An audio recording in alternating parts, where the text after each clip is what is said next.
tomorrow.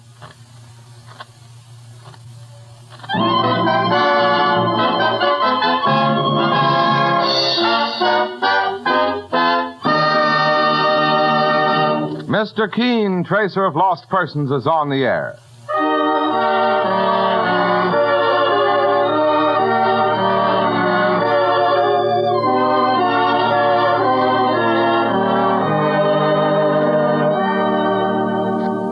Ladies and gentlemen, the makers of Colonos toothpaste present Mr. Keene, Tracer of Lost Persons, one of the most famous characters of American fiction in one of radio's most thrilling dramas.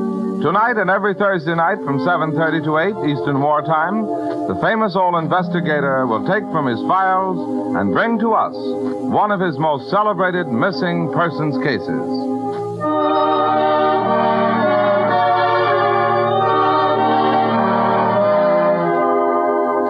But first, if your teeth are not every bit as bright and lustrous as they should be, resolve right now to bring out the natural sparkle of your smile with Colonos, a high-polishing toothpaste.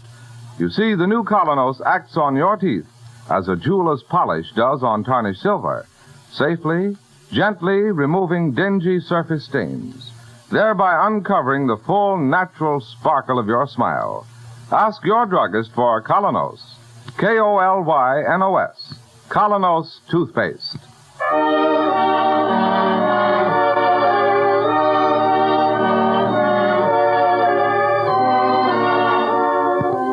And now, Mr. Keene, Tracer of Lost Persons. Tonight he brings us the case of the missing witness, one of the strangest of his career.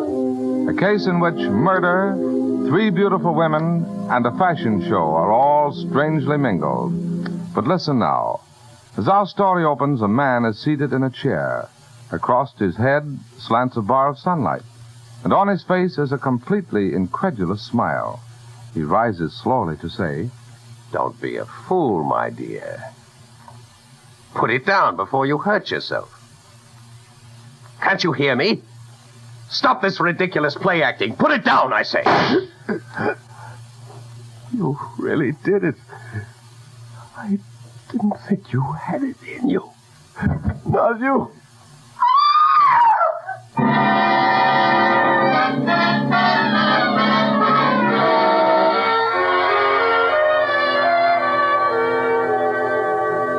Now our scene shifts to the quiet office of Mr. Keene, as his spinster secretary, Miss Ellis, enters to ask a favor. Mr. Keene, I wonder if I might get off early this afternoon. You want to do some shopping, Miss Ellis? Oh, no. I'm going to a fashion show. Why, Miss Ellis, I didn't know you were interested in fashion shows. Well, are you insinuating that I dress like a bag of potatoes? No. As a matter of fact, Mr. Keene, it's something very, very special.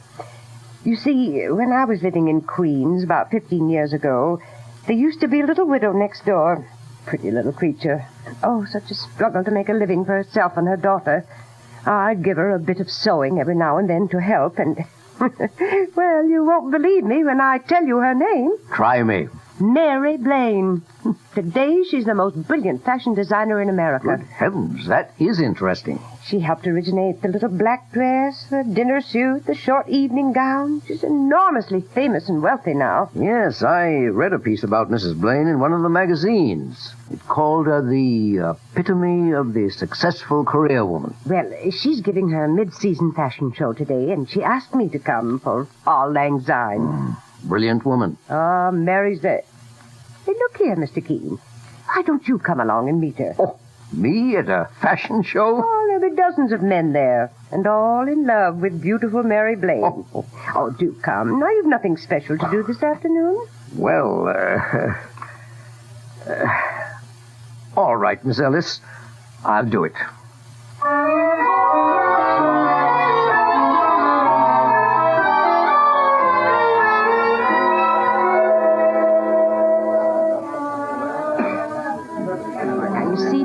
I told you there'd be lots of men. Oh, that's the general talking to her right now. She is beautiful, all right. But she's paid a price for her success. How do you mean? There's an expression in her face of strain, anxiety. Maybe. Oh, she's noticed me. Here she comes. Isn't she stunning in that little gray number? Miss Ellis, I'm so glad you could come. Well, thank you, Mary, dear. And I took the liberty of bringing my boss, Mr. Keene. How do you do, Mr. Keene? Delighted to know you. I've been hearing about you for years from Miss Ellis. How wise you are. And how kind. Now, don't give away any secrets. But it's very sweet of you to break away from all those generals and things to say hello to just me, Mary. You were my friend when I was nobody. Well, you've always deserved the best friends in the world, Mary. And, oh, look, somebody's waving to you. Oh, my manager. It's time for the show to begin. I'll have to get up to the microphone there to announce the new models as they come by.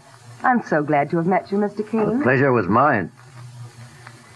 Yes, she's lovely and famous, but not quite happy. Oh, you with your X-ray eyes.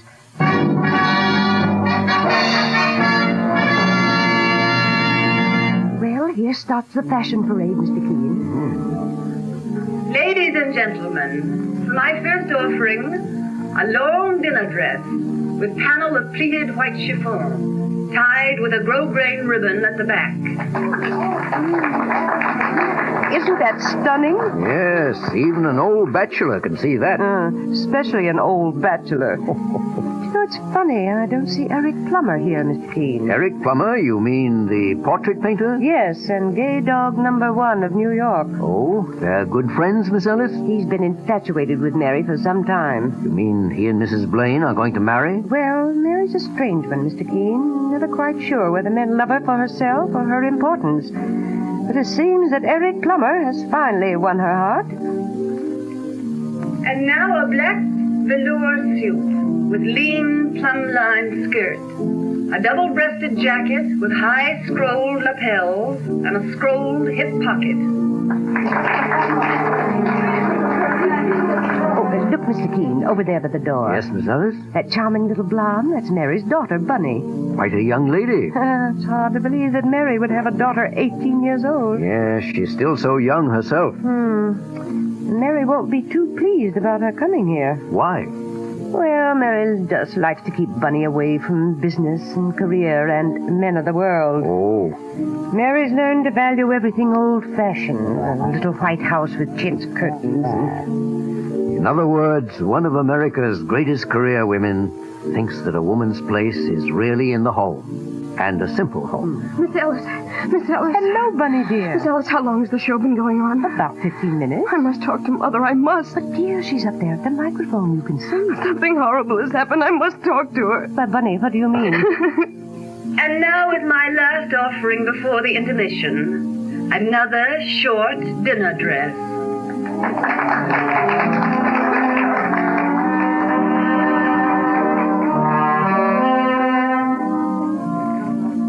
Mother.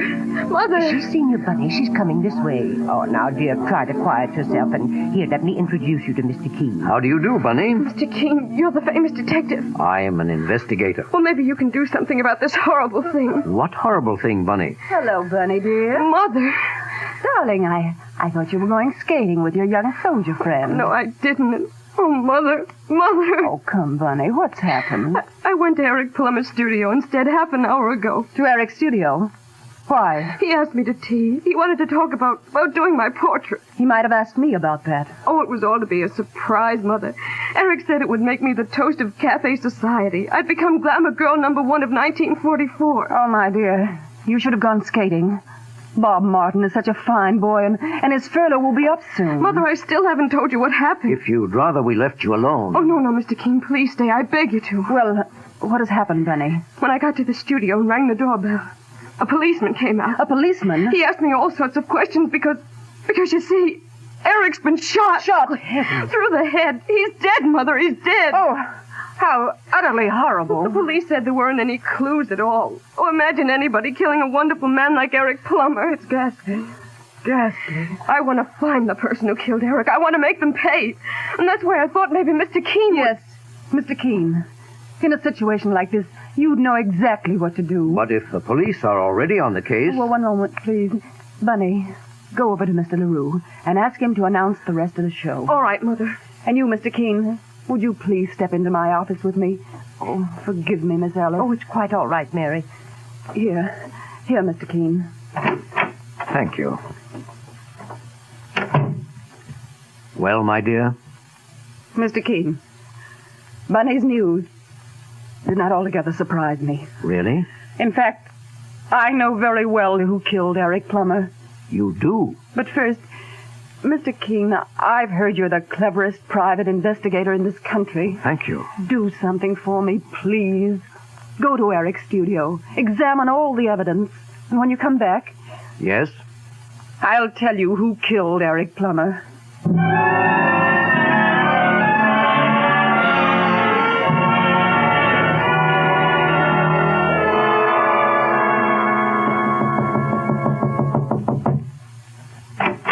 Good afternoon, Captain Thomas.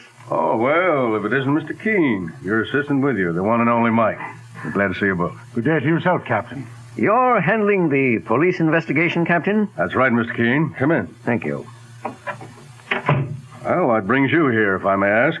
I was with Eric Plummer's fiancée, Mrs. Mary Blaine, when she got word of the shooting. She's very upset, naturally. She asked me to look into it. Do you mind? Not at all, Mr. Keene. It's murder, all right.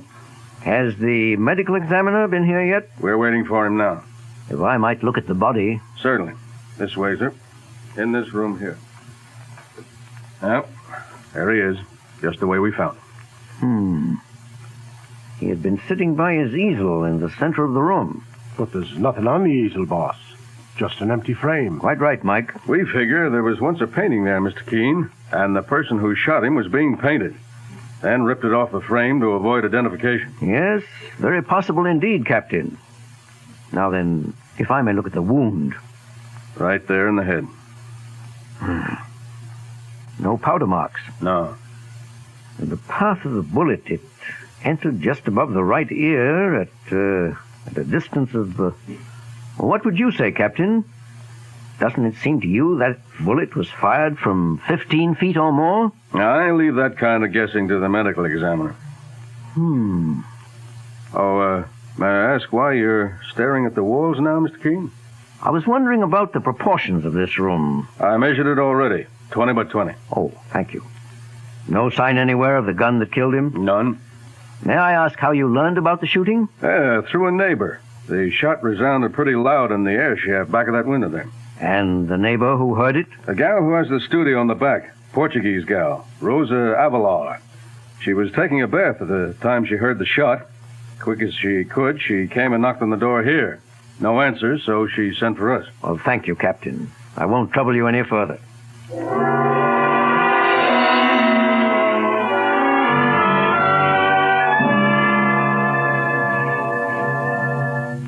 Rosa Avelar.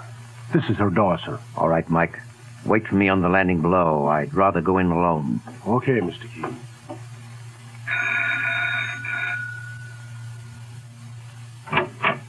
Miss Avelar? Yes? I'm taking a hand in the investigation of the murder next door. Well, I have already talked with the police. Just one or two questions more. Why not? I want to help as much as I can. This Mr. Plumber was a very kind gentleman. In what way?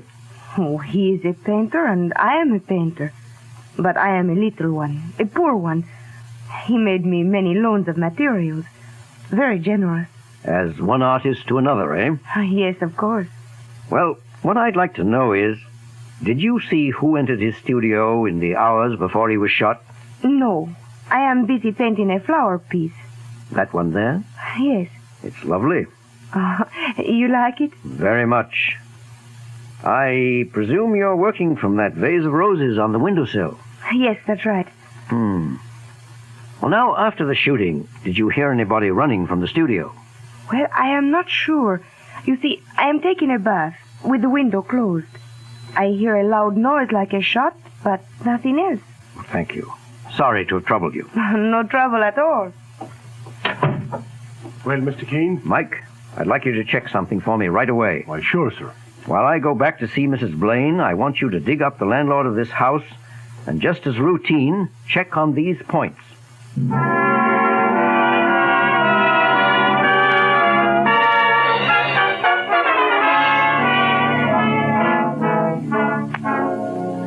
In just a few moments, the scene follows between Mr. Keene and Mary Blaine. Meanwhile, remember, first impressions are usually lasting impressions.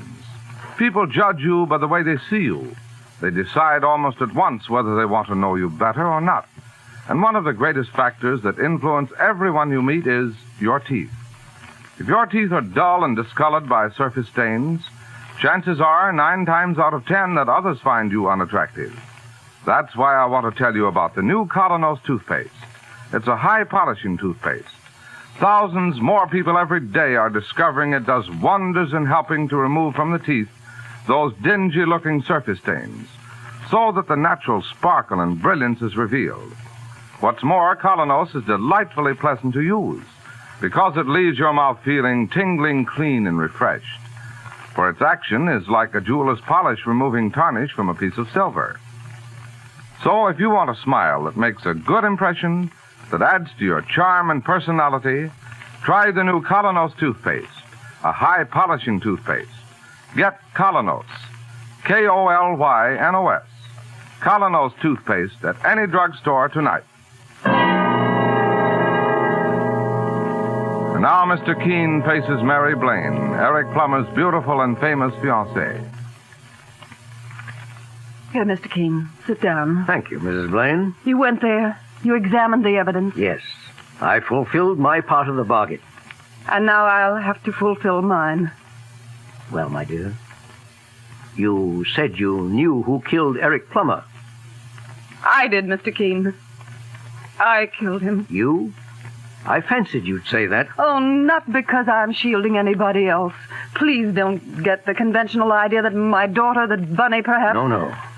But if you did it, why did you send me back to look at the evidence? Because I hoped and prayed that perhaps I didn't do it.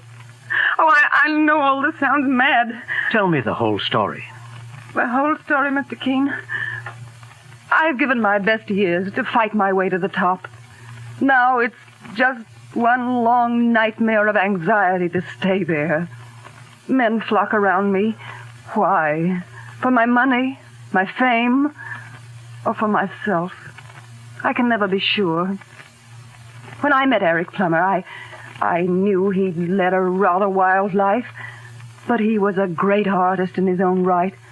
And when he told me he loved me, it sounded real for once.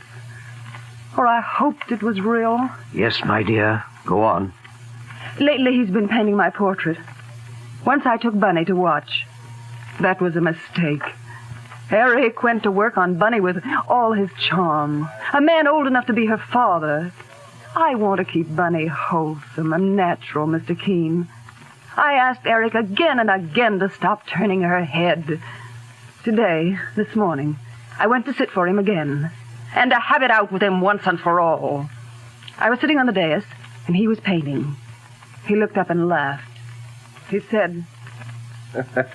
Well, my dear, you wouldn't be jealous of Bunny now, would you? Don't be silly, Eric. I just want you to leave Bunny alone. Such a hackneyed situation, isn't it? The poor man starts by falling in love with the mother, and then suddenly he sees that after all, it's the daughter he loves. Eric, you don't love anybody. It's all a game with you. Ah, me. The eternal triangle. He'd taken that tone with me before, Mr. Keene. Laughed at me. This time I was desperate. I wasn't going to let him ruin Bunny's life.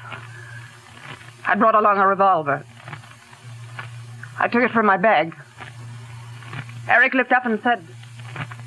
Mary, you're much too sophisticated for that kind of nonsense. You must promise me never to see Bunny again. Eric, I'm serious about this. Believe me. Don't be a fool, my dear. Put it down before you hurt yourself. Can't you hear me? Stop this ridiculous play acting. Put it down, I say. You really did it.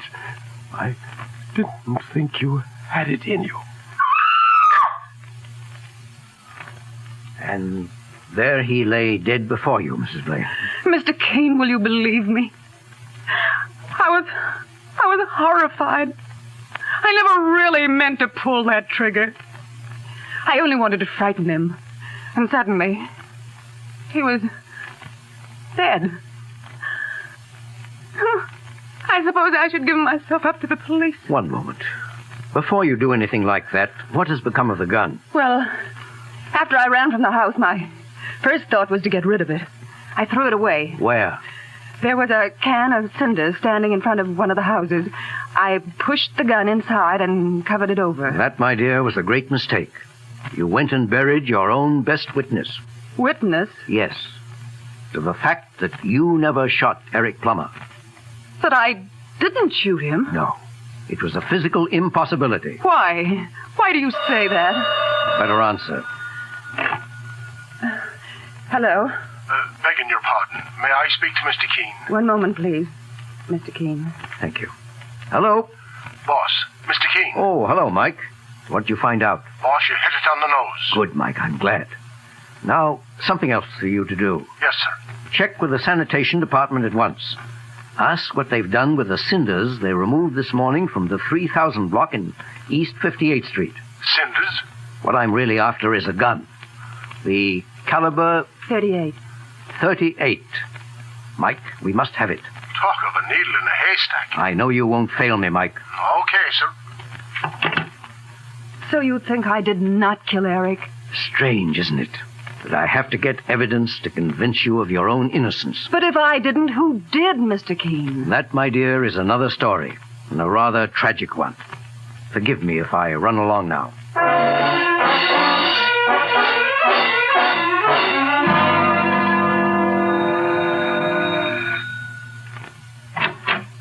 Oh, so you are here again.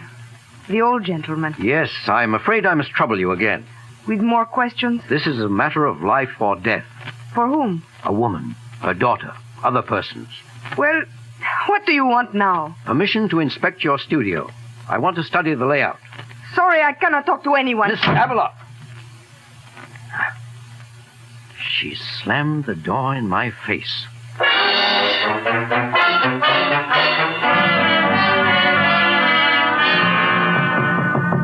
Come in. Good morning, boss. It's me. Not fit to stand in anybody's office. Why, Mike, you're all covered with ashes. Like a spectre risen from the grave. I've been digging through a mountain of ashes all night. Where? Oh, over on the East Drive. They're taking it for landfill. Did you find it, Mike? Here you are, boss. Good work. Have a look inside. Mike, I'm going back to Mary Blaine's place at once.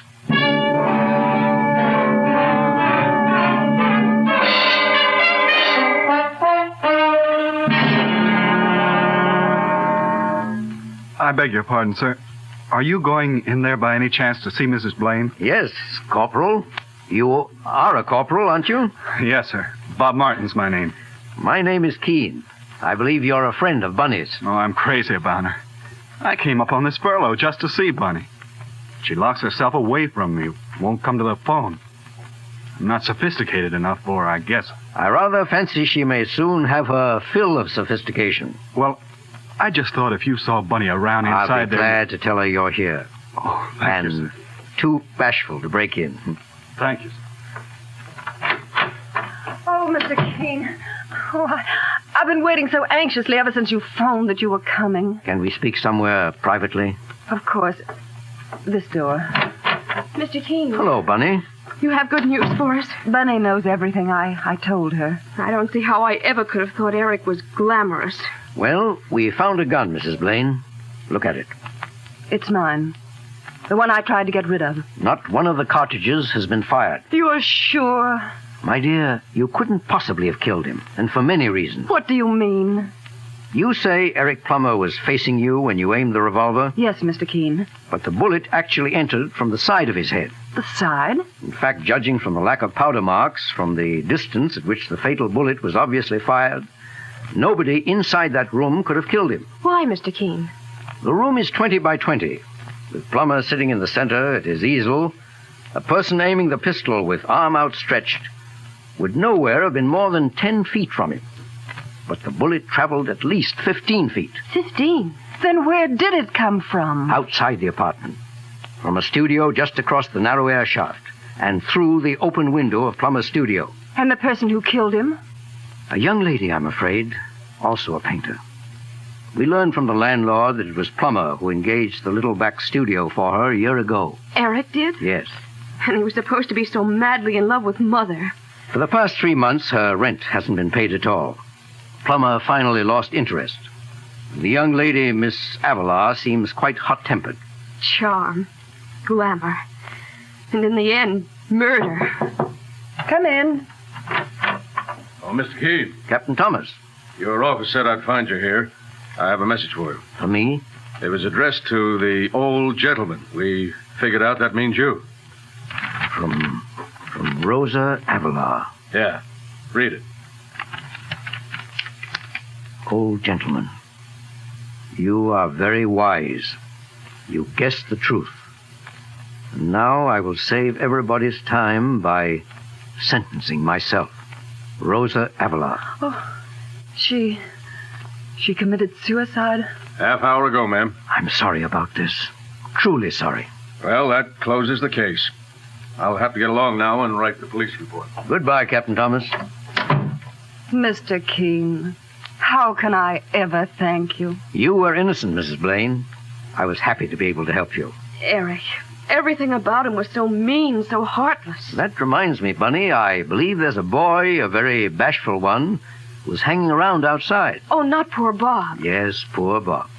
A boy your own age, with 10 times the real glamour of a man like Eric Plumber. Oh, poor dear, he must be furious with me. No, just dying to see you. And my dear, whenever you're tempted to see glamour in a man like Eric Plumber, remember that all that glisters is not gold. Often you have heard that told. Gilded tombs do worms enfold. How terribly true.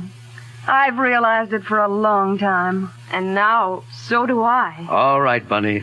Run along with you and make that poor, bashful soldier happy.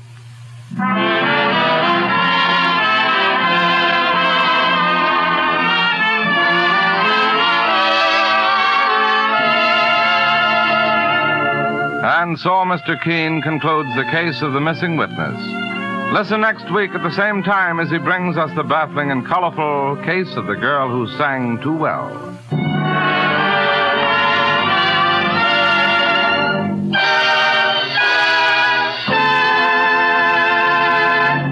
Every girl and woman knows that in order to be popular today, one of the most important things she needs is an attractive smile. A smile that reveals clean and sparkling teeth. And to the man in business, teeth that make a good impression are just as important, too. If you're not certain that your own teeth are as attractive as they should be, here's something you will want to know. The new Colonos High Polishing Toothpaste does wonders in helping to remove those dingy surface stains. Helps reveal the natural brilliance of your teeth that adds so much to the charm and personality of your smile. I'll tell you why it does this. Its action on teeth is like that of a jeweler's polish on tarnished silver. So start using Colonos, a high polishing toothpaste, yourself, right away. You can get Colonos, K-O-L-Y-N-O-S, Colonos at any drugstore tonight.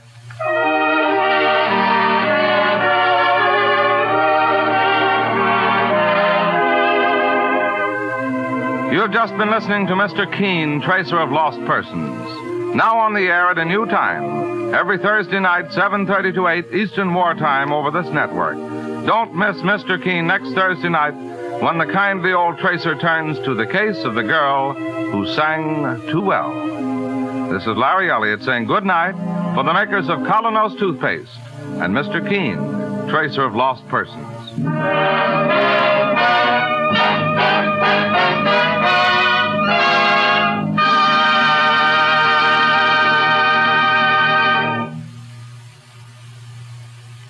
Ladies, there's a wonderful new way to make floors sparkle like new in 6 to 9 minutes flat.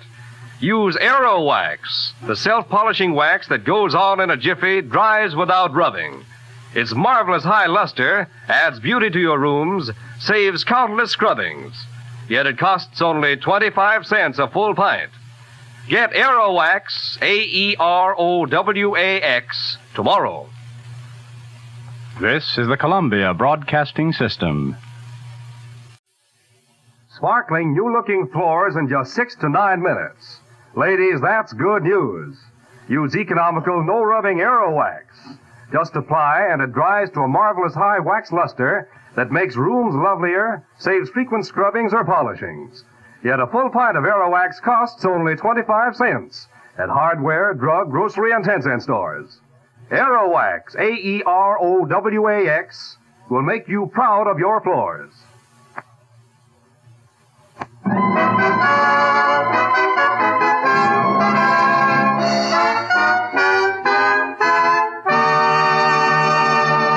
Mr. Keene, Tracer of Lost Persons, is on the air.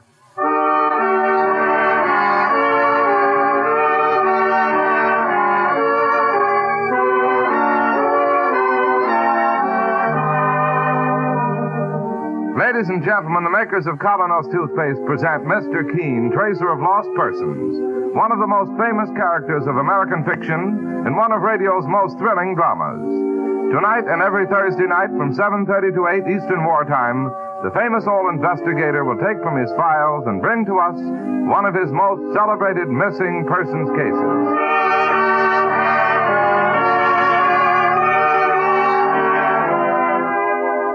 But first, for bright, sparkling teeth, $1 million smile, try the new Colonos toothpaste. It's a high-polishing toothpaste that acts like a jeweler's polish, removing tarnish from silver. Safely, speedily, it whisks away dingy surface stains that cloud your smile and reveals the full, natural brilliance of your teeth. Get the new high-polishing Colonos at any drugstore tonight. Ask for Colonos toothpaste. K-O-L-Y-N-O-S.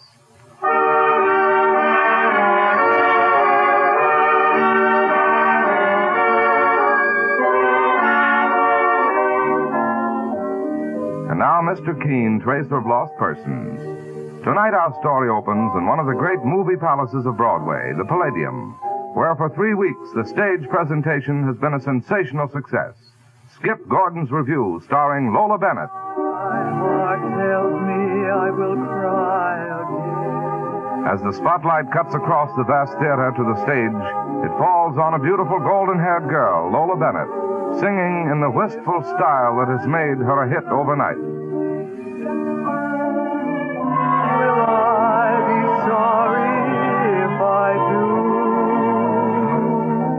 Should I believe my heart for you?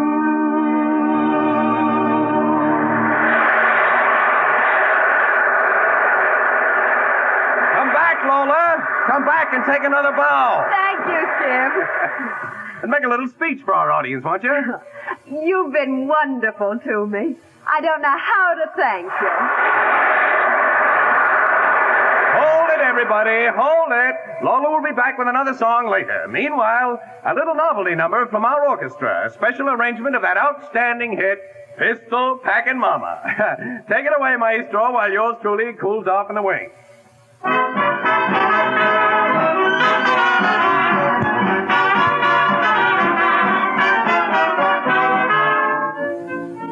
Oh, Skip. Yeah, Joe? I've been stage manager here 10 years. I've never seen a gal win over a crowd like Lola. Swell kid.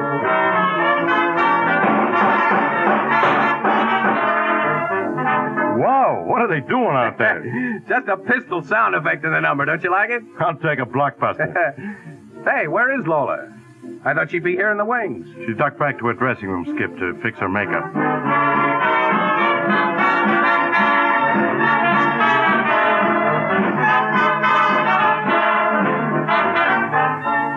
Hey, it's time for Lola to go on again. Well, I'll run down and knock on her door, huh? Okay, I'll signal the band to do another chorus meanwhile. On stage, Laura. On stage. Well, Joe, what gives? No answer. Well, look inside. She's not there. It can't be. I'll ask the doorman if she went out. Well, hurry, Joe. Will you hurry? Hey, Charlie. Yeah, Joe? Have you seen Lola? Nope, not this way. Lola! Lola! Lola! Lola! Hey, Lola, baby, where are you? Lola! Where are you?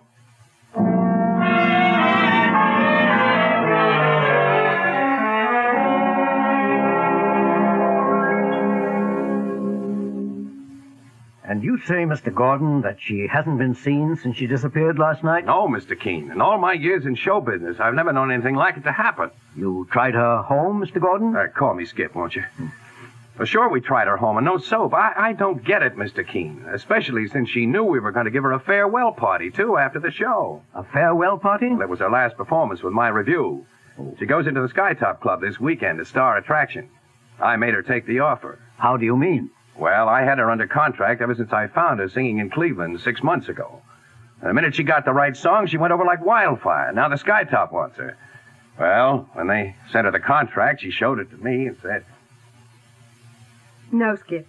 I'm not signing that contract. Oh, don't be crazy, kid. It doubles your pay. It gives you top billing. Skip, you've been just wonderful to me. You taught me how to dress, to carry myself, to really sing. I'm not walking out on you. Look, Lola. Here's another contract. Yours and mine. Well? You've torn it up. I'm no jail warden, baby. You're heading straight for the top, and I'm not holding you back. Not on your life, baby. Skip, that was very generous of you. Generous, Mr. Keene? I love Lola. Even though I've never told her. Never told her? She wouldn't even have looked at me. Oh, but find Lola, Mr. Keene. That's all I'm asking. Find Lola. Well, the place to start is obviously the Palladium, where she was last seen. That's a famous old house, as I remember. Sure. In the old vaudeville days, we used to talk about making the Palladium. When you played there, it meant you were good. Still does. And Lola made it with this engagement? 3 smash weeks. All right, Skip. Let's go.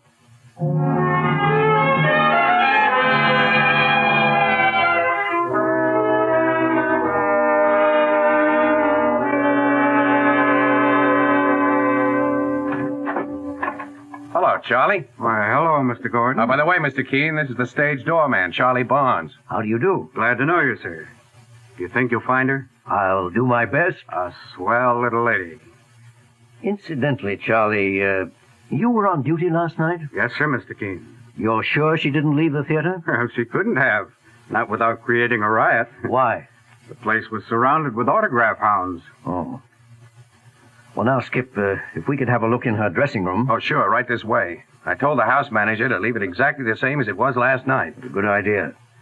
Thank you, Charlie. I'm glad to oblige you, Mr. Keene. Well, Skip, I gather your review is staying on at this theater. Yeah, another week. With a replacement for Lola. Here we are now. After you.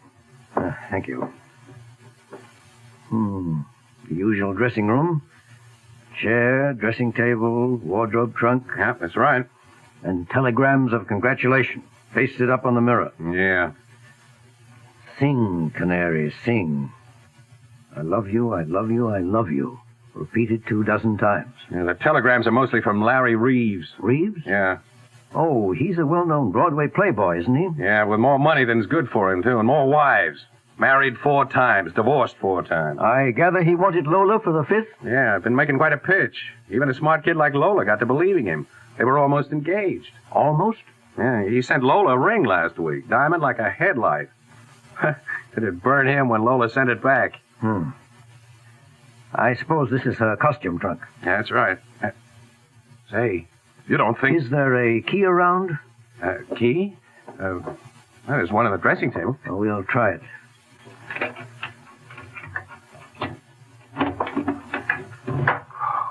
Gosh. I thought for a minute we were going to have a trunk murder. These are her costumes, Skip. Yeah, some of them. I remember others. Oh?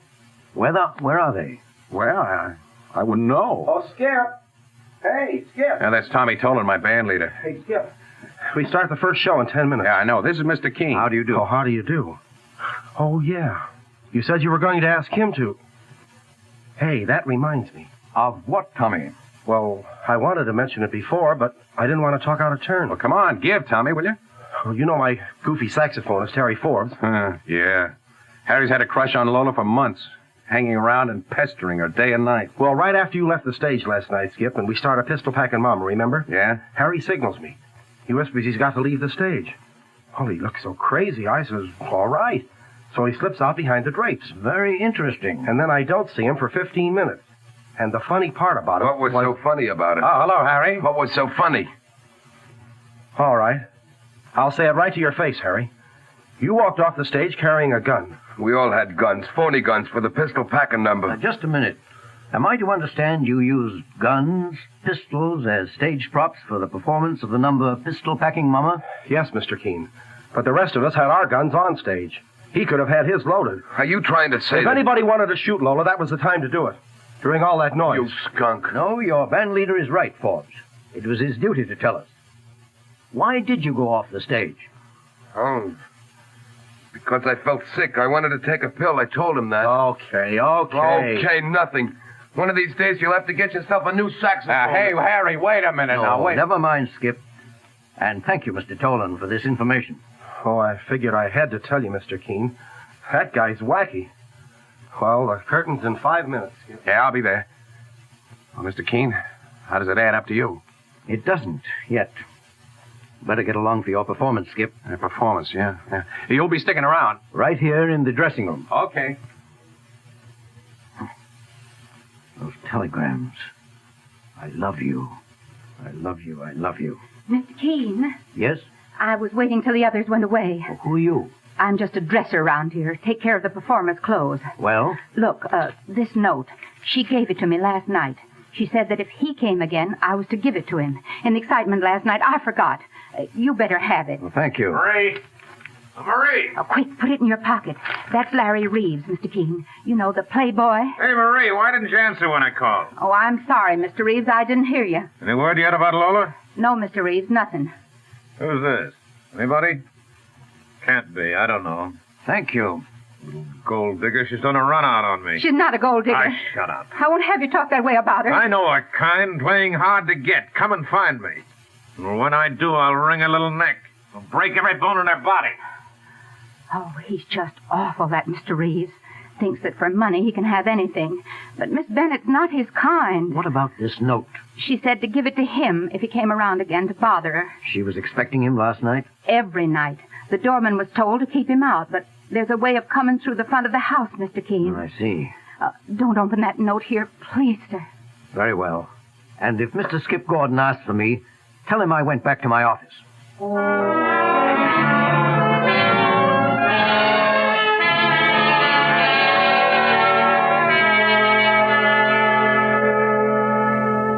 I'll have you know, Miss Ellis, I don't make a practice of reading other people's mail. But good heavens, this is a matter of life or death, perhaps. Oh, come on, what does it say? Well, I'll read it. Dear Larry, I've sent back your ring, and that must end it. In my 26 years, I found there is one quality in people that I cannot stand, selfishness. It once cost me a terrible lot, the worst years of my life. If I married you, it would be the same all over again. Well. So it must be goodbye. And please stop threatening me because it won't work. Lola. Well, Mr. Keene? Selfishness. The worst years of my life. What does it mean? Yes, what? As a matter of fact, Miss Ellis, we know almost nothing about Lola Bennett. Skip has known her only 6 months, and she's never talked of the past. Well, what's the difference? This note points straight to Reeves. And other evidence points to Forbes, the musician. No, I've got to know a whole lot more about that girl. And there's only one way to find out. How? You know the weekly newspaper Footlight? Oh, sure. The Bible of show business. Well, I'd like Mike Clancy to go back through their files and dig up every single mention that was ever made of Lola Bennett. Right, Mr. Keene. Now get hold of Mike at once.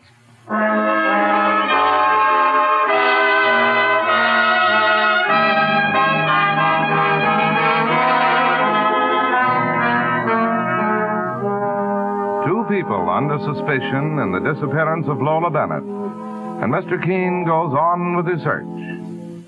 Meanwhile, thousands of girls who suffer the heartache of being unpopular, clever, pretty, smartly dressed girls, have just one thing to blame: teeth that rob them of charm when they smile. Thousands of men whose livelihood depends on selling themselves to others have the same weakness of appearance to blame. They don't know it or notice it, but the people they contact do. You may or may not be one of those people, but if you have the slightest suspicion that you are, try the new Colonos toothpaste, a high-polishing toothpaste. You'll find Colonos helps remove those dingy, unattractive surface stains from your teeth, brings out all the natural luster and brilliance that add so much to your smile, Start using the new Colonos tonight. Remember, it's a high-polishing toothpaste. You can get Colonos, K-O-L-Y-N-O-S, Colonos toothpaste, at any drugstore.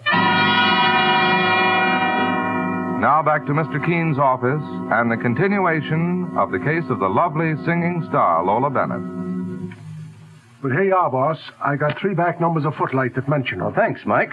The first goes back about 8 years, when she was just a kid. It's a review of a vaudeville act that opened in St. Paul. Billy, the song and dance man. The reviewer says a strictly mediocre act that may do for the sticks, but will never make the palladium. Now, this paragraph here. Accompanying Billy was a pretty little stooge called Lola Bennett, who had nothing to do but be sung at. Now look at the second paper, Mr. Keene. Dated 4 years later from Akron, Ohio. Now the act is called Billy and Lola. About this minor league vaudeville act that premiered here last night, nothing much can be said for or against the male half, Billy. But the little blonde who shared the bill, Lola Bennett, showed unusual promise. 2 of her numbers, sung with refreshing sincerity, brought down the house. Very interesting. Read that third item, boss. It goes back just 2 years. Now the act is called Lola Bennett and Billy. Right. One of the most novel femme singers heard in these parts lately opened last night at the Star. A voice full of honey and captivating personality. Should go far with the right training. The act was completed by a novelty instrument number from Billy. Different, but was it good? Well, boss, what do you make of it? The old story of show business. The pupil outgrowing the master. Lola made the palladium, but Billy never did. Billy, whoever he was. That's your private phone, boss. Hello. Hello. Keene Company. Keene, this is Harry Forbes. You know the saxophone player? Yes, good afternoon, Mr. Forbes. I'm going to talk straight out. I want you to lay off me. But, my dear fellow... Don't try to put Lola's disappearance on me. I had nothing to do with it. How did you ever get my private phone number? From Skip Gordon, and I've warned him too. Lay off me or else. Or else what? Lay off me, that's all. You hear any of that, Mike? I did. A maniac. Well, don't you think that he... Well, with the suspicions we got... Never mind. I want to follow another lead now. Well, sir? Each of these reviews mentions other acts that appeared on the same bill, Mike. I'd like to find some of those other people. It'll take a lot of digging. But it may give us very valuable information. Try the booking agencies, Mike, and the actors' hotels at once. Okay, I'm on my way, sir.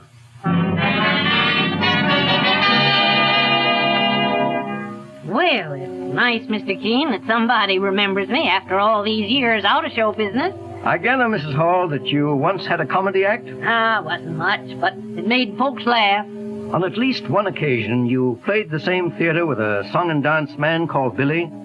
Billy? Oh, sure. Kind of a sourpuss. Why do you say that? Well, had his heart set on getting to Broadway. Wasn't good enough. What was his surname, Mrs. Hall? Surname? Billy. That's all he was ever called. Do you remember his partner? Oh, sure. Lola Bennett. He hired her in St. Paul after his regular partner walked out on him. She's doing fine these days. But what's become of Billy? Billy? Oh, well, I couldn't tell you.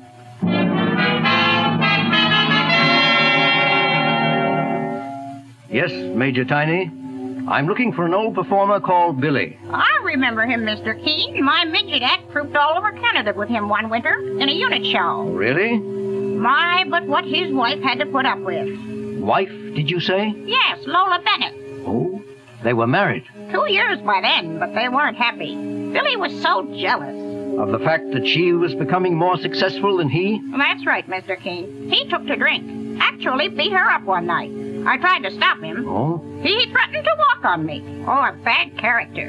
What was his surname? I never knew. Would you have a photograph of him? No, sir. Well, thank you. There's still one more chance.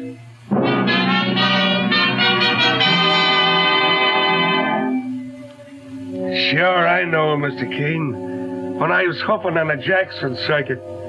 You see, I used to do a soft shoe number like this. Charming, Mr. Foley, charming. Yeah, but strictly passe. I'm working up a new routine now like this. If I may be so rude, Mr. Foley. Yeah? How were they getting on when you knew them? Oh, terrible.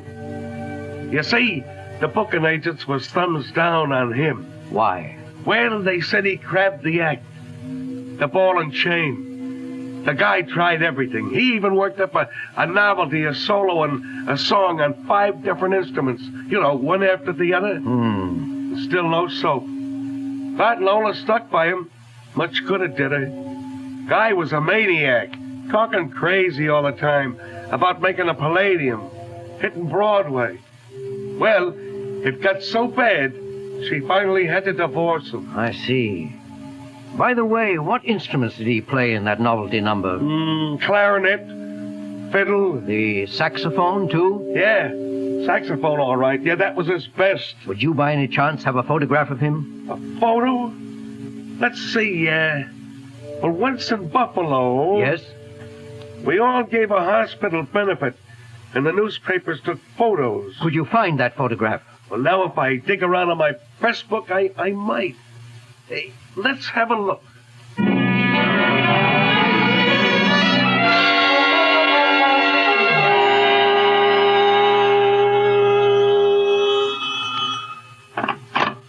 Keene and Company? This is Skip Gordon, Mr. Keene. Oh, good morning, Skip. I haven't heard from you in days. Any news, Mr. Keene? There may be tonight. I can reach you at the Palladium still? Yeah, we're on for the rest of this week. You know, I got some news for you. Really? Harry Forbes, the saxophone player, walked out of the band last night, and we can't locate him. That puts the finger on him, I guess. It would certainly look like that. If he's the guy, if he's harmed Lola in any way... Well, Skip, to be perfectly frank, I'm afraid somebody has harmed her. Mr. Keene. Who? How? I'll probably have the answer for you tonight. Meanwhile, I must use the phone for a very important call. Okay, see you tonight.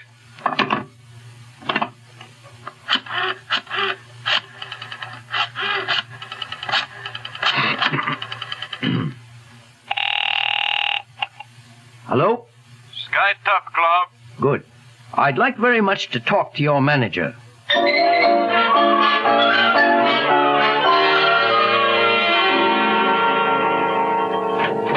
Good evening, Charlie. Good evening, Mr. Keene. Any luck yet locating Lola Bennett, Mr. Keene? Yes and no. I don't get it. In a few minutes, a package may arrive here at the Palladium for me. Ask the delivery man to wait before bringing it in. I want to talk to him. Yes, sir. Meanwhile, where's Mr. Skip Gordon? On stage, introducing a number. By the way, Charlie, the night that Miss Bennett disappeared, was anything moved out of here? No, sir. But something came in. Some props for our next stage show. I see. Well, Mr. Gordon should be coming off the wings any minute now. A new singer? Yeah, replacing Miss Bennett, but not half as good. Oh, I see Mr. Gordon there now. Hello, Mr. Keene. Hello, Skip. Well, what's the word? Skip, you may have to brace yourself for really bad news. Dead, huh? Dead? Yes, I'm afraid so. As the final sacrifice to a very selfish man. Who? Forbes? Reeves? I'll kill whoever it was. Steady, Skip. We'll see that justice is done. Lola was such a swell kid. Time for you to go on stage again, huh? Yeah, the show goes on. And now, ladies and gentlemen, here's your master of ceremonies again. About to introduce a rip-snorting arrangement of the hit of the season, Pistol Packin' Mama.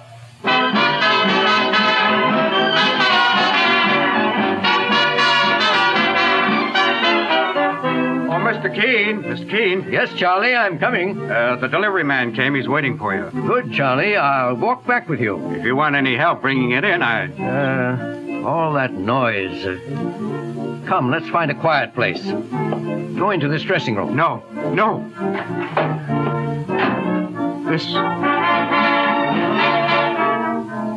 This was Miss Bennett's. You don't believe in ghosts, Charlie? Why, what do you mean? Charlie, look at this wardrobe trunk with Miss Bennett's costumes. Oh, what about it? She really had 2 trunks. 2? And when the express company came that night to deliver certain props, somebody ordered one of the trunks taken away. Where to? The address was already labeled on. just as on this one. It was sent to the next place where Miss Bennett was engaged to sing, the Skytop Club. Who was responsible for that? It's no mystery to me any longer.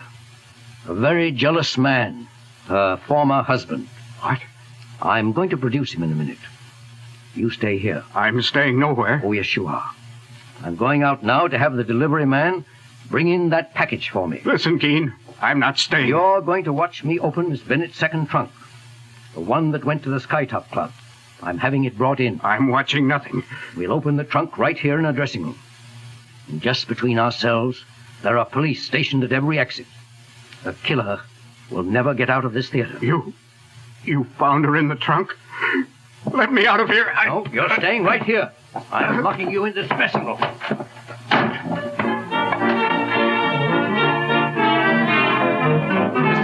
Mr. Keene. Oh, hello, Skip. I came off for a breather while the band is playing. What's up? Well, Skip, my boy, it's too bad that Lola didn't meet somebody like you years ago.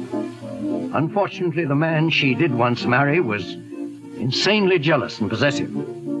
He couldn't bear to see her succeed where he had failed. She tried her best to help him, but... Well, I'd like you to know this much, Skip. She loved you for your generosity. She valued you above anybody in the world. But who killed her? Who was the man? A man she ran into again the moment she reached this theater 3 weeks ago. Darn it all. Those pistol shots. Didn't you notice something peculiar then, Skip? What do you mean? One shot was nearer than any of the others. Jeepers creepers, you mean? It came from this dressing room.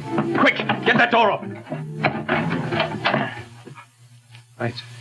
Charlie, the doorman. He shot himself. Dead as a doornail. Mr. Keene, was he the guy? Yes. Her former husband. And that's the way he killed Lola that night. He fired the pistol during the band number. Charlie, a doorman. An old and disappointed performer. He made the Palladium with the most tragic performance of his life.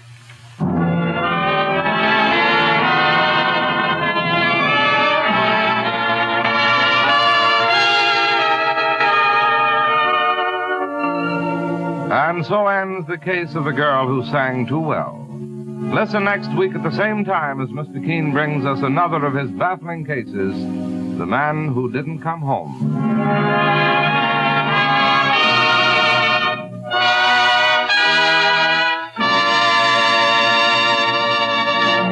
Today, the girl or woman who wants to be popular knows that one of her most important assets is a charming smile and teeth that sparkle and gleam.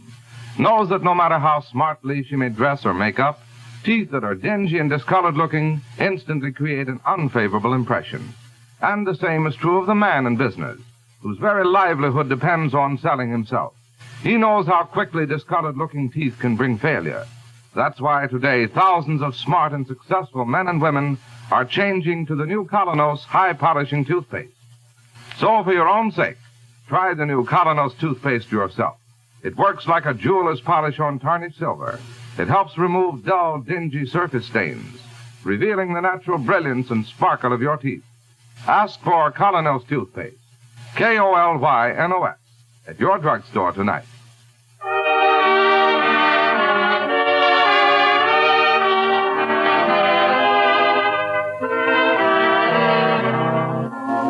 You've just been listening to Mr. Keene, Tracer of Lost Persons.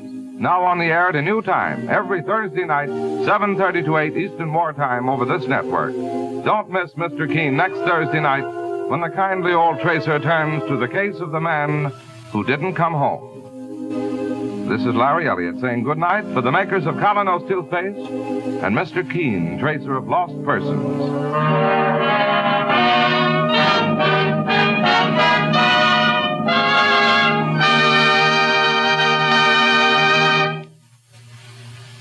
Famous no-rubbing Aero Wax gives you beautifully waxed, shining floors in 6 to 9 minutes flat, and at the cost of only a few pennies per room. Think of it. It's quick, easy, economical. Just apply Aero Wax. It dries to a marvelous luster. Cuts out 2/3 of your scrubbing. A full pint costs only 25 cents. Get Aerowax, Aerowax, tomorrow. This is the Columbia Broadcasting System. To save both time and money in waxing floors, use economical, no-rubbing Aerowax. Just apply it, and in 6 to 9 minutes, it dries itself to a hard, lustrous finish that saves countless scrubbings. Makes dingy floors shine like new. Yet Aerowax costs only 25 cents a pint. Try Aerowax, Aerowax, tomorrow.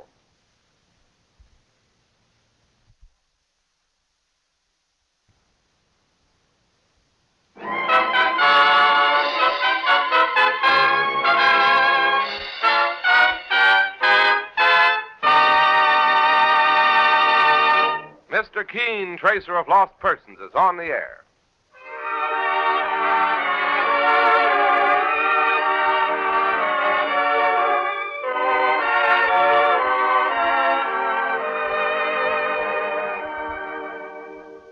Ladies and gentlemen, the makers of Colonos toothpaste present Mr. Keene, Tracer of Lost Persons, one of the most famous characters of American fiction in one of radio's most thrilling dramas.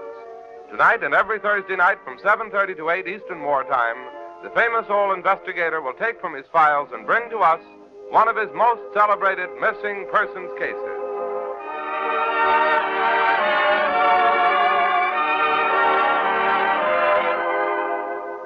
But first, for bright, sparkling teeth, a $1 million smile, try the new Colonos toothpaste. It's a high-polishing toothpaste that acts like a jeweler's polish, removing tarnish from silver. Safely, speedily, it whisks away dingy surface stains that cloud your smile and reveals the full, natural brilliance of your teeth. Get the new high-polishing Colonos at any drugstore tonight. Ask for Colonos toothpaste. KolYnos.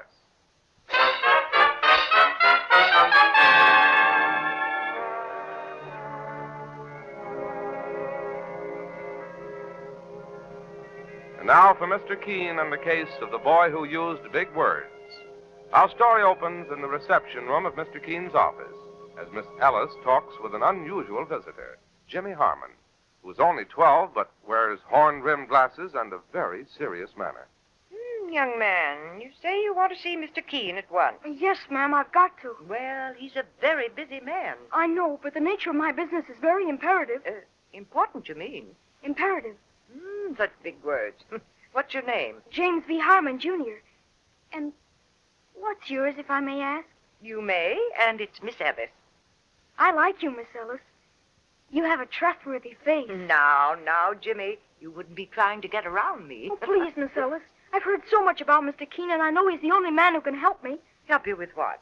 Well, that's very confidential. Well, he's talking at the moment with his assistant, Mike Clancy, but I'll see what we can do. Oh. Come along, Jimmy. Thank you, Miss Ellis. Oh, Mr. Keene. Yes, Miss Ellis? This young man, Jimmy Harmon, insists upon seeing you. Good morning, Jimmy. Good morning, Mr. Keene. I'm afraid I'm rather busy. I know, but he says the nature of his business is very imperative. Imperative? What in tarnation is that? Hush, Mike. Come over, Jimmy. Sit down. Mr. Keene, you're a gentleman. Thank you. Yeah, guess you won't be needing me. Suppose I introduce you to my assistant, Mike Clancy. I'm pleased to meet you. I've heard about you, too, Mr. Clancy. Very reliable, they say. Well, thank you, my boy. Now, Jimmy, you haven't come here because any member of your family has disappeared, have you? No, Mr. Keene. It's just the opposite. We can't get rid of him. Of whom? Well, of my uncle, Bill Harmon. Your father's brother? That's right. You see, Mr. Keene, he came to visit us, approximately 6 months ago. You mean about 6 months ago? Approximately. Well, Uncle Bill was only supposed to stay for a week or two, but he's been staying on and on. What I don't like, well, the very first night he sat down in the parlor in the nice, big, soft chair that's always been Father's. I went up to him, and I said,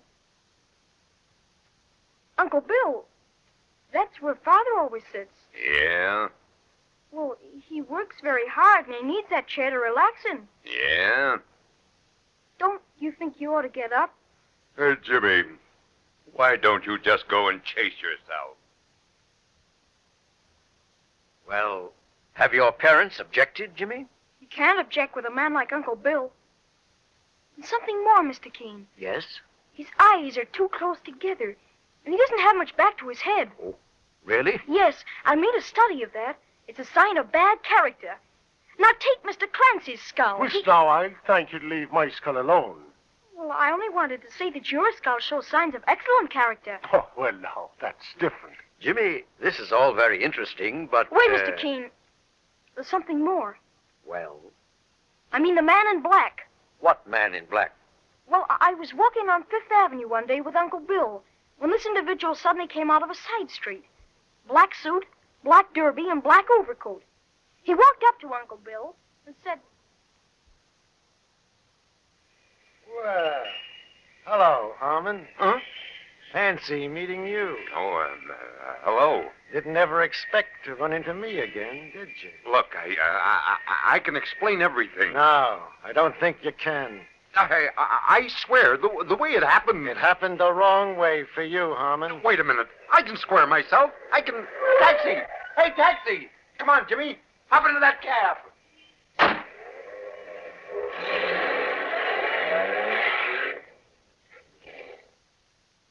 And so your uncle suddenly ran away from this man in black, eh? Yes, Mr. Keene. And now, I have a feeling that something terrible is going to happen. You've got to help me get Uncle Bill out of our house. Jimmy, did your parents know you were coming here to see me? Well, no, sir, I didn't tell them. I'm afraid I don't really have any right to interfere. But this is a dangerous situation, Mr. Keene. Well, the kid's been to too many movies, boss. Mr. Clancy, I resent that remark. I may be only 12 years old, but I'm not a child. Oh, sure. Well, Mr. Keene? Jimmy, much as I understand your dislike for your Uncle Bill, I'm afraid this is a matter for your parents to handle. But, Mr. Keene... I hope you'll drop in again someday when I have a little more time. Will you do that? All right, Mr. Keene. But I know something is going to happen. Something terrible.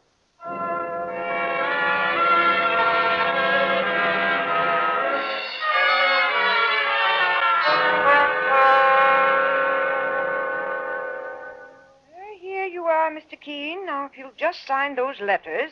Letters? Oh, yes. You're so absent-minded today. Something bothering you? I've been thinking about the visit we had yesterday from that strange little boy. Jimmy Harmon? Oh, he was just scaring himself. Jimmy has a wisdom and perception far beyond his years. An imagination, too. Now, here are the letters, pen and ink. Boss, Mr. Keene. Hello, Mike. Why so excited? Well, I bought myself an evening paper on the way to the office here. And the first item that hits me eye, saints preserve us. Come, Mike, let's see it. There, in the bottom of page 1. Read it, sir.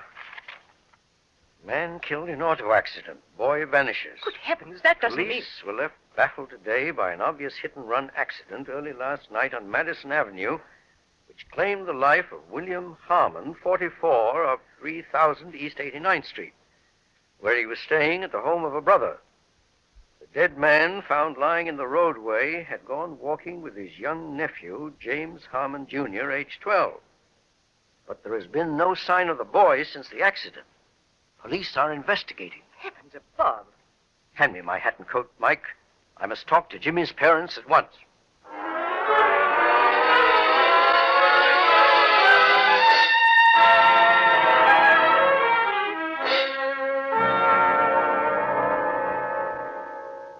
Oh, yes, Mr. Keene.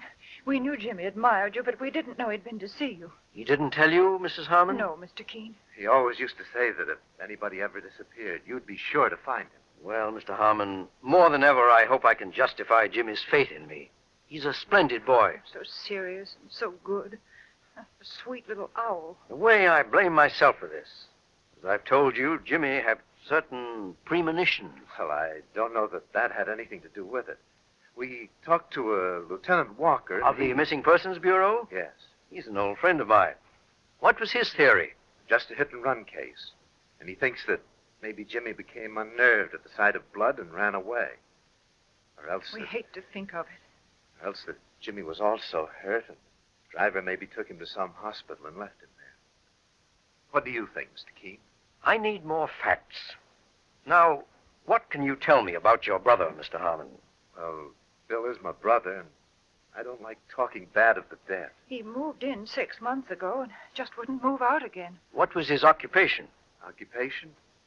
I wouldn't much know. I hadn't seen him in 10 years. Business, he said. He talked about big deals sometimes. He said he'd made a lot of money out west. Mm-hmm. What was he supposed to be doing in New York? Looking for some opportunity to invest. And that's all you know? Oh, I wish we could do something more to help you, Mr. Keene. You're so kind to drop everything like this and go hunting for Jimmy. To me, it's the most important case of my life. Well, I'll have to go now. The Missing Persons Bureau is my next stop. Thank you, Mr. Keene. God bless you.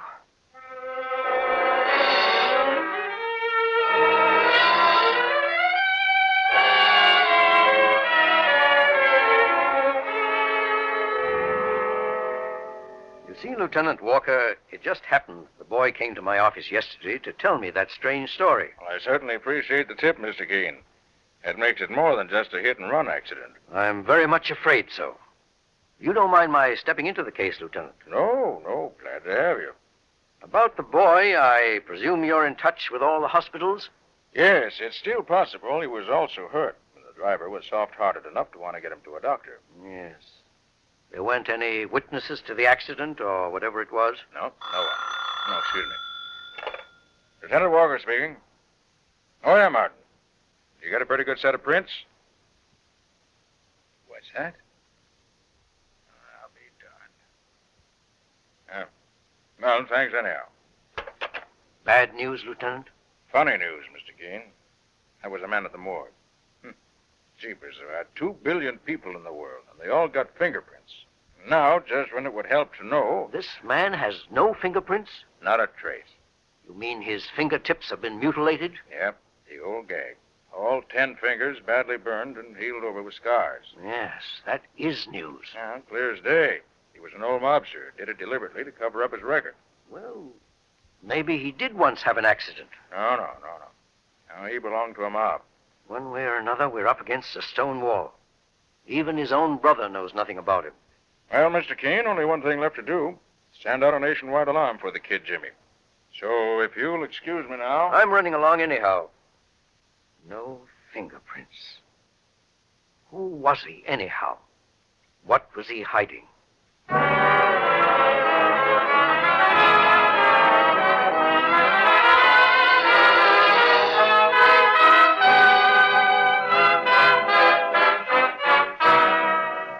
And so the case takes a baffling turn for Mr. Keene, tracer of lost persons. Meanwhile, thousands of girls who suffer the heartache of being unpopular, clever, pretty, smartly dressed girls, have just one thing to blame: teeth that rob them of charm when they smile. Thousands of men whose livelihood depends on selling themselves to others have the same weakness of appearance to blame. They don't know it or notice it, but the people they contact do. You may or may not be one of those people. But if you have the slightest suspicion that you are, try the new Colonos toothpaste, a high-polishing toothpaste. You'll find Colonos helps remove those dingy, unattractive surface stains from your teeth, brings out all the natural luster and brilliance that adds so much to your smile. Start using the new Colonos tonight. Remember, it's a high-polishing toothpaste. You can get Colonos, K-O-L-Y-N-O-S, Colonos toothpaste at any drugstore. Now back to Mr. Keene as he returns once more to the home of Jimmy's parents. See, Mr. Harmon, Mrs. Harmon, the one important thing right now is to get back in the dead man's past. Well, I've shown you every blessed thing that was in his room, Mr. Keene. Not one single paper there to give us a lead. One moment. Do you recall anybody who may have phoned him regularly? What? Well, now, come to think of it, Yes, Mrs. Harmon. the one person I ever knew Bill to have anything to do with, it was last week. Mr. Benson phoned him here 2 or 3 times. Benson. Any idea who he was? No. Or where he might be reached? See, I remember once that Bill wasn't in, and Mr. Benson left a message where to call him back. Where? Try to remember. It may be very important. A hotel it was. It was a funny name, like that man in England. What man? Lord somebody. He has to do with rationing. It was the only way I remembered. Oh, Wilton? That's it. The Hotel Woolton.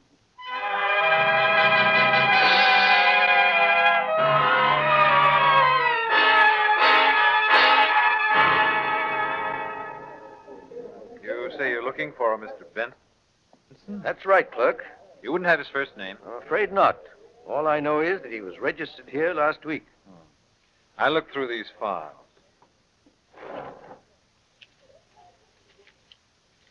Yes, we had a Harley Benson. Good. Is he still in the hotel? No, checked out yesterday. Yesterday. All the bad luck. Did he leave any home address with you? Just Chicago. That's a very big city. Of course, there's just a chance he might be in the Chicago telephone book. But you'll find the out-of-town phone books on the end of the counter there. Thank you. Find it, sir? Yes, here it is, thank you. Walden. Barton. Benson. Any luck, sir? No, Harley Benson. I rather imagine he wouldn't be in the phone book anyhow. Well, sir, if there's anything more I can do, I'll Yes, be... there is. You keep records, of course, of all long-distance phone calls for your guests? Oh, yes. Would you mind showing me Benson's? To explain my right to ask, my name is Keene. I'm a tracer of lost persons. I'm now looking for a 12-year-old boy, Jimmy Harmon, who has disappeared. Oh, yes, I read all about it in the papers. Let me see, the bill file's right here, Mr. Keene. Yes. Here's Benson. He made several calls. Did he call Chicago? Yes, sir. 3 times. His only long-distance call. And the number he phoned? Here you are, sir. The same all 3 times. Thank you, clerk. That's all I need to know.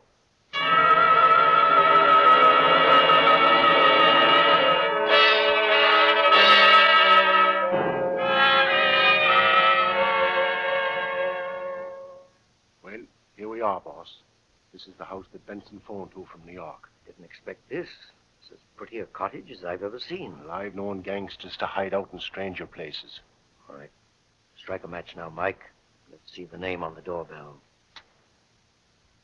It says Malcolm Dugan. It's an alias. I'm sure it's Benson. And that Benson is that man in black that Jimmy talked about. Possibly. Well, let's bust right in and face it. Hey, you out there. Anything you want? Well, you see, we... Yeah, I seen you through the window, prowling around in the dark. Indeed you did, Benson. Say, how'd you know my name? That's a long story. I've come all the way from New York to talk with you. So I didn't expect to find you under the name of Dugan. Dugan's a cousin of mine. I board here. May we come in? Sure. Why not? Now then, my name is Keene. Say, not the detective. That's right. This is my assistant, Mike Clancy. Okay. What's next? What do you know about Bill Harmon? Bill Harmon? A gunman, huh? Trigger man for one of the Chicago mobs. Alky racket. Or was it dope? Or maybe black market. And you did him in. Oh, wait a minute, Clancy. Back up. All right. Tell us in your own way. Harmon ain't no mobster. He was the same as what I still am. And what's that? A prison guard in the Lakeshore Penitentiary. A prison guard? Sure, until 5 years ago when he quit. I didn't hear a word from him until I was in New York on vacation last week and ran into him on the street. On the street? You get that, boss? 1 second, Mike. Benson, are you in the habit of wearing black suits and overcoats? Me? You think I'm an undertaker? Well, now, when you ran into Harmon, did he tell you what he was doing? Well, the salesman, he said. We had a couple of beers together, 2 or 3 times. He didn't talk much. Tell me, was there any special reason why he left his job at the penitentiary? No, just quit. What were his duties? Same as me, guarding the death house. And come to think of it... Yes? There was something a little funny in his quitting. He did it just a couple of hours before that big racketeer, Legs Mosley, was burned. Mosley? Oh, yes. Harmon just walked out. Said he had enough executions. Well, it happens that way sometimes with a guard. Yes, I've heard. But now I remember something else. The minute Legs came out for his last walk to the chair, he asked for Harmon. Where's Harmon, he says. He's got to be here. He's always here. I said Harmon had a previous appointment. So Legs kept asking for him? Yeah, Mr. Keene. Think it meant anything? Tell me something else, Benson. Are there any members of the old Mosley mob still in the penitentiary that I could talk to? No, not a one. Tell you what, though. There is a guy in the pen, a lifer, who was supposed to burn the same night with Mosley. He got reprieved to life. His name is Rayburn. Like to talk to him? You bet I would. The first thing tomorrow morning.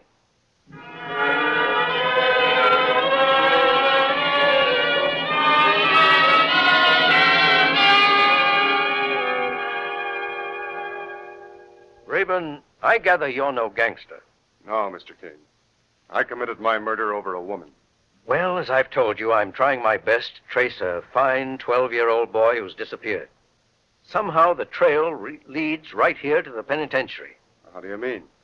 It's too long a story to tell right now. There's only one question I want to ask. Yes, sir. Why did Bill Harmon suddenly quit his job as a guard in the death house a few hours before Mosley's execution? Well, you see... And why didn't Harmon have the nerve to go into the death chamber that night to see him executed? Mr. Keene, I don't want to get anybody in trouble. Don't worry about that.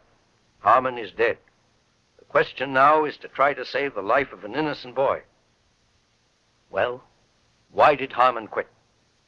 Well, because he welched on a bargain. Welched? How? Well, while Legs Mosley was waiting to burn, some of his gang reached Bill Harmon and made a proposition. They would pay him $20,000 if he would help spring Legs from the death house. The brains of the plan was a fellow called Blackie. Blackie? Well, they called him that because he always dressed in black. Blackie Westlake. Yes, go right on. Well, the way I got the story, Harmon agreed. But he wanted some of the money in advance. So they gave him $10,000, and he would get the rest after Legs was over the wall and free. I knew all about it because they were going to let me walk out the same time. Harmon never carried out his crooked bargain. No, Mr. King. Talk of crooks out-crooking each other. He took the $10,000 and beat it. Legs died in the chair. I got a reprieve. But that's ancient history, isn't it? Yes, ancient history that suddenly came back to life. Thank you, Rayburn.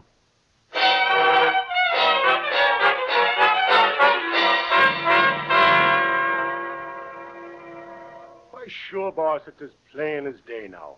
Blackie Westlake and the other members of the old mob killed Harmon for revenge. Yes, and abducted Jimmy because he had once seen Blackie before and was in a position to identify him to the police. Right.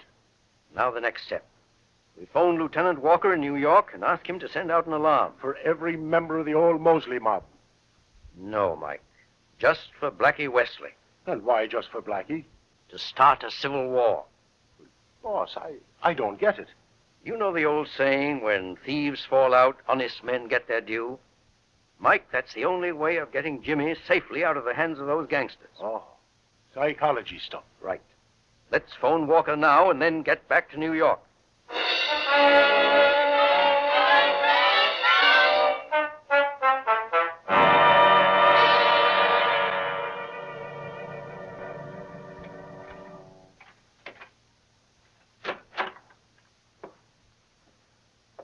Good morning, Professor. How do you do, Professor? Oh, it's you. The hoodlum they call Blackie. Next on that hoodlum stuff. Well, that's what you are. When are you going to let me out of the cellar? When I feel like it. Get back there or I'll slap you. That's better. Looks all right. I brought you a sandwich out of the kindness of my heart. I don't want your sandwich. Why are you keeping me here? Because you're too darn smart, Professor. You saw us bump off your dear, dear uncle. If I let you go, the cops would take you to headquarters. You'd identify my picture. Just what I thought. You're one of those habitual criminals. Shut up. I can tell that from the shape of your ears and the index of your cranium. Stop that highbrow stuff. My cranium's all right. Where is this place you're keeping me? A warehouse. And a lot nearer your home plate than you think. I'm sick of it. It's cold. Let me out of here. You stay right here till the noise dies down. Now go on. Get back. Get back or I'll smack you. Take your hand off me. Let me go. Oh, yeah? You slapped me right in the face. You knocked my glasses off. And that's only a sample. Let me out of here. Let me go.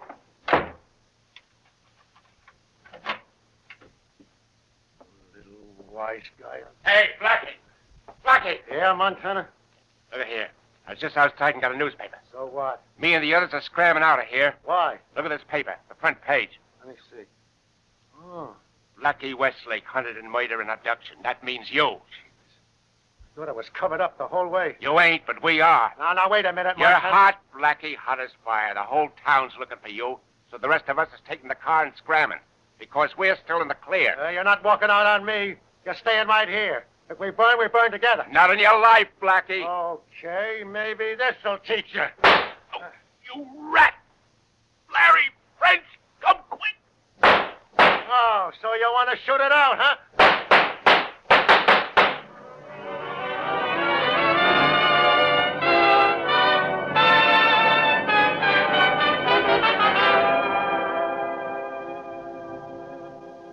Oh, Mr. Keene, it just makes me sick to think of Jimmy in the hands of those gangsters. He's a bright boy, Mrs. Harmon. We can count on him handling himself intelligently. Besides, Mother, the police are hunting everywhere. Yes, but they might take weeks and still not find him. I'm sorry, Mrs. Harmon. I've done my best. Now it's only a question of letting nature take its course. Nature?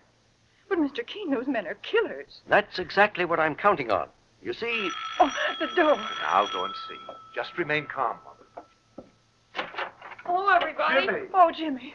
Oh, Jimmy. Thank God you're back again. Jimmy, my Hello, darling. Mother. Hello, Dad. Oh, darling, did those men hurt you? Are you all right? We're just a little hungry. Relax, everybody. Oh, Jimmy, we were just about crazy with worry. Where were you? In a warehouse in Brooklyn. Well, how did you ever get away from there? In a police car. Thanks to Mr. Keene. I guess you'd like to know what happened, Mr. Keene. Yes, Jimmy, I certainly would. Well, just about an hour ago, I was locked in the cellar. But I heard an argument start. The rest of the gang wanted to run away without Blackie. Suddenly, they were shooting all over the place. When the police came a little later, they were all dead or dying. Like the Kilkenny cats. Good heavens. You see, Mr. Keene, they didn't have much loyalty to each other. Yes, Jimmy, that's exactly what I was counting on.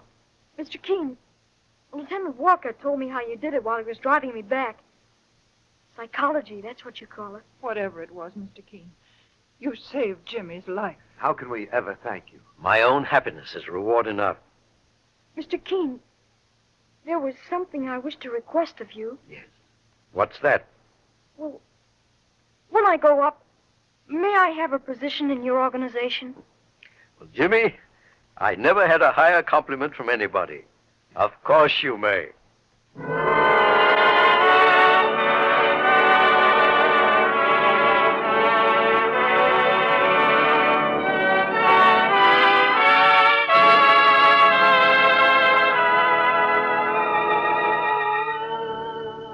Listen next week at the same time when Mr. Keene brings us the fascinating case of Mr. Trevor's secret.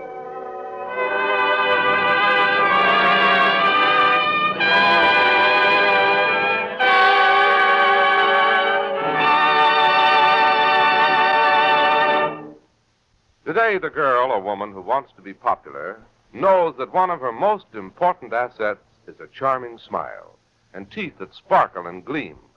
Knows that no matter how smartly she may dress or make up, teeth that are dingy and discolored looking instantly create an unfavorable impression.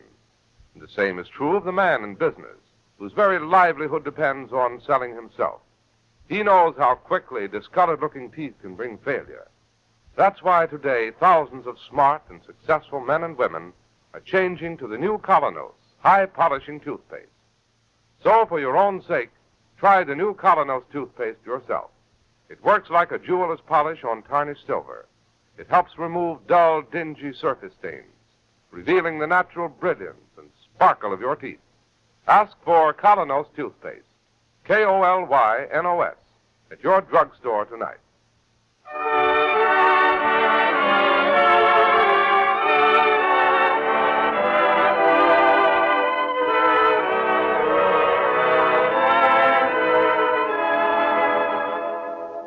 You've been listening to Mr. Keene, Tracer of Lost Persons. Now on the air at a new time, every Thursday night, 7:30 to 8 Eastern Wartime, over this network.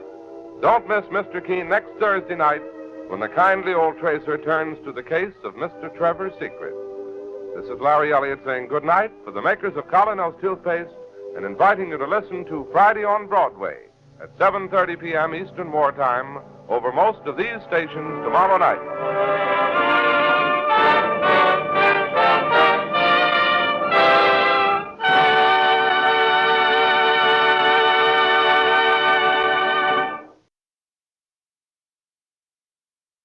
If you suffer from heartburn, indigestion, stomach distress due to excess acidity, try Bisodol. By neutralizing excess acids, Bisodol soothes irritated membranes, does a thoroughgoing job of bringing amazingly fast relief. Take as directed. Get minty-flavored Bisodol, Bisodol, tonight. Only 25 cents at all druggists. The following program will be interrupted to bring you any late news development.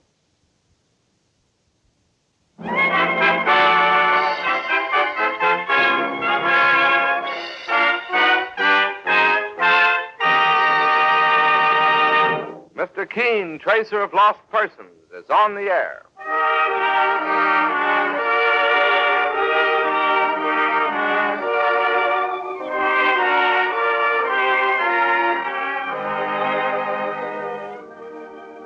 Ladies and gentlemen, Colonos Toothpaste presents Mr. Keene, tracer of lost persons, one of the most famous characters of American fiction and one of radio's most thrilling dramas.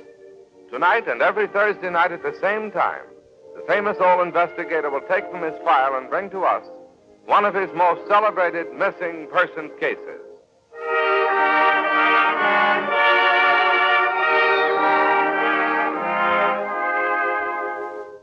Has your dentist ever warned you not to use anything harsh or gritty when cleaning your teeth? If so, you'll be glad to know that Colonos toothpaste contains no grit, no pumice, nothing that could possibly scratch precious tooth enamel. While Colonos helps clean and polish teeth with unsurpassed effectiveness, it does so with complete safety. And remember this, Colonos tastes as bright as it cleans. You'll love the fresh, clean, cool feeling that Colonos gives your whole mouth. It's a grand waker-upper of mornings, a grand picker-upper if you smoke too much. Tomorrow, join the thousands who start their day the Colonos way. You can get Colonos at any drugstore tonight. KolYnos. Colonos toothpaste.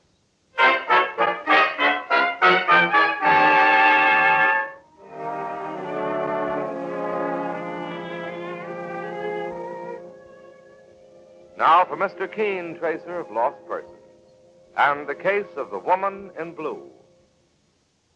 Today in Mr. Keene's office, an obviously nervous and unhappy young Air Force lieutenant awaits the tracer's return, while Susie, Mr. Keene's attractive young office assistant, does her best to make him feel a little more comfortable and at ease.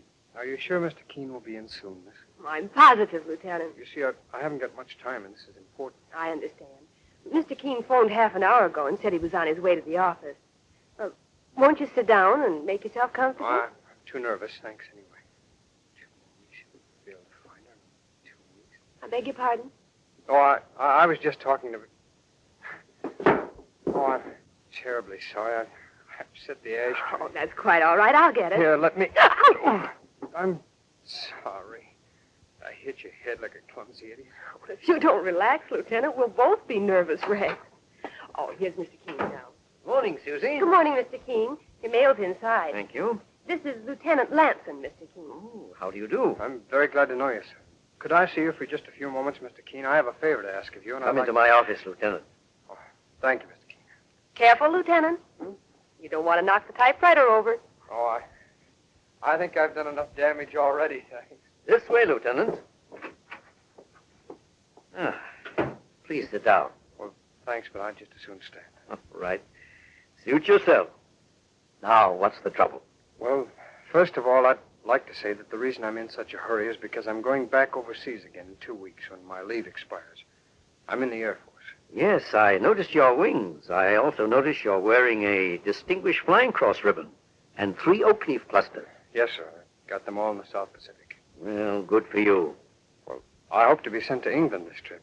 And if I could only see Francia again before I leave... Francia? Yes, sir. Mr. Keene, I don't think you're the answer to the lovelorn column, sir, and I know you're not dealing in service for the lonely hearts. Not exactly. But, well, time is short. You see, I fell in love with a girl at a masquerade party 3 nights ago, and, well, she fell in love with me. She gave me her address, and when I went there the next day, the maid let me in, well, in a most mysterious manner. And then also, with great mystery, she announced that Miss Francia Jones had gone away 2 days before and would be gone indefinitely. I see. She said there was no way to reach her, and Well, I could feel myself being pushed out of the house. I'm sure, sir, that something rotten is going on there. Something has happened to Fran. You mean you believe there's been foul play, Lieutenant? Well, if Francie had left town 2 days before, how did I come to meet her at a party just the night before? It's obvious the maid wasn't telling the truth, but it may have been for different reasons than you suspect. Would a girl leave a guy flat without a word of explanation after telling him... Well, after telling him... What? Well, the things she told me. No. Let's relax, Lieutenant. This thing may not be as bad as you think it is. Well, then you'll help me, Mr. King? I'd like to know who wouldn't help a man in uniform. Just a moment. Yes, Mr. King? Susie, would you come in here with your book, please? Yes. I want Susie to take down certain details concerning Miss Jones. Oh, I'll be glad to give them to her, sir. Yes, Mr. King? Susie, I'd like you to get the usual details from Lieutenant Lanson in regard to the missing person. Yes, sir. Now, what is Miss Jones' address, Lieutenant? Are you going over there now, sir? Well, the first thing I want to do is to find out why the maid told you that story. Well, the address is number 18 Wickersham Road. It's in Westchester. And where can I get in touch with you? Oh, I'm staying at the Hotel Page, sir. All right. I'll call you there just as soon as I have some word. Oh, thanks very much, Mr. King. This means a great deal to me. I'm glad to help if I can. When Mike Clancy calls Susie, would you please ask him to meet me at that Westchester address? Yes, I will, Mr. King. And tell him to wait outside the house for me. Well, I'll see you soon with good news, I hope, Lieutenant. Well, thanks again, sir. Who is Mike Clancy? Mr. King's assistant. Oh, I thought you were his assistant, Miss... Oh, I'm one of his office assistants.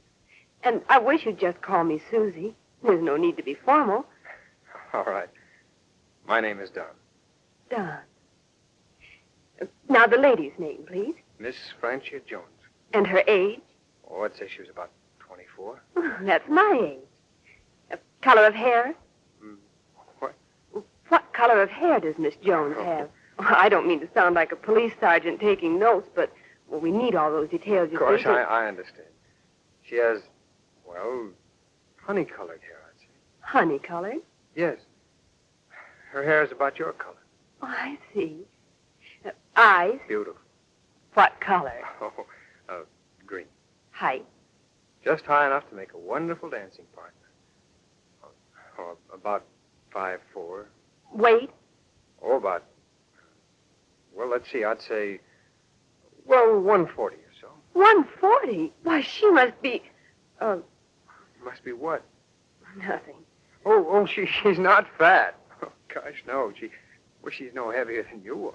I weigh 112. Oh, well, then that's what Francia would. I've never met a man who had any conception of what a woman should weigh. Why, good heavens, if I weighed 140... Well, let's not go into that. Any other details that would make her easily identifiable? Scars or birthmarks? No scars. But what a smile. And when we met, she was wearing a dazzling light blue evening gown. She was, well, a vision in sort of starlight. Well, the smile won't help, and neither would the evening gown. Well, is that all? Yes, thank you. Well, I guess I'd better go now. Well, we know where to get in touch with you, Lieutenant, if we need any further details. Yes. Thanks a lot. Oh, Lieutenant. Yes? Don't worry. Mr. King will find her for you, I'm sure. Oh, I hope so. Thanks for being so nice. So long. Goodbye. And good luck. Honey-colored hair, green eyes, 5 feet 4 inches tall, 112 pounds. Why, he could just as well have been describing me.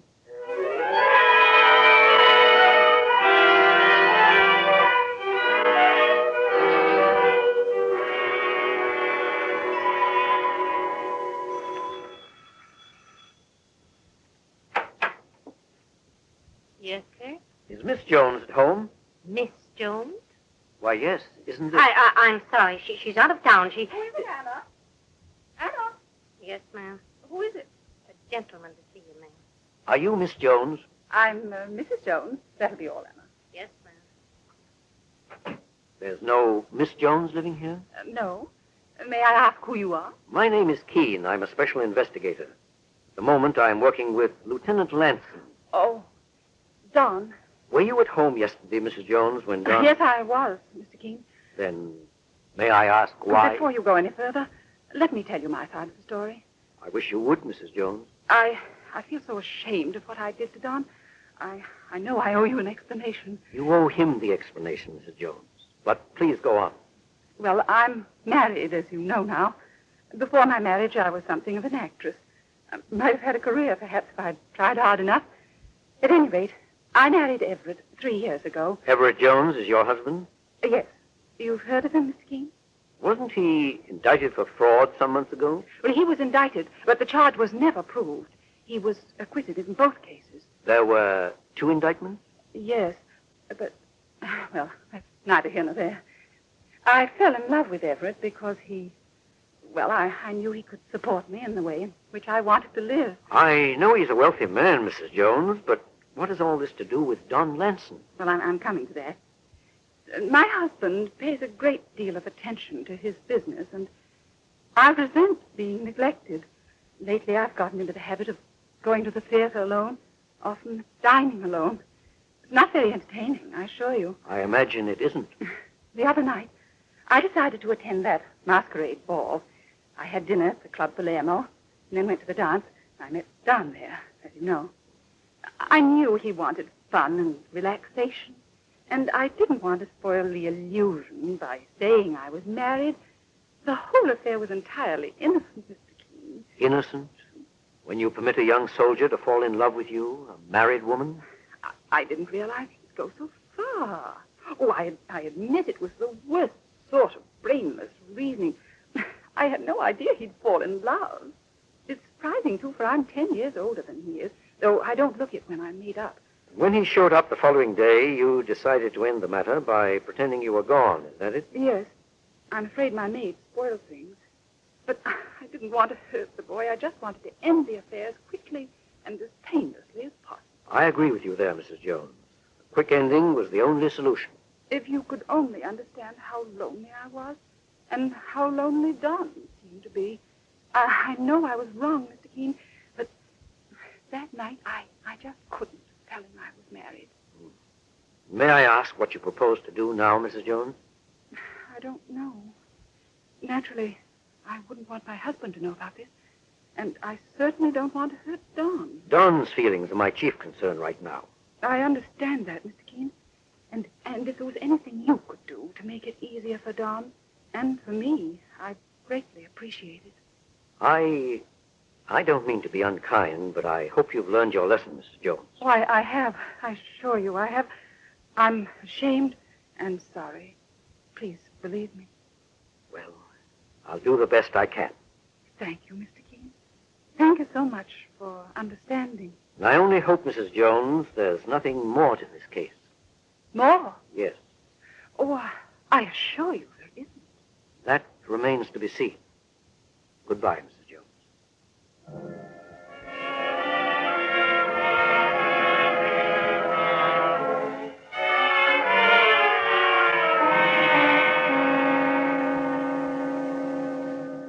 And that's all she told me, Mike.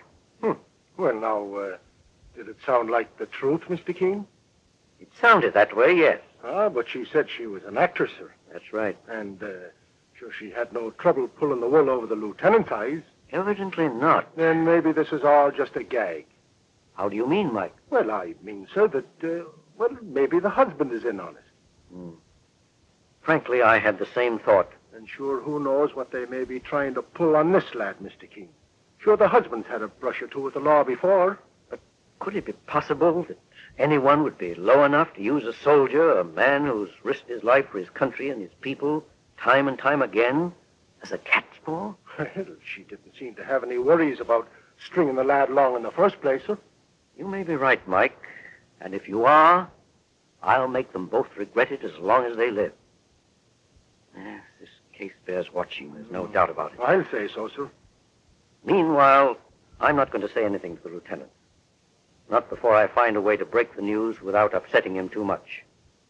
Call him on the telephone, Mike, and ask him to meet us back in the office in an hour. I'll do that, sir.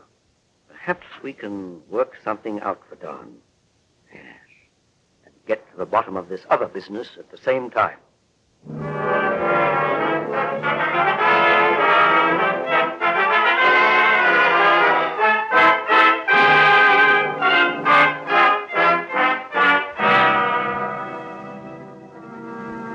just a moment, Mr. Keene will continue with the case of the woman in blue.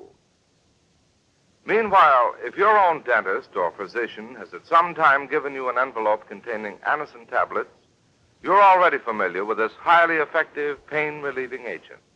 For Anacin relieves the pains of simple headache and minor neuralgia incredibly fast. And here's the reason. Anacin is like a doctor's prescription. That is, not just one, but a combination of active and medically proven ingredients. Anacin comes in handy boxes of 12 and 30, or bottles of 50 and 100 at any drugstore. Take only as directed. Anacin, Anacin. Now back to Mr. Keene and the climax to the case of the woman in blue. Returning to his office with Mike Clancy, his assistant, Mr. Keene finds Lieutenant Lanson awaiting him. Did you find Fran, Mr. Keene? Did you see her? Yes, I saw her, Don. And she's safe? Perfectly safe. Well, then why did she... Don, I don't mean to keep you in suspense, but there's very little I can tell you at the moment. But Mr. Keene, you said... However... Yes, sir? There's a nightclub called the Club Palermo. Do you know where it is? Yes, I've been there once or twice. Perhaps if you had dinner there tonight, you might find your friend. I understand that she is seen there often. But don't you think it might be better if I went back to her home? No, Don, I definitely do not. Now, take my advice, son. Drop into this place this evening. You may be pleasantly surprised.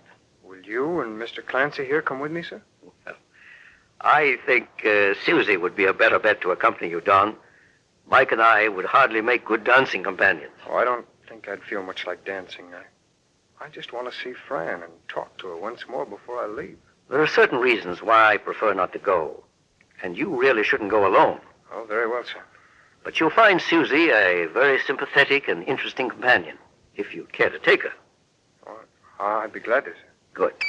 When she returns to the office, I'll ask her if she's free. Perhaps if you call the office later on, then you could make all the arrangements. All right, thank you, Mr. King. And tomorrow morning, call me back and let me know how you made out with Francia. I will, sir. If you say it's the way it should be done, well, that makes it okay with me. Thank you for your confidence, Don. I'll talk to you tomorrow then, sir. Goodbye. Goodbye, Don. Oh, goodbye, Mr. Clancy, and thanks a lot. Oh, not at all, Lieutenant. Will he really meet her there, Mr. Keene? I doubt it, Mike. Francia Jones does go there alone occasionally, but I'm sending him there for a different reason. What, sir? Perhaps he's not quite as much in love with Francia as he thinks he is. The soldier on leave sometimes puts a little too much emphasis on romance, and it's easily understandable. I know what you mean, boss. Francia seemed to be the first American woman he'd met since coming back from the South Pacific. Now, if he met others and talked to them, danced with them, he might find his attitude changing a bit. Sure, and you may be right, sir. Another thing that startled me was Susie's resemblance to Francia. Susie is much younger, of course, and not brittle and superficial like Mrs. Jones, but Susie should be a good substitute to begin with, and she might do him a lot of good. At any rate, we'll see soon enough.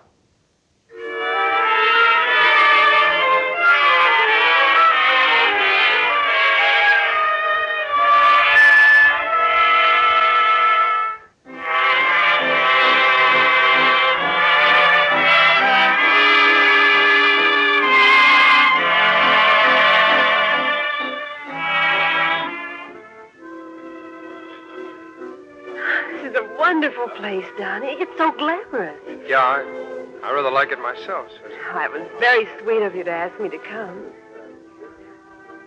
Do you see Francia in the crowd? No, not yet. Oh, perhaps she hasn't arrived. It's awfully good dance music, don't you think? Yeah, it's a pretty good band. Oh, I'm sorry. Would you like to dance, Susan? Oh, I'd love to. There's no point to just sitting here watching the people come in, is there? No. Oh, Susie, I'm sorry. That wasn't a very tactful thing to say. Well, that's quite all right. I understand, Don. Well? Huh? Oh, the dance. Well, sure. Let's go, huh?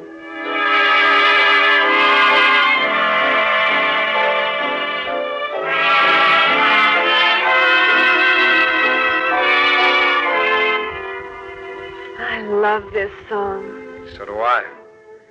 Hey, you're a swell dancer, Susie. So are you. And, well, I guess I should have said this a long time ago. You look very pretty in that glittery blue dress. It's never too late to say that. Thanks. You know, somehow I feel a little more relaxed right now than I have in days. It's the atmosphere and the music. No. I'd say it was more... More what? More you. Well, what was that step you were doing before? Let's try it again, huh? All right.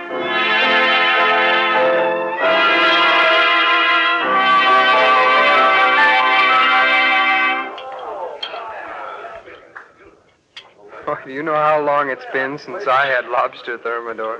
I guess they don't serve a dinner like this out in the South Pacific. K rations are a banquet out there. You know, we think we know what you soldiers go through, but we really don't here at home. Oh, we're not kicking. We've got a job to do, and we do it, that's all. Where'd you get that ring, Susie? Oh, it's a graduation ring. Oh, I know that, but I mean, what school? Oh, you wouldn't know it. It's a small college out west. Oh. Do you have any folks here in New York? No, I live alone. Oh, that must be tough. Not really. I read a lot and go to concerts. Do you like concerts? Oh, I'm crazy about them.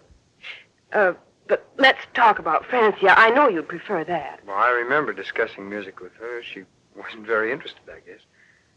Susie, who's your favorite composer? Bach. Well, that's mine, too. Well, strangely enough, I also like Gershwin. Well, so do I. Well, tell me some more about Fran. She must be charming. Wow, she's very beautiful. She speaks like, well, you know, like an actress. With distinction? Yeah, that's it.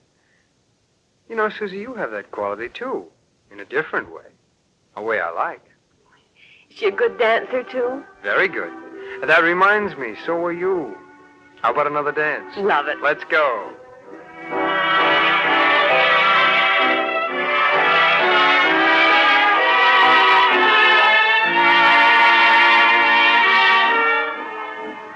Oh, I'm having a wonderful time. Are you? I'll say I am. Oh, this is one of the things we missed so much out on the islands. And boy, oh boy, am I going to make up for lost time.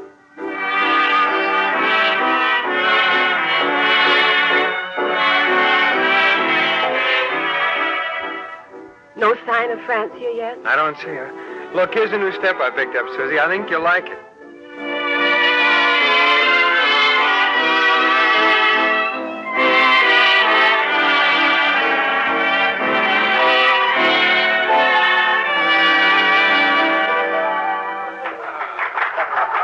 I guess the orchestra's taking a rest. Oh, I wish they wouldn't. Just when I was, well, getting used to holding you in my arms, too.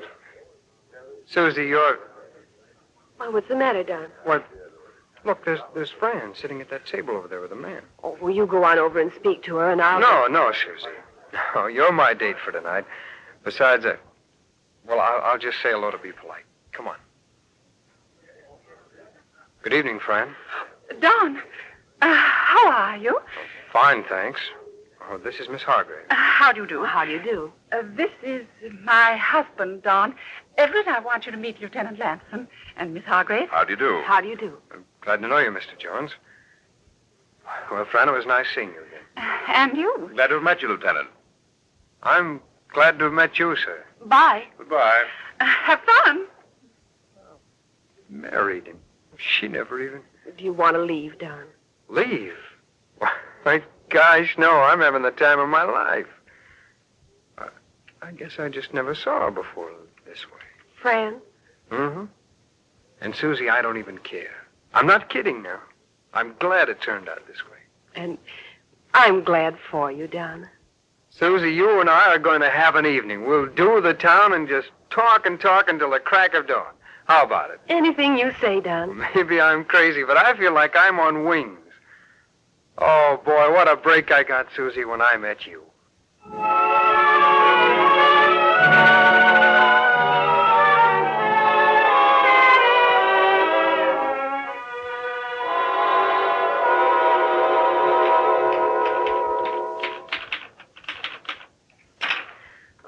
Dear, if I keep making these mistakes. Good morning, morning, Susie. Oh, good morning, Mr. Keene. Oh, excuse me, sir. You look tired. I'm afraid we were out very late last night, Mr. Keene. Did you have a good time? We had a wonderful time.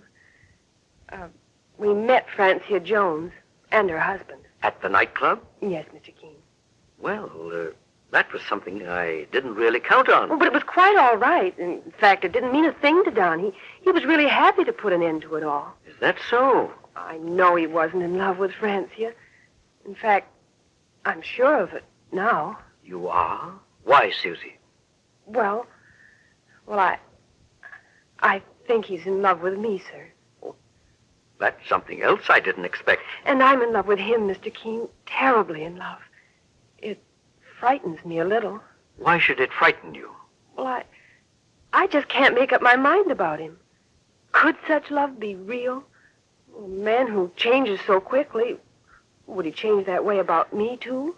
I doubt it, Susie. And I'll tell you why.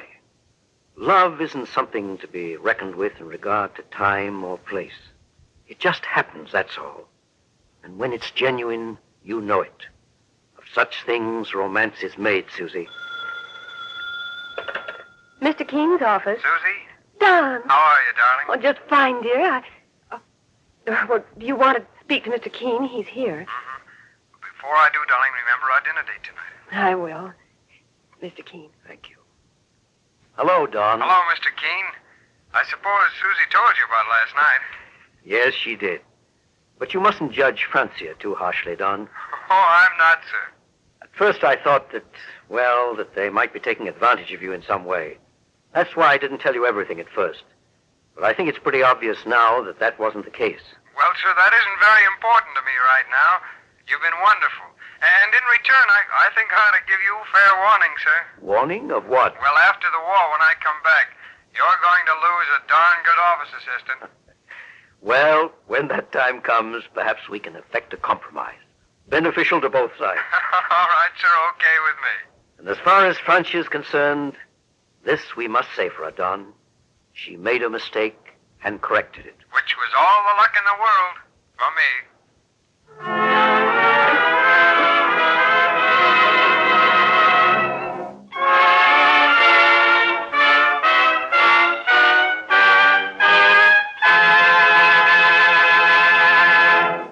Do wartime changes make your dentifrice taste different nowadays? Why not change to Colonos, the toothpaste that really tastes keen? You'll find its delicious minty flavor, its tangy, refreshing taste, chases morning mouth in a hurry. Yes, there's a zip and a tingle to Colonos that leaves your mouth fresh and cool as the sea breeze.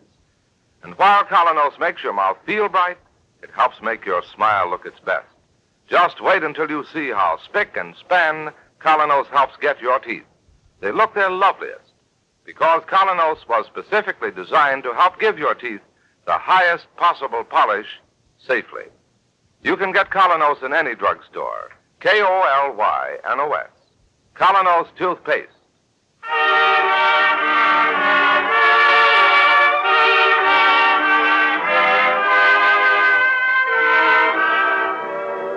You've been listening to Mr. Keene, Tracer of Lost Persons, on the air every Thursday at the same time over this network. Don't miss Mr. Keene next Thursday night when the kindly old tracer turns to the case of the hidden motive. This is Larry Elliott saying good night for the makers of Colonos toothpaste and inviting you to listen to Friday on Broadway at the same time over this network tomorrow night.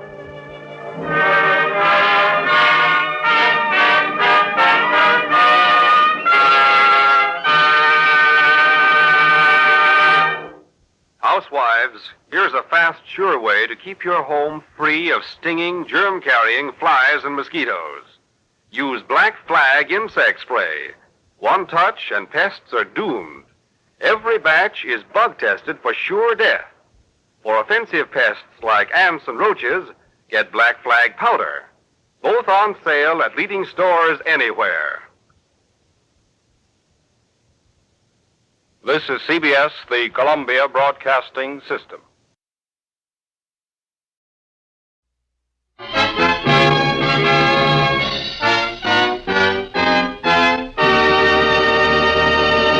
For amazingly fast relief from the pains of simple headache or minor neuralgia, try Anacin. For Anacin is like a doctor's prescription. It gives you not just one, but a combination of medically active, tested ingredients. Relief comes incredibly fast. Take only as directed. Anacin, Anacin, at your druggist.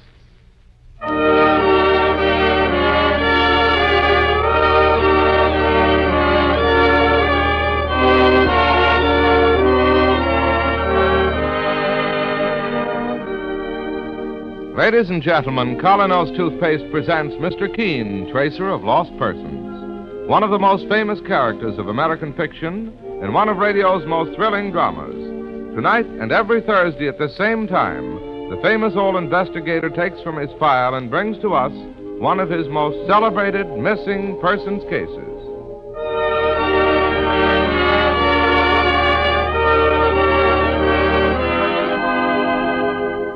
Next time you buy a dentifrice, get high-polishing, high-foaming Colonos toothpaste or tooth powder. Colonos is a double result dentifrice with a mouthwash effect built right in. Freshens your breath while you're brushing your teeth. Tomorrow, buy Colonos.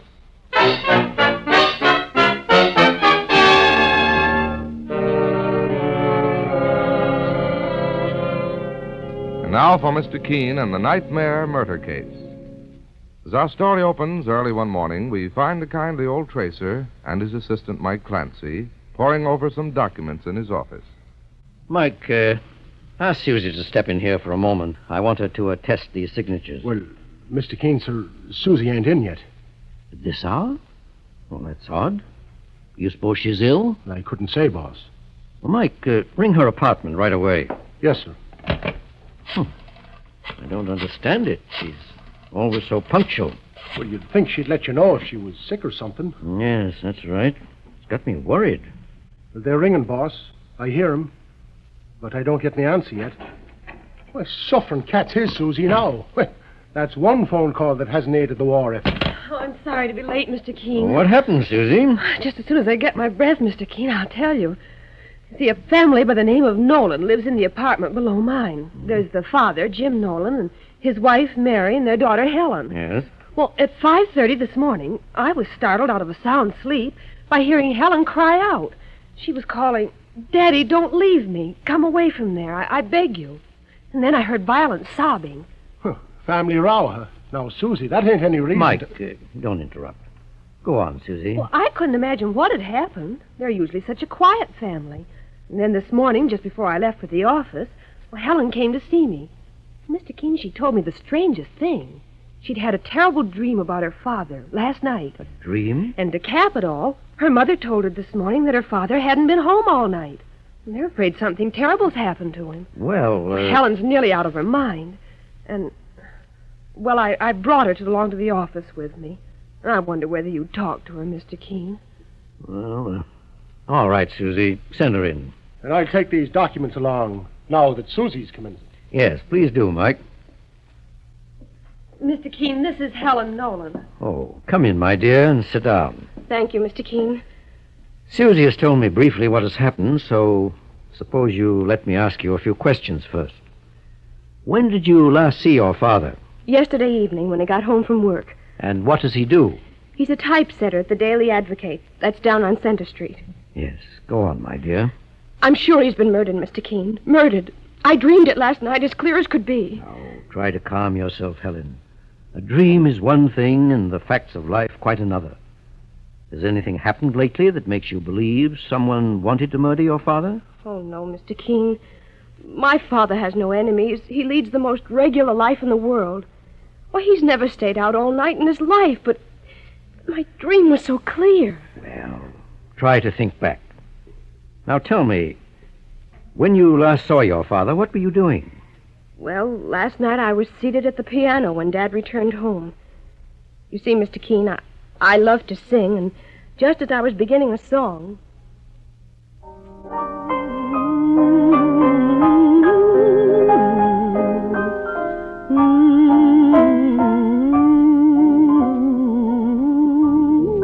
Helen, your voice voice sounds sweeter every day. Oh, hello, Dad. That's a beautiful song. It's a dreamy song. It reminds me of you. Me? Dreamy? You hear that, Mother? Well, come to think of it, perhaps you're right. Guess what tomorrow is? Tomorrow I'm celebrating. I'll have been working 25 years at the newspaper office, and I've a big surprise in store for you. Jim, Helen has to be leaving. Oh, that's so, Mary? Sorry, Dad, I've got a date, a very special one. I'll see you in the morning, and you can tell me your surprise then. And maybe I'll have one for you. I returned home quite late, Mr. Keene. Mother and Dad had both gone to bed, I supposed, and then later on I had that terrible dream. A nightmare. My father's been murdered, Mr. Keene, or he's in some awful danger. I know it. Well, tell me, Helen, how does your mother account for your dad's disappearance? Is it possible they had a quarrel? That's just it, Mr. Keene. I don't like to say this. You think she may be holding something back? I don't quite know. Well, suppose I have a talk with your mother. However, first I'll send Mike Clancy, my assistant, to your dad's newspaper office for a checkup. And, Helen, I'd like you to remain close by where I can reach you very quickly. You're very kind, Mr. Keene. Do you think anything... My dear, try not to worry. I'll get working on this case right away.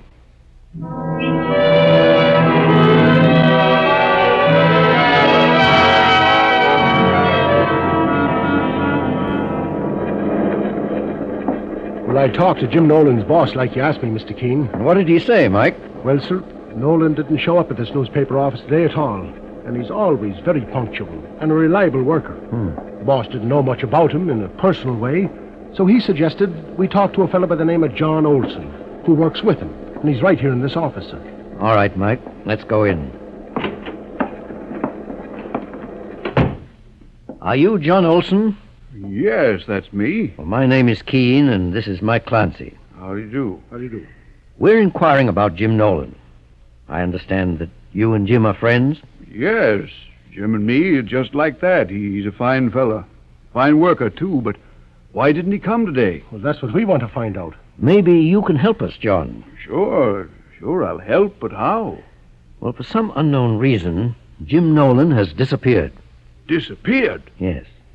Did he have any trouble here that you know of? Trouble? No, Jim and me and the rest here are like one big family. Then you'd know if he was worried about anything. Sure, Mr. Keene, but Jim was always happy. His head was always in the clouds. In the clouds? In what way? Well, one thing, he talked all the time about how he wanted a house in the country with cows and chickens and honeysuckle climbing all over the porch. Yeah, he talked about that all the time. A house in the country, you say? Well, that might explain something. Well, I hope so. Now, you find Jim, Mr. Keene, and say his old pals here want him back. Quick. All right, John. I'll do the best I can. Come along, Mike. We're going now to see Jim's wife, Mary Nolan.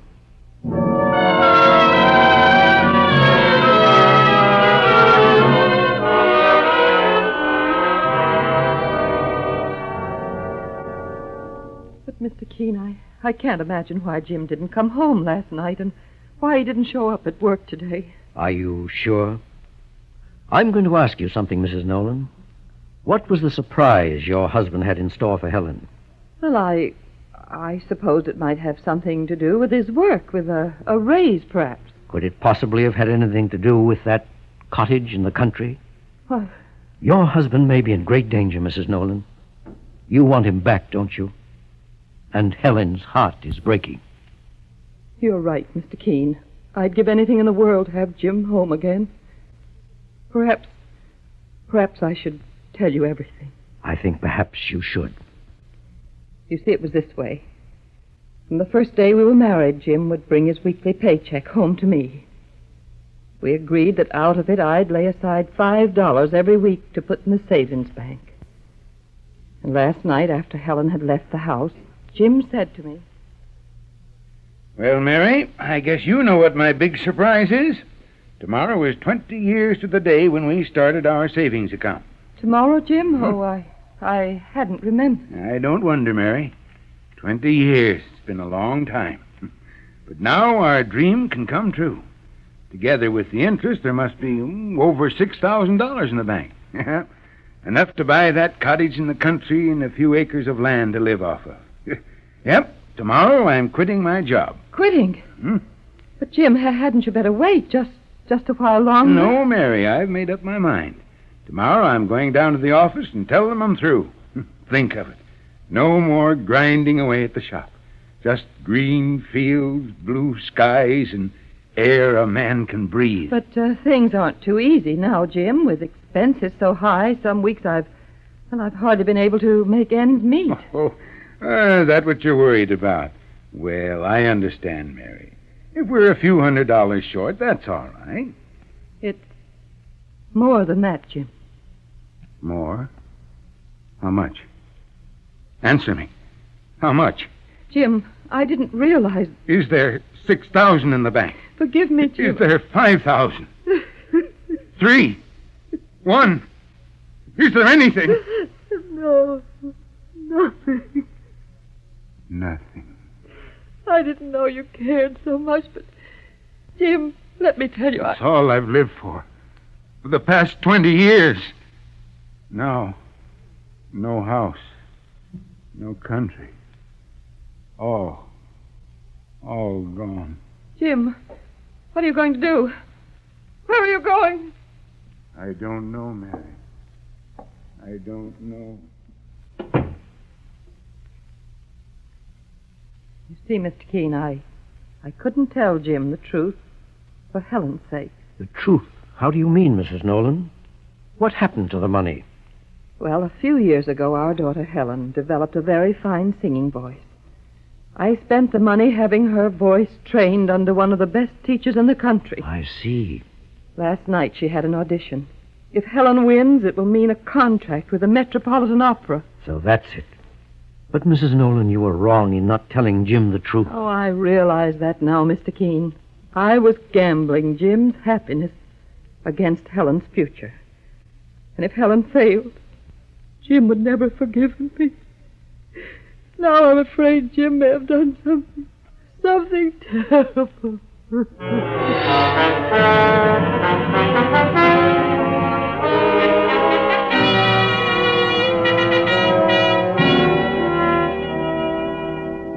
That's the story, Helen, as your mother told it to me. Poor Mother. I never knew. And poor Dad. Oh, Mr. Keene, we've got to find my father. Yes, Helen, and quickly. But frankly, I don't know where to start. I haven't a single clue to go on. That terrible nightmare I had. In it, I saw someone trying to murder my father. I saw it as clearly as I'm seeing you in this room. But that was a dream, Helen, a dream. Mr. Keene, sir, if I might make a suggestion. Ain't it just possible... Oh, I know what you're thinking of, Mike. Well, for a fact, boss, the great-grandmother Gilhooly had second sight. Why, once she had a dream... Yes, Mike, I've heard such things do happen, but to look for a lost person on such a basis, why, it's fantastic. Dreams are too vague and uncertain. I wouldn't attempt it. Well, Mr. Keene, it wouldn't do no harm to have the young lady describe it. No, I suppose not. It was so vivid, Mr. Keene. Please let me tell you. All right. Go ahead, Helen. Well, I suddenly found myself running along what seemed to be a broad wooden platform. I could faintly see a pier in the distance, and I could hear water lapping up against it. Then as I got closer, I noticed my father standing uncertainly on the edge, and someone was beside him. Railroad tracks and a watchman's shack were between me and the pier. I wanted desperately to get to my father, but as I started to cross the tracks, I heard a train approaching rapidly. Then the watchman came out of his shack and said, "You better hurry, miss, if you're going to make it. Come along, I'll help you." He flashed the train down, and with its brakes grinding, I leaped across the rails, crying out, "Daddy, don't leave me! Come away from there, I beg of you!" Suddenly, my father was gone, and the other person ran away. And I woke up sobbing wildly. You're very close to your father, aren't you, my dear? Terribly close. Oh, Mr. Keene, doesn't that dream mean anything to you? Don't you believe it shows danger, that something dreadful has happened to my father? Well, boss, what do you say? Well, Helen, there's just a bare possibility you've been through one of those rare psychic experiences one occasionally reads about. It's 1,000 to 1 chance. And while I've never attempted such a thing before, I propose to look into this dream of yours. Mike? Yes, sir. There's a railroad line running the length of the West Side riverfront. That's the logical place to begin. Inquire of every shackman's booth along there for any trace of the missing man.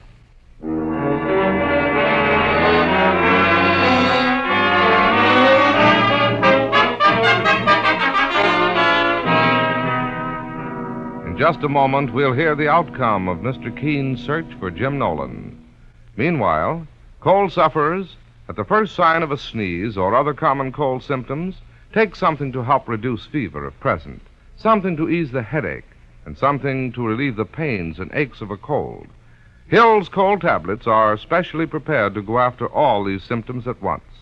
You can rely on Hill's cold tablets because each ingredient in this scientifically compounded cold tablet is of the highest possible quality, a proven formula, famous for more than 50 years.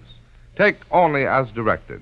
Ask for Hill's cold tablets at your druggist tonight. Now back to Mr. Keen and the nightmare murder case. It's a few hours later, and the tracer is in his office, waiting to hear the results of Mike Clancy's search of the riverfront. His telephone rings. Hello? Is that you, Mr. Keen? Yes, Mike. What's the news? Well, boss, I think I've got a lead, and it looks like a good one. Fine. Where are you? At the corner of 12th and West Street. Very well, Mike. I'll be there right away.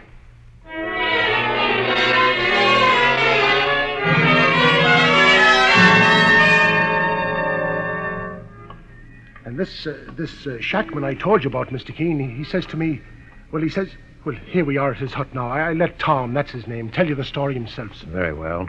Suppose you wait outside, Mike, while I go on in. Right, boss. Hello, Tom. I'm Mr. Keen. Yes, Mr. Keen. Come on in, sit down. Thank you. I ain't got much style here, but it's a mite warmer than outside. Mike Clancy was telling me what you's after. Yes, I understand you noticed someone early this morning who answered the description of the man we're looking for. That's right. I spied him first about 5 o'clock. He was hanging around the pier there. The pier, eh? Yes. Well, the early milk train comes by here at 5:30. As she was coming down the stretch, I sees this here fella easing towards the tracks. That's funny, thinks I. So I called him to get back, but he took no notice. He acted like a man in a daze. So I flags the train down with my red lantern and pulls him away from the rails, and just in time, too. And then what happened, Tom? Well, I took him into my shack here, Mr. Keen. He didn't look like the usual waterfront hobo, so I asked him what his name is. And what did he say? Well, he says, "What's that to you? Jim Jones is good enough." I talked to him for half an hour, kind of quiet-like, but didn't seem to make no kind of impression. He acted real beat down. He did, eh? Yeah. He just couldn't seem to get hold of himself. Kept saying he had no interest in life. Finally, I persuaded him to go and get some sleep. Told him he'd feel better then, and I directed him to a hotel around the corner. A hotel, you say? Yes, sir. Last I saw of him, he was headed that way. Well, thank you, Tom. You've been a real Samaritan. God bless you.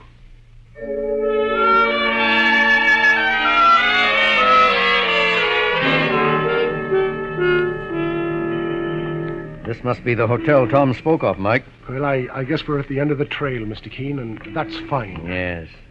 Well, here's the lobby door. Go ahead, boss. Mike, do you see what I see? What, police and plenty. Well, it looks like trouble, sir. There's Inspector Hopkins. Come on.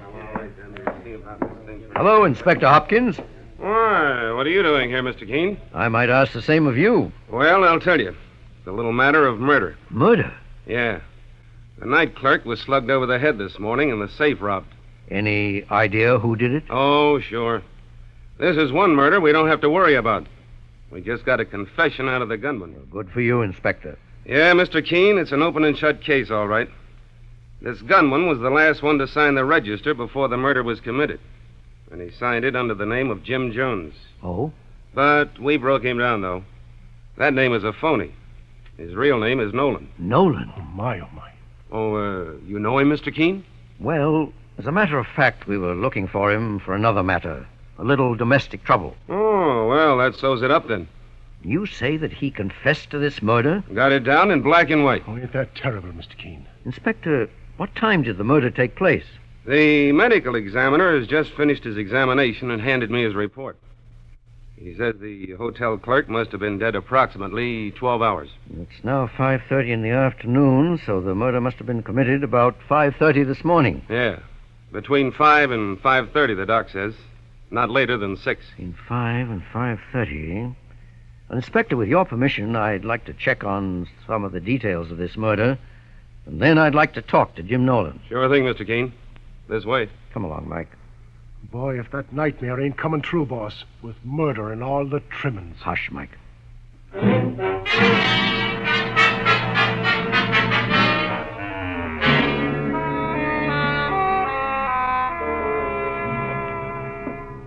All right, Mr. Keene, you've seen the desk clerk's body. Now, do you want to have a talk with Nolan? Yes, Inspector. I'd like to see what I can get out of him. Well, he's right in here, Mr. Keene. Oh, Nolan. If someone wants to talk to you. Hello, Jim. I'm glad to see you. My name is Keene. Keene, you say? What do you want? I've been sent by your wife and daughter to look for you. I haven't any wife and daughter. No? The inspector tells me you've confessed to killing the hotel clerk. Sure, I confessed. Why don't you fellas let me alone? I've told you I did it, so let's get it over with. And sooner the better. Do you want to die, Jim? Is there any reason why I should want to live? I can think of 2 reasons. Mary and Helen. I don't know what you're talking about. Inspector. Yes, Mr. Keene? I've an idea. Have you had this man view the body of the victim? Why, no, it wasn't necessary, Mr. Keene. All right. Jim, there's one question I want to ask you, and then I won't bother you anymore. Can you give me a description of the hotel clerk who was on duty when you registered this morning? The man you say you killed. Haven't you enough evidence against me? Yes, but this will clinch it. Well, he was stocky, had black hair, a pug nose, and the little finger on his right hand was missing. I noticed the finger especially. You're sure of that? Positive. Oh, Mr. Keene, just a minute. That ain't what the dead man looks like at all. Of course not. That's a perfect description of Bugs Morelli, the safecracker. Why, sure. That mug we've been out gunning for some time, eh, Mr. Keene? Right. Morelli's your man, Inspector. Jim Nolan never committed this crime. Yeah, but how, Let me suggest what happened. Bugs held up the hotel desk clerk and then blackjacked him. While he was in the act of breaking open the safe, Nolan entered the hotel. To allay suspicion, Bugs then posed as the real clerk and assigned him to a room. But then, why did Nolan here confess he murdered the clerk? Well, that's another story. Jim Nolan has had a great shock. At the moment, he is desperate. He just doesn't want to live, and having failed in an attempt to kill himself, he thought he saw in this another way out. Well, it sounds crazy, Mr. Keene, but it looks as if you might be right. I'm sure of it, Inspector. With your permission, I'll take Jim Nolan along home. Go right ahead, Mr. Keene. That is, if you'll promise to have him on hand if I need him as a witness. I give you my word on it.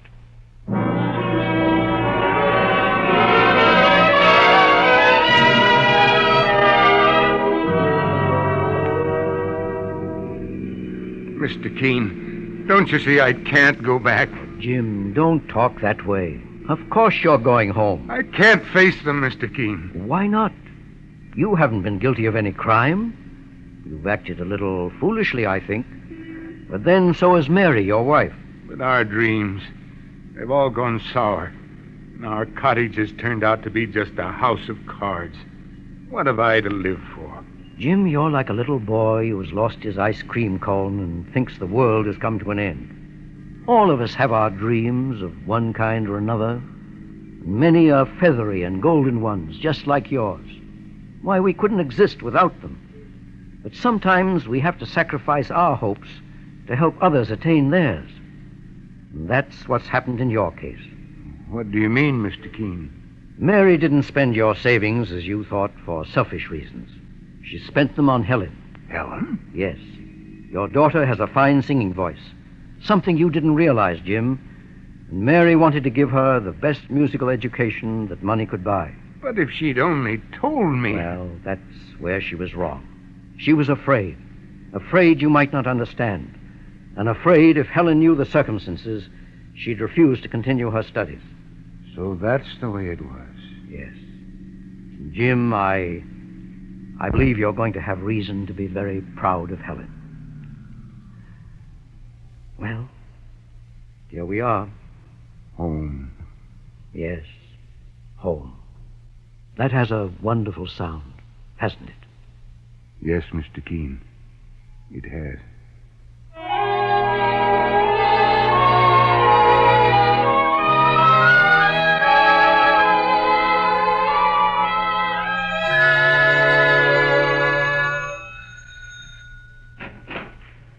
Mary.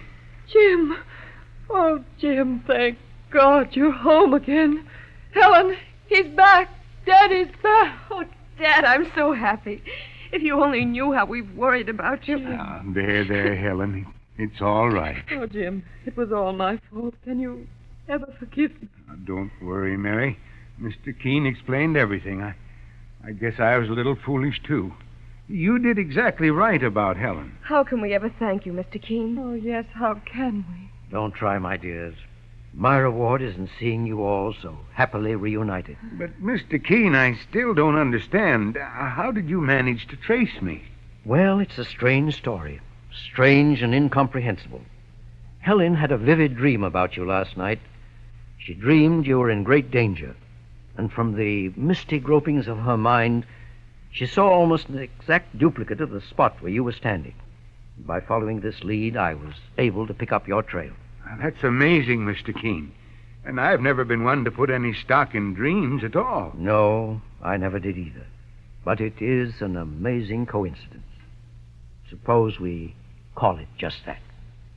And now I must be going. Oh, wait, Mr. Keene. Helen has something to tell you. I won that audition, Mr. Keene. You won that audition? Good for you. And a contract to sing at the Metropolitan next year. Helen. Oh, Daddy, I'm so happy. Helen, darling, it all seems so wonderful. I can hardly realize what it means. I think it means, Jim, that you're going to have that cottage in the country after all.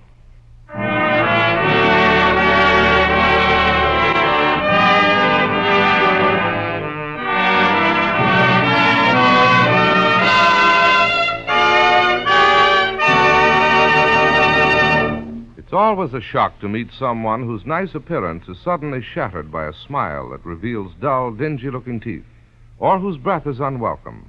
And because many people are hampered by both of these handicaps without even knowing they have them, it pays to know about Colonos toothpaste. To help correct these conditions when caused by improper cleansing, just brush your teeth with Colonos, as you would with any other toothpaste, with this one exception. When you finish brushing, swish its rich, active foam thoroughly through your mouth. For Colonos is one toothpaste with a mouthwash effect built right in. Thus, it fosters a double result. First, Colonos helps your brush remove ugly surface stains from your teeth. Then, at the same time, it freshens your breath while you're brushing your teeth. For a high-polishing, high-foaming toothpaste with a mouthwash effect built right in, ask for Colonos. It has been approved by thousands of dentists. If powder is your preference, try Colonos tooth powder. It offers the same double result, has a wonderful wintergreen flavor. Get KolYNOS, toothpaste or tooth powder. Tomorrow, buy Colonos.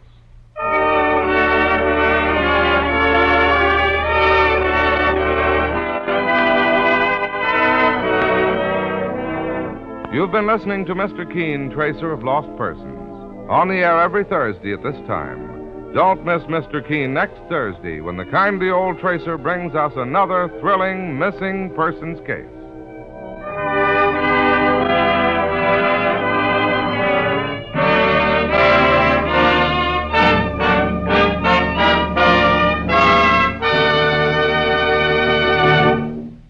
Gleaming floors in record time.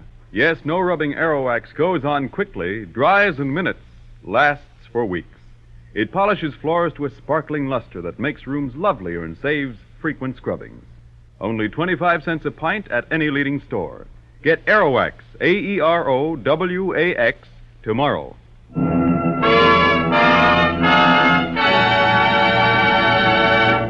Mr. Keene, Tracer of Lost Persons, will be on the air next Thursday at the same time. This is Larry Elliott saying goodbye for Mr. Keene and the Whitehall Pharmaceutical Company, makers of Colonos toothpaste and tooth powder. This is CBS, the Columbia Broadcasting System. It's time now for Mr. Keene, tracer of lost persons.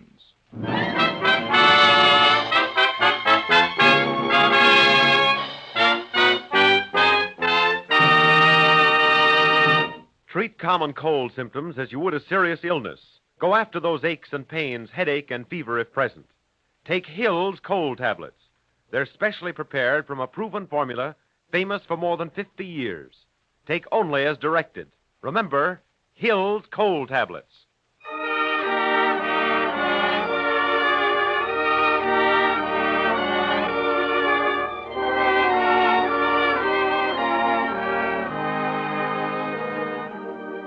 Ladies and gentlemen, Colonos Toothpaste presents Mr. Keene, tracer of lost persons. One of the most famous characters of American fiction in one of radio's most thrilling dramas. Tonight and every Thursday at the same time, the famous old investigator takes from his file and brings to us one of his most celebrated missing persons cases.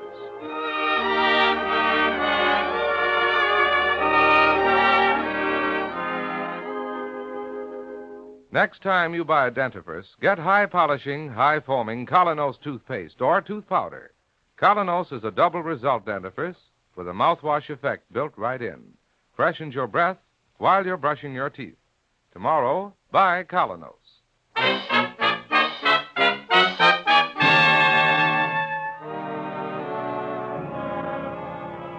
And now, Mr. Keene, tracer of lost persons, who brings us the case of the absent-minded professor. Our story opens one evening in New York, in the home of Dr. Roland Barton, professor of English literature at Harvard University. As he sits before the fireplace with his wife, Julia, he asks, Julia, my dear, are you sure you're feeling all right now? Oh, perfectly, Roland. Do stop fussing and read me another little poem. You read so beautifully. Well, let's have a look through this collection. Now, let's see. Oh, here's one. Just the thing. She walks in beauty like the night of cloudless climes and starry skies. Oh, how lovely. You know, my dear, the first thing that struck me about you was the way you walked, talked, and looked. Oh, darling, I'm not exactly young anymore. I wonder whether you really are happy here. Why not, with such a beautiful wife and a lovely stepdaughter like Joan? My dear, you look very sleepy. I think you'd better get to bed. Really, I'm perfectly all right. All right. Why, you gave Joan and me the fright of our lives at dinner tonight. No more talk about that. It's not really very poetic, the way I keep getting those attacks of indigestion. Well, thank heavens Joan brought you your medicine in time. And tomorrow I'm finally taking you to the doctor. Perhaps. But right now I'd love to hear a poem. That little thing by Herrick. Herrick? Who's Herrick? Oh, if you want the absent-minded professor. Robert Herrick, the Cavalier poet. You've been lecturing on him for 20 years, you know. Oh, yes. Herrick. Gather ye rosebuds. Yes, that one. Yes. Mm-hmm. Gather ye rosebuds while ye may. Old time is still a-flying. And this same flower that smiles today, tomorrow will be dying. Julia. She's dozed off. Julia, dear, don't you hear me? Heaven, she's turned so ghastly pale. Julia, I'm shaking you. Don't you feel it? Something's happened to her. Joan, come here quickly. Joan! What's the trouble, Professor Barton? Your mother, she's dozed off here. I can't bring her to. Mother? Mother? Why, she doesn't seem to be breathing at all. Julia! I think she's dead. Joan, my dear, tell me. Yes? Just what was that medicine you gave your mother tonight?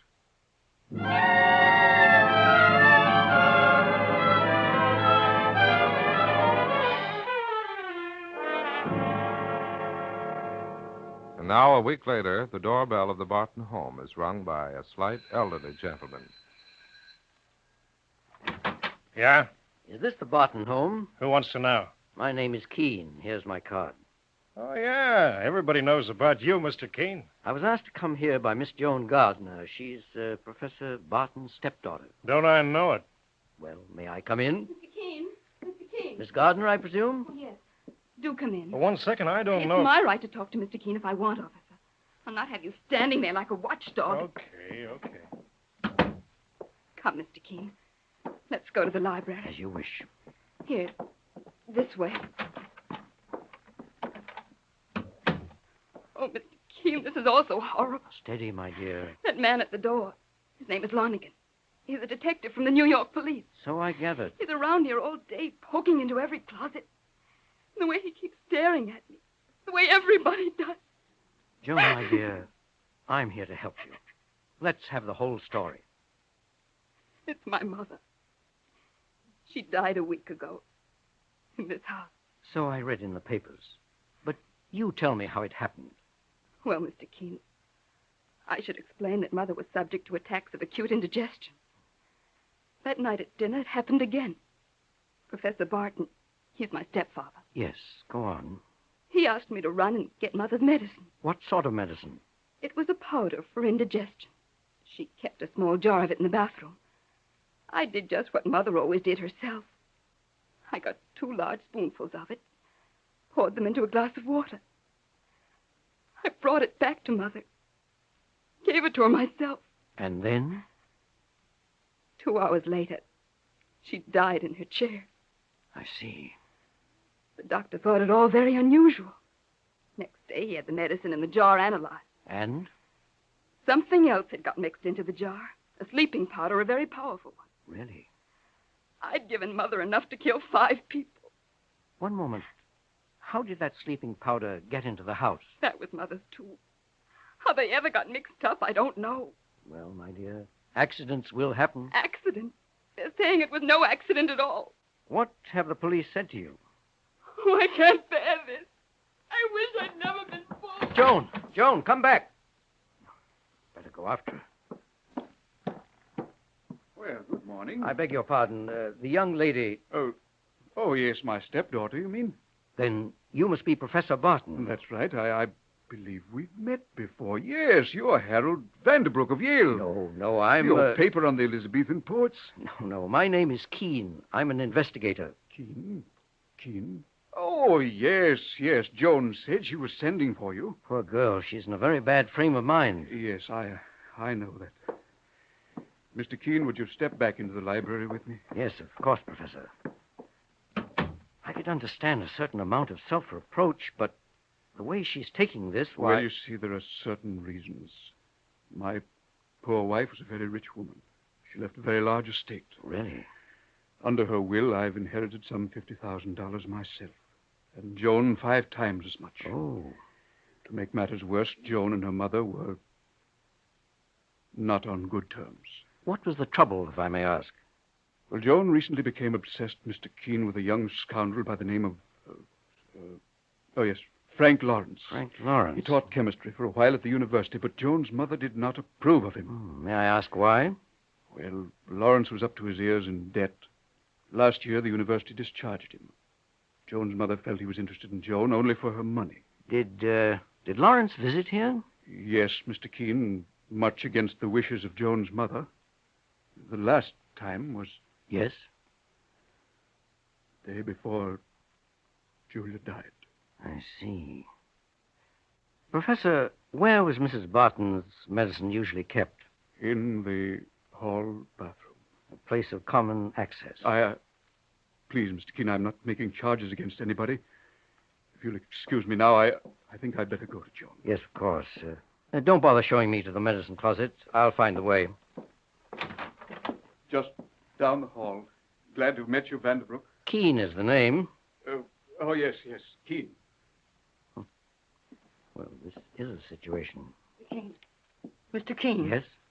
I'm the housekeeper here, Mrs. Gleason. Well? I just heard you talking with Professor Barton. So I was, Mrs. Gleason. Are you going ahead with this case?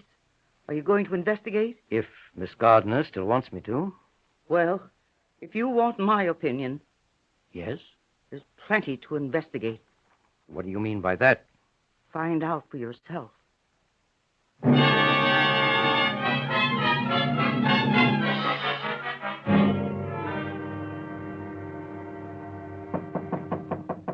Come in. Oh, good morning, Mike. Good morning, boss. Well, sure as my name is Michael Clancy, I've been from one end of this town to the other in the tail of this Frank Lawrence. He gets around to plenty of bars and gambling joints. Any luck, Mike? Well, a fellow at the university gave me a tip on one of the reasons they fired Lawrence last year. Seems he was tied up with some dope ring. Oh, really? The FBI never did get the goods on him, but he was supposed to be using his knowledge as a chemist. Anything more? Well, yes, sir. One night in a bar, Mr. Keene, he got lit up and started talking about how rich he was going to be. His exact words were... Yes? He says, one of these days the old lady will cash in, and so will I. Quite a ruffian. Do you have his address, Mike? Yes, sir, right here. Well, thank you, Mike. I'm going right over there.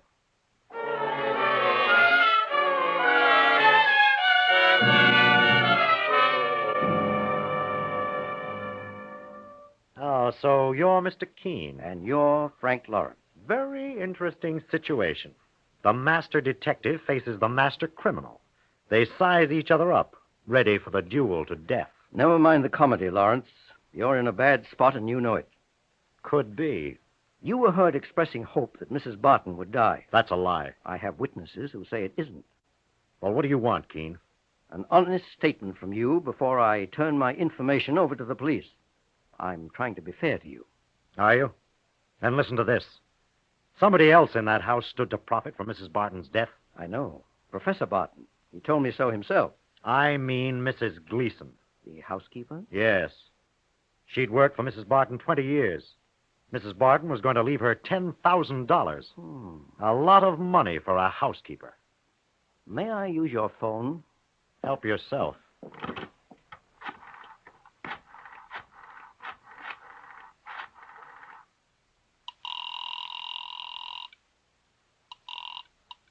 Hello? Is Miss Joan Gardner there? Speaking. Oh, this is Mr. Keene. Oh, I've been wondering about you, Mr. Keene. Has anything turned up? Have you been able Something quite important, my dear. I want to drop over and have a talk with your housekeeper. Mrs. Gleason, she isn't here. No? She was taken ill 3 days ago, very suddenly. Oh, she's ill? She decided to go off to the home of her sister. Oh, Joan, can you get me her sister's address? Well, it's around somewhere, Mr. Keene. Well, get it for me at once. This is vitally important.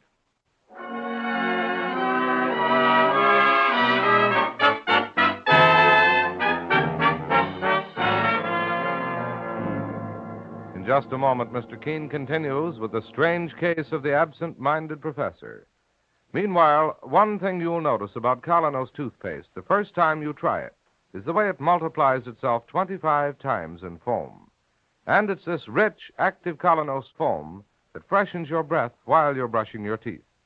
So use high-polishing, high-foaming Colonos, a double-result toothpaste with the mouthwash effect built right in.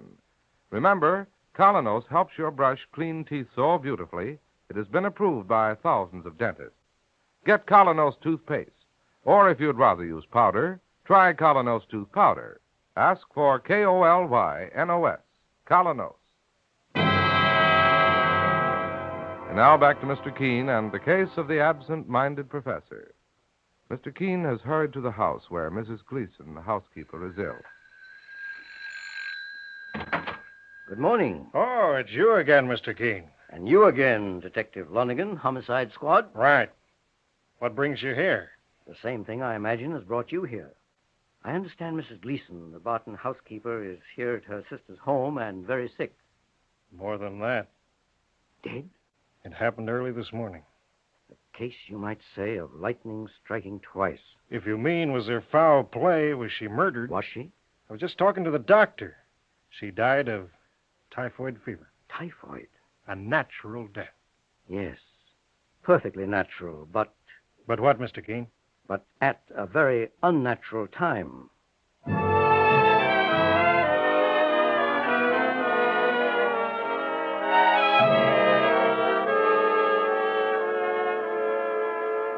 Good morning, Professor Barton. Oh, well, I say it's Professor Greenwood of Princeton. No. My name... I was reading your book on Chaucer only last week, and I must say... My name is Keene, K-E-E-N. Oh, yes, the detective chap. Well, is there anything we can do for you? I'm rather worried about your stepdaughter. About Joan. Well, so am I. And I thought, just as a precaution... Professor Barton, Begging your pardon. Yes, Mary. A telephone call for you from Dr. Holmes at the university. Yes. Will you excuse me, Mr. Keene? Of course.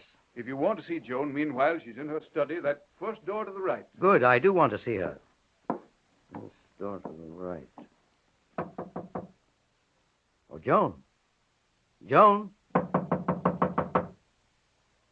Joan. I don't like this. Oh, it's you, Mr. Keene. Didn't you hear me knock? I was writing a letter. A letter? Or something else? Don't understand what you mean. Really, the way people stare at me these days, the things they talk about behind my back. Joan, my dear. Yes? I want you to make me a promise. What? That you will give up this idea of committing suicide. Suicide? Why, Mr. Keene, all I was doing was writing a letter to a friend. May I look at that letter? No. No, it's very personal. Joan, I know how badly you feel about your mother's death. Everybody's turned on me. Even Frank Lawrence, he hasn't come near me once. I know. But let me say just this. I, for one, don't feel you had any responsibility for your mother's death. I gave her that drug. You were the unwitting instrument of some other person. Well, of whom? Of whom? I'll find out sooner or later. I was hoping to get a little help from Mrs. Gleason, but unfortunately... Yes? She died early today of typhoid fever. Oh, dear Lord. I was so very fond of her. Are you fond of Professor Barton, too? Naturally, Mr. Keene. He's always been such a dear. How long were he and your mother married, Joan? 2 years. Would you happen to know where he taught before he came here to New York? Yes. Marlowe State College out west. Why do you ask? Simply a routine check, Joan. Was he ever married before? Yes. His first wife died, too. But, Mr. Keene, if you've got any idea Professor Barton is a sinister old murderer, why, he's the gentlest thing alive. Yes, that's what everyone says. That's what everyone says.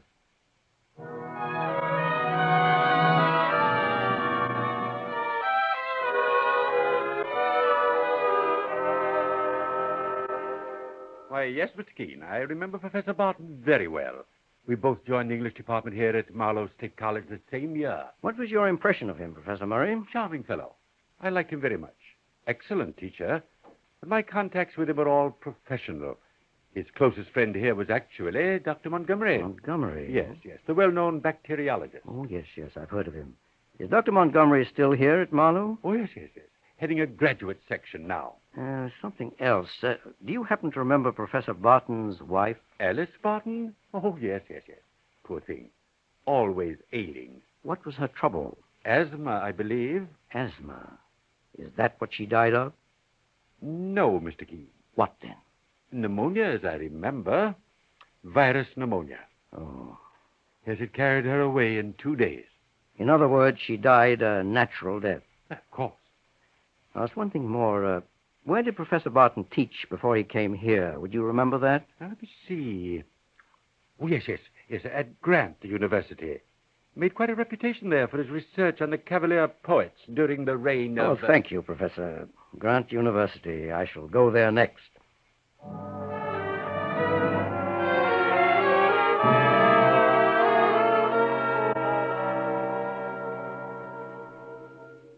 Oh, yes, Mr. Keene.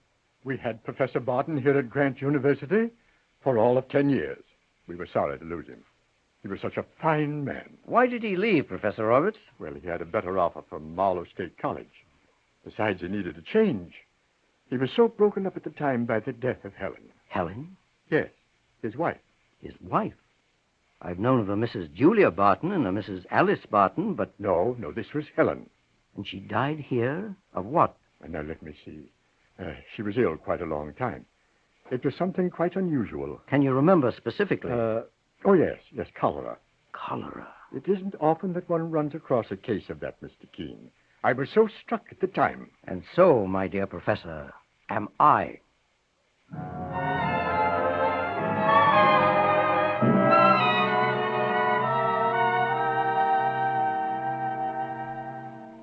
Well, boss, I'm glad to see you back at the office. The work has certainly piled up while you were gone. I'm sorry, Mike. I didn't think it was going to take so long. Did you discover anything on your trip west? Not as far as the eye could see. And what does that mean, sir? Just what it says, Mike. Riddles, nothing but riddles. Any word from Joan Gardner while I was gone? Well, she phoned 3 times this morning. Nothing special, just asked for you, Mr. Keene. Mike, I'm going to the Barton home at once. Well, what for, sir? In this case, there's been one natural death after another. I'm going to interfere for once with the course of nature.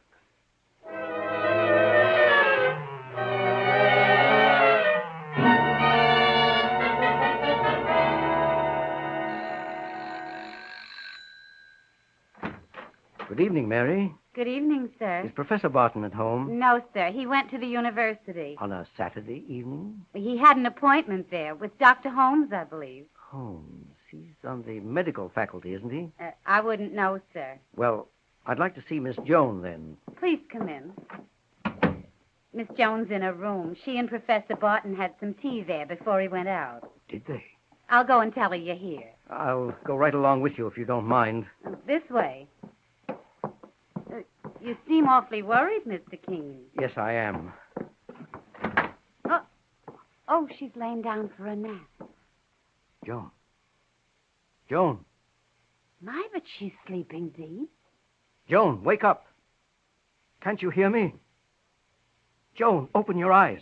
Oh, Mr. Keene, look at this. On the night table. I see. It's a note. Dear Mr. Keene, I cannot bear all the suspicions, all the talk. I'm doing the only possible thing, taking my life. Dead. She's dead.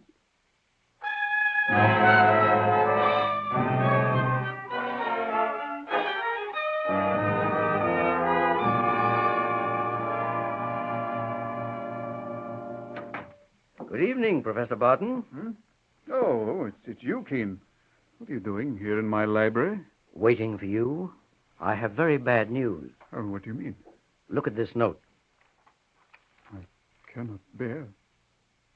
Good heavens, how utterly horrible. How did she do it? With the same drug that killed her mother.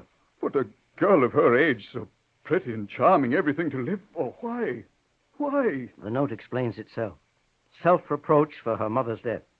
Oh, this ill-starred house, one death and then a second so soon after. There's a curse on me. More than 2 deaths. You're forgetting Mrs. Gleason. Yes, poor creature. And if we go back into ancient history... I don't follow. You seem to have been cursed twice before, my dear Professor. You're referring to the fact that I was married twice before. And that both ladies, in their turn, also died. Well, you see, I'm a very unfortunate man, Mr. Keene. A veritable angel of death. Alice died of pneumonia. A perfectly natural death. As far as the eye can see. Helen died of cholera. And Mrs. Gleason, the housekeeper, of typhoid. All natural deaths. Professor Barton, may I offer a theory? Yes, of course. In a modern city like New York, typhoid is not very usual. Natural, but not usual. How did Mrs. Gleason get typhoid? By catching it, I suppose. I don't know. Or could it be that somebody deliberately dropped a culture of typhoid germs into the pot of coffee she left for herself on the gas range? Fantastic. Your second wife, Alice Barton, died of pneumonia. But she had long suffered from asthma. Yes, a very pernicious form. One that required hypodermic injections daily. Injections that she trusted her husband to give. You are insinuating, Mr. Keene, that I substituted the pneumonia germs. And what of the first, Mrs. Barton? Couldn't she have caught cholera, also unusual, from a cup of tea into which cholera germs had been poured? Mr. Keene, I'm a professor of English literature. What would I know about germ cultures? Where would I get them? Professor Barton, I've been struck by a curious fact. What is that?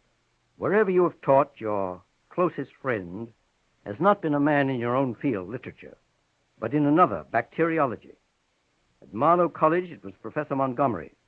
Here, it has been Dr. Holmes. Well? You were constantly visiting them in their laboratories, always dropping in for a chat. That proves nothing. But here's another fact. In every case where one of these women died a natural death, so-called, a culture of germs disappeared a few days before from the laboratory of the university where you were teaching. How did you ever find that out? Simple. Laboratory assistants are required to keep a constant inventory of all germ cultures.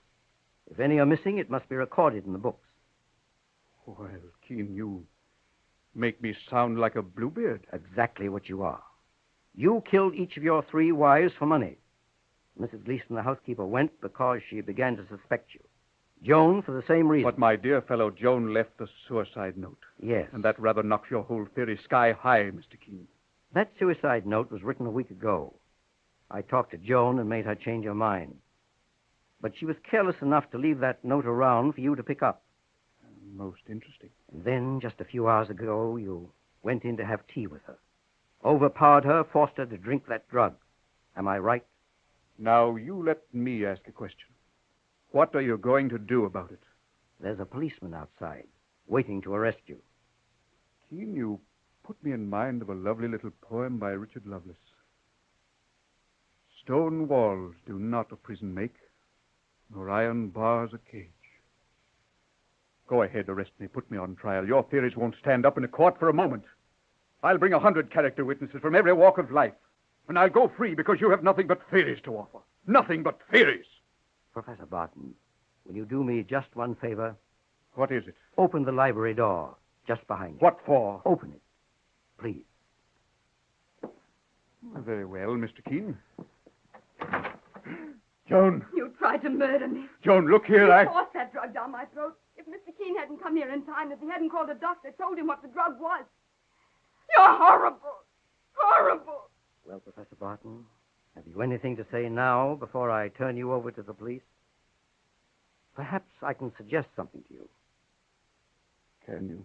There's an old saying that fate finally catches up with a scoundrel. And now, Detective Lonigan, we're ready for you.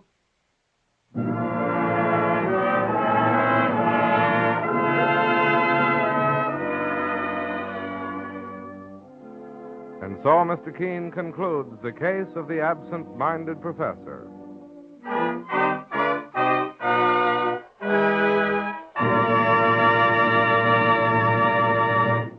The hour is late. Before a quiet house stand a boy and girl. Listen. Thanks, Tom, for a very nice evening. How about a good night kiss, Jenny? Oh, I'm afraid not, Tom. It's late. I must run. But this is what she was thinking. Kiss you? No, sir. If you only knew the truth. Friends, the truth is that in love, as in business and social life, unwelcome breath and dingy teeth are barriers to success. But when they're due to improper cleansing, Colonos can help. For Colonos is a double result toothpaste with a mouthwash effect built right in. A high-polishing, high-foaming toothpaste that freshens your breath while you're brushing your teeth. When you use Colonos, take advantage of its grand two-way benefit. After brushing your teeth with Colonos, swish its rich, bubbly foam through your mouth like a mouthwash. The way it helps clean your teeth, what it does for your breath, will show you why thousands of dentists have approved it. If you like powder better than paste, try Colonos Tooth Powder. It offers the same double result and has a delightful wintergreen flavor. So ask for Kolynos, toothpaste or tooth powder. Tomorrow, buy Colonos.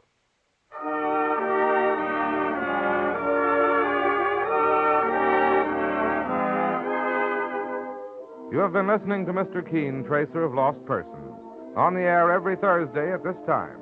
Don't miss Mr. Keene next Thursday when the kindly old tracer turns to the case of the blood-stained piece of tin. This is Larry Elliott saying goodbye for Mr. Keene and the Whitehall Pharmaceutical Company, makers of Colonos toothpaste and tooth powder.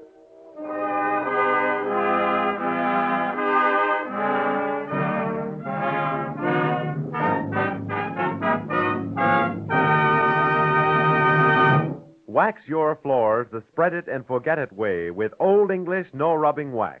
Watch it dry itself to a high, long-lasting luster. Old English saves you all rubbing and back-breaking polishing of linoleum or wood floors. Old English no rubbing wax, the spread it and forget it way, costs only 39 cents a pint.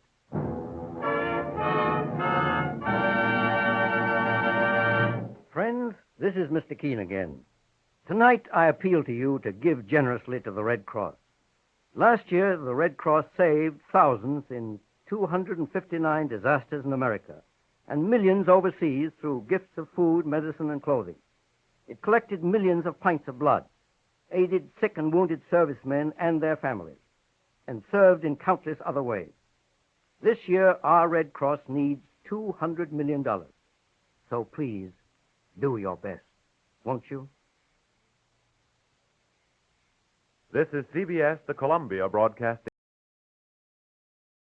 It's time now for Mr. Keene, tracer of lost persons.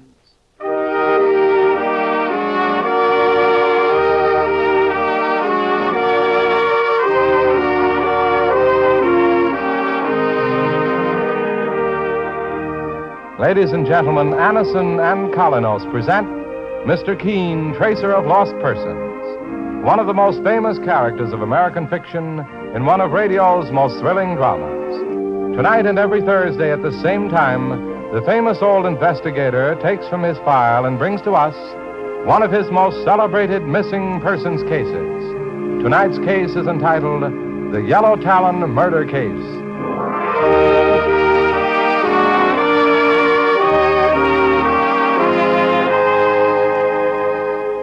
Today, many thousands of people are thankful to their physicians or dentists for first having introduced them to that remarkable preparation called Anison, which brings such incredibly fast and effective relief from the pains of headaches, neuritis, or neuralgia.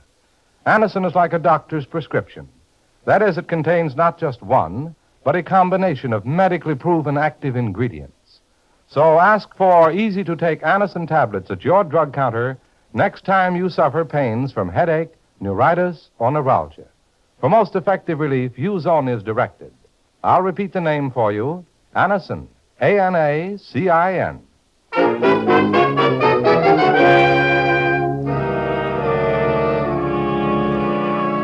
Now for Mr. Keene and the Yellow Talon murder case. Our scene opens in the study of a country home on the Hudson River, some 50 miles from New York. An attractive, auburn-haired young woman has just entered the room. And as she shakily picks up the telephone and dials a number, it is obvious that she is under some frightful strain.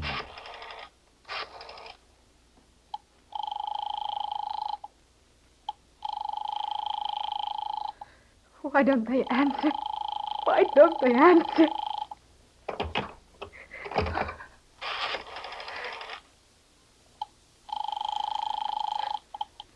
Operator? Oh, operator, I've been trying to get the police. It's a matter of life and death. Oh, for heaven's sake. Oh, hello? Hello? Hello? Oh, the phone.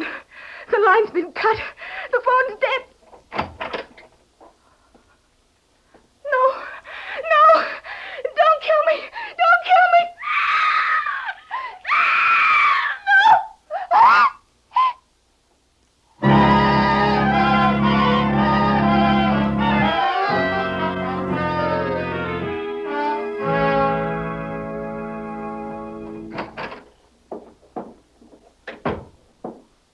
Can I help you, young fella? Are you Mr. Keene? Oh, I'm Mike Clancy, his partner. Mr. Keene's in his private office. Did you and this young lady have an appointment with him? No, I just hoped I'd get a chance to see him right away. It's rather important. Please, tell him Philip Carter's here. It's terribly urgent. Oh, here's the boss now. Mike, do you have the Roberts folder? Are you Mr. Keene, sir? Yes. My name is Philip Carter, and this is my fiancée, Eloise Gray. Could you possibly give us a few minutes of your time, sir? I'd be very grateful. Just what is it you want to see me about, Philip? A murder, Mr. Keene. It's Philip's sister, Helen. She was killed last night in Philip's home. Saints preserve us, but we didn't read anything about it in the papers, young fella. The family estate is 50 miles from here, on the Hudson. It will probably be reported in the newspapers later today. Well, sit down, Philip. And you, Miss Gray. Mike, we can let the Roberts matter drop for a while. Doesn't seem to be as urgent as this. Okay, Mr. Keene. Now, suppose you give me the details, Philip. My sister, Helen, was found in the study about midnight by our Uncle Jonathan. He's been living with us ever since the death of our parents years ago. I'll never forget last night as long as I live, Mr. Keene. I saw Helen's body, too. You were in the house at the time of the crime, Eloise? I was asleep. Philip's uncle woke me up and sent me into town for the police. The phone wires had been cut. How was Helen Carter killed? That was the most horrible thing of all, Mr. Keene. My sister had been strangled, and her throat was terribly lacerated. It was as if some gigantic bird with sharp talons or claws had attacked her. A bird? Saints preserve us. What made you think of a bird, Philip? Because of this. It was found near my sister's body. The police permitted me to bring it here when I told them I was going to ask you to enter the case, Mr. Keene. Well, let me see that, Philip. Mike, what do you make of this? Well, it looks like a talon, Mr. Keene. A yellow claw. Yes, the type of claw an eagle or a hawk might have. And yet this particular talon is too big for an ordinary hawk. If it actually came from a bird, the bird must have been gigantic. Sure, and it makes your spine crawl just to look at it, boss. Hey, it's as sharp as a razor. Yes. What other facts are there to the case, Philip? Well, according to Uncle Jonathan, he was awakened around midnight by some kind of horrible scream. At first he thought it was one of his pets, but later he changed his mind. What kind of pets does your uncle keep? Falcons. In medieval times, as you probably know, Mr. Keene, hunters would train falcons to help them bag their game. Well, I've never even seen one of them things. Well, a falcon is a hawk, Mike, and a very clever and ferocious bird. Hundreds of years ago, they were trained to go after small game. They can be quite wild and dangerous. Uncle Jonathan Briggs is an eccentric, I guess. He's been a little peculiar ever since he lost his fortune years ago and came to live with us. We've been supporting him. But it hasn't been difficult. Dad left a very considerable estate when he died. Your Uncle Jonathan and your fiancée, Miss Eloise, were the only people in the house at the time of your sister's murder? Yes, Mr. Keene. My sister Helen had a personal maid, Amy Parrish, but she had taken the evening off and she didn't return until very late. Philip, I think you also ought to tell Mr. Keene about Kim Bradhurst. And who is Kim Bradhurst? A neighbor. He was in love with my sister, and he used to make a pest of himself. I once had to throw him out of the house bodily because he annoyed her so. Was he questioned by the police? Yes, Mr. Keene, but he had an alibi. He was ill all day yesterday and in bed.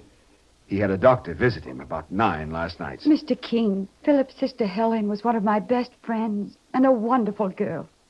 I never thought she made an enemy in her life until now. We were very close, Helen and I.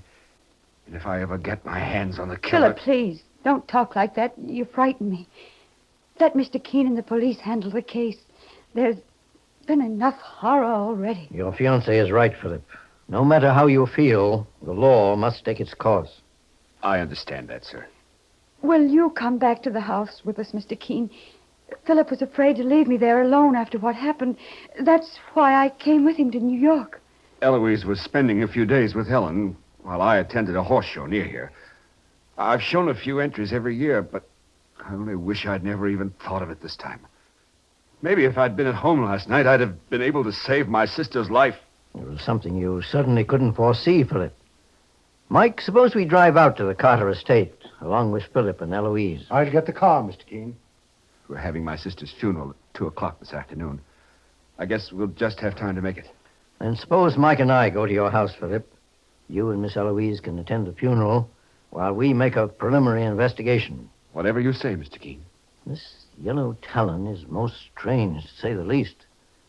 Certainly it couldn't have been some monstrous bird. It's dreadful. It makes me shudder just to look at it. When I think of poor Helen, I know, it's shocking. But I promise you, Philip, I'll see this case through to the end, no matter how great the risk.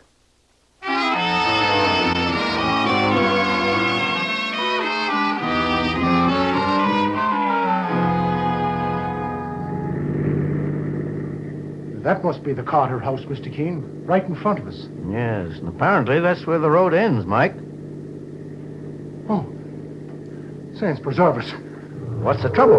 Did you see that, boss? What? Well, something flew by the car on the left just a second ago.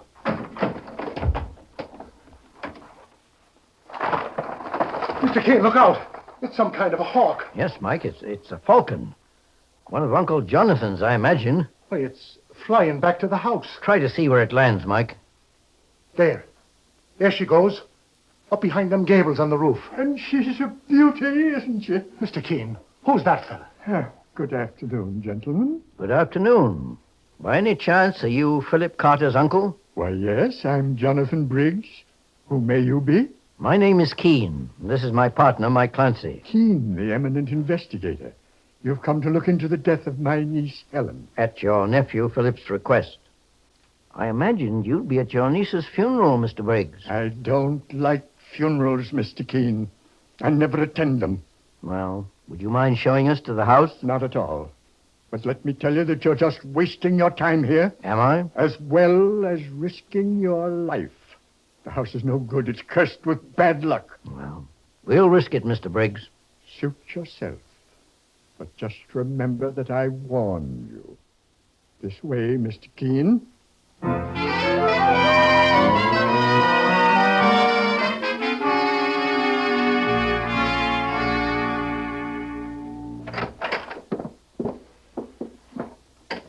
Amy! Amy, where are you? Fool maid's never around when you want her. Make yourself at home, Mr. Keene and Mr. Clancy. Well, thank you, Mr. Briggs. It certainly is a big house. Must be 20 or 30 rooms in this place. Yes, it's big. Big and cold. You don't seem to like it very much, Mr. Briggs. I don't. And why do you stay? Because I can't go anywhere else. Besides, Sir Richard and Lady Sharp would miss the woods. And who are Sir Richard and Lady Sharp? My birds, my falcons. You saw Sir Richard a moment ago when he flew past your car. He's as fast as lightning, that one is. I've spent 3 years training him how to kill. Not a very cheerful hobby you've got, Mr. Briggs. He attacks only field mice and small animals, Mr. Clancy. Would that falcon be capable of attacking a human being? I knew you'd come to that, Mr. Keene. They want to blame my niece Helen's death on one of my birds. Well, it's ridiculous. Those falcons are as harmless as 2 pigeons. Yes, Preservus. What was that? Sounded like Amy the maid. Get him out of here. Keep him away. Amy, control yourself.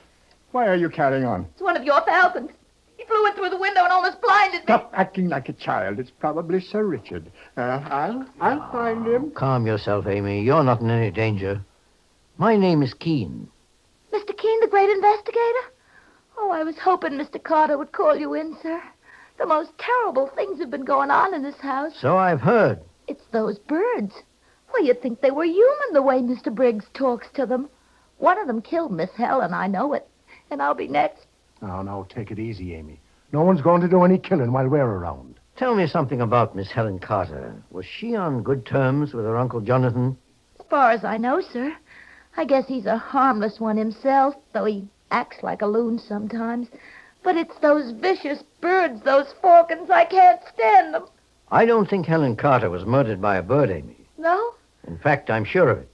But, Mr. Keene, I've heard of eagles and hawks attacking people sometimes and even killing them. That's true. A bird the size of a hawk might possibly attack a man or a woman if it was provoked. But it certainly wouldn't bother to cut a telephone wire before doing it. Well, I never thought of that, boss. Sir Richard! Sir Richard, come back here! Come back! Don't shoot me! Faith, and now what's going on in this place? The shotgun blast, Mike. Sounds as if it came from outside the house. Come along with me. Mr. Keene, look. Who are you? I was just going to ask you the same question. Kim Bradhurst, my name. Where's Jonathan? I've got a little present for him. You've killed him. You've killed Sir Richard. I'll say I have. I was glad to blast his ugly head off. You'll find him out there in the woods, Jonathan. If that other bird of yours starts going after my chickens, she'll get the same dose. You murderous! Steady, Mr. Briggs. Take him inside the house, Mike. Come along. He killed my falcon. I'll square accounts. I'll square accounts if it's the last thing that I do. What did you say your name was, mister? I didn't say, but it happens to be Keene. Oh, famous investigator, huh? Well, I suppose you've come to find out how Helen Carter died. Well, I loved her as much as anyone. If you find the killer, I'll be happy to help you take care of him. I won't need any help on that score, Mr. Bradhurst. But I assure you I intend to find him or her, no matter how dangerous the task it may be. Helen Carter was murdered by a human being, not a bird. Although it appears her killer had talons. And I'm going to see that those talons are clipped for good.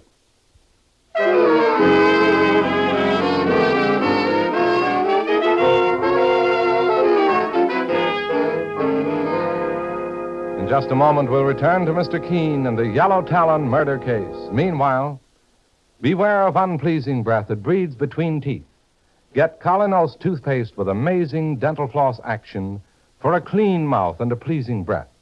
Most unpleasing breath breeds between the teeth, in the deep recesses where food particles can collect and decay. These are the places that must be reached to have a really clean mouth, a pleasant breath.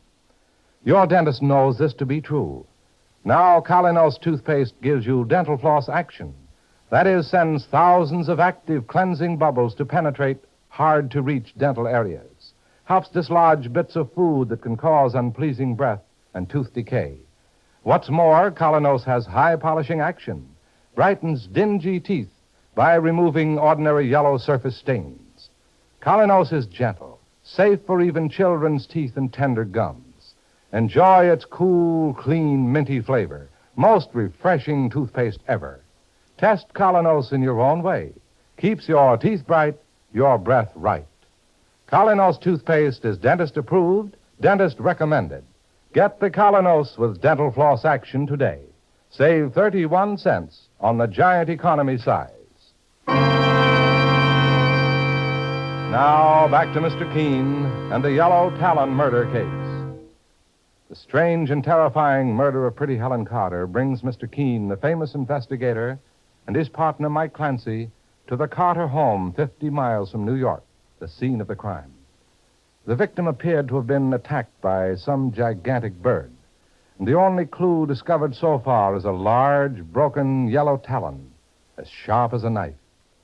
Now it's shortly after midnight, and in the room Mr. Keene and Mike have been given, Mike is suddenly awakened from his sleep by the sound of someone moving about. Quietly, Mike reaches under his pillow for his revolver, and then raises himself on one elbow and prepares for action. Don't move. Whoever you are, mister, don't move or I'll shoot. It's me, Mike. Everything's all right. Mr. Keene, what are you doing, sir? I heard someone moving about the house. Don't put the lights on, Mike. Just slip into your robe and slippers and follow me. I'll be right with you, boss. Just 1 second. Ready, Mike? Yes, sir. Then follow me. This way, down the hall. This house seems to be as quiet as a tomb. I'm sure there's a prowler about, though. Boss, look. There's a light moving towards us at the end of the hall. Someone with a candle in his hand. Stand back against the wall until he reaches us. He hasn't seen us yet. Boss, it's... Yes, Mike. It's Philip Carter's uncle, Jonathan Briggs. Looking for something, Mr. Briggs? What are you doing, Mr. Keene? Spying on me? I was just wondering what you were up to at this hour. You and your partner here think I'm crazy, don't you? You think there's something wrong with my mind. On the contrary, I believe you're a lot more aware of what's going on than you appear. You're looking for a murderer, aren't you? You're looking for the man who killed my niece, Helen. Well, maybe you'll have 2 murderers on your hands. What do you mean by that? Kim Bradhurst killed my pet falcon. He killed one of my birds for no reason at all, because he wanted to see how miserable he could make me. Well, when I get my hands on Bradhurst, he'll wish he'd never been born. Mr. Briggs, maybe you ought to go back to your room. Don't touch me. I can take care of myself. I'm not as old and decrepit as my nephew seems to think. He may be supporting me, but... Let go! Help! Help me, someone! Mr. Keene. It's coming from that room, Mike. That's the maid's room, Amy's. The door's locked, boss. Break it down, Mike. Wait! I'll let you in. What's going on Why, here? it's Eloise, my nephew's fiancée. What's the trouble, Eloise? This maid, Amy, is a thief. She's got a room full of things that belong to Helen Carter. I heard her prowling around the house, and I followed her here to her room. I caught her with my purse. I left it downstairs on the table by mistake before I went to bed. Is that true, Amy? Well, I guess there's no point in saying no. You have the evidence. What's the trouble, Mr. Keene? What's going on here? I'm afraid your housemaid Amy is in a very difficult situation, Philip. She's evidently a thief. Look, Philip. The closet door's open. There's a pair of shoes that belong to your sister Helen. She even stole her clothes. Miss Eloise, what's happened to your hand? Why, you've got a cut on the palm, young lady. Amy scratched me when I tried to take my bag away from her. She fought like a wildcat. Well, what'd you expect me to do? Smile at you when you grabbed me? Anyway, I didn't take much. It isn't as bad as all that. I'm afraid it's a lot more serious than you imagine, Amy. You not only face a charge of larceny, but also one of murder in the first degree. Murder? Oh, no. No, I didn't kill Helen Carter. I swear I didn't, Mr. Keene. You can defend yourself in court, Amy. I'm asking Mr. Keene to see to it that you're placed under arrest. Well, at least give me a chance to call someone. An attorney? No, not a lawyer. Mr. Bradhurst. Kim Bradhurst, our neighbor. What's he got to do with this? Well, never mind. He owes me a little something, at least protection. Let me call him. That's all I ask. All right, Amy. Go ahead. I'll keep her company, boss, just to see that she behaves herself. Right, Mike. So it was Amy Parrish who murdered my niece, eh? Perhaps. But this case isn't quite finished, Mr. Briggs. We may be due for another surprise. In any event, we'll hear what Mr. Bradhurst has to say.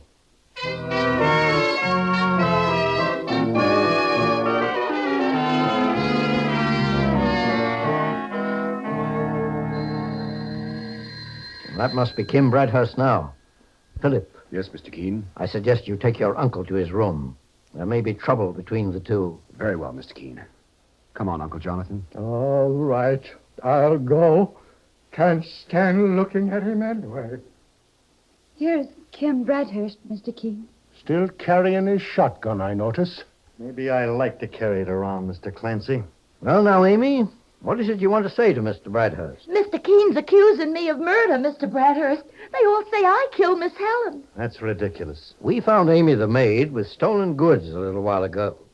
And she admitted taking most of it from the murdered girl, Helen Carter. I don't know anything about stolen goods, Mr. Keene, but I'll stake my reputation on the fact that Amy didn't murder Helen. What makes you so sure, Mr. Bradhurst? Because she was Helen's confidant, as well as her personal maid. And she's a friend of mine.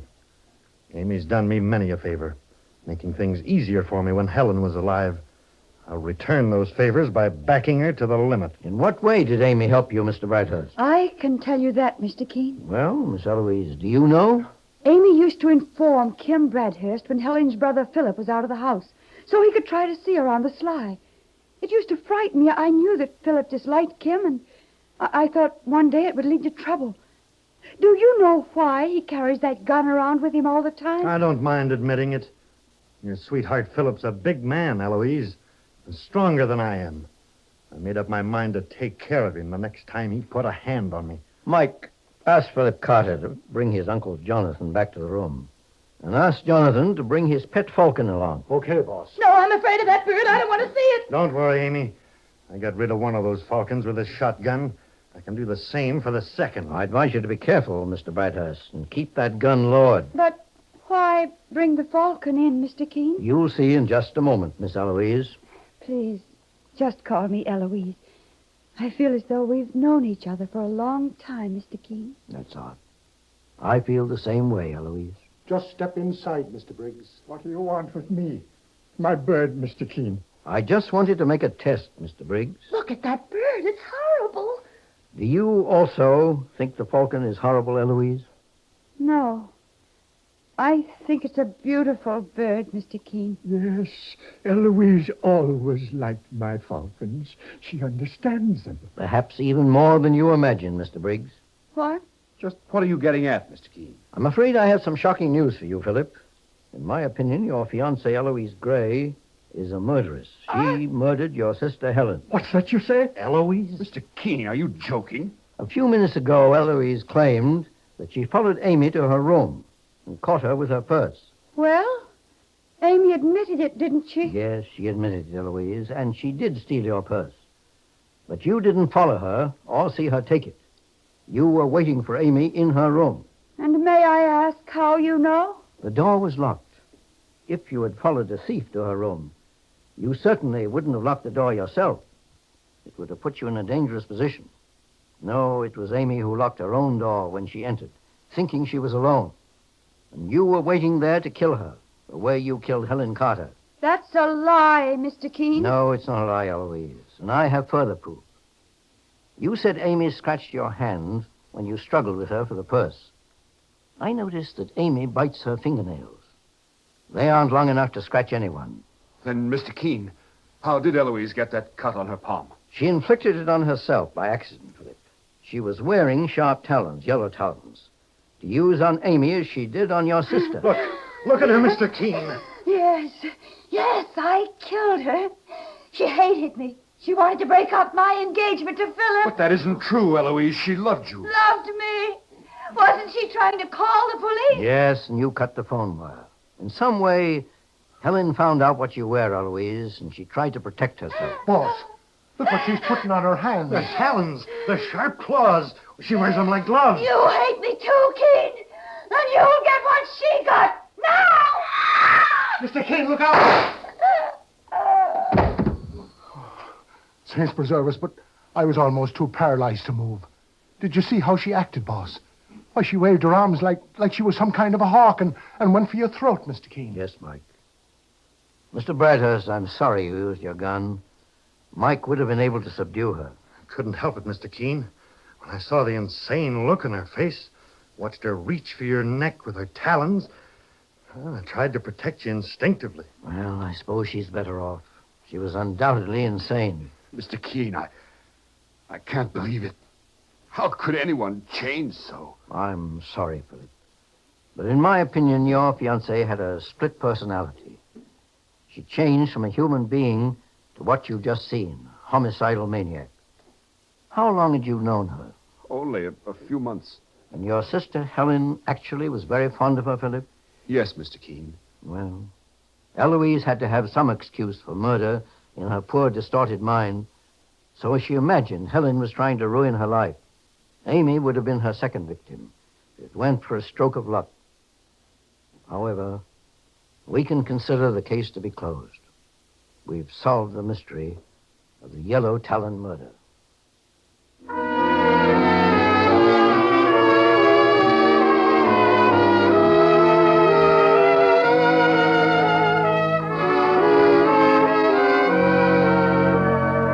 And so Mr. Keene finds the solution to the Yellow Talon murder case.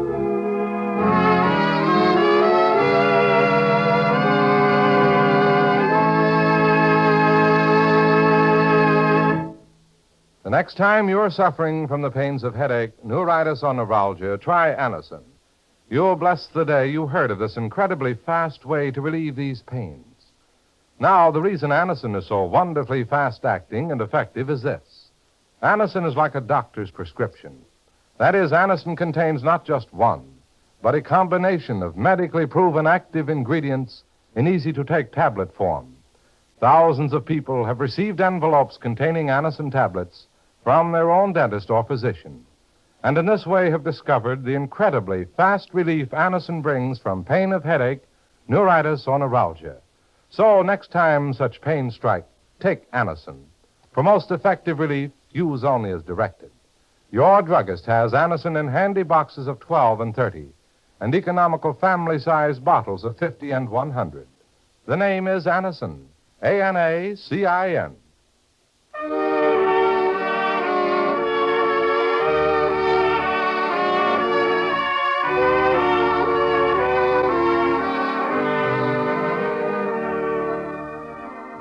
Mr. Keene, Tracer of Lost Persons, is based on the novel Mr. Keene. The radio sequel is originated and produced by Frank and Ann Hummert.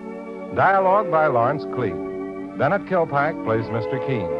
It is on the air every Thursday at this time. Don't miss Mr. Keene next Thursday when the kindly old Tracer turns to the case of murder with 1,000 witnesses.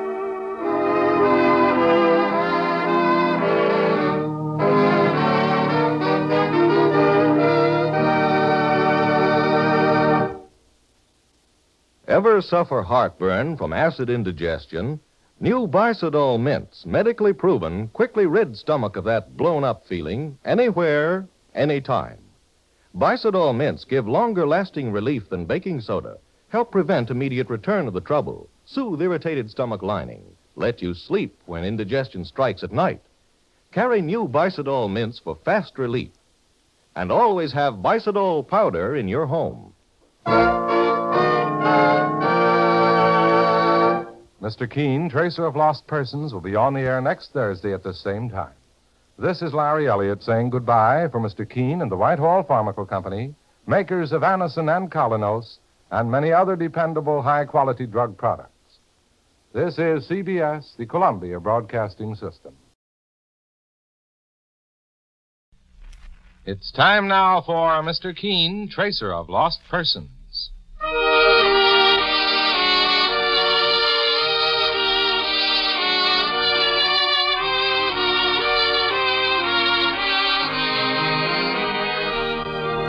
Ladies and gentlemen, Anison and Colinos present Mr. Keene, Tracer of Lost Persons, one of the most famous characters of American fiction and one of radio's most thrilling dramas.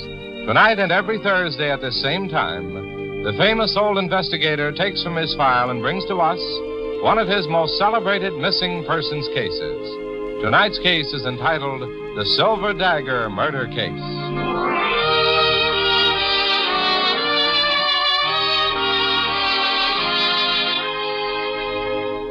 When you think of a headache, think of Anison.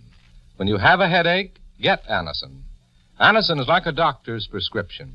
That is, it contains not just one, but a combination of medically proven active ingredients. It gives incredibly fast, effective relief from the pain of headaches, neuritis, or neuralgia. Millions have turned to Anison tablets for this reason. If you're one of those who have not already been given Anison by your own physician or dentist, let me urge you to try it. Results will surprise you. For most effective relief, use only as directed. I'll repeat the name, Anison, A-N-A-C-I-N. All drug counters have it.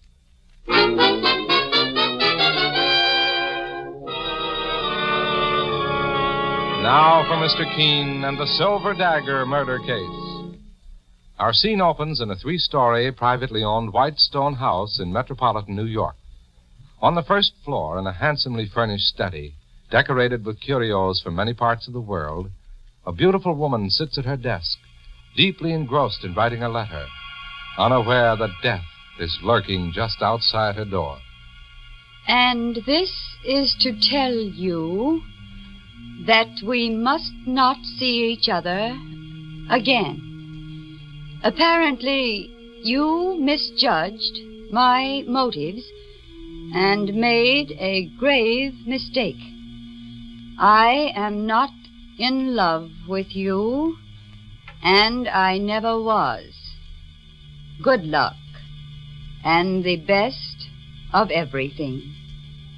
Edna. Who's there? Who? What are you doing here in my apartment? I thought I made it plain that you were not to see me again. How dare you touch my things? Leave that dagger on the wall. Did you hear what I said? What are you doing with that dagger? No! No, don't! You...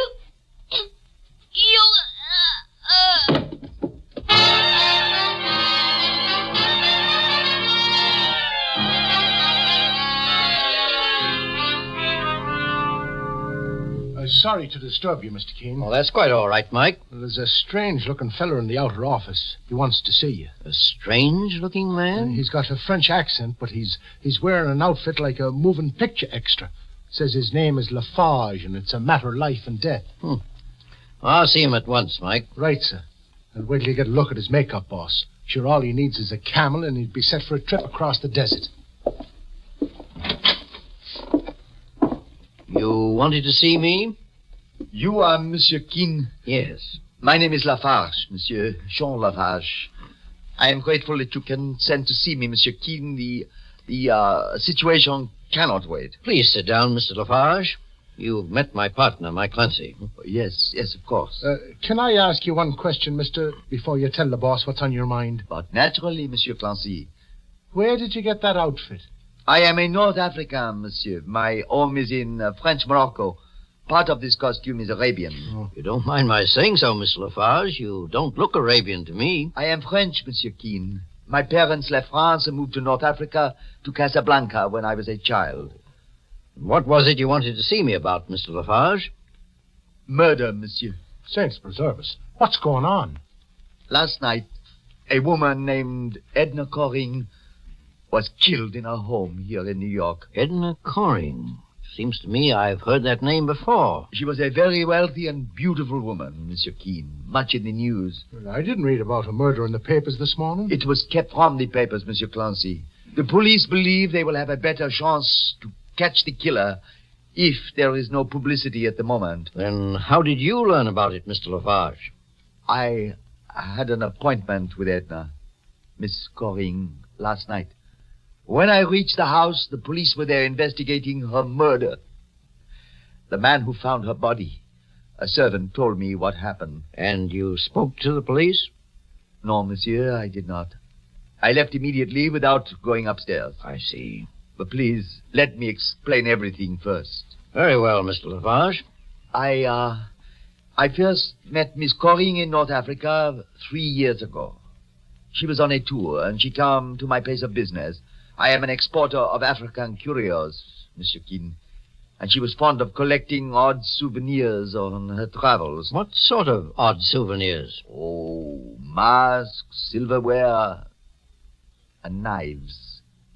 It was a solid silver knife that I sold her, a dagger. It was used by her murderer. And is that why you were so reluctant to speak to the police? Because you had sold her the murder weapon? That and my relationship with Edna Coring. We were very good friends, and nothing more. But the police may think... Mr. Keene, it is not for myself alone that I beg for your assistance. Edna Coring was a wonderful woman. It is only fitting that I should ask you, one of the greatest investigators in the country, to see that her murderer is caught. It seems to me, Mr. Lafarge, that your story isn't complete. Monsieur?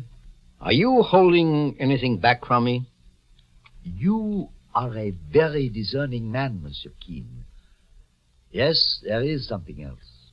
I only hesitate because I don't want to involve a young man who may be innocent. Who is this young man? His name is Alan Cody. He is a young, ambitious playwright who is still unknown. I have every reason to believe that Edna Coring was in love with him. She told me about young Cody. You also have reason to believe Alan Cody may have murdered her? She told me several days before her death that she was breaking off with him. She said that she intended to send him a letter, but I could see it was making her nervous. She wasn't quite sure how he would react. Why was Edna Coring breaking off with this young man? She said there was too much of a difference in their ages, at least 14 years. Perhaps there was another reason, I do not know. However, if I may suggest it, young Cody would be the man to question first about her murder. Yes, obviously. Here is my card, Monsieur Keene. I will write young Cody's address on the back for you. Very well. You have no idea how grateful I am for your help. This horrible thing has become a nightmare. But now I feel safe. You're safe, Mr. Lafarge, as long as you remain on the list of innocent people. I beg your pardon? If I accept this case, I intend to make a thorough investigation of everyone connected with it, Mr. Lafarge, including you. I understand that, Monsieur Keene. Very well. Mike Clancy and I will have a talk with Alan Cody. Perhaps he'll prove to be a starting point in our search for Edna Coring's murderer.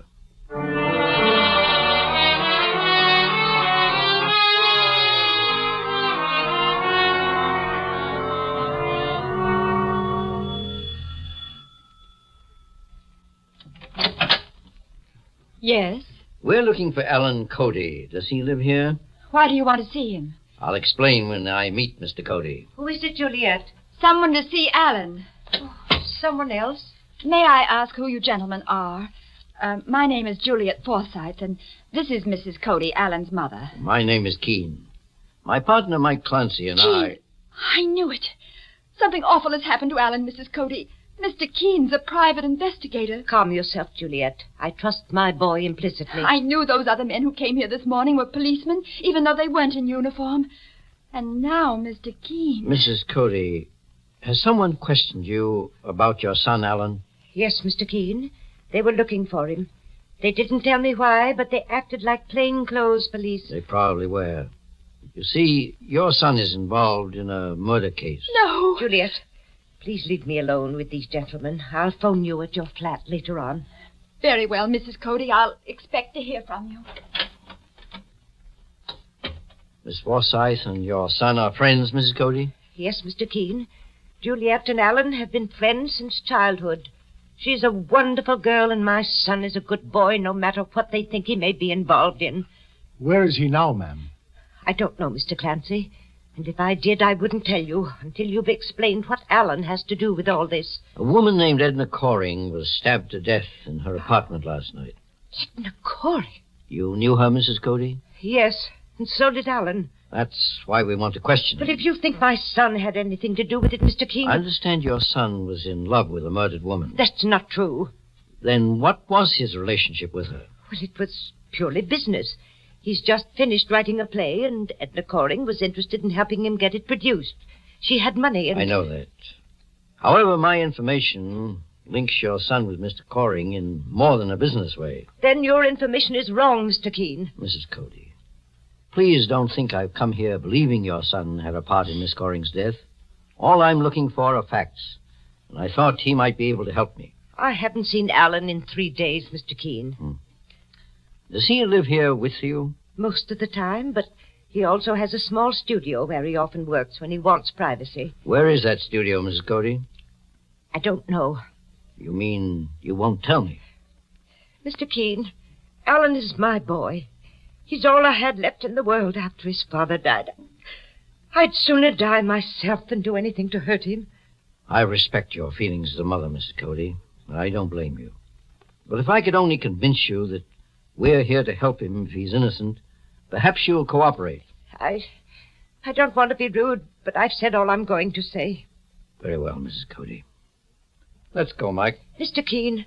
Yes? I swear to you my son is innocent. For your sake, Mrs. Cody, I hope I can prove it. But my mission is to find Edna Coring's killer. And when I do, I don't intend to spare him the penalty that all murderers must pay for their crimes.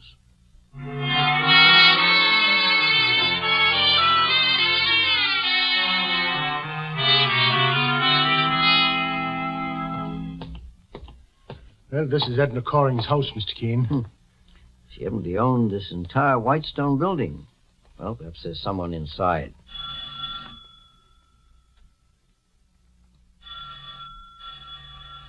Well, no one seems to be in, boss. I beg your pardon.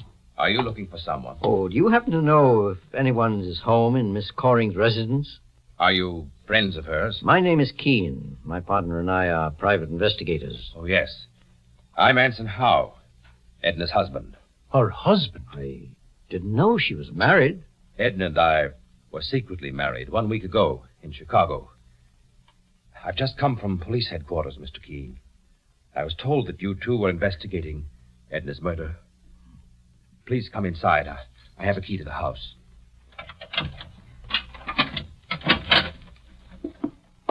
I only found out about Edna this morning when I arrived from Chicago. I'm not able to control my emotions completely as yet, so please forgive me. I understand, Mr. Howe. But perhaps you can tell me... Boss, what was that? Something hit the floor in that room. There must be a prowler in the house. Keep your gun handy, Mike, and let's investigate. Right, boss. I'll open the door. Fast. Stand where you are, young fella. Don't make a move. Who are you? I just came to see Edna Coring. Is your name Alan Cody? Yes. I thought so. How did you get in here? The door was open. It happened to be locked when we came in. Sure, and he climbed through that open window, boss. Well, all right. But I haven't taken anything. Except my own property. You mean that manuscript under your arm? If you'll let me pass, please. Just a moment, Alan. Let me see that manuscript. It's mine. I gave it to Edna to read, and I've taken it back. The boss asked for the script, young fella, so just be polite and hand it over. Give that back to me. Now, take it easy. Here it is, Mr. Keene. Alan, your play has an interesting title. Has it? The Dagger. It's a mystery melodrama. So I gathered. Sit down, Alan. What are you going to do, Mr. Keene? I'm going to read your play from cover to cover. It might prove to be as interesting as its title. The Dagger. Edna Coring, you remember, was stabbed to death with a silver dagger.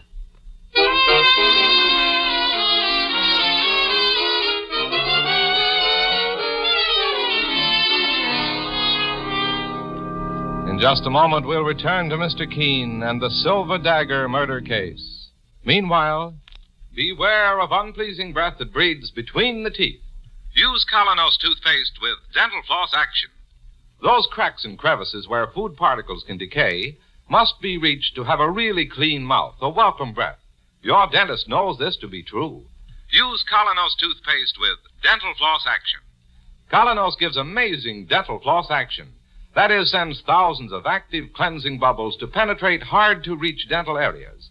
Helps dislodge bits of food that can cause unpleasing breath and tooth decay. Use Colonos toothpaste with dental floss action.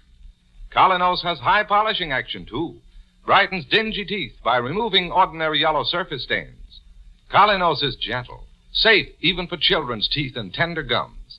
Enjoy its cool, clean, minty flavor. Colonos is dentist recommended. Cleans your teeth bright, keeps your breath right. Use Colonos toothpaste with dental floss action.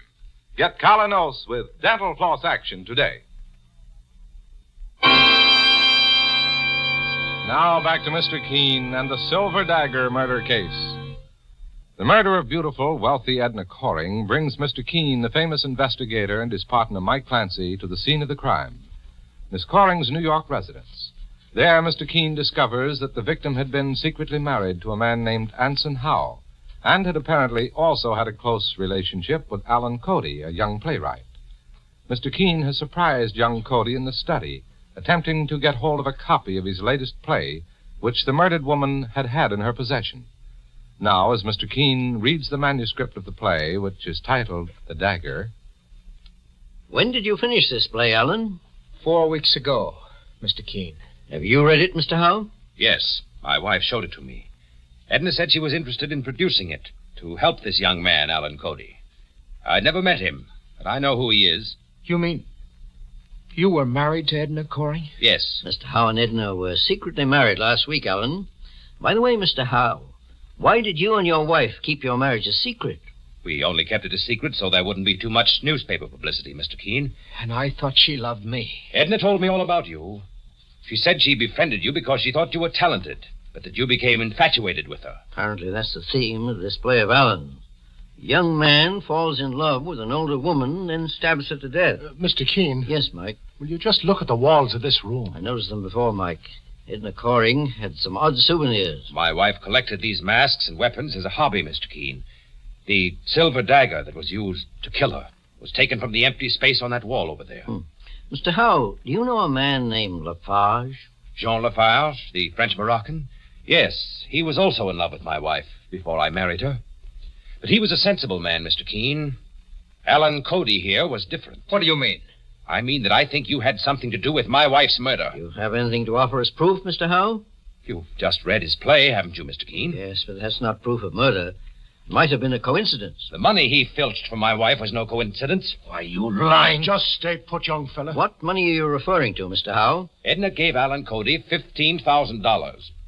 You'll find 3 canceled checks in her bank statements for $5,000 each, endorsed by Alan Cody. I don't know a thing about that money. Mike, look through that desk and see if you can find those bank statements. I'll find them for you. They're right here in this drawer. You'll find them in this bundle of checks, Mr. Keene. For all I know, Cody tried to squeeze more money out of Edna. She refused, so he killed her. And if it's the last thing I do, I'll make certain he pays for it. Alan, Mr. Howe is telling the truth.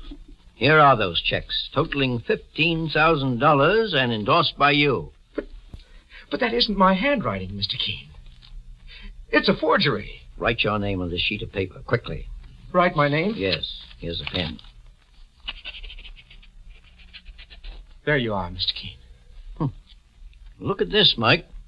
Well, sure, and his handwriting isn't the same as on those checks, boss, but maybe he's disguising his signature on purpose. Well, isn't anyone on my side? Do you all think I'm guilty? Even your mother knew how you felt about Edna. She came here once and quarreled with Edna, threatened her if Edna didn't break off with you. Leave my mother out of this. I'm sorry, Alan, we can't. In view of what Mr. Howe just said about threats, please phone your mother now. Look, Mr. Keene, arrest me if you want to, but leave her alone. I've caused her enough unhappiness already. Alan, will you phone your mother, or must I? All right. I'll do it.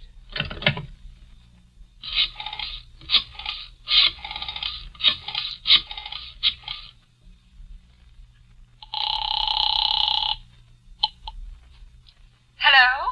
Juliet? Yes? Is this Alan? Yes. Let me speak to Mother, please. She's ill, Alan. She's in bed. The doctor just left. What's the matter with her? The strain was too much for her. Worrying about you. You'd better come home right away. I'll be right over. Mr. Keene, my mother's been taken ill. I've got to see her. Please give me a break. I won't try to run away. You'll find me there with my mother when you want me. On my word of honor. Your word of honor isn't enough in this case, Cody. Keep out of this, Howe. I think we can trust him, Mr. Howe. Go on, Alan. But don't leave your mother's flat until you hear from me. Thank you, Mr. Keene. How could you let him go, Mr. Keene? Suppose he... Alan Cody didn't murder your wife, Mr. Howe. At least, he never endorsed these checks that were made out to him. Tell me, did your wife make these out herself? Is this her handwriting? Yes, of course. She told me she'd sent money to Alan to help him produce his play. And did she tell you that she sent these checks to him directly? Why, no, I just took that for granted. When we're dealing with murder, Mr. Howe, we take nothing for granted. Suppose we all follow young Cody to his mother's house. I have an idea that the solution to your wife's murder is there.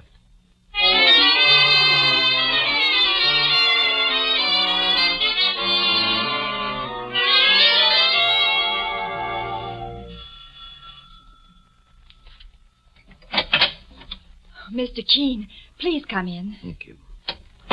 Juliet, you know my partner, Mike Clancy, and this is Mr. Howe, Miss Juliet Forsythe. How do you do? How do you do? How is Mrs. Cody? A little better. May we see her? Of course. She's in the bedroom with Alan. Please come with me. Mike, let me have that statement I made out before we left Edna Coring's study. Here it is, boss. I still don't understand why you typed that thing out, Mr. Keene. You have complete authority to investigate the case. You don't need a statement to that effect from anyone. I prefer it this way, Mr. Howe, for my own reasons. Please come in, Mr. Keene. Mr. Keene, How do you feel, Mrs. Cody? a little better, thank you. The doctor said Mother would be all right, providing she wasn't subject to any more strain. It's her heart. Mrs. Cody, I'm convinced now that your son is innocent of Edna Coring's murder, and I'm going to prove it. Oh, Mr. Keene, do you really mean that? The boss never meant anything more in his life, ma'am. Incidentally, this is Mr. Howe. He's married to Edna Coring. Married? Then I was right about her after all. She was shameless. Take it easy, Mother. I'm all right, son. I just want you to know that when I interfered in your behalf, I knew what I was doing. Then you saw Edna Coring, Mrs. Cody. Mr. Keene, I knew she was only amusing herself with Alan. I saw her and warned her never to speak to him again, or I wouldn't be responsible. Mother, be careful of what you say. I'm not afraid. I have nothing to hide. Perhaps not. But you made one mistake, Mrs. Cody. Edna Coring was only trying to be fair to Alan. She never led him on. Is that right, Alan? Yes, but if you think my mother's quarrel with Edna had anything to do with her murder... Alan, right now, all I want is complete authority to investigate this case thoroughly. But you already have that, Mr. Keene. I need it in writing, Mrs. Cody. I've prepared a statement to that effect, and Mr. Howe has already signed it. I want the rest of you to add your names. Mike, your pen, please. Okay, boss. Here you are. Miss Cody, sign here, please. There you are. Alan? There. Well, I guess that's all we... Oh, wait. Suppose you sign it, too, Juliet. After all, you're involved in this, too, as Alan's best friend. I'd be glad to sign, Mr. Keene. There you are, sir. Oh, thank you, Juliet.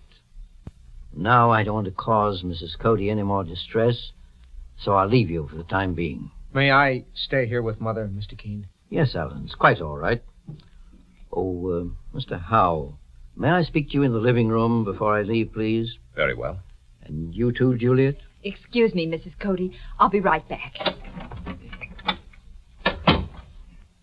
What is it, Mr. Keene? Mr. Howe, I wanted to tell you that I found your wife's murderer. What? But I prefer to finish this case out here so as not to excite Mrs. Cody. Mr. Keene, you mean you know who killed Edna Coring? Yes. Who? You did, Juliet.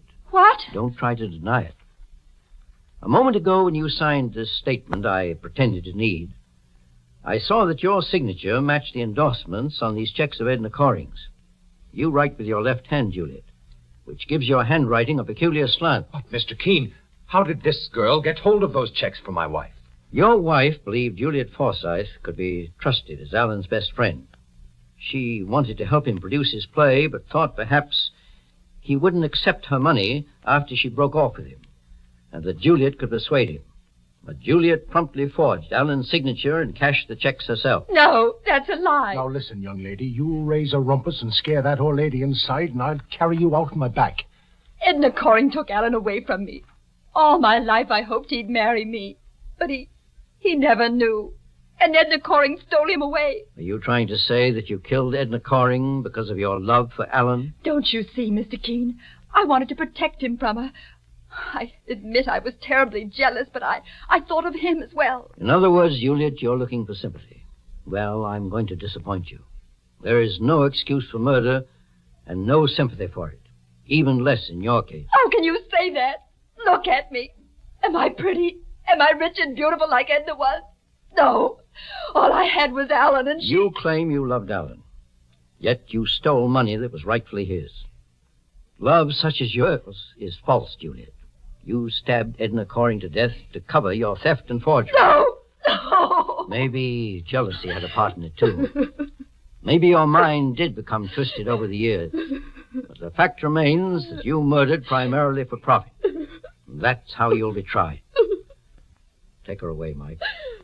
I'll put in a call to Lieutenant Hale at police headquarters and tell him that the Silver Dagger murder case is finally solved.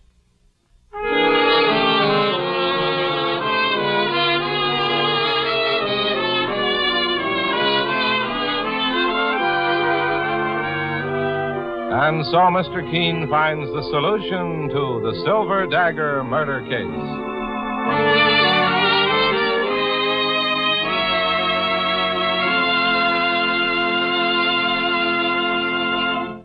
The next time you're suffering from the pains of headache, neuritis, or neuralgia, try Anacin. You'll bless the day you heard of this incredibly fast way to relieve these pains. Now, the reason Anacin is so wonderfully fast-acting and effective is this. Anacin is like a doctor's prescription. That is, Anacin contains not just one, but a combination of medically proven, active ingredients in easy-to-take tablet form. Thousands of people have received envelopes containing Anacin tablets from their own dentist or physician, and in this way have discovered the incredibly fast relief Anacin brings from pain of headache, neuritis, or neuralgia. So, next time such pains strike, take Anacin. For most effective relief, use only as directed. Your druggist has Anacin in handy boxes of 12 and 30, and economical family-size bottles of 50 and 100. The name is Anacin, A-N-A-C-I-N.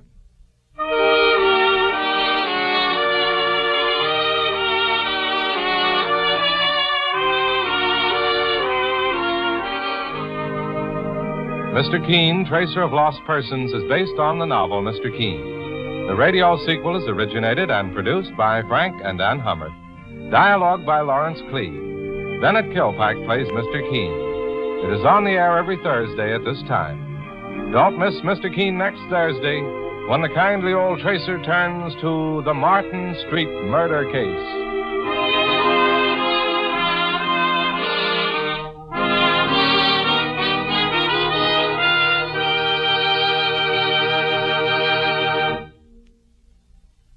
Ever suffer heartburn from acid indigestion? New Bicidol mints, medically proven, quickly rid stomach of that blown-up feeling anywhere, anytime. Bicidol mints give longer-lasting relief than baking soda, help prevent immediate return of the trouble, soothe irritated stomach lining, let you sleep when indigestion strikes at night. Carry new Bicidol mints for fast relief. And always have Bicidol powder in your home.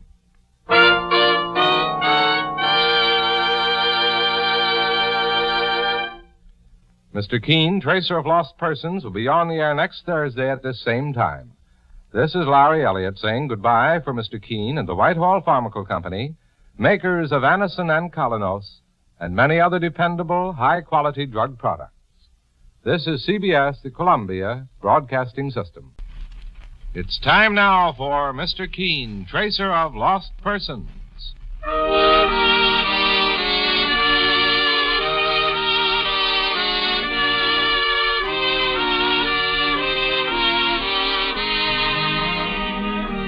Ladies and gentlemen, Anison and Kalinos present Mr. Keene, Tracer of Lost Persons, one of the most famous characters of American fiction in one of radio's most thrilling dramas.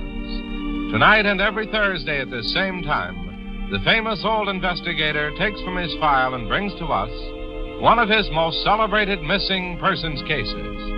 Tonight's case is entitled The Engaged Girl Murder Case.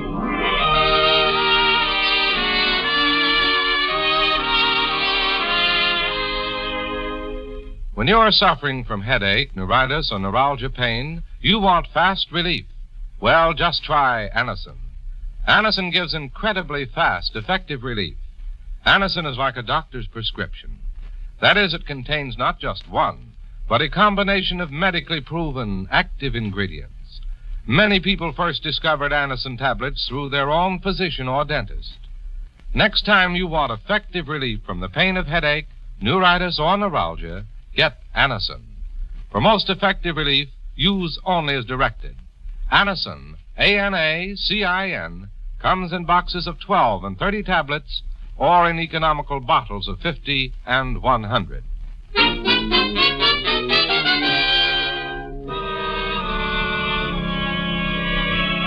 Now for Mr. Keene and the Engaged Girl Murder Case.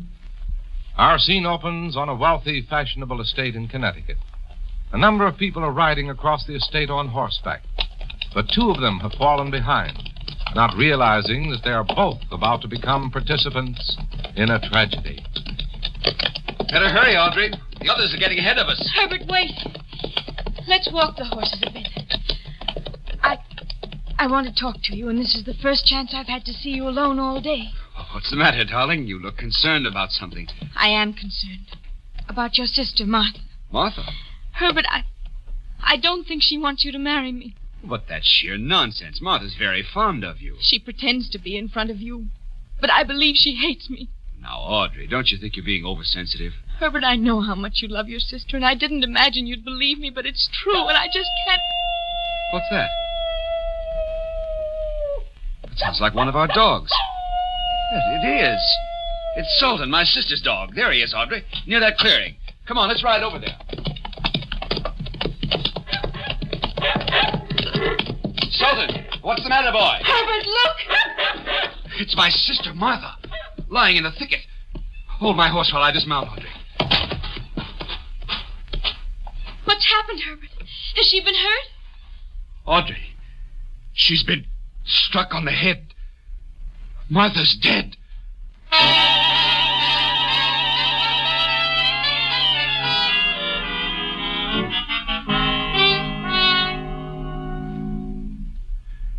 The police said, Mr. Keene, that someone must have struck my sister Martha on top of the head with a heavy club and killed her instantly. And this occurred while you and your guests were out riding, Mr. Langley? Yes. Was your sister Martha part of the group who were on horseback? Yes, I thought she'd gone on ahead with the others. Well, hitting a horseback rider on the head with a club when you're standing on the ground, well, that ain't an easy trick. Somebody on a horse must have followed the girl and struck her from the saddle. My partner, Mike Clancy, has a good point there, Mr. Langley. Tell me, were all your guests questioned by the local police? Yes, Mr. Keene, but none of them was held. They were all Martha's close friends and mine. It's unthinkable that any of them would have wanted to harm her in any way. In other words, you can't put the finger of suspicion on any of them. No, Mr. Keene. My sister Martha was a beautiful, intelligent woman. Very popular with men, though she never married. I loved her as much as I've ever loved anyone in this world. With the exception of Audrey, perhaps. Mr. Langley, tell me a little more about your fiancée, Audrey Stafford. She's a wonderful girl. We met last summer on a cruise to Bermuda. She was on vacation at the time. She worked for a banking firm. But she resigned her position at my request shortly after we announced our engagement. I see. I'm wealthy. My late father left his entire estate to my sister Martha and to me. I didn't think it was necessary for my future wife to retain her job. Well, what about that incident you mentioned when you told us the story before, Mr. Langley? What incident, Mr. Clancy?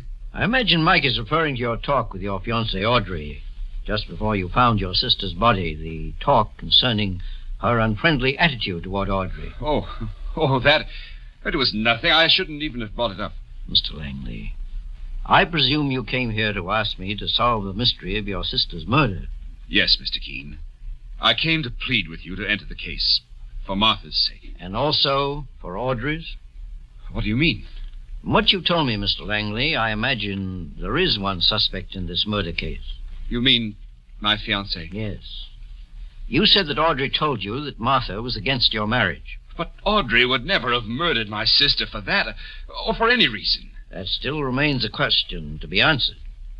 However, I can't accept the case, Mr. Langley, unless you tell me everything, openly and truthfully. I should have known better than to try to hide my real feelings from you, sir. Yes, I want Audrey protected. So far, no one knows that she quarreled with Martha before the murder. Over you? Yes, Mr. Keene. I overheard the argument. I said nothing to Audrey, thinking it would pass over after the wedding. Why did your sister want to stop the marriage, Mr. Langley? For a very silly reason. Martha thought Audrey wanted to marry me for my money. I never believed that, Mr. Keene, and I never will. At the same time, if I accept the case, you must be prepared to have me include your fiancée as a possible suspect. I understand that, Mr. Keene, and I'm willing to meet those terms. All right. Now, how far is your estate from here? It's just over the line in Connecticut. Oh, excuse me. Mr. Keene's office. Mike Clancy speaking. Is Mr. Herbert Langley there, please? This is Mrs. Wrightson, his housekeeper. Just a minute. Your housekeeper, Mr. Langley. Oh, well, yes, I told her where I'd be in case there were any messages. It must be important. Well, here you are. Thank you, Mr. Clancy. Hello? Mr. Langley, this is Mrs. Wrightson. Yes? Mr. Ernest Porter's here to see you. He says it's very urgent, and he wants to know when you'll be home. Is he near the phone, Mrs. Wrightson? No, he stepped out in the garden. Well, tell him I expect to be home within an hour. Mr. Porter didn't say what his business was, did he? No, sir, but he acted like it was a matter of life and death. All right, Mrs. Wrightson, I'm on my way. Goodbye. Goodbye, Mr. Langley. It's a neighbor of mine named Porter, Mr. Keene. He seems to have something terribly important to tell me. Who is he, Mr. Langley? He has an estate near mine. He and his nephew, Alan, come over quite often. I can't imagine what he's got in his mind, unless it refers to my sister Martha's murder. It probably does. And the sooner we find out just what it is, the better. Mike Clancy and I will go with you to your home right now.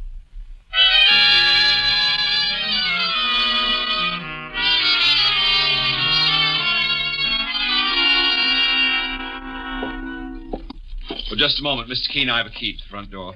Well, Mike, while I'm inside the house, suppose you take a look around. You know, the usual checkup. Right, sir. Come in, Mr. Keene. Oh, Mr. Langley, I didn't hear you come in. This is Mr. Keene, Mrs. Wrightson. Mrs. Wrightson, my housekeeper. I've heard of Mr. Keene, the great investigator. I'm very glad to know you, sir. How do you do, Mrs. Wrightson? Where's Mr. Porter? In the study. Oh, Mr. Keene and his partner, Mr. Clancy, will be staying overnight. Would you have one of the maids prepare a room? Of course, Mr. Langley. Oh, Miss Audrey called. She said she's coming out to see you at 5 o'clock. Well, it's almost that now. Show her in when she arrives, please. Yes, sir. This way, Mr. Keene. Well, this is quite a handsome house you have here, Mr. Langley. It's been in the family for generations. Oh, here's Mr. Porter. Herbert, I want to speak to you alone. This is Mr. Keene, the famous investigator, Ernest. Mr. Keene? You mean he's taken over the investigation of your sister's murder? Yes. Well, then I suppose I ought to say what I have to say in front of him. I think you should, Mr. Porter, if it concerns the murder of Martha Langley. It does, Mr. Keene. Then what is it you want to tell us? Well, I have a nephew, Alan, of whom I'm very fond. He's been living with me since his parents died. And I'd stand behind him under any circumstances. What are you trying to say, Mr. Porter?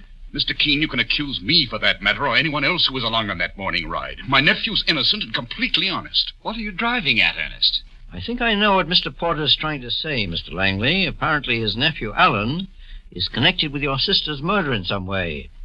And Mr. Porter is attempting to clear him, even before he's been accused. Mr. Keene, knowing you for what you are, a fair man, I don't mind putting my cards on the table.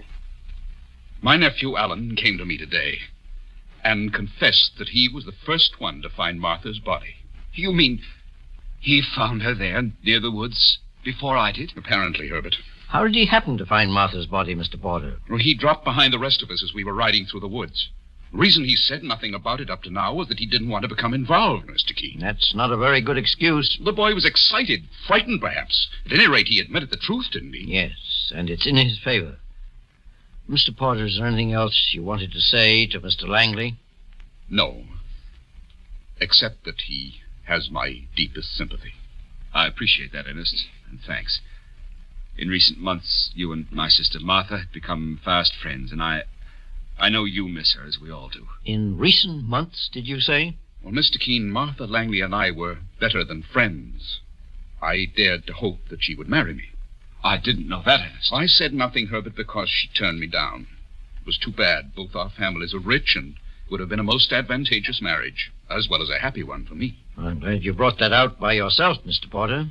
You mean if I'd hidden it, I too would have become a suspect? Well, Mr. Keene, as far as I could... That sounded like a gun. It was. It came from the back of your house. Both you gentlemen remain where you are. I'm going out to investigate.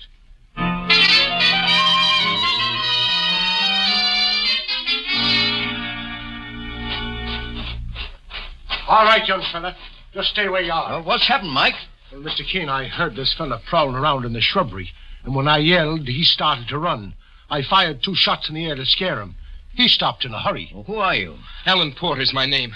I thought I was being attacked by a maniac. That's why I tried to run. You are Ernest Porter's nephew? Yes. Mr. Keene, there's a car coming up the road. Take young Porter back to the house, Mike. I'll join you in just a minute. Okay, me bucko. Let's go.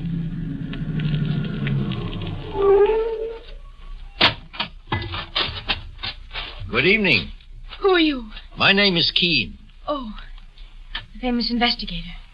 I'm Audrey Stafford. I'm glad you come, Audrey. I wanted to ask you a few questions in regard to the murder of Martha Langley. Leave her alone. Beg your pardon. Oh, it's you, Mrs. Wrightson. Please, Mrs. Wrightson, I can handle this alone. Audrey hasn't done anything, Mr. Keene. You have no right to question her. Aren't you taking a few liberties, considering that Mr. Langley asked me to investigate this case, and you're one of his employees? Oh, it's not meant as disrespect, Mr. Keene, but... Oh, I've come to look on Miss Audrey as my future mistress, and I want to protect her. What makes you feel that she needs protection? You suspect her of being one of Miss Martha's enemies, don't you? I haven't mentioned that to anyone. Neither has Mr. Langley, I'm sure. Oh, then I made a mistake. I beg your pardon, Mr. Keene. However, you're not far from wrong. What? I do suspect Miss Audrey. Mr. Keene, you don't You can't mean that. suspect Miss Audrey. She admitted to Herbert Langley that his sister Martha was against their marriage, and that alone could be construed as motive enough for murder. Don't say it, Mr. Keene. Don't say that word. Mother, please, Mother, don't. Audrey, did you say mother? She lied. I'm not her mother. That won't help, Mrs. Wrightson. It ties in with your strange desire to protect someone who should be almost a stranger to you. So, Audrey is your daughter. No one knew. Up to now. There are many more things that are still concealed in this murder case, Mrs. Wrightson, but I intend to bring them all to the surface, and at the same time bring Martha Langley's killer to justice.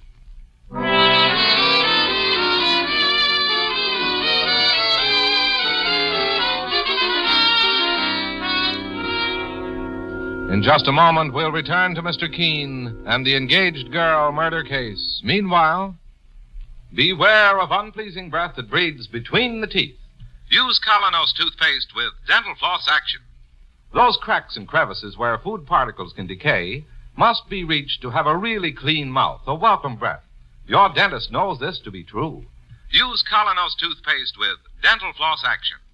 Colonos gives amazing dental floss action.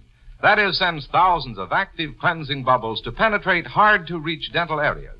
Helps dislodge bits of food that can cause unpleasing breath and tooth decay.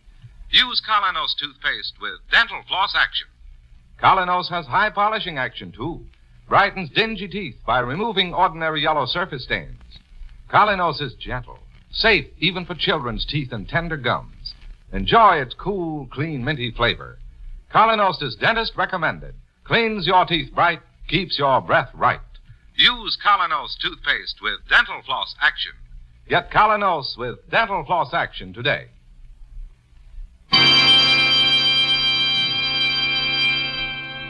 Now back to Mr. Keene and the engaged girl murder case.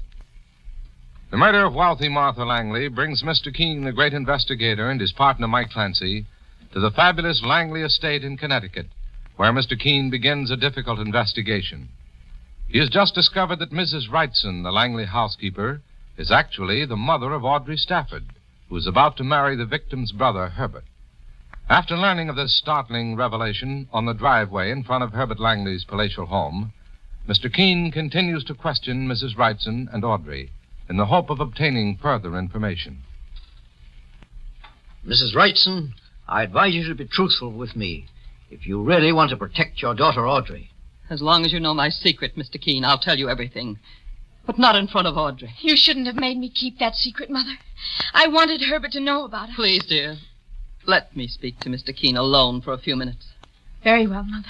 Audrey, you'll find your fiancé, Herbert Langley, in the house, along with his neighbors, Mr. Porter and his nephew, Alan. I'll talk to you later, Mother. Yes, darling. Mr. Keene, there's one thing you must understand.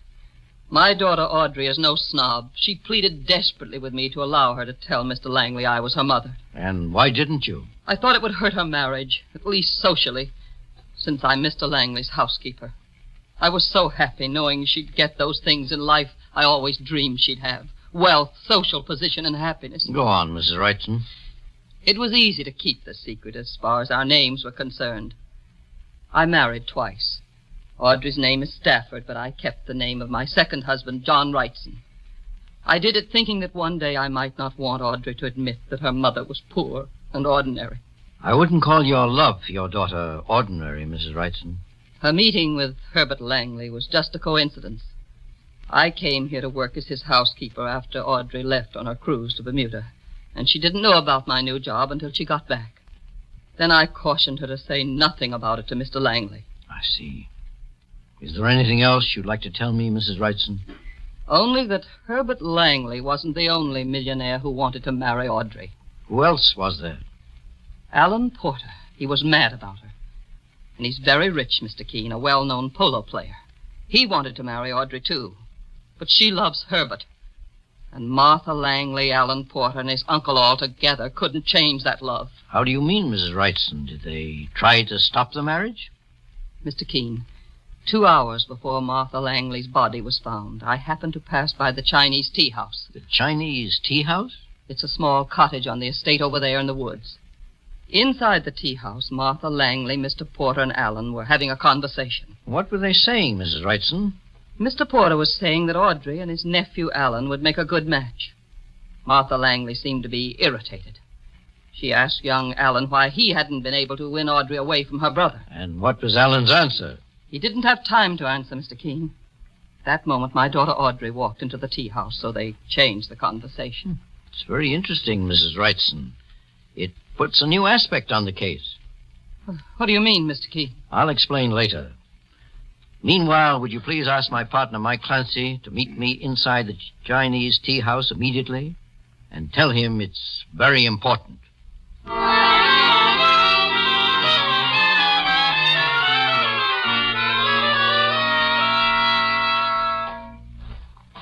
Mike. Is that you, Mr. Keene? I'm over here on the tea house porch. Sure, this is certainly a fancy shack, isn't it, boss? Why, it looks like something from a Chinese palace. Mike, come inside for a moment. I want to show you something. Oh, look at this. Saints preserve us. Why, someone must have tried to tear the house down, Mr. Keene. There's a hole right through the wall. The walls are flimsy, Mike, but they've been reinforced with short, narrow beams. That's the one part of this tea house that isn't authentically Chinese. One of those wooden beams, small but solid, has been pulled out right here. Mr. Keene, that missing piece of wood could have been the murder weapon. Exactly. And here's something else, Mike. Why, it's a bit of cloth. I found it hanging on this nail head, here where the beam was torn out. Now, if you wanted to tear a beam out of this wall with the aid of a chisel, say, how would you brace yourself? Well, I'd stick my knee up against the wall on this side for leverage. That's just what the killer did, Mike. But he unknowingly left this bit of cloth on the head of that nail. This bit of cloth comes from heavy riding breeches.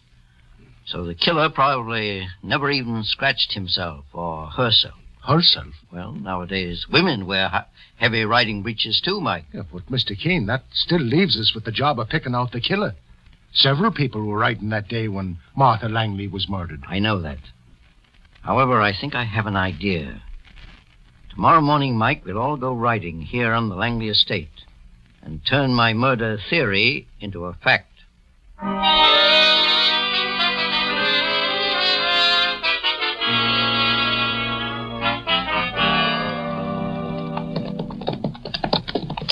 Mr. Keene, would you like to ride with Audrey and me? We're going through the woods. No, you better ride on ahead of us, Mr. Langley. My partner, Mike Clancy, and I will join you in a few minutes. All right, Mr. Keene. Come on, Audrey. Well, horses ain't exactly in my line, boss, but I'll try to keep up with you.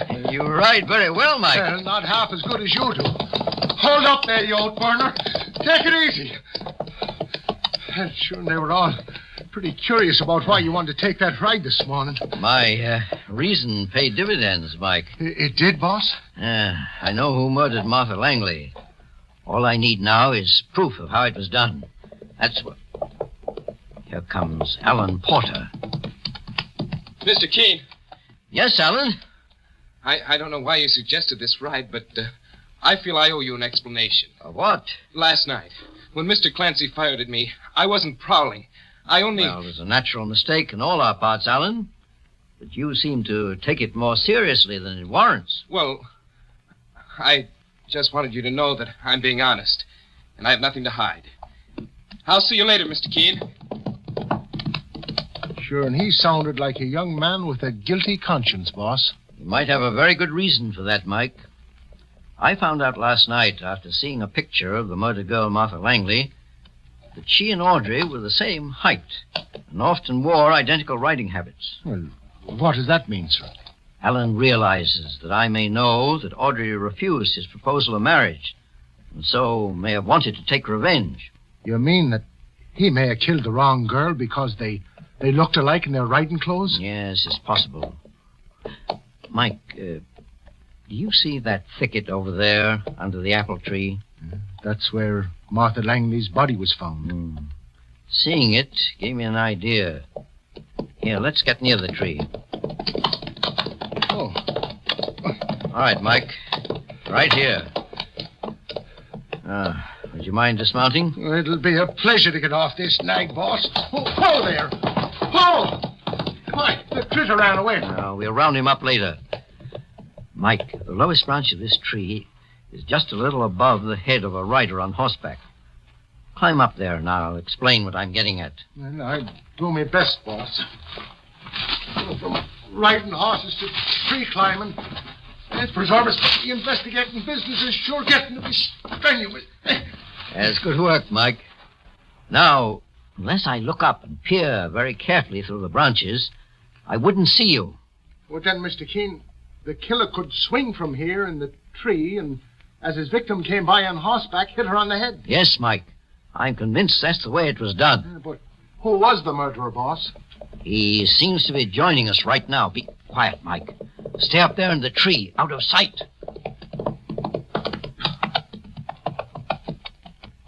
Tired of riding with the others, Mr. Porter? What are you doing here, Mr. Keene? Solving a murder. That's why you decided to see what I was up to. What do you mean? The man I intend to arrest for Martha Langley's murder is you, Porter. You think you can prove that I killed Martha? Very easily. I have a tiny piece of cloth torn from your riding breeches. When you pulled your murder weapon, a wooden beam out of the tea house wall. And there's the hole in your breeches. I saw it just before we left the house. Don't spur your horse, Keene, or I'll shoot you out of the saddle. That gun won't help, Porter. The others are riding half a mile away by now, and you seem to have lost your partner, too. I think this gun may help a great deal. Why did you kill Martha Langley? I don't mind telling you. You'll never get a chance to pass it on to anyone else. I killed Martha to protect myself, Keene. Protect yourself? How? 5 years ago, my brother left $2 million to his son, Alan, and made me his guardian until he came of age. Alan comes of age tomorrow. He's 21. Did you steal his inheritance? No, I spent it. I knew how to enjoy it. And not only spent most of that money, but I left it in some of the most fashionable gambling houses in the world. And how did you think you'd get away with it when your nephew Alan became of age? It would have been simple if it wasn't for Martha Langley. I was going to tell Alan his parents lost the money in those gambling houses, and that I kept it from him all these years just to save their reputations. But Martha Langley found out the truth? Yes. She made a deal, though. Said if I could get my nephew Alan to marry Audrey, she'd keep my secret, and add $50,000 in the bargain. But you didn't succeed. No, that fool nephew of mine was crazy about Audrey, but she fell for Herbert Langley. I think I know the rest, Porter. Do you? Martha Langley became angry when you couldn't fulfill your part of the bargain. It was her only hope of separating her brother from Audrey. You thought she'd give you away, and you killed her to prevent that. The way I'm killing you, Keene, right now. Look out, boss! Good work, Mike. Wait a minute, I'll dismount. He's out cold, Mr. Keene. When I hopped on his head from that branch, I fell right on top of him, and he hit the ground first. Yes, Mike, Porter met justice on the same spot he committed his crime. He lured Martha Langley over here when she became separated from the others, probably by calling her as he crouched in the tree. And then he struck from above. Now he'll pay for his treachery in a court of law.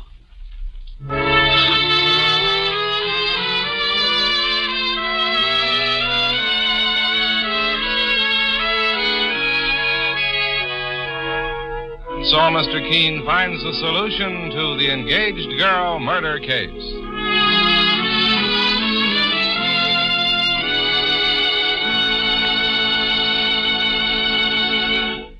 The next time you're suffering from the pains of headache, neuritis, or neuralgia, try Anacin. You'll bless the day you heard of this incredibly fast way to relieve these pains. Now, the reason Anacin is so wonderfully fast-acting and effective is this. Anacin is like a doctor's prescription.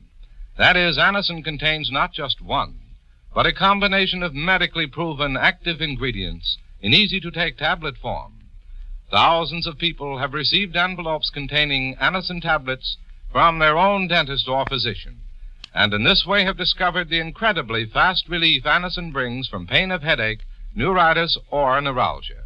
So next time such pains strike, take Anacin. For most effective relief, use only as directed. Your druggist has Anacin in handy boxes of 12 and 30, and economical family-size bottles of 50 and 100. The name is Anacin, A-N-A-C-I-N.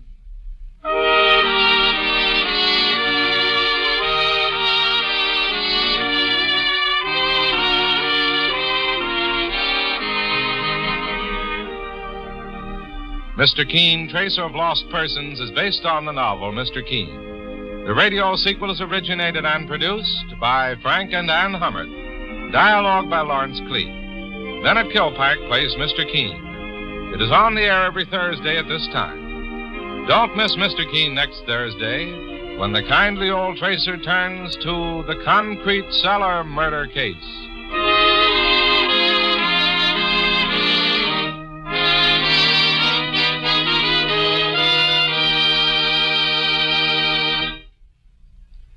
Ever suffer heartburn from acid indigestion? New Bicidol mints, medically proven, quickly rid stomach of that blown-up feeling, anywhere, anytime. Bicidol mints give longer-lasting relief than baking soda, help prevent immediate return of the trouble, soothe irritated stomach lining, let you sleep when indigestion strikes at night. Carry new Bicidol mints for fast relief. And always have Bicidol powder in your home.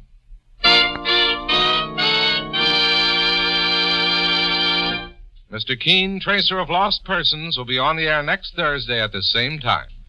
This is Larry Elliott saying goodbye for Mr. Keene and the Whitehall Pharmaceutical Company, makers of Anacin and Calinos, and many other dependable high-quality drug products. This is CBS, the Columbia Broadcasting System. It's time now for Mr. Keene, Tracer of Lost Persons.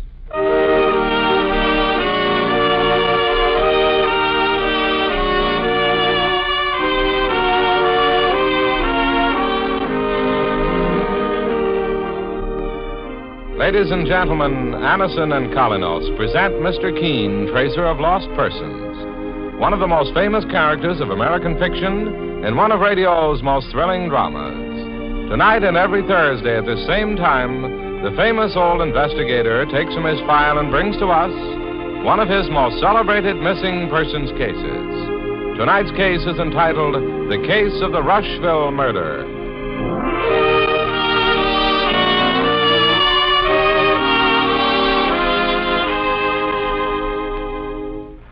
This program is brought to you by the makers of Anacin, the remarkable tablets that bring incredibly fast and effective relief from the pain of headaches, neuritis, and neuralgia. Anacin is like a doctor's prescription. That is, it contains not just one, but a combination of medically proven active ingredients in easy-to-take tablet form. Thousands of people have received envelopes containing Anacin tablets from their own dentist or physician.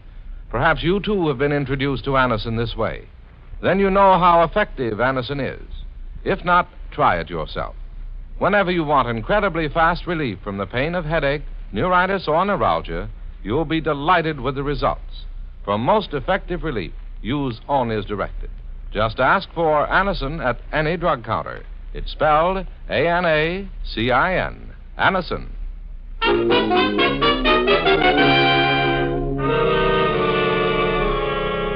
Now for Mr. Keene and the case of the Rushville murder.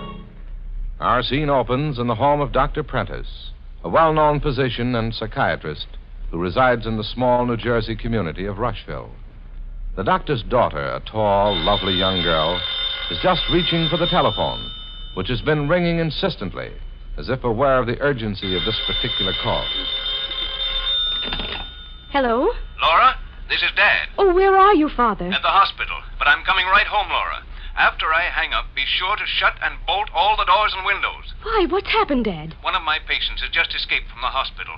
She's a homicidal maniac, Laura, and extremely dangerous. Father, there was something I wanted to tell you. Later, my dear. Right now, you do as I ask. This insane patient of mine is under the delusion that I'm her enemy, and she may head for the house immediately. I've already informed the police. All right, Father. And don't let anyone inside the house. I'll be home in 20 minutes. Goodbye, Laura. Goodbye.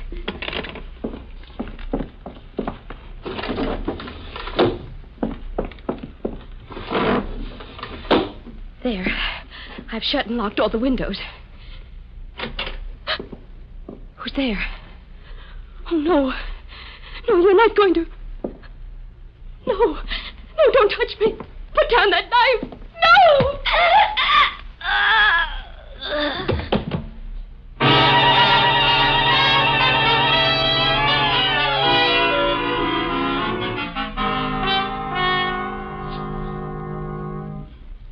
My daughter was found by the police 5 minutes after I had phoned her, Mr. Keene. She'd been stabbed to death with a kitchen knife. Tell me, were all the windows and doors in your home locked as you had asked, Dr. Prentice? No, Mr. Keene. The windows were shut, but apparently Laura never had time to lock the back door that leads to the kitchen before Natalie Craven, the insane patient, reached the house. Saints preserve us. Well, Dr. Prentice, your insane patient seemed to head for your home immediately after escaping from the hospital. Yes. That's a little odd in itself. But I told you how this patient felt about me, Mr. Keene.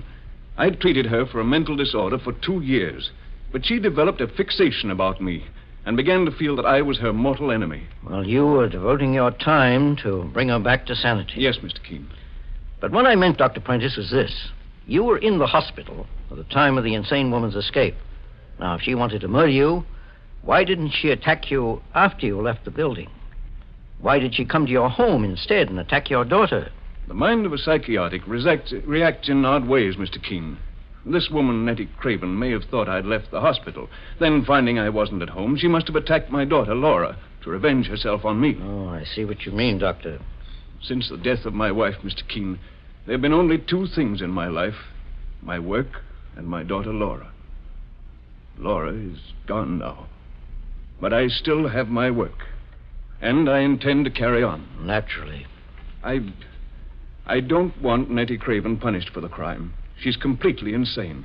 But she must be caught and returned to the hospital before she claims another victim. You, for instance, Dr. Prentice? Oh, I wasn't thinking of myself. I'm thinking of others.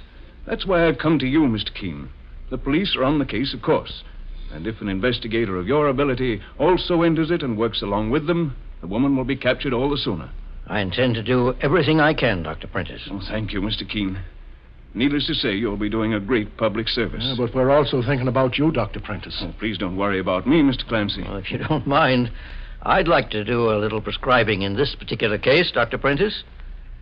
Where is your home? In New Jersey, a town called Rushville. Well, Rushville's just across the river. That's right, Mr. Clancy. Dr. Prentice, I'd like to exchange house keys with you. I'd like you to stay in my apartment until this case is over.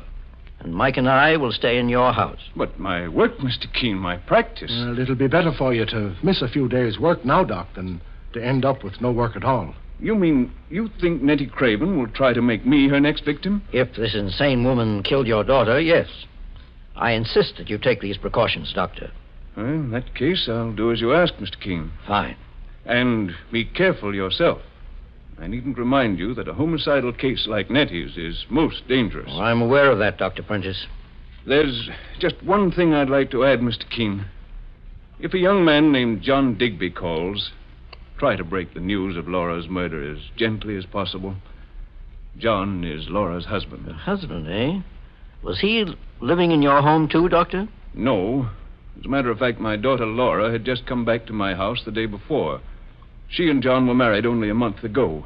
They had a childish quarrel. I see. Oh, it was nothing at all, Mr. Keene. John's a fine boy, and I was certain I could have patched things up between them. You tried to notify him of Laura's death, didn't you, Dr. Prentice? Yes, but I couldn't reach him anywhere. Very well, Dr. Prentice. You can proceed to my home immediately. I'll notify the hospital you won't be available for a few days. Meanwhile, Mike and I will bend every effort to put our hands on this Rushville murderer before another victim is added to the list.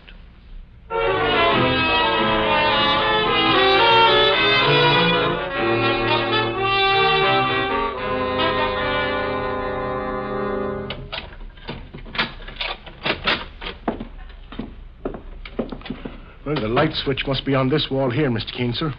Oh, here it is. Well, Dr. Prentice seems to have a very comfortable home, Mike. Sure, and it's too bad he lost his daughter. It's pretty tough for a man to go through something like that, Mr. Keene. Yes, but he still has his work, and he's one of the best in the profession. If we can... Boss, just a minute. I thought I heard someone moving around the next room. You're right, Mike. There's someone here. Open that door. I'd better have my gun handy, just in case. Who are you? Stand where you are, mister. Don't move. What are you, thieves? No, young man. We happen to be working with the police. The police? What are you doing here in Dr. Prentice's home? Come to talk to my wife. His wife? This must be young John Digby, boss. Laura's husband. How did you know my name? Your father-in-law, Dr. Prentice, told us about you, John. My name is Keene. This is my partner, Mike Clancy. May I ask how you got into this house? Why, there was a kitchen window open. I didn't want to ring the front doorbell because I thought that Laura wouldn't let me in. We'd quarreled like a couple of silly kids, and she'd left me. I've come back to apologize to her. Saints preserve us, but he hasn't even heard. Heard what? Sit down, John. What is it? Why are you both looking at me like that? Where have you been for the past 2 days? I was so miserable after our quarrel. I went to a little town near Philadelphia. That explains why you didn't learn of the tragedy. What tragedy? It's going to be a shock, John, so prepare yourself. Your wife, Laura, was murdered. Laura murdered? By a maniac. No. No, I don't believe it. It's true. And I'm sorry. One of your father-in-law's patients, an insane woman, escaped from the hospital. And they think she attacked your wife. I should never have let Laura leave our apartment. It's all my fault, Mr. Keene. Sometimes fate works out things in her own peculiar way, John. And you think it was that maniac who killed Laura? Well, that's the general opinion. Well, it isn't my opinion. What do you mean, John? Mr. Keene, a few days ago, Laura was troubled by something important she wanted to tell her father. She started to tell me about it when I got home. But I interrupted her, and that's when we had our quarrel. You don't know what it was that worried your wife? I can guess. We fought because I was jealous, Mr. Keene. Jealous of a man named Arthur Halliday. And who is he, John? He used to be a medical student at the university in town. Dr. Prentice is a member of the examining board in that university. The board that passes on a student's character before he's permitted to graduate as a doctor. Yes, go on. Halliday drank a lot, gambled. The examining board found out and dismissed him from the medical school. They decided he was too weak to accept the responsibility a doctor must take. You say you were jealous of this Arthur Halliday? Yes, Mr. Keene. He used to see a lot of Laura before we were married. The other day, I saw them together on the street. She never told me she was seeing him. Now it's beginning to be clear to me. Halliday was probably trying to use Laura's influence with her father to have himself reinstated at the medical school. She refused, and he made a threat. That's what she wanted to tell her father, Dr. Prentice, about. Well, you don't mind my saying so, John. You're taking a lot for granted. But it is worthwhile looking into, isn't it, Mr. Keene? If I ever find out that Arthur Halliday was responsible for Laura's death, I'll... Why, you look a little pale, young fella. News is too much of a shock for him, Mike. Would you like to lie down inside for a while, John? Yes, sir. I think I'd better. I'll be all right, Mr. Keene. I just want to be alone for a few minutes. I'll answer that, Mike. Is Dr. Prentice in, please? No, not at the moment. My name is Maud Craven. Craven? Mr. Keene, she must be related to that insane patient who escaped. She's my sister, sir. Come in, Miss Craven. My name is Keene. I happen to be looking for your sister. Mr. Keene, the famous investigator? Oh, you won't put Nettie in prison, will you, sir? She doesn't realize what she's doing. All I want is to return her to the hospital where she belongs. I know they're looking for Nettie. They think she murdered the doctor's daughter, Laura. I came here to tell Dr. Prentice how unhappy it made me when I heard about what happened. Do you know where your sister may have hidden, Miss Craven? If I did, Mr. Keene, I'd call the hospital. I know how dangerous Nettie is. I don't want to give her the chance to do to someone else what she did to poor Miss Laura. Excuse me for a moment, please. Hello? Dr. Prentice? He's not in at the moment. Who's calling, please? Arthur Halliday. When will I be able to reach him? Why, very shortly. Is it important? I'll say it's important. To me, anyway. Who is this? A friend of the doctor's. Well, you can give him this message. He's kicked me around long enough. Because of him, I can't get into a medical school in the country. And if he doesn't stop hounding me, I'll square accounts. Hello? Hello? Who was that, Mr. Keene? That was Arthur Halliday, Mike. The young medical student John Digby told us about. I wish I could have gotten his address. Well, if he was a student in the town university, they can tell you where to reach him, Mr. Keene. If you want me to, I'll... What is it, Miss Craven? The window. Saints preserve us. There's someone outside, boss. Yes, she's staring in the window. Look at that face. She looks like an animal. It's Nettie. It's my sister. Grab her, Mike. Mr. Keene. Isn't she there? There's no one in sight, sir. She's disappeared like a ghost, boss. It's too dark out here to see where she went. She couldn't have gotten far, Mike. Something tells me she's still close by. Come on. We're going to search every inch of these grounds.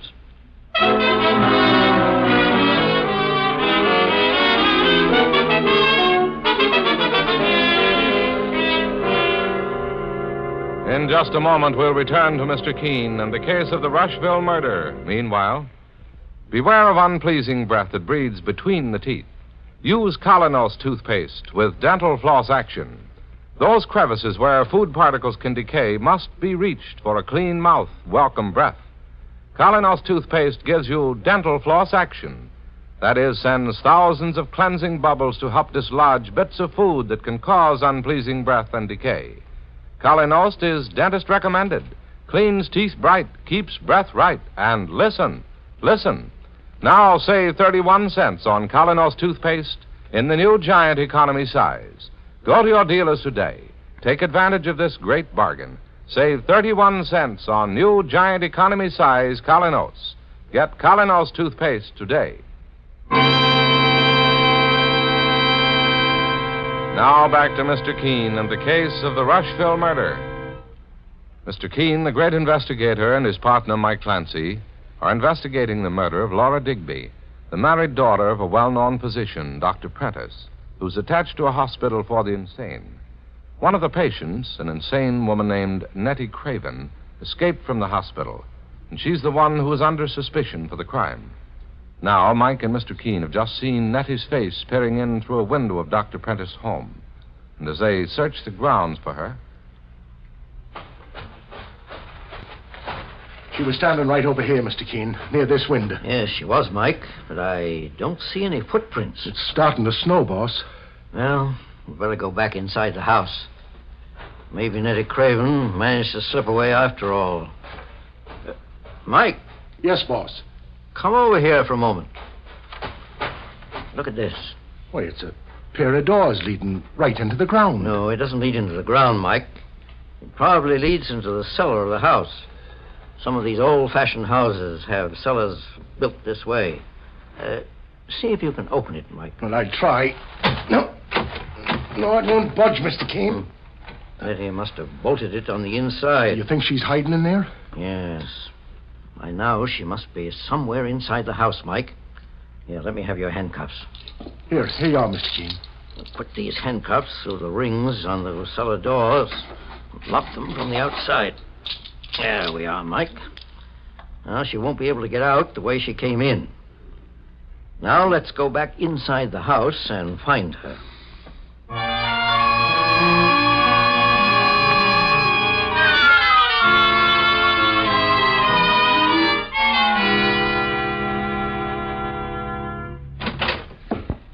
Mr. Keene, did you find my sister Nettie? Not yet, Miss Craven.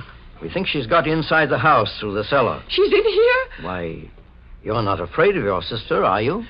I don't know, Mr. Keene. I used to be able to reason with Nettie, but lately she's been so violent. You better stay right here in the living room while we make a search, Miss Craven. First, Mike, we'll phone the police in the hospital and tell them to send help. Well, here's the telephone, boss. It's funny. What's the trouble, Mike? Well, it sounds like the phone is dead. Just a minute. Let's see where the phone wire runs to. Goes to this wall, then runs along the woodwork to the window. Open up the window, Mike. Well, Mr. Keene, the phone wire has been pulled right out of the outside wall. Mike, this window faces the side of the house where we saw Nettie Craven. Well, then Nettie Craven must have pulled the phone wire out just before she went through the cellar doors, Mr. Keene. There's a car coming down the driveway, Mike. Yeah, but he's not coming all the way, boss. He's stopping on top of that small hill where the driveway goes up and turns out to the main road. That's peculiar. Now he's put his headlights out. Mike, search this house. See if you can find Nettie Craven. But be careful. I will, Mr. Keene. Get hold of John Digby to help you. I'm going outside again and see what our latest visitor is up to.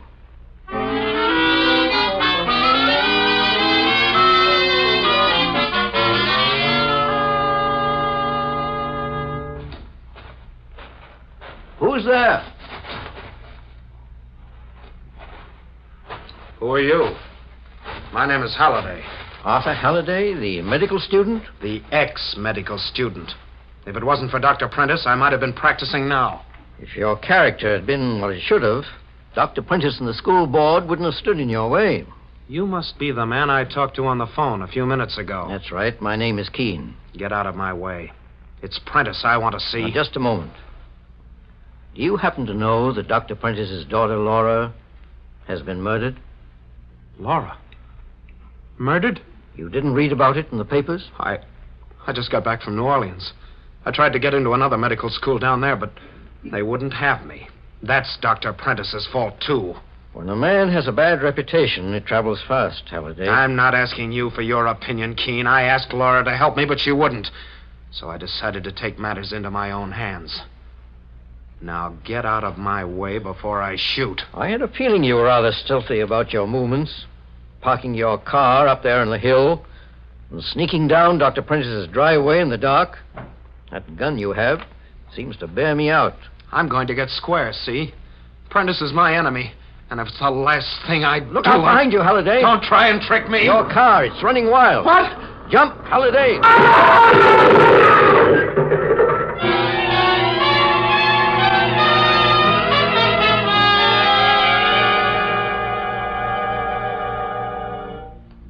Put him over here on this couch, Mike. There. Easy now. His car rolled down the hill and smashed into the house after hitting Halliday. I don't think he's seriously injured, just stunned. I managed to push him partly out of the way. Well, Mr. Keene, how could a man be dumb enough to park a car on a hill with his handbrake off? The brake was on when I left it. Did you hear what he said, boss? Yes, Mike. That means someone deliberately released that handbrake, hoping the car would roll down and kill the two of us. Where are John Digby and Maud Craven? Here I am, Mr. Keene. Oh, what's happened? This man's been hurt, Miss Craven. Where have you been? I heard a noise upstairs and I went up to investigate. I hoped that I might be able to reason with my sister Nettie and save you trouble, Mr. Keene. You haven't left this house? No, Mr. Keene. Where's John Digby, Mike? Well, he wasn't in that bedroom where he went to lie down, boss. So I started to search the house by myself, and just as I started down into the cellar, I heard the car crash and I ran up. Saints preserve us. What was that? Mr. Keene, it sounded like my sister Nettie. Sounds like an insane person, all right. Enough to chill you to the marrow. Just listen to her. It's coming from the cellar, Mike. Come on, let's get down there immediately.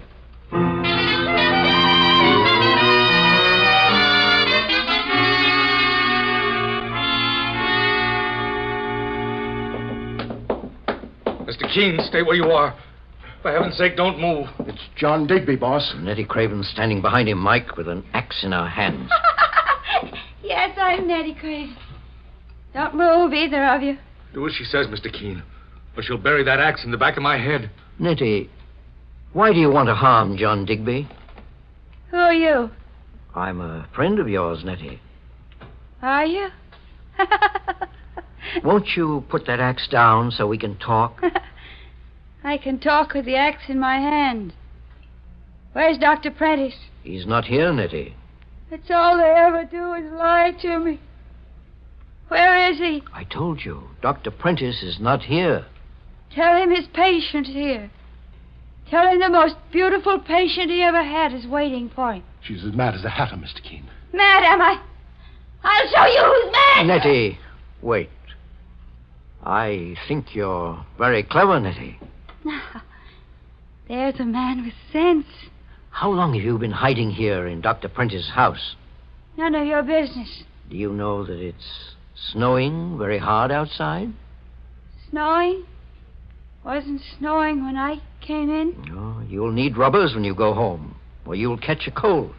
Yes, I will. Wouldn't you like us to take you home in a car? A big car? A very big one. Where do you want us to take you? I want to see Dr. Prentice. Why? I don't know. I had a reason. I forget it now. Nettie, do you want that ride? In the car? Yes. Yes, I'd love it. Then put the axe down. She's dropped the axe. Grab her, Let grab me her. handle this, John. Nettie, did you kill Dr. Prentice's daughter, Laura? I never killed anyone. But you once threatened Dr. Prentice, didn't you? Nettie? Nettie, what are you doing down there? Maud! It's my sister, Maud. Oh, thank heaven you've found her, Mr. Keene. Is everything all right? Yes, Miss Craven. Mike, you have an extra pair of handcuffs, haven't you? Oh, you're not going to handcuff my sister Nettie, are you? No, I believe I can handle Nettie with a little psychology.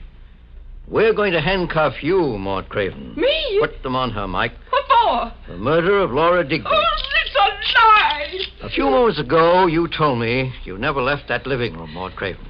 Yet your shoes were wet, and I saw snowflakes in your hair.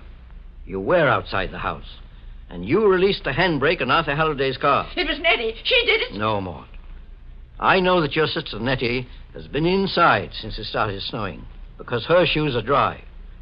The one who released that car brake and tried to kill Halliday and me was the one who murdered Dr. Prentice's daughter, Laura. You can't prove I did that. No? Well, we'll see. There are fingerprints on that brake handle, no doubt. And I have a hunch they'll match with yours. But I was wearing gloves. Yes, of course you were. However, that admission is all I needed. Oh, you tricked me. You tricked me, Mr. Keene, just now the way Dr. Prentice did. How did he trick you? I thought he was in love with me, but he was only leading me on. I knew you fell for him, Maud. I knew it all the time. You used to be there when he came to see me at the hospital to talk to me. I could see it in your eyes. But he didn't fall for you. That's right, Nettie. Stand up for him. One of the reasons I wanted to get rid of him was because of you. Don't you see, Nettie? Dr. Prentice was the one who said you were insane. He put you in that hospital. You know you hated him. Mr. Keene, look at Maud Craven's eyes. She looks as crazy as her sister Nettie. Yes, I know, John. It appears that both sisters are hopelessly insane. You fool, you idiots. If you try to turn me in, you'll get what Laura got. So that's why you murdered Laura. She must have found out about your mental condition and was going to tell her father. Yes. That must have been why Laura was worried, Mr. Keene. Exactly, John. Your wife, Laura, found out that Maud Craven was as insane as her sister. But before she could inform the doctor, Maud entered the house and killed her. Is Maud coming with us now? Yes, Nettie, she's coming with you. She's going to stay with you in the mental hospital. Mark, I think we can take both of them away and consider the case of the Rushville murder as closed.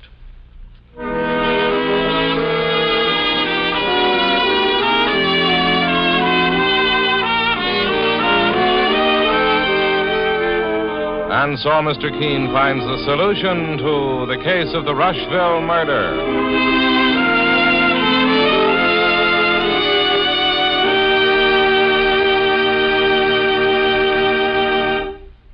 The next time you are suffering from the pain of headache, neuritis, or neuralgia, try Anacin. You'll bless the day you heard of this incredibly fast way to relieve these pains. Now, the reason Anacin is so wonderfully fast-acting and effective is this. Anacin is like a doctor's prescription. That is, Anacin contains not just one, but a combination of medically proven active ingredients in easy-to-take tablet form. Thousands of people have received envelopes containing Anacin tablets from their own dentist or physician, and in this way have discovered the incredibly fast relief Anacin brings from pain of headache, neuritis, or neuralgia. So next time such pains strike, take Anacin. For most effective relief, use only as directed. Your druggist has Anacin in handy boxes of 12 and 30, and economical family-size bottles of 50 and 100. The name is Anacin, A-N-A-C-I-N.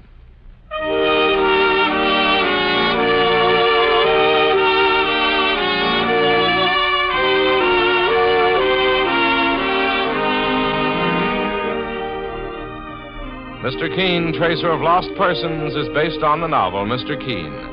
The radio sequel is originated and produced by Frank and Ann Hummert. Dialogue by Lawrence Klee. Bennett Kilpack plays Mr. Keene. It is on the air every Thursday at this time. Don't miss Mr. Keene next Thursday when the kindly old Tracer turns to the case of murder on the sightseeing bus.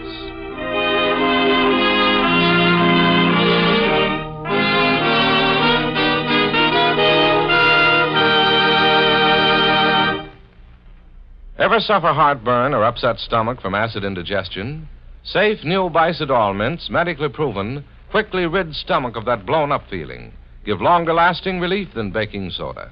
Yes, hours of relief. Bicidol mints not only neutralize, but actually carry away excess stomach acids. Soothe irritated stomach lining. Let you sleep all night long when acid indigestion strikes.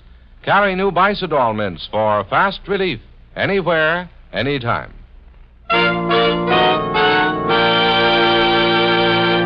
Mr. Keene, Tracer of Lost Persons, will be on the air next Thursday at this same time. This is Larry Elliott saying goodbye for Mr. Keene and the Whitehall Pharmaceutical Company, makers of Anacin and Colinos and many other dependable, high-quality drug products. This is CBS, the Columbia Broadcasting System. It's time now for Mr. Keene, Tracer of Lost Persons.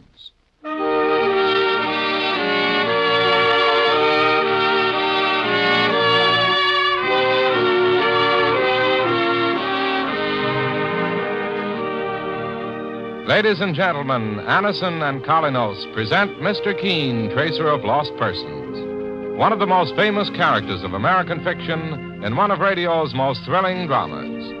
Tonight and every Thursday at the same time, the famous old investigator takes from his file and brings to us one of his most celebrated missing persons cases.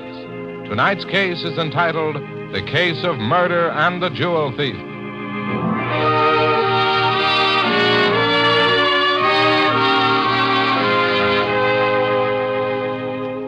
Physicians and dentists have had much to do with spreading the fame of Anacin. Many have been giving their patients Anacin tablets in envelopes for years. These people know how incredibly fast Anacin acts to relieve the pains of headaches, neuritis, or neuralgia. Why not take this tip when you're suffering from headache, neuritis, or neuralgia pain? Take Anacin, the modern way to relieve pain. Anacin acts promptly. Anacin is like a doctor's prescription. That is, it contains not just one, but a combination of medically proven, active ingredients in easy-to-take tablet form. Next time you suffer pain from a headache, neuritis, or neuralgia, don't wait for relief. Try Anacin. You'll be delighted with its incredibly fast, effective action. For most effective relief, use only as directed. Ask for Anacin, spelled Anacin, at your drug counter today.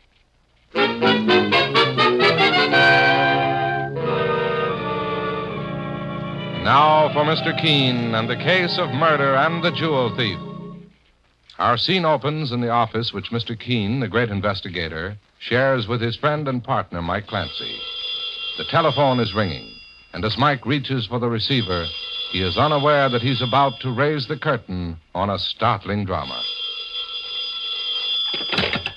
Mr. Keene's office. Is this Mr. Keene? No, this is his partner, Mike Clancy, speaking. May I talk to Mr. Keene? It's very important. Well, who's calling, please? Tell him it's Mr. Carl Rollins. Well, just a second.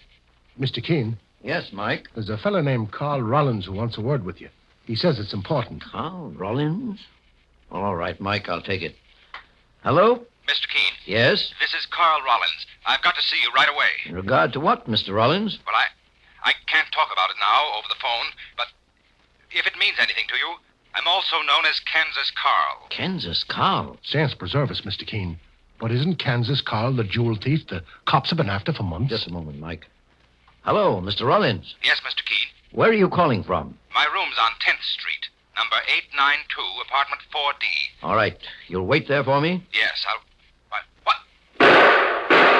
Mr. Rollins. Hello. Hello. What happened, boss? I'm sure I heard revolver shots, Mike. We've got to get over to Rollins' apartment right away.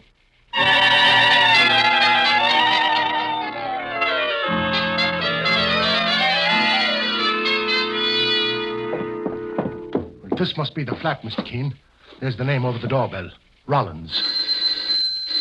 I don't think there's any point in ringing, Mike. If the door isn't open, we'll have to break it down.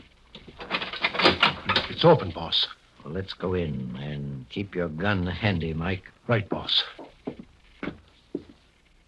The room is empty, Mr. Keene. So it seems, Mike. You want me to go down and see if I can find the landlady or the superintendent? Just a minute, Mike. Do you smell anything? Sure. I smell powder. A gun was discharged in this room a little while ago. There's no doubt that those were pistol shots I heard over the telephone. Yeah, but nothing's disturbed, boss. The place seems empty. Mike, look at the floor. There's blood running along the crack in the wood there. It's coming from under that couch. Quickly, Mike. Pull the couch away from the wall. Yes. Oh, saints preserve us. There he is. It must be Carl Rollins. With 2 bullets in his head. He's dead, Mike. I'll see if I can find an identification on him. He's got a wallet in his pocket, Mr. Keene, and a little notebook with some addresses in it. Well, let me have the wallet, Mike. It identifies him as Carl Rollins, the man who phoned our office.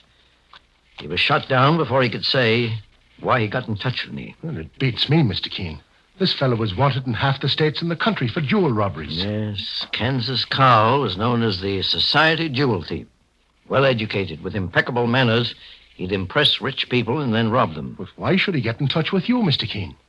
Sure, and he'd have known you'd turn him into the police at the drop of a hat. Exactly. Maybe that's just why. There's someone at the door, boss. Before you answered, Mike, pull that couch back and hide the body once more. I'll put a chair over the bloodstain on the floor. Okay, sir. There. All right, Mike. Now you can open the door. Oh, I beg your pardon. I must have the wrong apartment. Just a moment, madam. Whom did you want to see? Oh, Mr. Rollins. You have the right place. Please come in. Let me introduce myself. My name is Keene, and this is my partner, Mr. Clancy. Mr. Keene, the famous investigator? And who are you, may I ask? Mrs. Andrea Mitchell. I'm a good friend of Mr. Rollins. But why are you here? Has something happened to Carl? I'll explain in just a moment. First, I'd like you to tell me, how long have you known Carl Rollins? We met 6 months ago. As a matter of fact, we're engaged to be married. I'm a widow, Mr. Keene. And what business was Mr. Rollins in, Mrs. Mitchell? He's a jewel importer. I'll say he was. I beg your pardon? All right, Mike, we shouldn't wait any longer. You better notify the police. The police? Mr. Keene, what's happened to Carl? Please tell me. Carl Rollins has been murdered, Mrs. Mitchell. Murdered? Oh, no. No, he could... Oh. Well, she's fainted, Mr. Keene. I'll take care of her, Mike. You call the police and report the murder of Carl Rollins, alias Kansas Carl.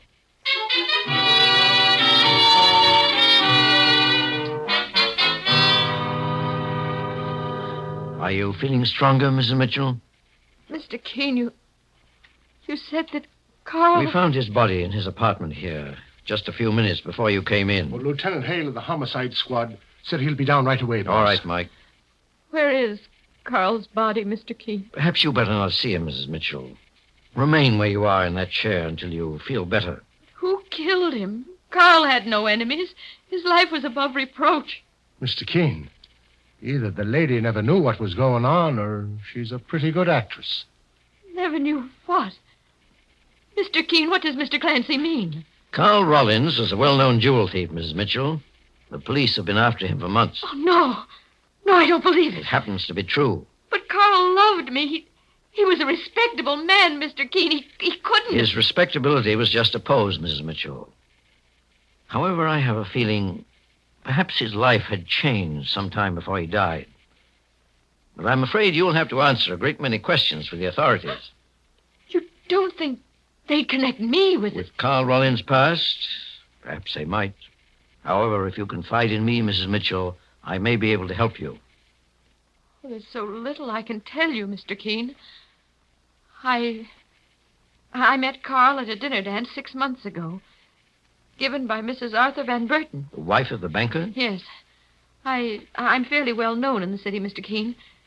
My late husband was Elliot Mitchell, the art dealer. When I met Carl Rollins, he was introduced as a jewel importer. I had no idea... He was actually a world-famous jewel thief. He was very clever about hiding his real identity. We saw a great deal of each other for several months. And then Carl proposed to me. I accepted. And I told my daughter we were getting married in a month. I see. Jean, my daughter is only 17, Mr. Keene. She's at a finishing school in Vermont. I don't know what will happen when all this notoriety comes out. I'm not worried about myself. I'm only thinking of Jean. I understand, Mrs. Mitchell. Mr. Keene, if you could help me, I'd be very grateful. I swear I knew nothing about Carl's past. Well, tell me, Mrs. Mitchell, did your husband leave you a great deal of money when he passed away? Oh, no, he didn't. He left debts. Debts I had to pay off with most of his insurance. Did Carl Rollins know about that? Yes, I told him. And he still wanted to go through with the wedding? Oh, yes, Mr. Keene. To tell you the truth, I had to borrow money from him in order to send my daughter back to school. Kansas Carl giving money away? Sure, that takes the cake, Mr. Keene. Mike, I have a hunch that something happened to Carl Rollins' character recently. I believe he changed from being a ruthless thief to a decent citizen. That may have been the reason he got in touch with me before he was murdered. Mr. Keene, I swear to you that there was nothing but good in Carl when he died. You've got to believe that. Because if you don't, I know you won't believe my story. And I need your help desperately for my daughter Jean's sake as well as my own. There's just one thing more I want to ask you, Mrs. Mitchell. Did you ever meet any of Carl Rollins' friends or acquaintances? No, Mr. Keene. But there was one woman he spoke of. A woman named Grace Bentley. She was older than Carl, I believe. And when he spoke of her, he almost sounded as if he were talking of his mother, who has been dead for many years. What did he tell you about her, Mrs. Mitchell? Well, just that she was a good friend and he trusted her. Do you know where Grace Bentley can be found? I believe she's a seamstress, Mr. Keene, and lives alone. Oh, I think Carl had her address in a small notebook he always carried with him. Well, that must be the book we found in his pocket, boss. Well, let me see it, Mike. Yes, Grace Bentley's name is in this book, along with her address. Well, Mrs. Mitchell, the police will be here any moment now. Oh, what shall I tell them, Mr. Keene? Just what you told me. But if my name is connected with this murder, my daughter Jean will know. Her friends at school will hear of it, and she'll be ostracized. I don't think that'll happen. I'm going to ask the police to keep this case out of the newspapers as long as possible. It may make it easier for us to solve. What about the addresses in that notebook, boss? The police will want to check every one of them, I'm sure, Mike. But we can help them by seeing Grace Bentley ourselves. Perhaps she can shed a little light on one of the most puzzling cases we've had in months.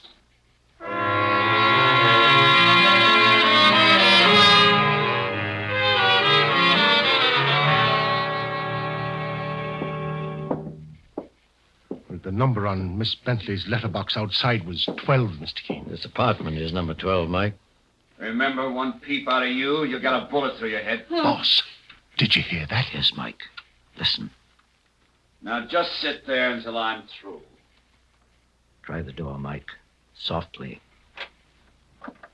It's locked, Mr. Keene. Get your gun out. Can you smash the lock with one shot, Mike? I think so, boss. Right after you shoot, I'll push the door in. Someone's being held up at the point of a gun inside that room. We've got to take him by surprise. You ready, Mike? Ready, boss. Mr. Keene, there's a woman tied up in that chair there. In the bedroom. He's in the bedroom. Well, after him, Mike. Are you Grace Bentley, madam? Oh, yes, please. This wire is cutting my wrist. Well, I'll have it off in a moment. Oh, thank heaven you've come. Who are you, sir? My name is Keene, Miss Bentley. Why, the famous investigator. Oh, you don't know how glad I am to see you. And he got away, Mr. Keene. The bedroom window was open, and there's a fire escape leading down to the street. Do you know him, Miss Bentley? Yes. His name is George Darcy. He came to my apartment a few minutes ago with a gun in his hand and tied me to this chair. Do you know why? I think it had something to do with a man I know. Carl Rollins. Miss Bentley, Carl Rollins is dead. Dead? Oh, no. Oh, then it's happened. All his hopes, his attempts to lead a new life came to nothing. I knew Carl very well, Mr. Keene. Did you know that he was really Kansas Carl, a famous jewel thief wanted by the police? Yes. And I might say that I was the cause of his turning over a new leaf and going straight. Suppose you tell me the entire story, Miss Bentley. But before you start, I want to send out a police alarm for this man, George Darcy. Have you any idea where he lives? No, Mr. Keene, I haven't. What does he look like? He's tall and dark, about 30 years of age. He doesn't look like a gunman at all. Telephone that description into the police, Mike. Right, boss. Meanwhile, Miss Bentley can tell me what she knows about Carl Rollins. You know, the more this murder case progresses, the more convinced I am that the final picture may be an amazing one.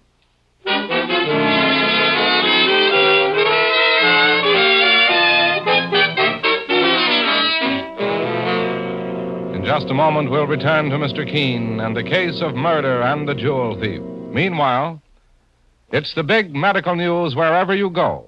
It's Krypton, Kriptin, the antihistamine wonder drug that, taken at the start, can kill a cold. Kill it not in days, but in hours. In tests at the United States Naval Hospital, Great Lakes, Illinois, Krypton proved remarkably effective, was preferred by patients over all other formulas tested. For spectacular results, take Krypton at the first sign of a cold. Today at your druggist, get Krypton. Handy pocket size, only 29 cents for 10 tablets. Bottle of 50 tablets, only 98 cents. Less than 2 cents a tablet. Now back to Mr. Keene and the case of murder and the jewel thief. Mr. Keene, the famous investigator, and his partner Mike Clancy are investigating the murder of Carl Rollins, alias Kansas Carl, a famous jewel thief who preyed mostly on those in the social register.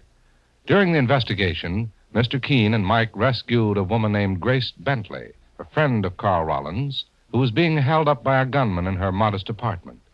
The gunman, George Darcy, escaped. But the story Grace Bentley has to tell appears to Mr. Keene to be very important in regard to solving the murder.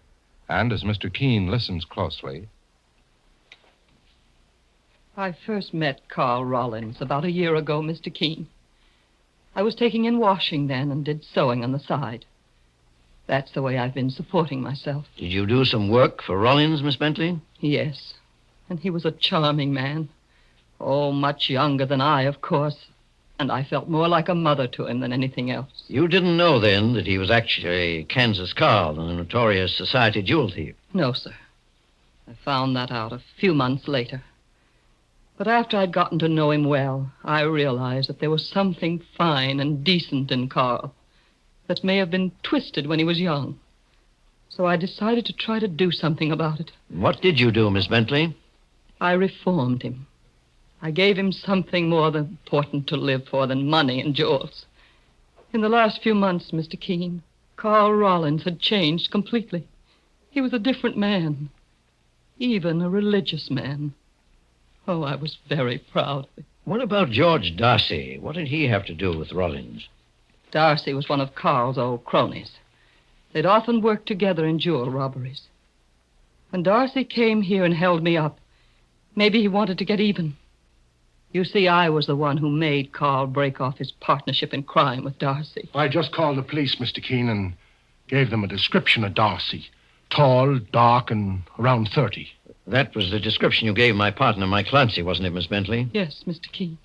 Tell me, Miss Bentley, do you think George Darcy may have been involved in Carl Rollins' murder? I don't know. Have you ever met Carl's fiancée, Andrea Mitchell? No, but Carl told me about her. I understand that she's a wonderful woman. And I was glad when he said he was going to marry her. I was glad that there'd be someone else who'd keep him on the right path. You must have been very fond of Carl Rollins to worry about him that way. He reminded me of my brother, John. He took up a life of crime and died while trying to resist the police. I thought I'd be doing John's memory a service by helping Carl. I see. Is there anything else you can add that might help us in any way, Miss Bentley? No, Mr. Keene. In spite of his past, Carl had turned out to be a very fine man. When he called you, I think he was giving himself up. That's what I imagined myself. Maybe he thought you'd be able to help him by acting as a go-between with the police. Well, Mike, I guess Miss Bentley has told us everything. I'm going down to police headquarters now to see if I can identify George Darcy in the Rogues Gallery. You want me to go with you, boss? No, Mike. Darcy's still on the loose, and he's dangerous. I was thinking of Andrea Mitchell, Carl Rollins' fiancée. Darcy might try to strike at her in some way. Suppose you go over to her home, Mike, and I'll join you there in an hour or two. Okay, Mr. Keene. George Darcy undoubtedly holds the key to Carl Rollins' murder. When we finally get our hands on him, he'll have a great deal to answer for.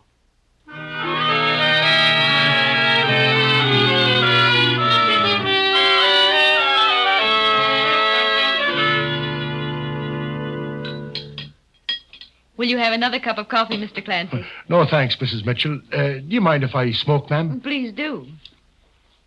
I'm very grateful to Mr. Keene for sending you over to my home.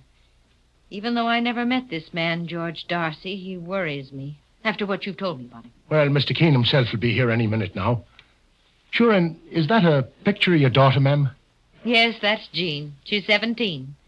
That picture was taken just before her father died. Aye, she's a fine-looking girl. Oh, someone's at the door. It must be Mr. Keene. Just a second, Mrs. Mitchell. Mr. Keene wouldn't try to come in without ringing first, unless it was an emergency. There's the doorbell now. Well, I'll go out, get out of sight behind them drapes there, just to be on the safe side. Oh, Mr. Clancy, you think it Now, may be... just answer the door, Mrs. Mitchell, like you were here alone. Let me do the rest. One scream and I'll shoot, lady. Get inside. Okay. Where is it? Where's what? The loot. And don't fool with me. I want it all. I don't know what you're talking about. You and Kansas Carl were going to be married. He must have told you what he did with his stuff. Who did he give it to? Where is it? Stand still, mister. Don't raise that gun or I'll pull this trigger. Drop it. Drop your artillery on the floor. Now just put your hands behind your back. I'll slip a nice pair of shiny handcuffs on them. There, I guess that'll hold you for a while, mister. That's probably the boss right now, Mrs. Mitchell. Will you let him in, ma'am? Oh, yes, Mr. Clancy. Mr. Keene.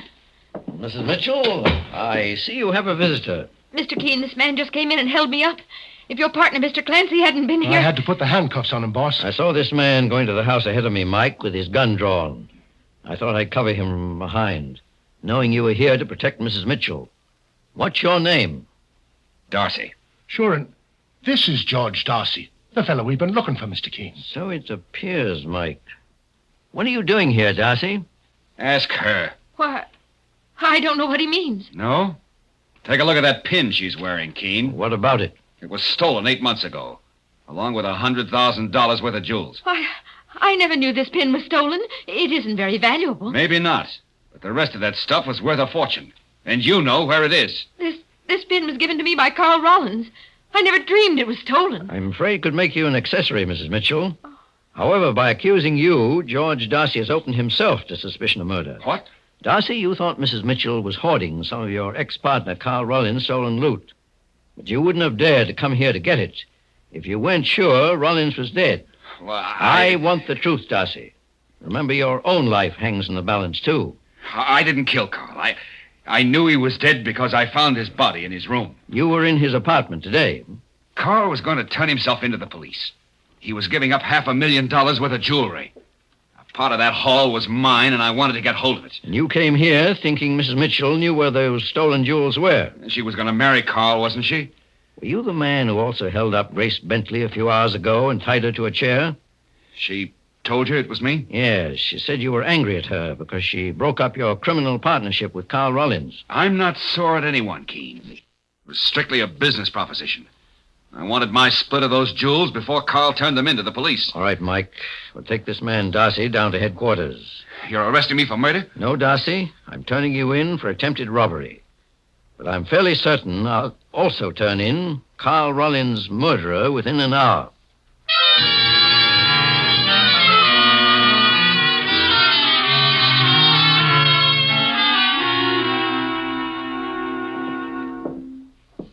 Lock on that door is still broken, Mike. Open it without knocking.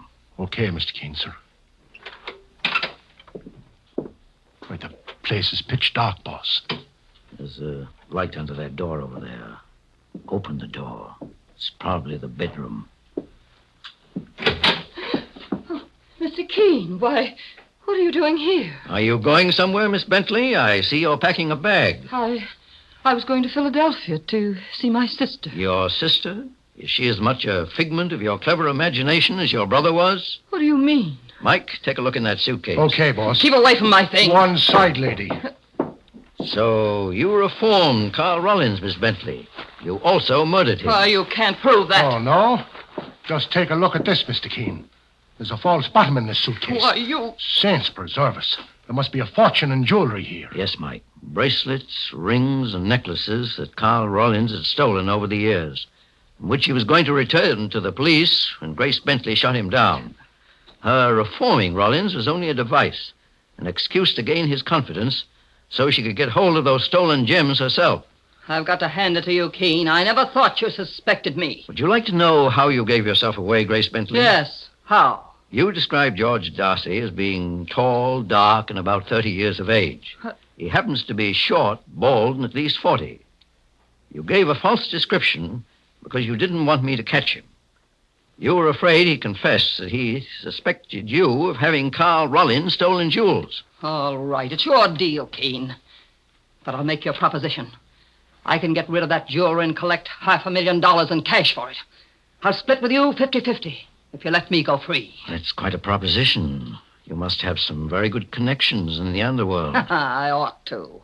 I spent plenty of time up the river. Then you're actually a professional jewel thief with a record, as I suspect. Look, Keene, Are you making a deal or aren't you? I'm not, but you are with the district attorney. I'll kill you. You're not so fast. Go. Let me go before Faith, and she's as strong as a man, boss. If she wants to do a little wrestling, she can wrestle with these handcuffs. The handcuffs will hold her, Mike, until we replace them with iron bars. Miss Bentley did a good job of reforming Carl Rollins. But I think his love for Andrea Mitchell had more to do with his decision to turn over a new leaf.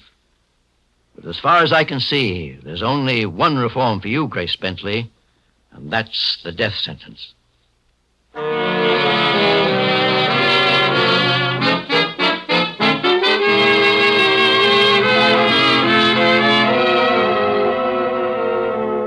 And so Mr. Keene finds the solution to the case of murder and the jewel thief.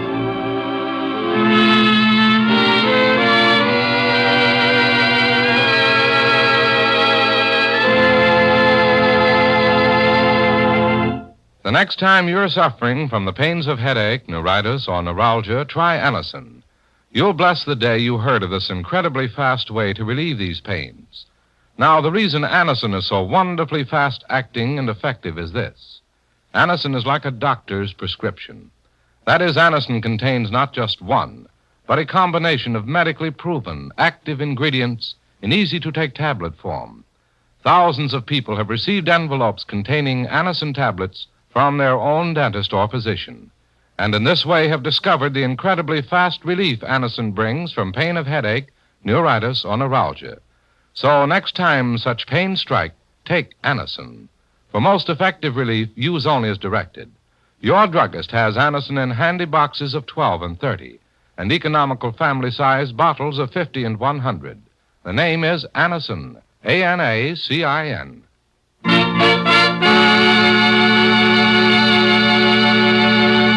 Friends, you all know history proves that our American economic system has brought more material means for happiness for more people than any other in the world, and without loss of basic freedoms. To better understand your American economic system, write today for the free booklet entitled The Miracle of America, Box 10, Times Square Station, New York City. That's Box 10, Times Square Station, New York. You'll be proud to own The Miracle of America.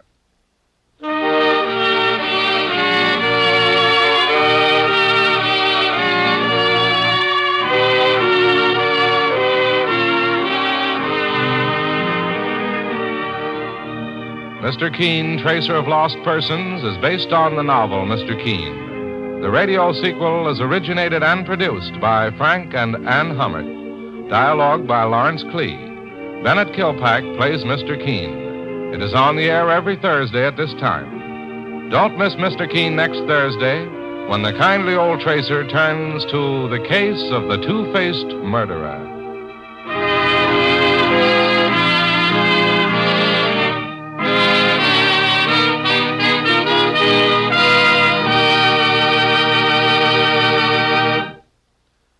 Now you can forget about piercing, shooting pains of neuritis, neuralgia, and muscular rheumatism. The quick, long-lasting action of heat liniment brings welcome relief to the painful areas, makes you feel like yourself again. Heat warms and soothes, yet does not burn.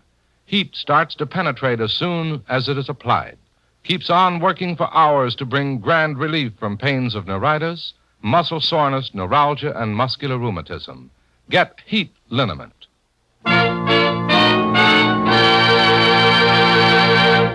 Mr. Keene, Tracer of Lost Persons, will be on the air next Thursday at the same time. This is Larry Elliott saying goodbye for Mr. Keene and the Whitehall Pharmaceutical Company, makers of Anacin and Colinos, and many other dependable high-quality drug products. This is CBS, the Columbia Broadcasting System. It's time now for Mr. Keene, Tracer of Lost Persons.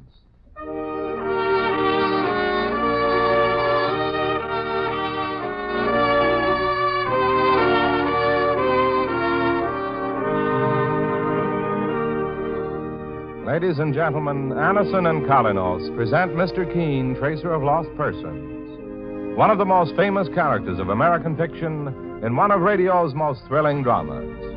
Tonight and every Thursday at the same time, the famous old investigator takes from his file and brings to us one of his most celebrated missing persons cases.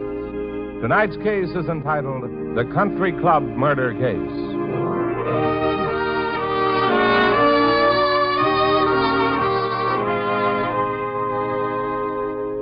This program is presented for your entertainment by the makers of Anacin, the remarkable tablets that bring such incredibly fast, effective relief from the pain of headaches, neuritis, or neuralgia. Anacin is like a doctor's prescription. That is, it contains not just one, but a combination of medically proven active ingredients in easy-to-take tablet form. In all probability, you, like so many thousands of people, have been given an envelope containing Anacin tablets by your own physician or dentist at some time or another. Then you already know how effective it is. But if you have not, try Anacin the next time you want really fast relief from the pains of headache, neuritis, or neuralgia. You'll be delighted with the results. For most effective relief, use only as directed. Ask for Anacin, spelled Anacin, at any drug counter today.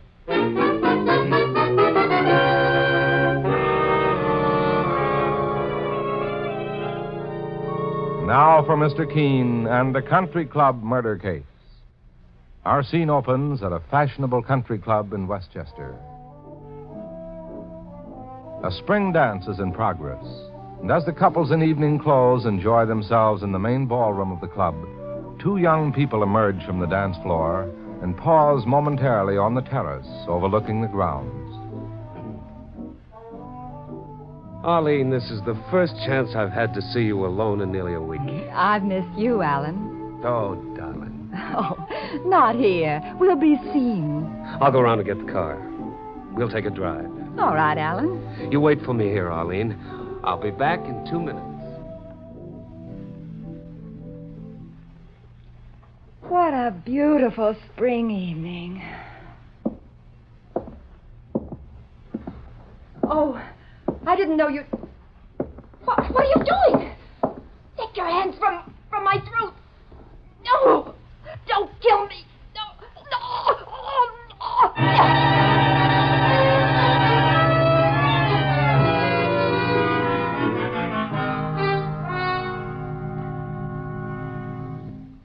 When I got back to the terrace, Mr. Keene, Arlene was dead.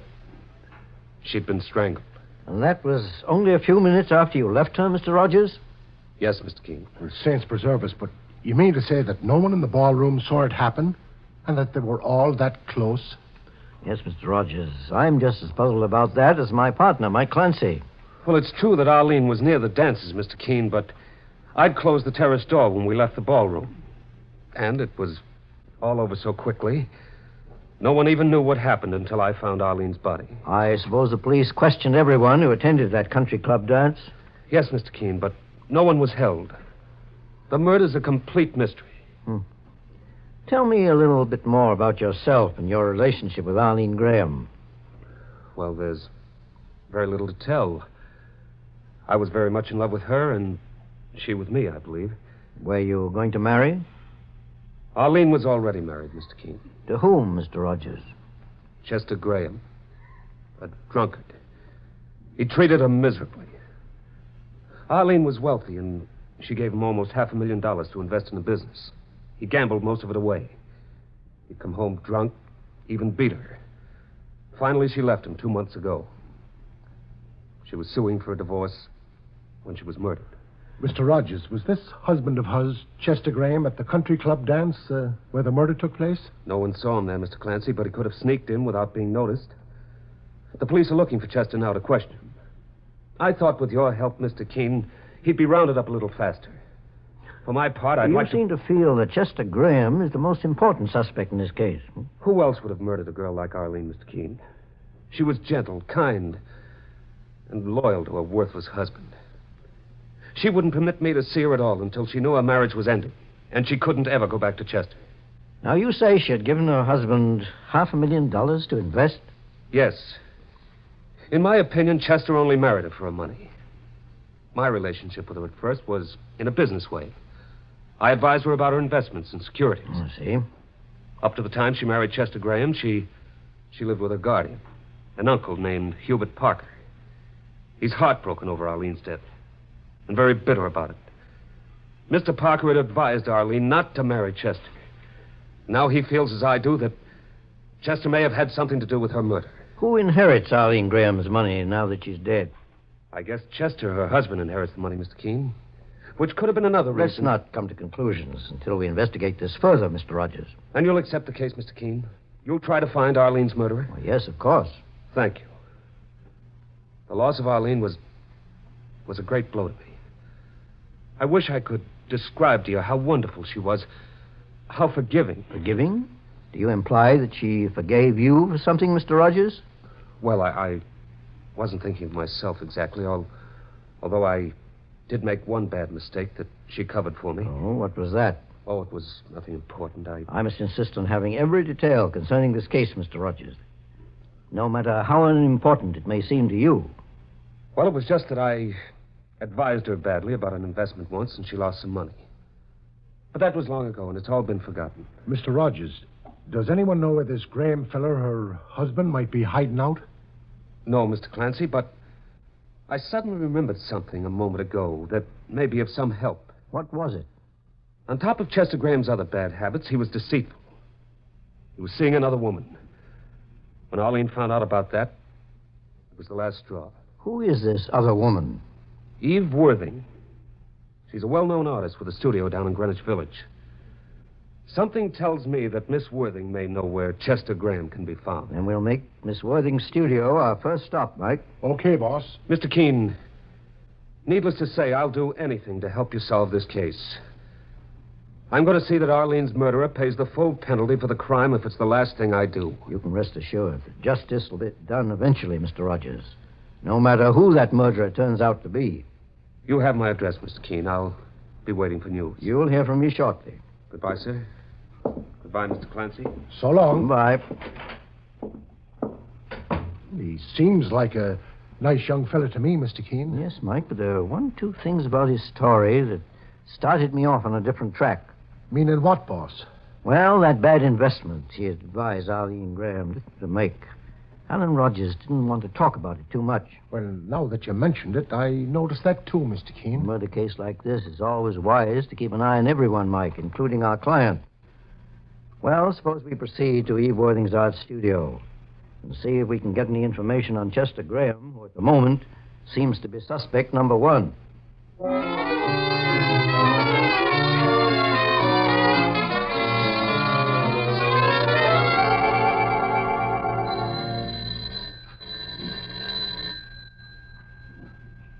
The building superintendent downstairs said that Miss Worthing was in her studio apartment, Mr. Keene. It's odd she doesn't answer her doorbell, Mike. Try ringing again.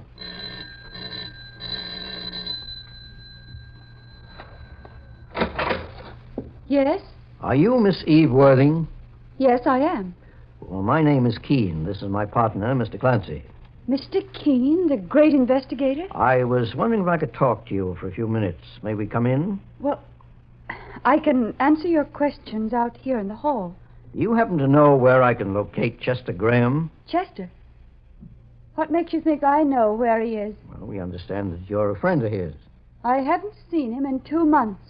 Did you know that his wife, Arlene Graham, was murdered last night? His wife? Murdered? Well, I haven't had a chance to read the papers yet, Mr. Keene. The story hasn't appeared yet. I don't know where Chester is. And what's more, I don't care. I see. Well, thank you for your information, Miss Worthing. Good day. Good day. Sure, and she had guilt written all over her face, Mr. Keene. Yes, Eve Worthing knows where Chester Graham is, Mike. In my opinion, he's here in her apartment right now. She seemed to be very anxious to keep us out. And what'll we do, sir? Come over here to the end of the hall, Mike. This seems to be the service entrance to the apartment. It may be open. Try the door very quietly. It's open, boss. I'll go back to the front door and ring the bell again. When Miss Worthing comes to the door, I'll keep her busy while you get inside and look the place over and see if Chester Graham is there. All right, sir. Be careful now. Graham may be dangerous. I'll be ready for him, Mr. Keene.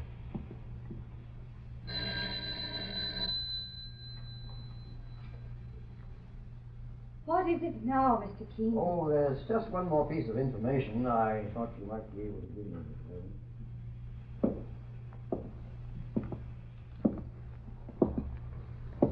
Who's there? Who's in the kitchen? What are you... Just stay where you are, mister. Don't pull anything. Who are you? The name is Clancy. What's yours? None of your business. Let's see an identification, mister. Get out. Get out before I call the police. Why, sure, and I'll call him for you. What? Go on into the studio, Mr. Chester Graham. How did you know? Oh, just call it intuition. I tell you, Mr. Keene, that I don't know where Chester is. Maybe I do, boss. He's right here. Good work, Mike. Miss Worthing, I'm afraid I'll have to insist on coming in, whether you like it or not. Who are you? Name is Keene. And you? Looks as though this fella just doesn't want to talk, boss. It's no use, Chester. They know who you are. You could have kept them out, Eve. You never even tried. Chester. Mr. Graham, I presume you know your wife has been murdered. I won't answer your questions, Mr. Keene. I demand to see my lawyer. That demand will be granted. Just as soon as we turn you over to the police. Chester didn't kill Arlene, Mr. Keene. He's been with me all the time. How long has he been hiding here in your apartment, Miss Worthing? He's been here Don't ever since... lie to him, Eve. It'll only get you into trouble. I've only been here for an hour, Mr. Keene. And where were you at 11 last night when your wife was murdered? I don't remember. Sure, and that's not even a good try at an alibi, mister. I tell you, I don't remember. I'd been drinking and I must have fallen asleep somewhere in the park. I'll answer that. Is Miss Eve Worthing here? Yes, she is. It's Arlene's uncle, Hubert Parker. Hubert, Chester Graham. I've been aching for the chance to get my hands on you. You won't get away with this, you murderer, you heartless, drunken killer. Mr. Keene, he's got a gun. I'll kill you. Mike, give me that gun, mister. Drop it. All right, all right. Let go my arm. Mr. Parker, that shot hadn't been deflected by Mike Clancy. You yourself would be facing a murder charge right now. I couldn't help it. I just couldn't help it. Who are you? My name is Keene. Mr. Keene, the famous investigator? Then you've come here to arrest Chester Graham for murdering my niece, Arlene. I've come here to turn Chester Graham over to the police for questioning, Mr. Parker. As for arresting your niece's killer, I intend to do that, too. As soon as I find out, without the shadow of a doubt, who is responsible for her death.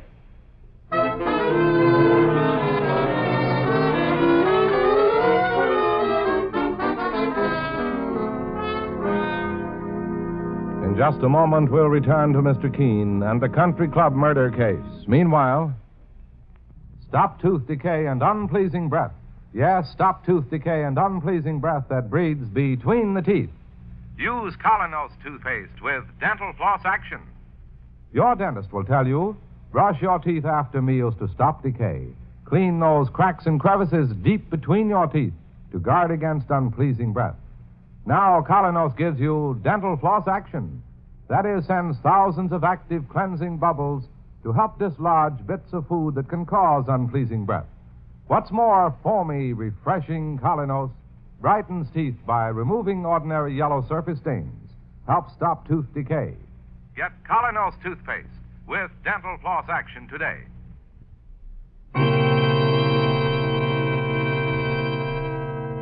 Now back to Mr. Keene and the country club murder case. Mr. Keene, the famous investigator, and his partner, Mike Clancy, are investigating the murder of lovely, wealthy young Arlene Graham, who was strangled during a dance at a fashionable country club.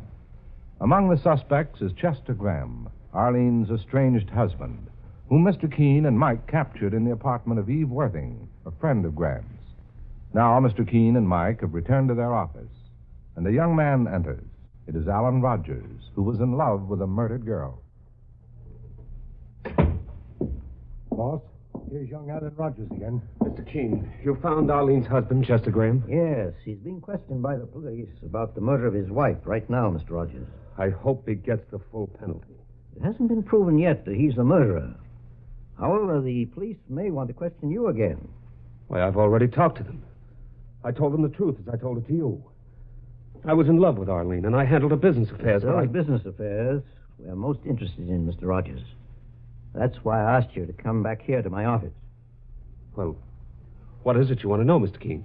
Well, you told me Arlene Graham was quite wealthy. My partner, Mike Clancy, and I would like to look over her business records. We were wondering if you had them, Mr. Rogers. Why, no, Mr. Clancy. I only advised Arlene in regard to certain investments. I wasn't her accountant. Who was her accountant? She didn't have any, Mr. Keene. At least, not since I knew her. Arlene kept her own records. And how long had you known her, all told? Only a year. I met Arlene just after she married Chester Graham. Did you know her uncle, Hubert Parker? Only slightly. What kind of a man is he? He's a very pleasant old gentleman, well-liked. I'm sure he didn't act like that a couple of hours ago. What do you mean, Mr. Clancy? He attempted to kill Chester Graham in Eve Worthing's apartment. Really, Mr. Keene? Well, I don't blame him. Mr. Parker loved his niece, Arlene. I might have lost my head, too, if I'd come face to face with Graham. Fortunately, Mr. Parker realized what he had done. Chester Graham refused to press charges against him. He'd be a fine one to press charges against anybody, Mr. Keene. Mr. Rogers, you still feel pretty certain that Chester Graham killed his wife? Yes, I do. Well, he wasn't seen at the country club where she was strangled. But he was a member of the club. He could have walked in. Was that dance restricted to members only, Mr. Rogers? Yes. We have a closed membership now, Mr. Keene. Only 70 people. It's a young people's club. I'd say that no member was over 40 years of age. Well, it's a good point to remember, Mike.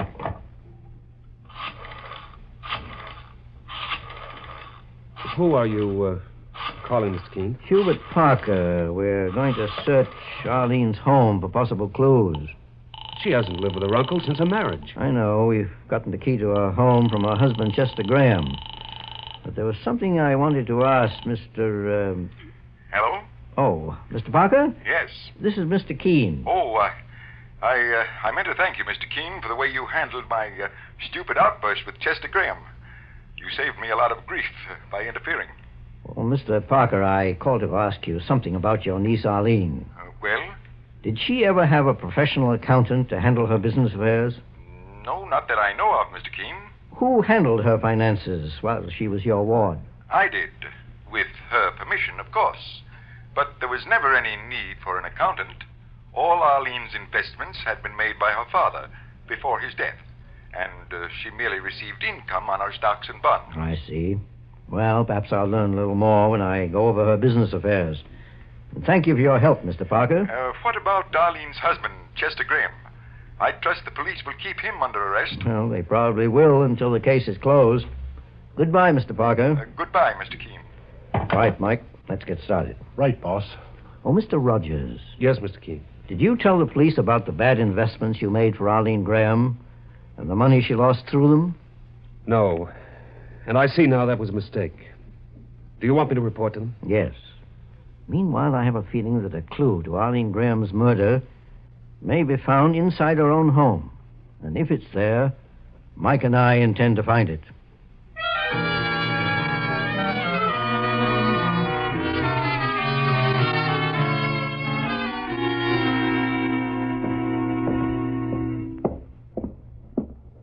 This is a beautiful house, Mr. Keene.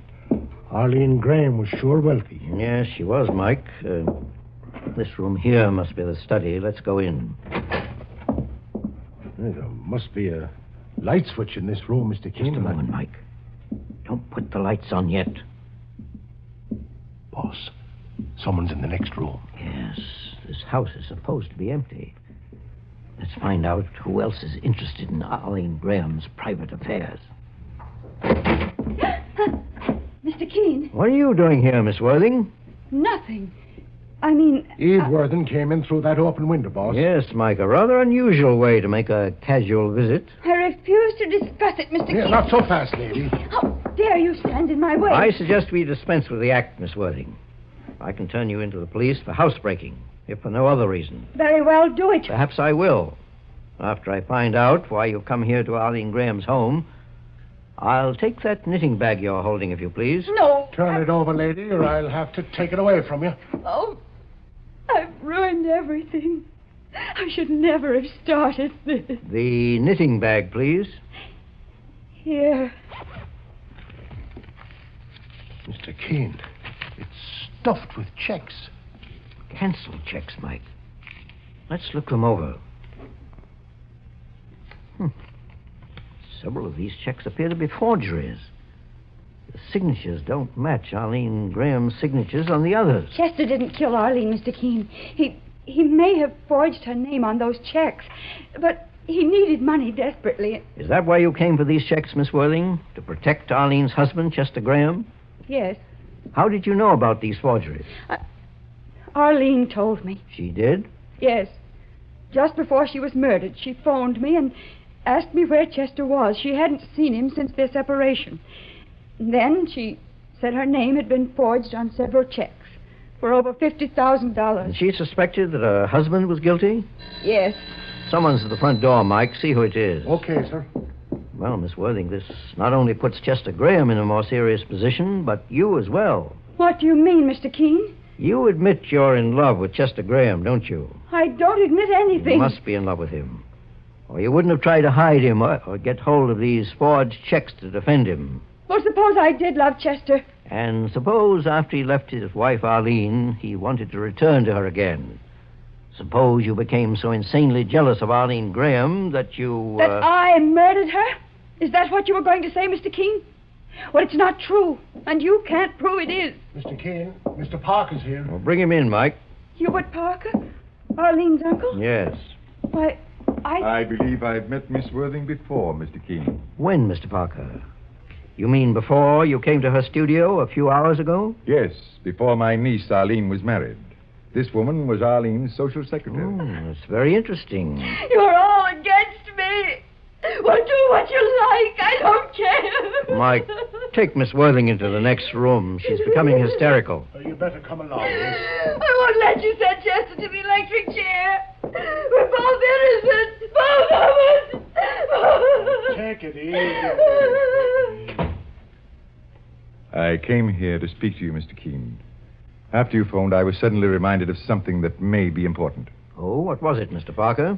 The last time I spoke to my niece Arlene, just before she was murdered, she said something about missing money. Oh?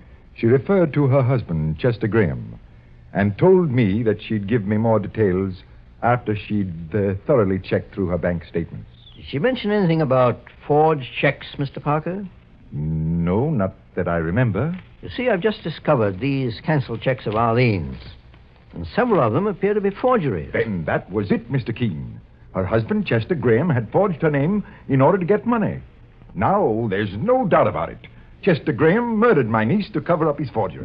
There's only one clue that's missing, Mr. Parker. No one saw Chester Graham in the vicinity of the country club on the night of the murder. I saw him there. You? I dropped in for a few moments during the dance and saw him in the foyer. Were you a member of that country club, Mr. Parker? Why, yes, Mr. Keene. Miss Worthing is lying down on the couch inside, boss, crying like a baby. In spite of everything, I'm beginning to feel kind of sorry for her. Well, she has nothing to worry about, Mike. I know now who murdered Arlene Graham. You know who murdered my niece? Who, Mr. Keene? First, let me ask you one more question, Mr. Parker. Is Chester Graham left-handed? Why, I don't think so. Neither is Eve Worthing. But you are. Huh? I noticed that when you fired a gun at Chester Graham. Well, what's that got to do with anything? Because it was a left-handed person who forged those checks. The handwriting of a left-handed person often slants in a different way from a right-handed person. Mr. Keene, are you accusing me of murdering my niece? I am, Mr. Parker. What rot. You must be crazy. I have several other pieces of evidence. One thing, you said you were a member of that country club. As they have no members over 40, and you're obviously older than that, I knew you were lying. Which makes me believe that you lied about several other things as well. For instance? You were at the country club, all right, but you didn't see Chester Graham there. You sneaked in unnoticed in some way and strangled your niece. Then, to base a case against Chester, you tried to testify you saw him at the club. That still isn't final proof against me, Keene. You knew your niece had discovered the forgeries of her checks, and that she'd tried to turn you into the police. That's why you decided to murder her. No, that's a lie. And her recent disagreement with her husband gave you a perfect chance. Chester Graham's bad habits are well known. And you thought he'd be blamed for the murder and forgeries, too. You're crazy, Keene. You don't know what you're talking about. In my opinion, Mr. Parker, you made a mistake and didn't know it. A mistake? Actually, Arlene believed her husband did forge those checks. But you thought she suspected you. Arlene could have discovered the truth if she learned what I did in examining these canceled checks. And what was that? 2 of these checks are dated back 2 years, long before Arlene was married. She was living with you at that time, Mr. Parker, and you were helping yourself to her fortune by forging her name. Sure, look at it, Mr. Keene. He's turning pale. Yes, Mike. Parker, it won't take me long to prove these forgeries are yours. Go through his wallet, Mike. If he has a driver's license with his own signature on it, we'll compare it with one of these forged checks. That won't be necessary, Mr. Keene. I'm afraid you win. I wish I could feel sorry for you, Parker. You're not a young man anymore, and this will finish you. But I have no sympathy with murder. A man who takes a human life for his own selfish profit deserves to feel the full impact of the law. And that's just what you're heading for now.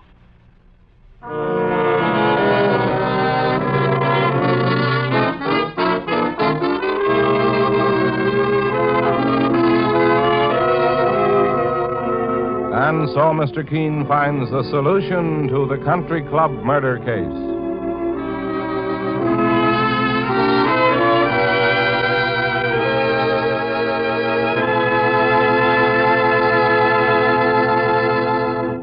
The next time you're suffering from the pains of headache, neuritis, or neuralgia, try Anacin. You'll bless the day you heard of this incredibly fast way to relieve these pains. Now, the reason Anacin is so wonderfully fast-acting and effective is this. Anacin is like a doctor's prescription.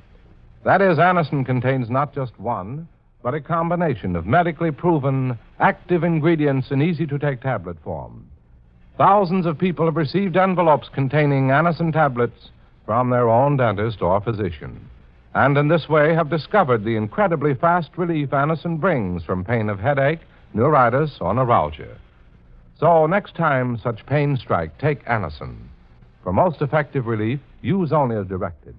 Your druggist has Anacin in handy boxes of 12 and 30, and economical family-size bottles of 50 and 100.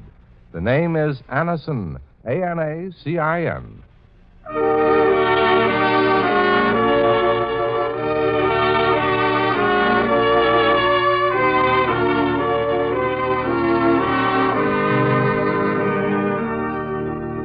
Mr. Keene, Tracer of Lost Persons, is based on the novel Mr. Keene. The radio sequel is originated and produced by Frank and Ann Hummert. Dialogue by Lawrence Cleave. Bennett Kilpack plays Mr. Keene. It is on the air every Thursday at this time. Don't miss Mr. Keene next Thursday when the kindly old tracer turns to the case of the woman who married a murderer.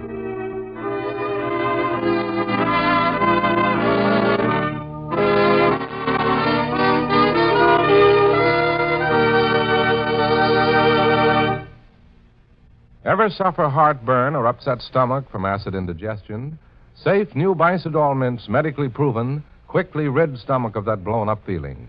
Give longer-lasting relief than baking soda. Yes, hours of relief. Bicidol mints not only neutralize, but actually carry away excess stomach acids. Soothe irritated stomach lining. Let you sleep all night long when acid indigestion strikes. Carry new Bicidol mints for fast relief, anywhere, anytime.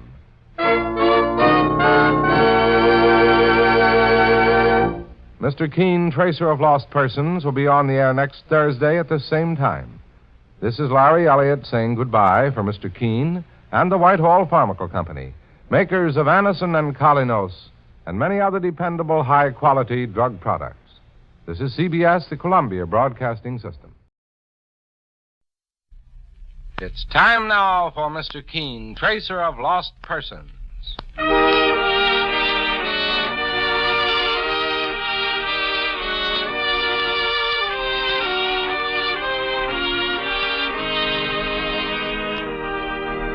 Ladies and gentlemen, Anacin and Colinos present Mr. Keene, Tracer of Lost Persons, one of the most famous characters of American fiction in one of radio's most thrilling dramas. Tonight and every Thursday at the same time, the famous old investigator takes from his file and brings to us one of his most celebrated missing persons cases. Tonight's case is entitled The Case of Murder and the Missing Car.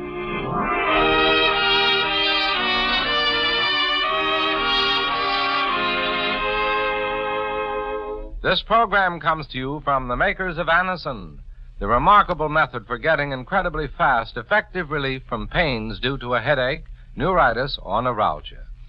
All of you know Anacin, I'm sure. For chances are there are many people listening to me now who have been given Anacin tablets either by a dentist or a physician at some time or other. Anacin is like a doctor's prescription. That is, it contains not just one, but a combination of medically proven active ingredients in easy-to-take tablet form. Next time you suffer the sudden pain of headache, neuritis, or neuralgia, don't wait for relief. Try Anacin. You'll be delighted with its incredibly fast, effective action. Use only as directed. If pain persists or is unusually severe, see your doctor. Ask for Anacin, spelled Anacin, at your drug counter today.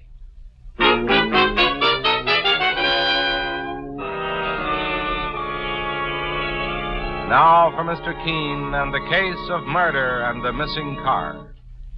Our scene opens on a lonely road just outside the city limits. A young man is at the wheel of a large blue sedan, while right behind him another passenger in the car holds a loaded revolver against the back of the driver's head. The terrified young man is saying, "You'll never get away with this. If you kill me, the police will catch up with you. Put that gun down, I warn you. Put it... The car. It's stopping. It must have run out of gas. Look, I'll make a bargain with you. Spare my life and I'll... No. No, don't shoot. No!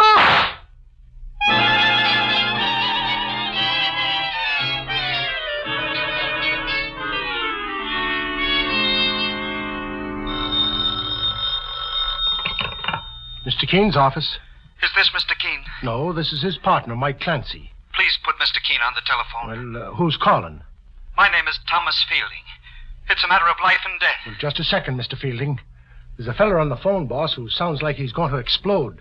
He wants to talk to you. Well, let me have it, Mike. Hello? Mr. Keene? Yes. This is Thomas Fielding, number 43 Staunton Road. Can you come out here immediately? What's the trouble, Mr. Fielding? I can't tell you over the phone.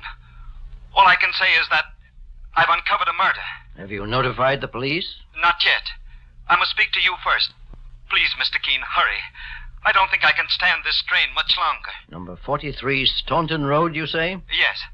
When you get here, don't go into the house. Come around to the garage in the back. You'll find me there waiting for you.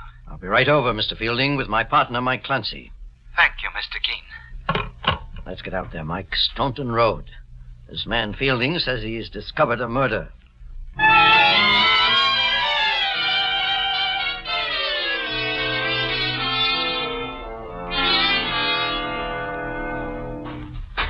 Well, here's the house, Mr. Keene.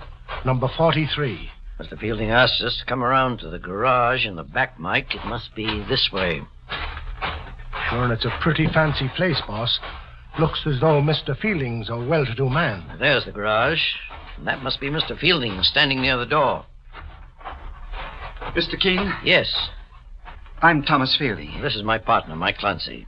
Before we go inside the garage and I show you what I want to show you, I ask you to promise me one thing. What is it? That you won't call the police until you've heard my story. Very well, Mr. Fielding. Come with me. This is my car, Mr. Keene. I want you to look in the trunk in the rear. Now, open the trunk lid. I'll handle it, boss. Saints preserve us. There's a body inside. He's dead. I examined him myself. Do you know who this man is, Mr. Fielding? Yes. His name is Bob Richards. He was engaged to my daughter, Anne. He's got a bullet wound in the back of his head, Mr. Keene. Yes, so I noticed, Mike. Mr. Fielding, what do you know about the murder? Let's step over here, Mr. Keene, away from the body. I can't bear to look at him anymore. I'll tell you everything. Well, Mr. Fielding? Yesterday afternoon, my car disappeared from the garage. It's a new car, as you can see.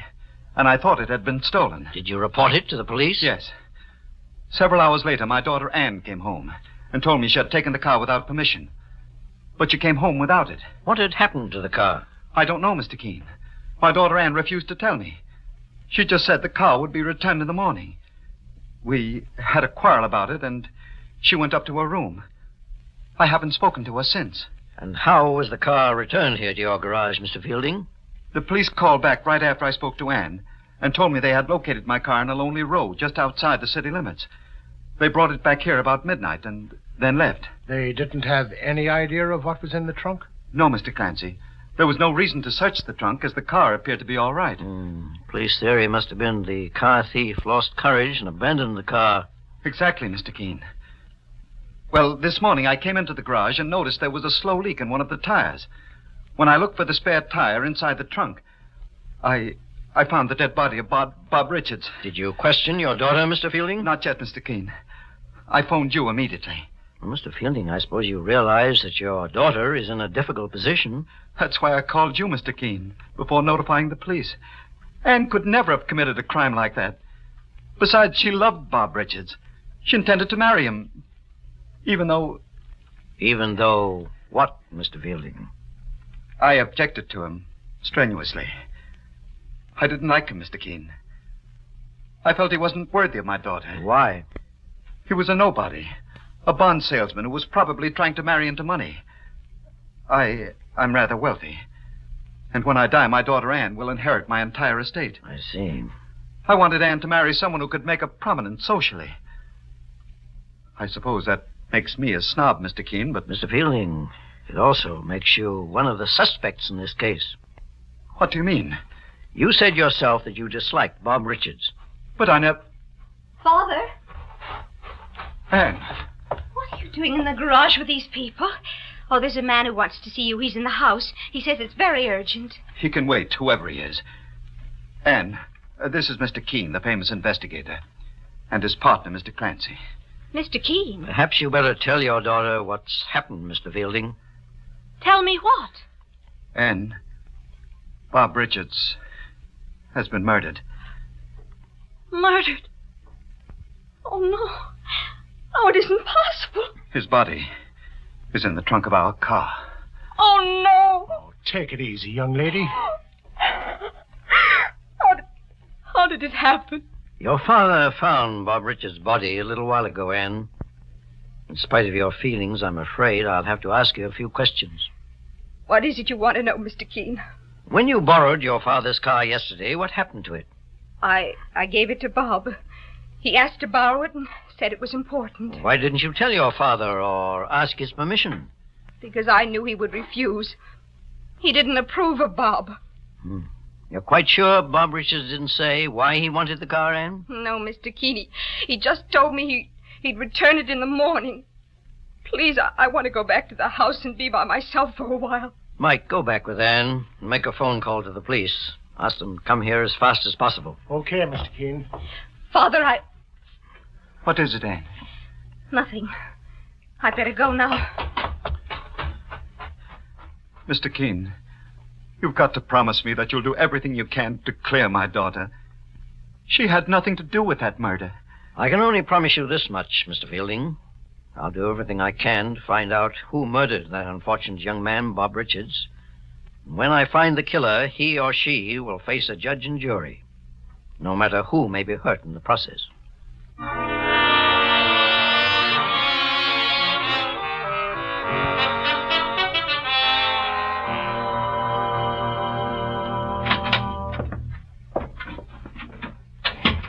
Can you show me where the phone is, young lady? The telephone is in the drawing room to your left, Mr. Clancy. Please excuse me. Oh, pardon me. You're not Mr. Fielding, are you? No, my name is Clancy. Oh, you must be the fella his daughter Anne said was waiting here for him. Yes, I'm George Armstrong. Did you say your name was Clancy? Mike Clancy. Are you the man who's associated with Mr. Keene, the famous investigator? That's right. I'm just about to make a phone call to the police. The police? What's happened? A young fella's been murdered. Murdered? What's his name? Bob Richards. Great Scott. Do you know him, Mr. Armstrong? No, but my wife did. That's why I came here this morning. Oh. Here's Mr. Keene and Mr. Fielding now. I'll go in and speak to them. Tell Mr. Keene about your wife knowing Richards. I'd better put in that police call. Mr. Keene. Yes, I'm Mr. Keene. And you must be Mr. Fielding. Who are you, sir? My name's George Armstrong. I came here to inquire about my wife, Elizabeth. I don't know your wife. And I don't know you. I realize that. It's just that my wife didn't return home last night. She had a business appointment with a young man named Bob Richards. Mr. Keene, your partner just told me that young Richards has been murdered. Yes. Your wife knew him, Mr. Armstrong? Just in a business way. She mentioned once that he was engaged to Mr. Fielding's daughter. I haven't slept all night, Mr. Keene, or even changed my clothes. I've been too worried. But why did you come here? Because, Mr. Fielding, I hoped your daughter Anne might be able to tell me where to locate Richards before I asked the police to look for my wife. Now, I don't know what to think. How was he murdered? Bob Richards' body was found in an automobile, Mr. Armstrong. He was shot. But your story introduces a new aspect into this case. Now, if we could locate your wife, she might be able to give us some information. Perhaps Elizabeth's come home by this time, Mr. Keene. I'm going back. I've got to do something. I'll go with you. I'd like to find out more about her disappearance. Well, Mr. Keene? Yes, Mike? Lieutenant Hale of the homicide squad will be over here in 10 minutes. All right, Mike. You stay here and wait for him. Meanwhile, I'll accompany Mr. Armstrong to his house. I have a feeling that his wife will be an important link in this puzzling chain of events.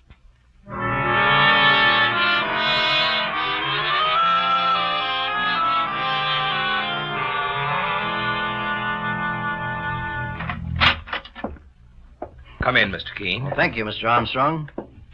I think we'd better go into the... Mr. Armstrong, is that your wife's hat and bag on the table? Why, yes. Elizabeth must have returned. Elizabeth? It's George. Where are you? Oh, Elizabeth, I've been terribly worried about you. Where have you been? Mr. Armstrong, just a moment. What do you want? What's wrong with you, Elizabeth? Wrong? Why, nothing. Do I look as if something's wrong? Elizabeth, for heaven's sake. Let me question your wife, Mr. Armstrong. Who are you? My name is Keene. Your husband told me you disappeared last night. Where were you, Mrs. Armstrong? Well, I was here. Elizabeth, you know you weren't home. Wasn't I? Try to remember, Mrs. Armstrong. Where were you last night? I don't know, Mr. Keene. I really don't know. Elizabeth, Bob Richards has been murdered. Bob? Murdered? Bob? What? She's fainting, Mr. Keene. I have her. Elizabeth. Elizabeth, are you all right? I think she'll be all right, Mr. Armstrong. And when she's able to talk, she's going to tell me everything she knows about Bob Richards' murder.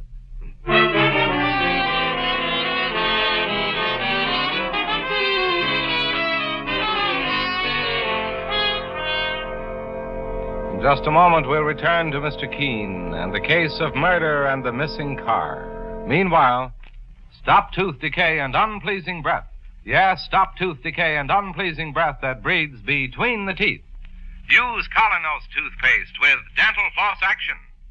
Your dentist will tell you, brush your teeth after meals to stop decay.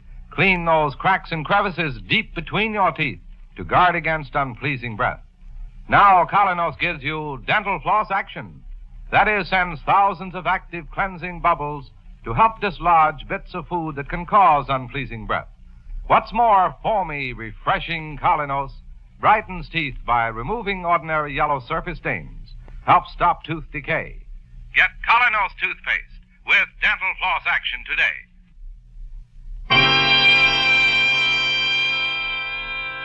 Now back to Mr. Keene and the case of murder and the missing car. Mr. Keene, the great investigator, and his partner, Mike Clancy, are investigating the murder of Bob Richards, a young bond salesman whose body was found in the trunk of an automobile belonging to wealthy Thomas Fielding. Among the suspects are Fielding's daughter, Anne, and a woman named Elizabeth Armstrong, who may have been with the victim just before the killing. Now, in the Armstrong home, George Armstrong, Elizabeth's husband, discusses the many strange aspects of the case with Mr. Keene. My wife has fallen asleep, Mr. Keene. I'd rather you wouldn't awaken her for a while. She appears to me to be ill. Mr. Armstrong, it's imperative that she explain where she was last night when Bob Richards was murdered. Now, you say she had a business appointment with him? Mr. Keene, perhaps you're being a bit unfair to my wife. Am I? Why? Thomas Fielding's daughter, Anne, was engaged to Richards. She ought to know a lot more about this thing than my wife, Elizabeth, does.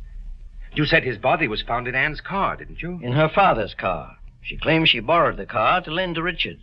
Frankly, I don't know very much about... Oh, excuse me, Mr. Keene. Hello? Is Mr. Keene there? This is his partner, Mike Clancy. Oh, just a second, Mr. Clancy. Mr. Keene, it's your partner. Oh, thank you. Mike? Sure, and I'm glad I was able to reach you, boss. You don't know what's been going on here at the Fielding house since you left with Mr. Armstrong. What happened? Well, right after you left, I went into the garage to make a careful search of the car before the police arrived. 5 minutes later, I looked out through the garage window and saw Fielding and his daughter Anne sneaking out of the house. Did you follow them, Mike? I'd say I did. I caught up with them at the airport, just as they were about to take a plane for Mexico City. I've got them outside in the waiting room now, guarded by an airport cop. Good work, Mike. Let's see. The police must be at Fielding's house by now. Sure, and I guess they are. But there's one thing more, Mr. Keene. In spite of Fielding and his daughter trying to get away, there's another suspect who's due for some questioning. What do you mean, Mike? I found a letter in the glove compartment in Fielding's car, and it's mighty interesting. All right, Mike. Take Mr. Fielding and his daughter Anne to our office. We'll call the police from there after I've seen that letter. Right, boss. We'll be at the office inside 20 minutes. Well, Mr. Armstrong, I'm going to make you responsible for your wife, Elizabeth. She must not be permitted to leave this house. Mr. Keene, I'll still swear to her innocence. She didn't murder Bob Richards. Innocence or guilt depends on evidence, Mr. Armstrong, and nothing else. And perhaps I'll have that evidence very shortly.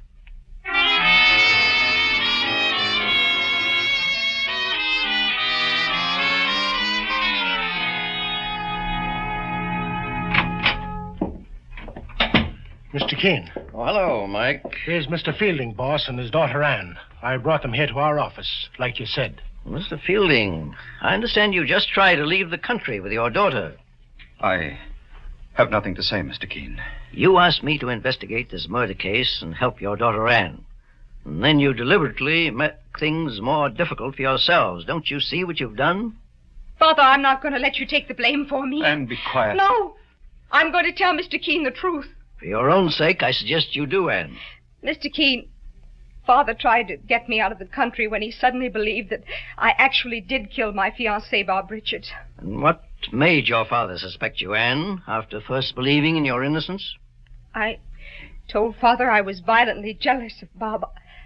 I knew he'd been seeing Elizabeth Armstrong, and I thought she was stealing him away from me. Go on, Anne.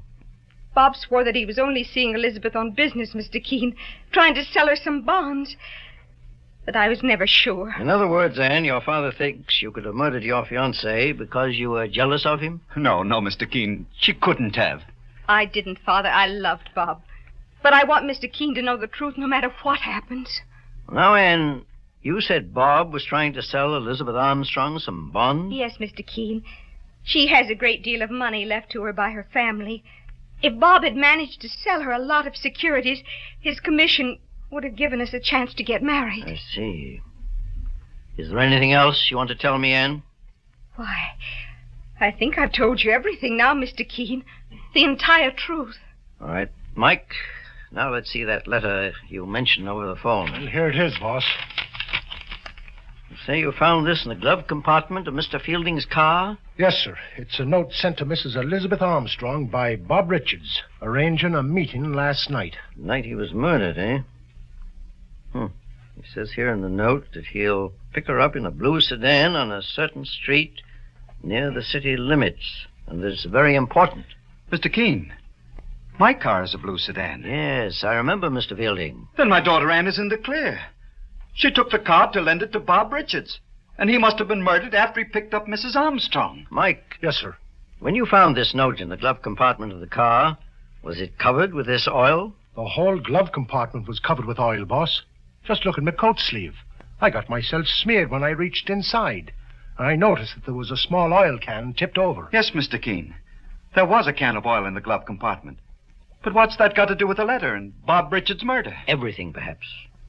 Mr. Fielding, will you give me your word of honor that you and your daughter, Anne, won't try to leave this office until I've contacted you again? If you fail me once more, your daughter may not have a chance to clear herself of murder. You can trust me this time, Mr. Keene.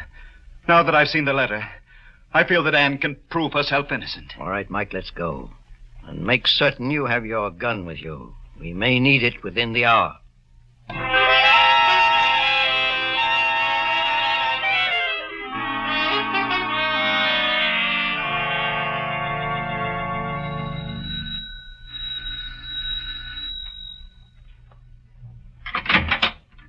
Mr. Keene. Hello, Mr. Armstrong. Come in.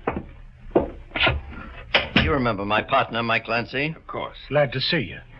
Mr. Armstrong, I have a letter here that was sent to your wife, indicating that she was with Bob Richards at the time he was murdered. A letter? Yes. Then it's true. What is true, Mr. Armstrong? I couldn't believe it at first, Mr. Keene. But now I'm convinced. Half an hour ago, my wife, Elizabeth, became delirious. As I started to call for a doctor, she said something, and I realized she thought she was talking to Bob Richards. What did she say? She said, "I love you, Bob, and I won't let Anne Fielding have you. I'd rather kill you first." That practically amounts to a confession that your wife murdered Bob Richards. Mr. Keene, I never dreamed that Elizabeth and Richards were in love. May I see your wife, Mr. Armstrong? She's lying on the couch inside. Come with me.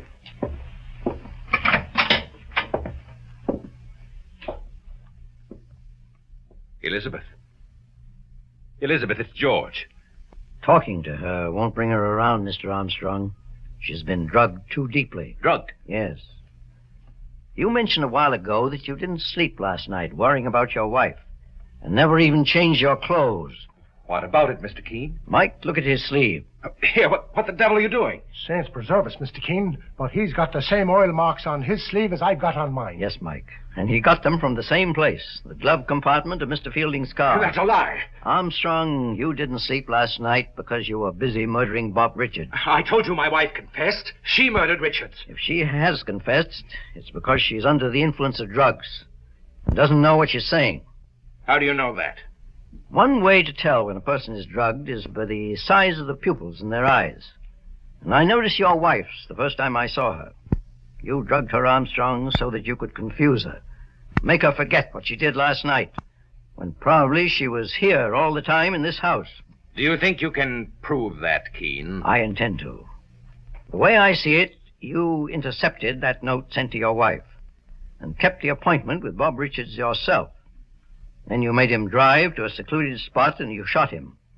After that, you put the note in the car's glove compartment as further evidence against your wife. But your sleeve was smeared with oil in the process. You're very smart, Keene. But not smart enough. Get your hands up, both of you. That gun won't help you, Armstrong. It only proves conclusively that I'm right. Sure you're right. But you and your partner here won't live to tell the story. Would you like to know why I killed Bob Richards? It wasn't jealousy. I'm convinced that your wife's relationship with Richards was innocent. Even if it hadn't been, do you think I'd have cared? I only married Elizabeth for her money. She has $500,000, Keene, and I'd have had my hands on it already if Richards hadn't tried to interfere. So that was it. You were plotting to kill your wife for her money when Richards found out and tried to warn her. That's why he wanted to see her alone in the car. Exactly. Put the gun down, mister. I'm warning you. You're warning me, Clancy. That's rich. Look out, boss. He means business. I'll say I mean business. George, no! Elizabeth! No, what are you doing with that? Let go of my arm, Elizabeth. Grab him, Mike. Are you okay, boss? The shot went harmlessly into the wall, Mike, when you hit him. But I think we owe our lives to Mrs. Armstrong. If she hadn't come in and grabbed his arm, we would have been finished. George, my husband. Mike Clancy knocked him out, Mrs. Armstrong. but he'll be all right. And I'll make sure he don't get frisky again with his handcuffs. I feel so strange. You'll be stronger after the effects of the drug wear off, Mrs. Armstrong. Drug? Yes. Your husband drugged you. Then tried to have you arrested for the murder of Bob Richards. Oh, I can't believe it. Now I see that maybe my brother was right. Before he died, he warned me. He said George only wanted to marry me for my money. He not only wanted your money, Mrs. Armstrong, but also your life. He's coming around, Mr. King. Get him on his feet, Mike. All right, now. Let you go. Let me alone. It's no use to resist any further, Armstrong. Within an hour, you'll be indicted for murder in the first degree. And you'll start on the road that will lead to payment for your crime in full.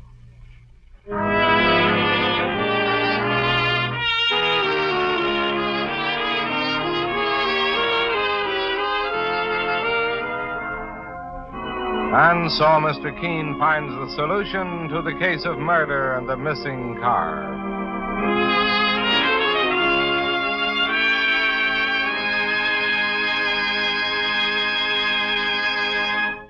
The next time you're suffering from the pains of headache, neuritis, or neuralgia, try Anacin. You'll bless the day you heard of this incredibly fast way to relieve these pains. Now, the reason Anacin is so wonderfully fast-acting and effective is this. Anacin is like a doctor's prescription. That is, Anacin contains not just one, but a combination of medically proven active ingredients in easy-to-take tablet form. Thousands of people have received envelopes containing Anacin tablets from their own dentist or physician, and in this way have discovered the incredibly fast relief Anacin brings from pain of headache, neuritis, or neuralgia. So next time such pains strike, take Anacin. For most effective relief, use only as directed. Your druggist has Anacin in handy boxes of 12 and 30, and economical family-size bottles of 50 and 100. The name is Anacin, A-N-A-C-I-N.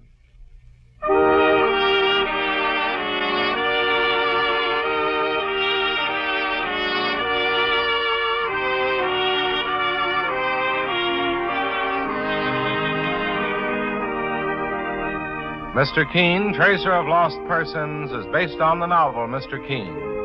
The radio sequel is originated and produced by Frank and Ann Hummert. Dialogue by Lawrence Clee. Directed by Richard Leonard. Bennett Kilpack plays Mr. Keene. It is on the air every Thursday at this time. Don't miss Mr. Keene next Thursday when the kindly old tracer turns to the case of the missing Countess.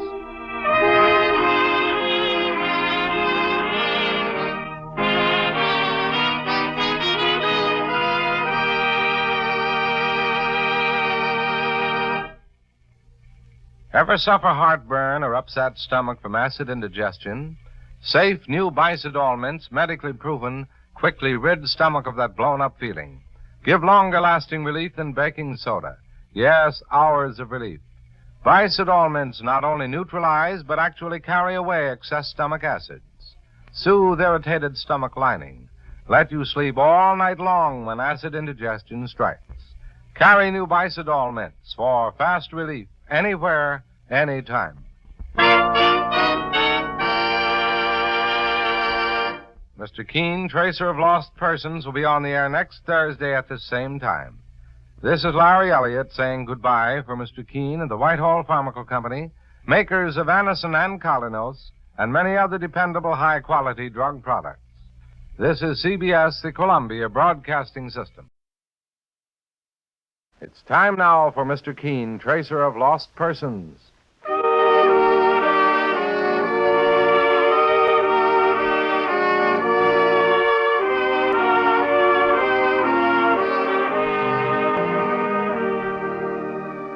Ladies and gentlemen, Anacin and Colinos present Mr. Keene, Tracer of Lost Persons, one of the most famous characters of American fiction in one of radio's most thrilling dramas. Tonight and every Thursday at the same time, the famous old investigator takes from his file and brings to us one of his most celebrated missing persons cases. Tonight's case is entitled The Broken Window Murder Case.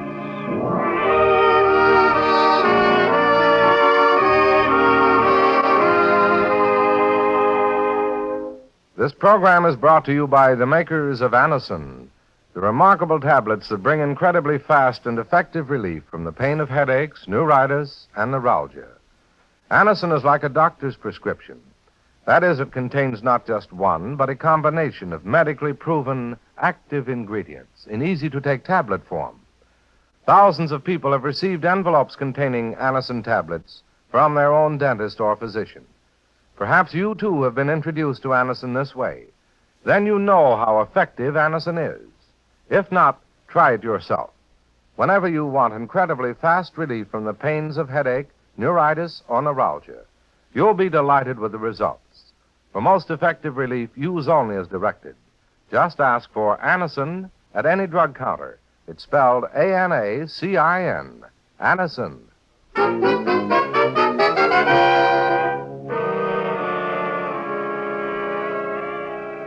Now for Mr. Keene and the broken window murder case. Our scene opens in a house situated on a large estate. It is very late, and in the library of the house, a middle-aged man sits with a book in his hands, unaware of the terrible danger that hovers nearby.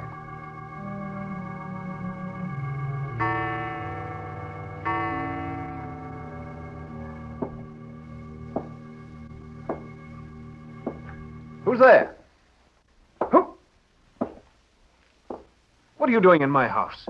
How dare you come in here? You know very well that... Put that knife down. Put it down, do you hear? You stabbed me. Oh.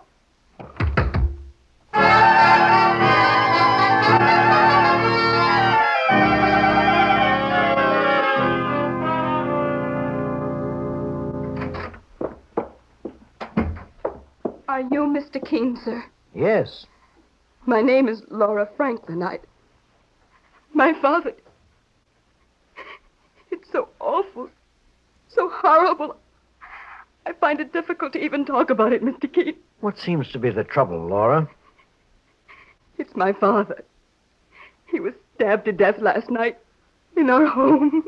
Saints preserve us, Mr. Keene. No wonder the girl's ready to collapse. Here, miss, sit down and take it easy. Yes. Try to compose yourself, Laura. I made up my mind I wouldn't break down again before I told you the story and asked for your help, Mr. Keene. Well, this is my partner, Mike Clancy. You can say what you want to him as well. When did it happen, Miss Laura? Last night, Mr. Clancy. I suppose it'll be in all the newspapers this afternoon. Dad was a well-known member of the community. Mr. Keene, you may have heard of his student endowment fund. Oh, was he the John Franklin who donated a large sum of money a few weeks ago to help educate promising young students? Yes, Mr. Keene. Your father was a generous man. He was very generous and well-liked. Father didn't have an enemy in the world. Why should someone have wanted to kill him? Well, tell me, do the police have any suspects? No, Mr. Keene. They only know that the killer entered our house by breaking a pane of glass in the window of Father's study. There were blood stains on the broken pane, and the police think the killer must have cut his hand. I see. Father was in the library at the time. It was 2:00 in the morning, and I was asleep upstairs.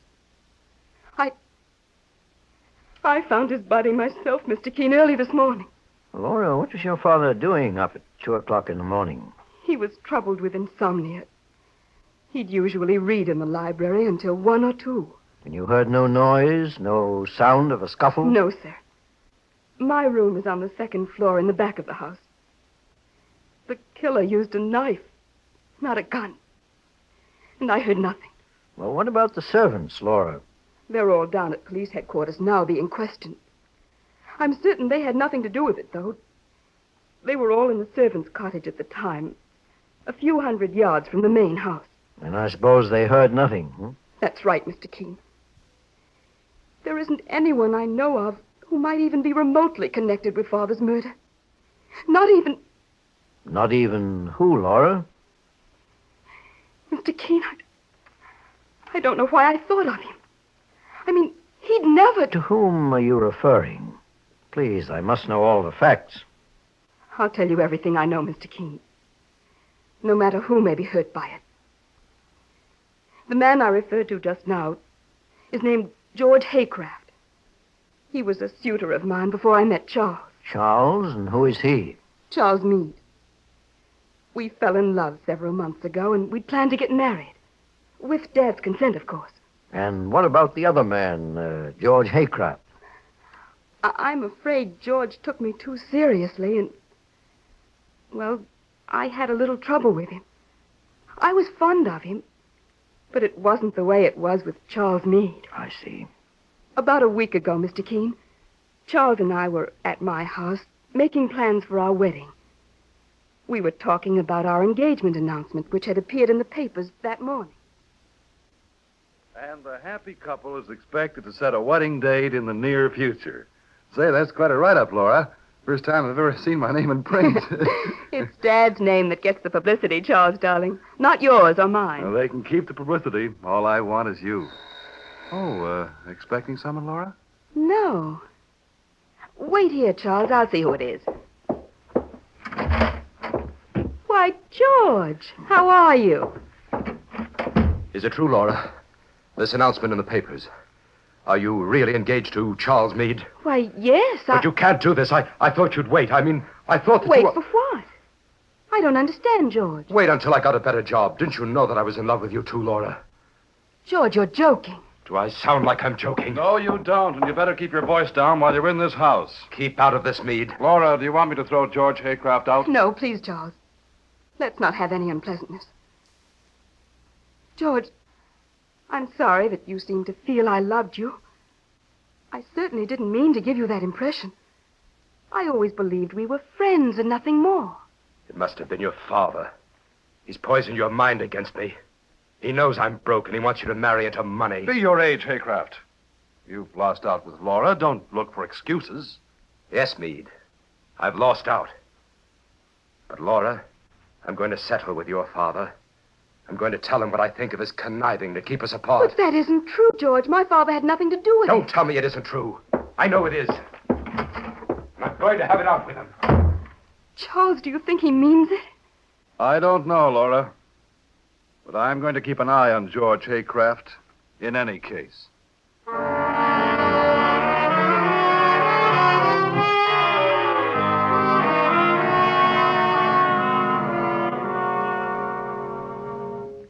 But, Mr. Keene, the next morning, George Haycraft called me up and apologized for talking that way about my father. And what did he say, Laura? He said the news of my engagement to Charles upset him so he didn't know what he was saying at the time. And he promised never to see me or father again. And because he apologized, you didn't connect him at first with your father's murder? That's right, Mr. Keene.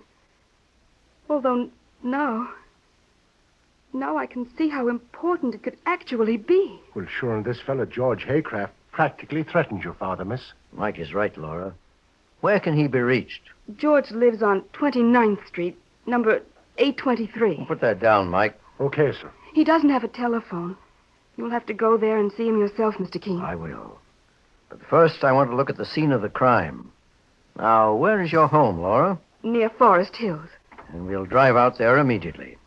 Mr. Keene, I can't tell you how grateful I am for your help. Now that Father's gone, I have no one close to me anymore, except my fiancé, Charles. He's been wonderful. And knowing that someone like you... I understand, Laura. And I intend to do everything I can to solve the mystery of your father's murder. But I must warn you, it won't be easy. You may be in some danger yourself. Mr. Keene, you think that I have an enemy, too? It's very possible. In a murder case, Laura, everyone involved has an enemy. Because a killer will often stop at nothing to protect himself. Not even to adding another victim to his list.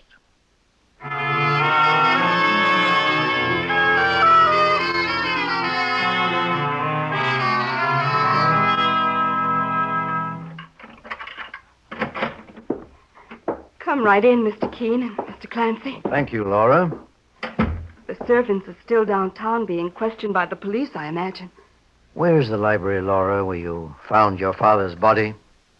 Through that door to the left. And the study window that was broken? The study is through the door on the other side. Well, you needn't come in with us. Mike and I will examine the broken window first. Very well, Mr. Keene. I'll phone my fiancé, Charles, and tell him you've taken the case. I know he'll be as happy about it as I am. Well, let's go into the study, Mike. Yes, sir.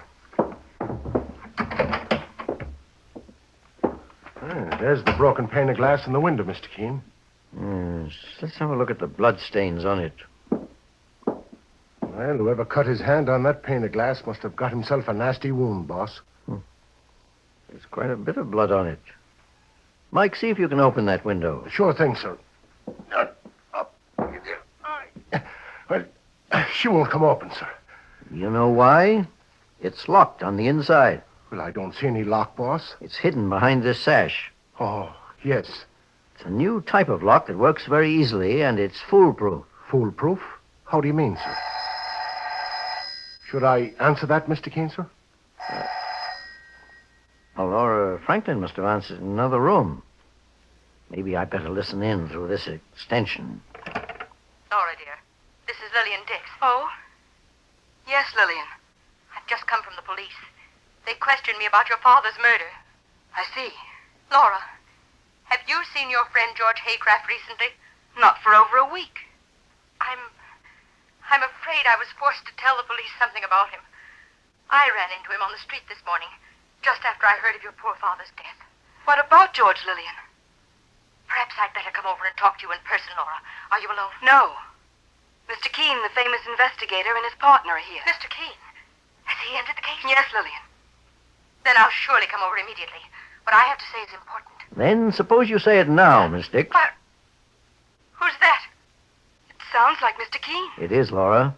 I'm on the phone extension of the study. Would you please hang up and let me talk to Miss Dix? Yes, of course.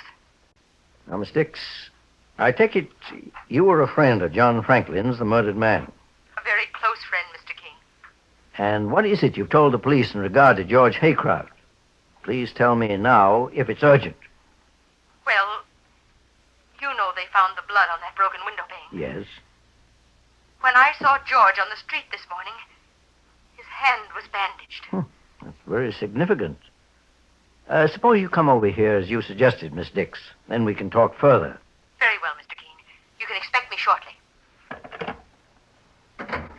Mr. Keene, then it was George who murdered Father.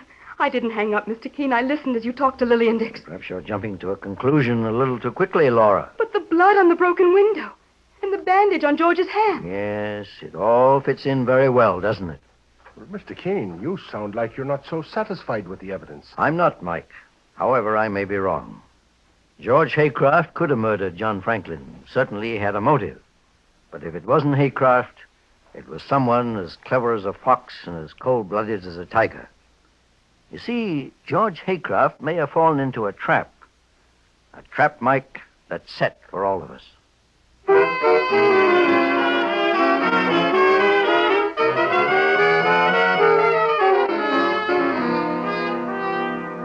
In just a moment, we'll return to Mr. Keene and the broken window murder case. Meanwhile, stop tooth decay and unpleasing breath. Yes, stop tooth decay and unpleasing breath that breeds between the teeth. Use Colonos toothpaste with dental floss action. Your dentist will tell you, brush your teeth after meals to stop decay. Clean those cracks and crevices deep between your teeth to guard against unpleasing breath. Now, Colonos gives you dental floss action. That is, sends thousands of active cleansing bubbles to help dislodge bits of food that can cause unpleasing breath. What's more, foamy, refreshing Colonos brightens teeth by removing ordinary yellow surface stains, helps stop tooth decay. Get Colonos toothpaste with dental floss action today.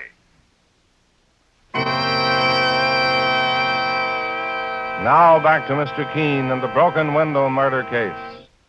Mr. Keene, the great investigator, and his partner, Mike Clancy, are investigating the murder of John Franklin, a wealthy philanthropist who was stabbed to death in his home.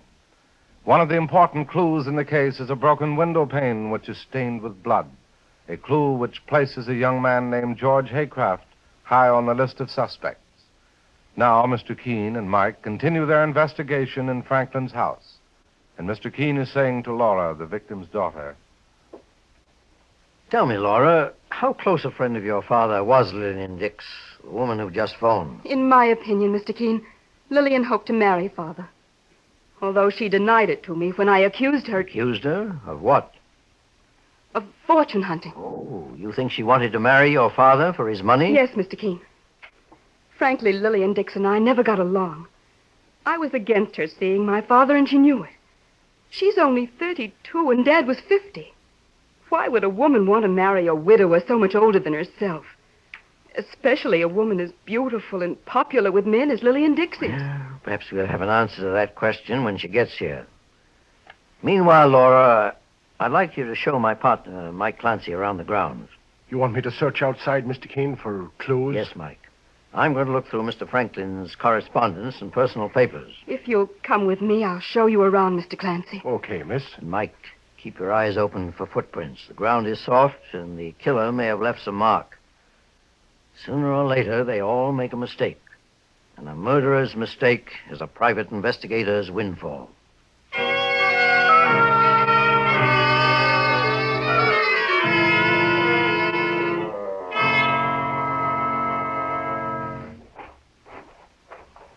Our property runs across to that clump of trees, Mr. Clancy. It's all enclosed by a stone wall, as you can see. Well, I don't think we're going to find out much on this lawn, Laura. Let's have a look at that shrubbery in back of the house. All right. It's getting late. It'll be dark very soon now. It don't look as if I'll have much of a chance to look things over until morning. Well, we'll... Mr. Clancy, I think I just saw someone move behind those shrubs. So did I, Laura. He hasn't seen us. Look, he's coming out. It's George Haycraft. With a bandage round his left hand. You stay here, Miss Laura. What are you going to do, Mr. Clancy? Have a little chat with Mr. Haycraft. All right, stay where you are now, young fella. What? Don't try to make a run for it. What are you... Let go of me. Stay put, do you hear me? Oh, so that's the way you want it, big bucko. Oh, maybe you'll mind your manners. We'll put these bracelets on you just to... What's this? It's a hole in the ground. Freshly dug, too. You kicked part of the turf away with your heel when you fell down, mister. Maybe we've got something interesting here on our hands. Saints preserve us. It's a dead rabbit. A dead rabbit? Its head has been bashed in. Somebody must have buried it there. Do you know anything about it, Haycraft? How did you know my name? Never mind how.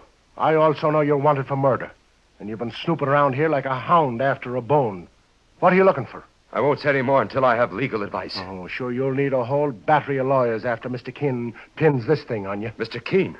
He's on this case, too? He sure is, mister. And you're getting a first-hand introduction to him right now.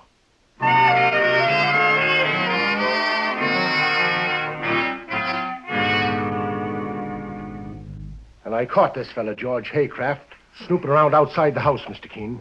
He put up a fight, and I had to knock him down.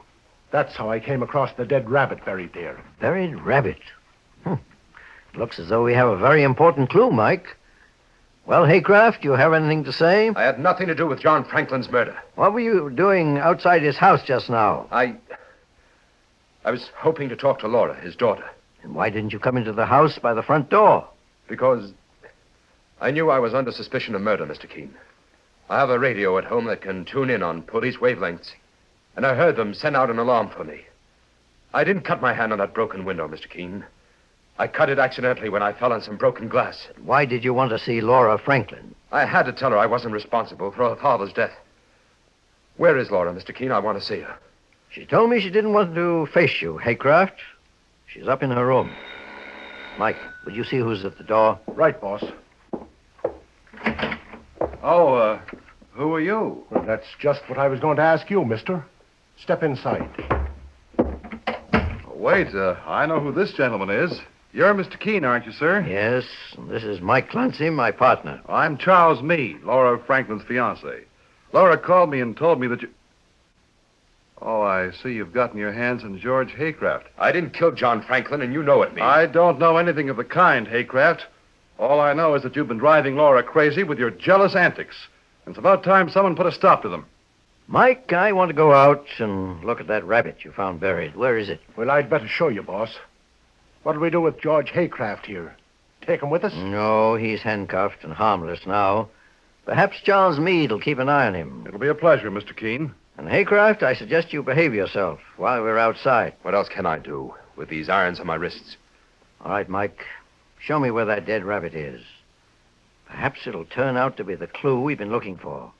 The clue that'll place John Franklin's murderer in the electric chair.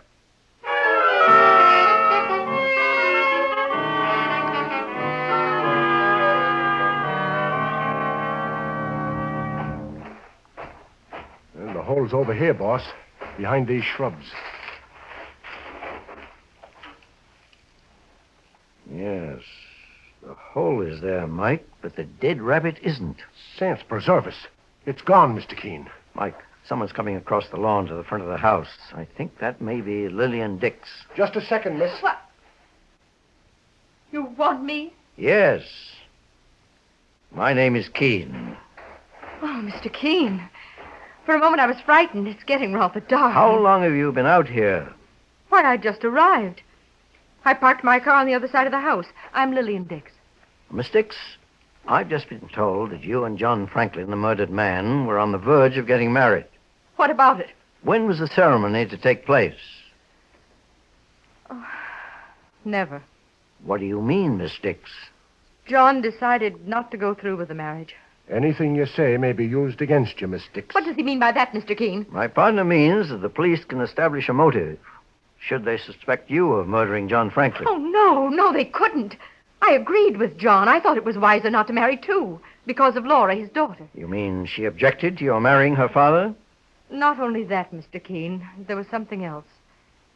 John never told me exactly, but I think it had a lot to do with Laura. Oh, Mr. Keene, look. There's a fight going on inside the house. They've busted a window. You remain here, Miss Dix. Hurry, Mike, and stop that fight before it's too late.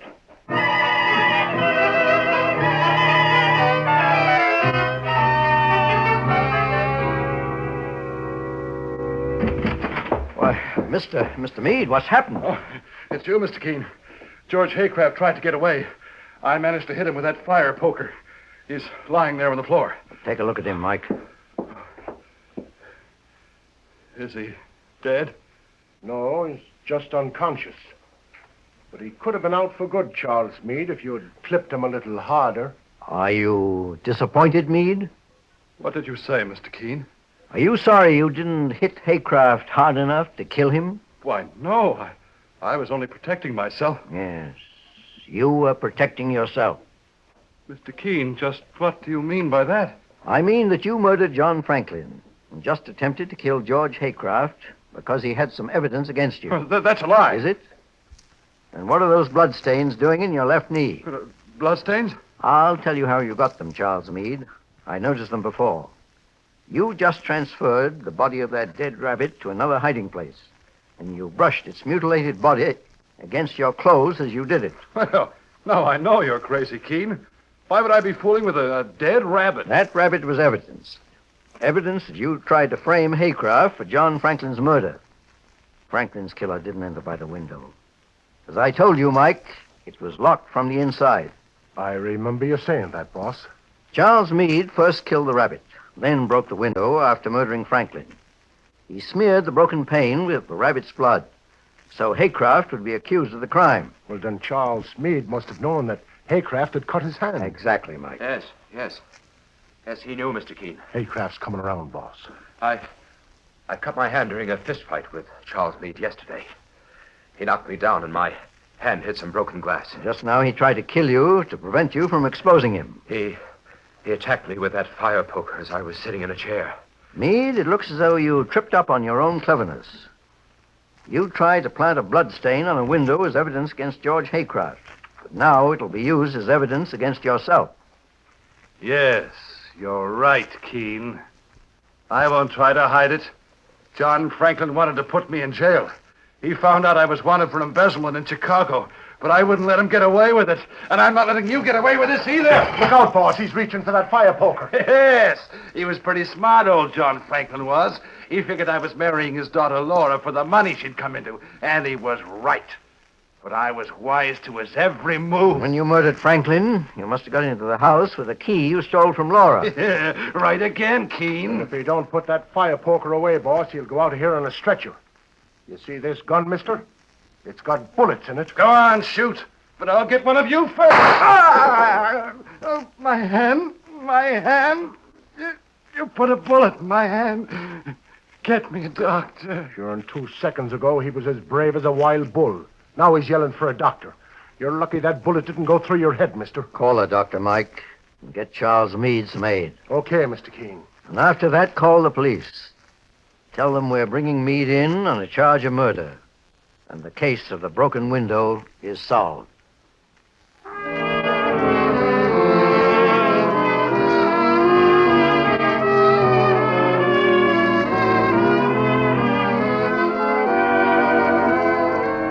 And so Mr. Keene finds the solution to the broken window murder case.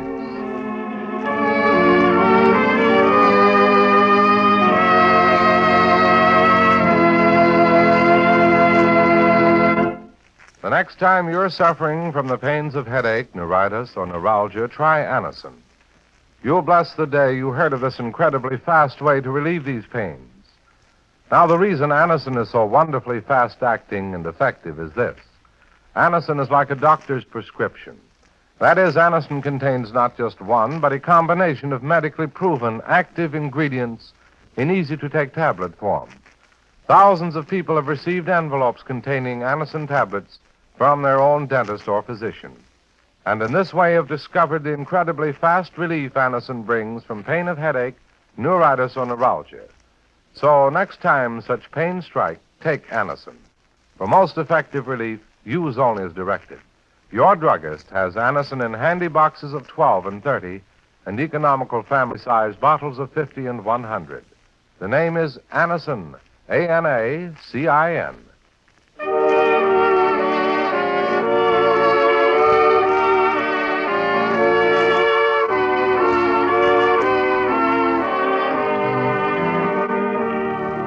Mr. Keene, Tracer of Lost Persons, is based on the novel Mr. Keene. The radio sequel is originated and produced by Frank and Ann Hummert. Dialogue by Lawrence Clee. Directed by Richard Leonard. Bennett Kilpack plays Mr. Keene. It is on the air every Thursday at this time. Don't miss Mr. Keene next Thursday when the kindly old Tracer turns to the quicksand murder case.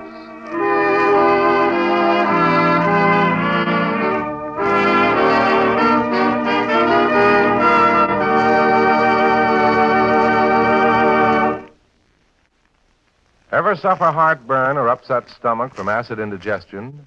Safe new Bicidol mints, medically proven, quickly rid stomach of that blown-up feeling. Give longer-lasting relief than baking soda. Yes, hours of relief. Bicidol mints not only neutralize, but actually carry away excess stomach acids. Soothe irritated stomach lining. Let you sleep all night long when acid indigestion strikes. Carry new Bicidol mints for fast relief anywhere, anytime.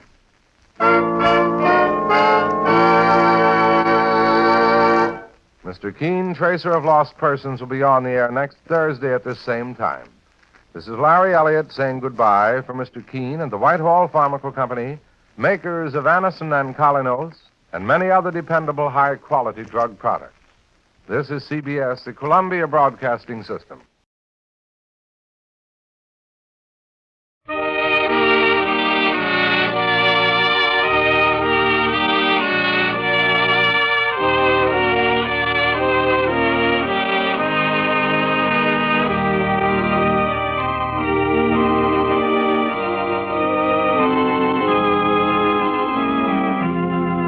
Presenting Mr. Keene, Tracer of Lost Persons, a new weekly feature on NBC's All-Star Festival of mystery, comedy, music, and drama, brought to you by Anacin, for fast relief from pain of headache, neuritis, and neuralgia, by RCA Victor, world leader in radio, first in recorded music and first in television, and by Chesterfield, Always milder, better tasting, cooler smoking, plus no unpleasant aftertaste.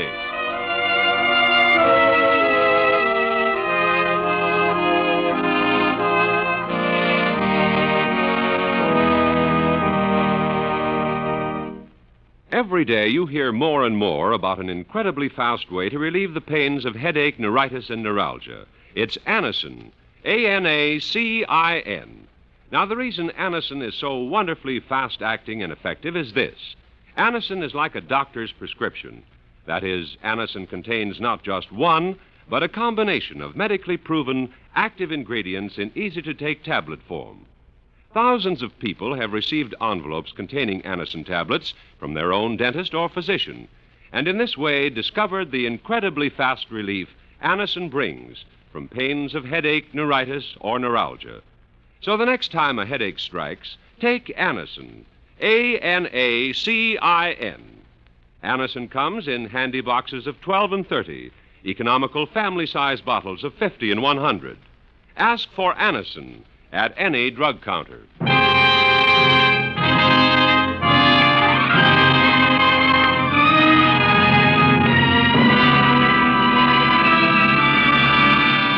Now, Mr. Keene, tracer of lost persons, one of the most famous characters of American fiction, in one of radio's most thrilling dramas. Tonight, the famous old investigator's case is entitled The Photograph Album Murder Case. Our scene opens at 11 o'clock at night as a taxicab pulls up before a house in one of New York's finer residential districts. A young girl, attractive and well-dressed, gets out of the taxi. The girl's eyes are blurred with tears as she starts towards the house, unaware that someone is waiting in the shadows. My key. It must be here in my handbag. If only I can get into the house and to my room before... Who's there? There's someone there in the shadows. You! What are you... No! Put down that knife! No! Oh, you murdered me.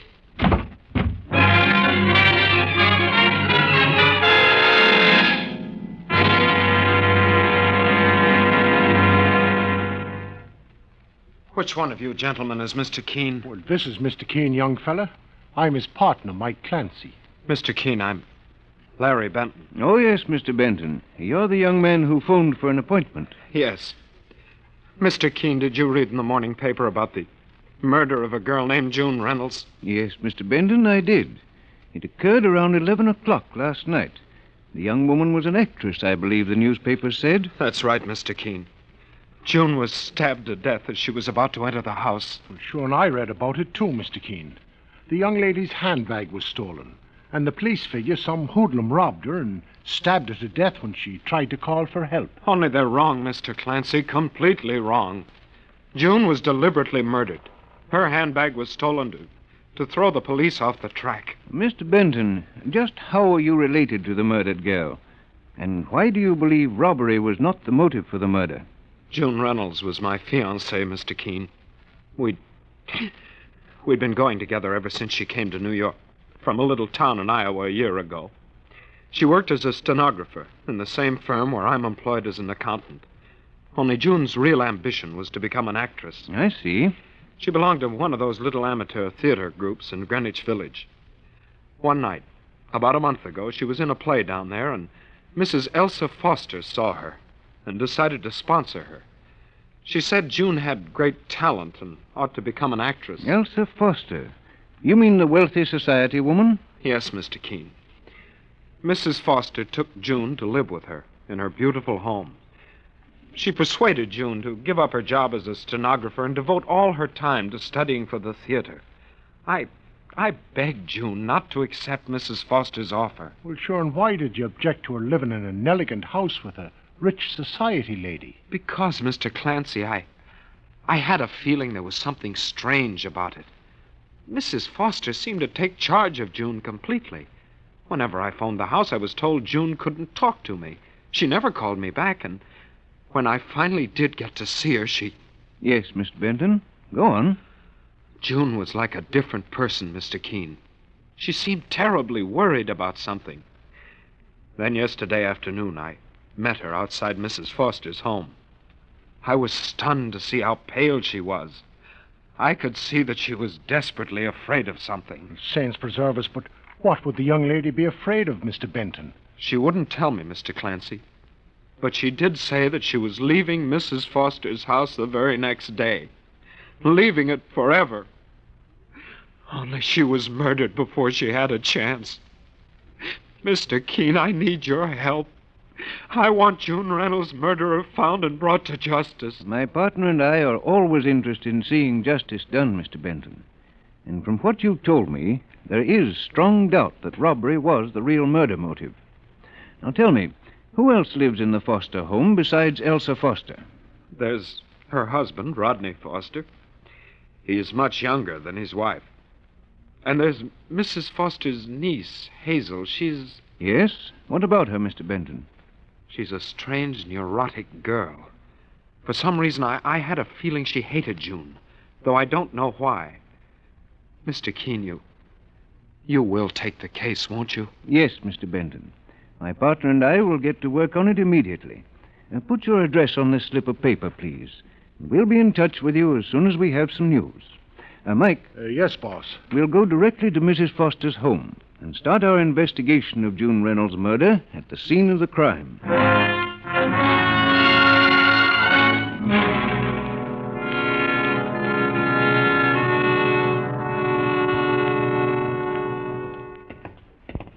Well, here's the Foster home, Mr. Keene. Sure, and it's a beautiful house. Yes, Mike. And June Reynolds must have been stabbed to death right here at the front door. Well, I'll ring the bell, sir. Yes? What is it? Are you Mrs. Elsa Foster? I am. My name is Keene. I'm a private investigator. And this is my partner, Mike Clancy. Mr. Keene, come in. Thank you. We should like to ask you a few questions, Mrs. Foster, about the murder of June Reynolds. About June's murder? Surely there's no reason to investigate her murder, Mr. Keene. It's obvious that some hoodlum robbed her and stabbed her to death when she tried to cry out for help. It's quite possible, Mrs. Foster, that the person who murdered June Reynolds hoped the police would think exactly that. I understand that June Reynolds was your protégée, that you were encouraging her to become an actress, and that she was living here in your home. Yes, Mr. Keene. I wanted to help her in every way possible. You see, I was on the stage myself some years ago. I suppose I wanted June Reynolds to become the great actress I had once hoped to be. You must have become very devoted to the murdered girl, Mrs. Foster. Why, Yes. Mr. Keene, who asked you to investigate this case? The murdered girl's fiancé, Larry Benton. Larry Benton? Larry Benton? You seem upset. Mr. Keene, what did Larry tell you? What did he say about me? Mrs. Foster. Larry Benton hates me. And if anyone had a motive for murdering June, I suggest it was Larry Benton. The young man says he was in love with her. Why do you make such an accusation, Mrs. Foster? Mr. Keene, I shouldn't have said that. I don't know what came over me. Elsa, my dear. Who are these men? Rodney, dear, this is Mr. Keene, the private investigator, and Mr. Clancy. Mr. Keene, this is my husband, Rodney Foster. How do you do, Mr. Foster? Glad to know you. How do you do? Rodney, that young man, Larry Benton, has asked Mr. Keene to investigate June Reynolds' murder. Really? Why, Mr. Keene? Because there seems to be some doubt, Mr. Foster, that robbery was the motive for the murder. There may have been another reason. Good heavens. Then that ties in with... With what? Rodney, don't. Please don't say anything. Well, Elsa, my dear, I think Mr. Keene should know the facts. And just what are the facts? Mr. Keene, last night my wife and I made a discovery which may have some bearing on June Reynolds' murder. Rodney, please. I suggest you allow your husband to go on, Mrs. Foster. When I returned from a business trip to South America a week ago, I brought a present for my wife, an expensive diamond necklace. Last night we discovered it was missing from the safe. Could it have been mislaid? Hardly. Mr. Keene, I suspected that the necklace might have been stolen by June Reynolds. After all, we knew very little about the girl when she came here to live. Did you confront her with your suspicions? I didn't have a chance. June had gone out for the evening. I intended to question her in the morning. Now I'm wondering if she wasn't mixed up in some way with criminals, and if the theft of my wife's diamond necklace had something to do with her murder. Rodney, I'm sure you're wrong.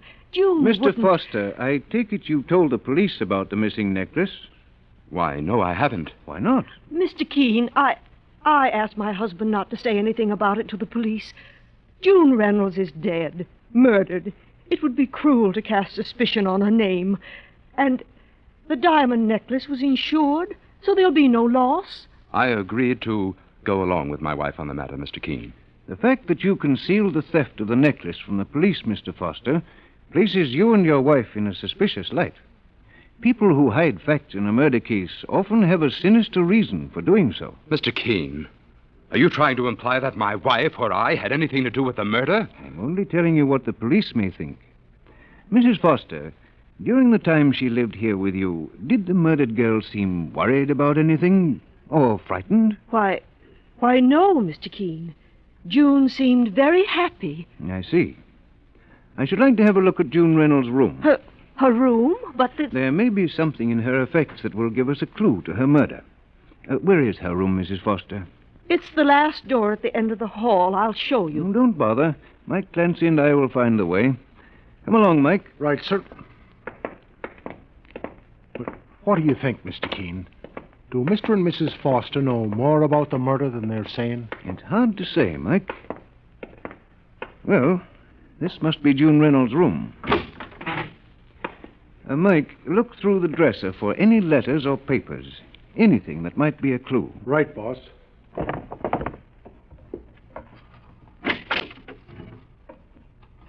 This closet is full of expensive clothes.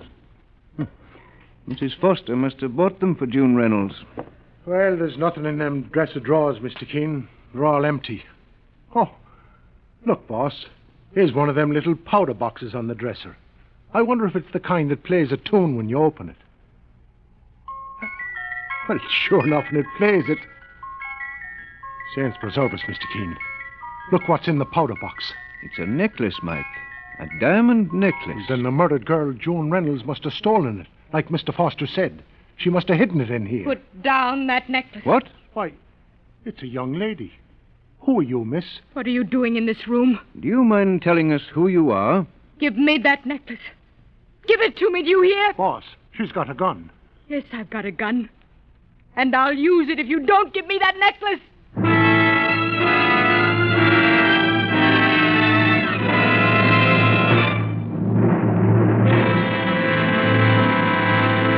Mr. Keene will return in just a moment, but first, here's a word from RCA Victor. If you think back just 3 years, you'll recognize the tremendous strides television has made in bringing us finer entertainment. Keeping pace with these advances is your local radio television serviceman. He's your neighborhood community servant, whose job it's been to keep his knowledge and equipment up to date in order to provide you with prompt, dependable service. If your own set develops trouble, your radio television serviceman will recommend the right parts and tubes to restore it to top performance standards. For example, if you should need a new picture tube, regardless of the make or model of your set, he'll recommend a genuine RCA picture tube. Your repairman knows from experience that an RCA picture tube will give you the clearest, sharpest picture your set is capable of delivering. Yes, with an RCA picture tube, you're sure of enjoying the very best that your television set has to offer.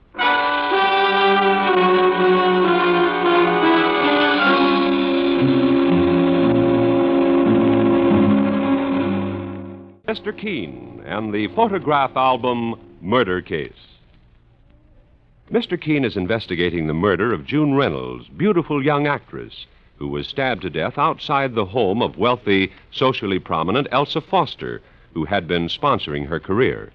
In the room which June occupied in the Foster's home, Mr. Keene and his partner Mike Clancy have discovered a missing diamond necklace. But now an intensely distraught young girl with a gun in her hand is saying to them, Give me that necklace or I'll kill you. I warn you. Oh, no, you don't, young lady. There now, I've got the gun.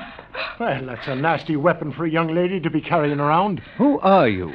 I'm Hazel Collins, and I've got a right to be here, but you haven't. This is Mr. Keene, young lady. Oh, Mr. Keene, the famous investigator? Oh, I'm sorry. I didn't know. I came in here and saw you with Aunt Elsa's diamond necklace. Then you are Elsa Foster's niece? Yes. And you recognize this diamond necklace? Of course I do. Where did you find it? It was in that powder box on the dresser. I might have known it. I might have known June Reynolds was a thief. I warned Aunt Elsa that June was no good. I take it, Miss Collins, you didn't like the murdered girl. Why would I like her? What right had she to come into this house and take everything that belonged to me? I'm Aunt Elsa's niece. But you'd have thought that it was the other way round. Well, I'm glad she's dead. I'm glad. Saints preserve us, Mr. Keene. She don't sound normal. Miss Collins, hate as strong as yours could be a motive for murder. Mr. Keene, if you're looking for a motive for June Reynolds' murder, why don't you find out how Aunt Elsa really felt about June? Just how did she feel? She hated June Reynolds. But your aunt befriended June. Why would she have done that if she hated her? Oh, my aunt didn't hate June at first, Mr. Keene. It was only after Aunt Elsa's husband, Rodney Foster, came back from South America, and Aunt Elsa realized what was happening. Miss Collins, just what do you mean? Have you met Uncle Rodney? Have you noticed how much younger he is than my Aunt Elsa? June Reynolds was young, too. You mean to say that your aunt's husband was in love with the murdered girl? I knew he took her out to dinner, Mr. Clancy. He met her outside the house. Aunt Elsa knew it, too. She's always been intensely jealous of Uncle Rodney. Hazel, what are you doing here? Uncle Rodney, What has my wife's niece been telling you, Mr. Keene? Some rather interesting things, Mr. Foster. I've been telling Mr. Keene the truth, Uncle Rodney. That besides seeing you behind Aunt Elsa's back, June Reynolds was also a thief. Go to your room, Hazel. No, I don't want to. Do as I tell you. Very well, I'll go. But June Reynolds was a thief. She was a thief! Mr. Keene, I must apologize for Hazel. She hasn't been well mentally for quite a while, and... Great Scott, you found my wife's diamond necklace. Yes, Mr. Foster. It was in that powder box on the dresser. Then June Reynolds must have stolen it. Mr. Keene, this will break my wife's heart. She was so devoted to June. And what about you, Mr. Foster? I hardly knew the girl.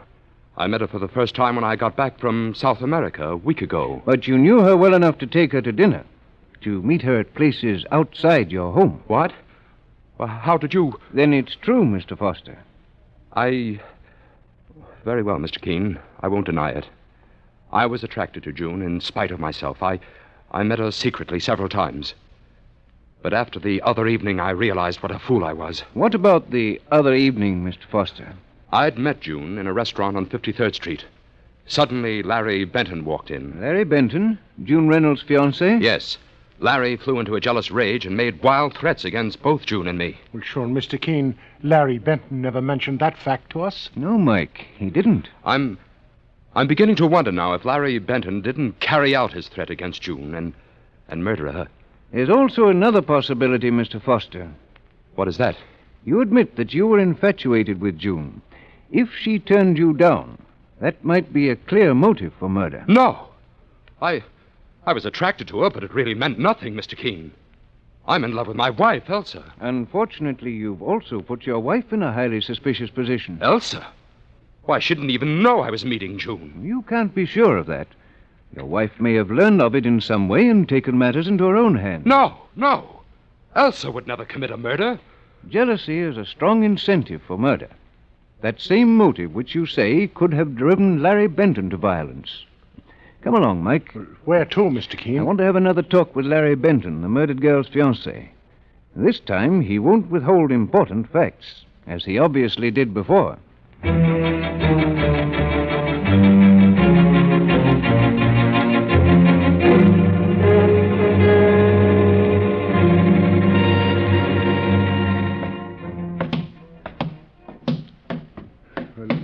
Larry Benton's room is on the 4th floor, Mr. Keene. Getting there is like climbing a mountain. Mike, listen. There's something going on at the top of the stairs, where the door is open. Well, it must be Larry Benton's room. Don't you understand said June Reynolds never loved you. Hazel, you don't know what you're saying. Mr. Keene, it's Elsa Foster's niece, Hazel Collins. Yes, Mike, and Larry Benton. I think you'd better leave, Hazel, before you say any more. You're a fool, Larry Benton. You knew June Reynolds had thrown you over. You knew that... Well, Miss Collins. Get out of my way! Come on, Mike. Who's there? Oh, Mr. Keene. Yes, Mr. Benton. We just met Hazel Collins, Mrs. Foster's niece, on the stairs. Oh, come in, Mr. Keene. Mr. Clancy. Hazel Collins came here to bring me some of June Reynolds' belongings. Things that she knew had a sentimental value for me. Tell me, Larry Benton, why did you lie to me when you came to my office this morning? Lie? I didn't lie. You neglected to tell us about your quarrel with June Reynolds in a restaurant a few days before she was murdered. So you found out about that? I suggest you tell us just what happened. All right, Mr. Keene. I hadn't seen June in several days. Then that night I walked into the restaurant and saw her having dinner with Mrs. Foster's husband, Rodney Foster. I was furious at him and at June. Furious enough to commit murder? See here, Mr. Keene. Mr. Benton, the fact that you omitted telling us this puts you in a very suspicious light. Now, is there anything else which you've neglected to tell us? All right. I guess I should have told you this, too. I saw June about an hour before she was murdered. What? Where did you see her, Mr. Benton? I asked her to meet me here in my apartment. I wanted a showdown about Rodney Foster. We quarreled, and I put her in a cab, and she went home. Why didn't you tell me this before? Because I knew you'd think that I murdered June in a fit of jealous rage, and I didn't. I swear I didn't. Mr. Benton, what about Hazel Collins, Elsa Foster's niece? It was Hazel who told me that June and Rodney Foster were seeing each other secretly. She bitterly resented her aunt's interest in June. It appears to me Hazel Collins is in love with you. That would account for her hatred of June. Oh, Mr. Benton, these things here on the table, are they June Reynolds' personal effects? Yes, Mr. Keene, they're just some trinkets. And that photograph album, which I'm going to send back to June's sister in Iowa. Well, that's funny, boss. We didn't see any of them things in June Reynolds' room. I imagine Hazel Collins had already taken them, Mike. This photograph album seems to contain quite a number of pictures. Yes, Mr. Keene. June's sister will probably want it. Mike. What is it, boss? I've just made a rather astonishing discovery. Larry Benton, I want to borrow this photograph album. Mr. Keene, what is it? Why are you staring at that snapshot? I want you to remain here in this room until I get in touch with you, Mr. Benton. Mike, we're going back to the office. I'm going to make a long-distance phone call. And then I think we'll be ready to close in on June Reynolds' murderer.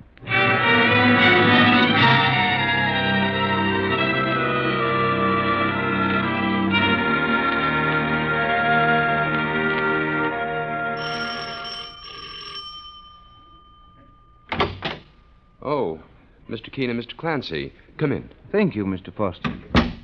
Is your wife at home? I'd like to talk to her again. Yes, Elsa's in the library. Come right in. Who is it, Rodney? Oh, Mr. Keene and Mr. Clancy.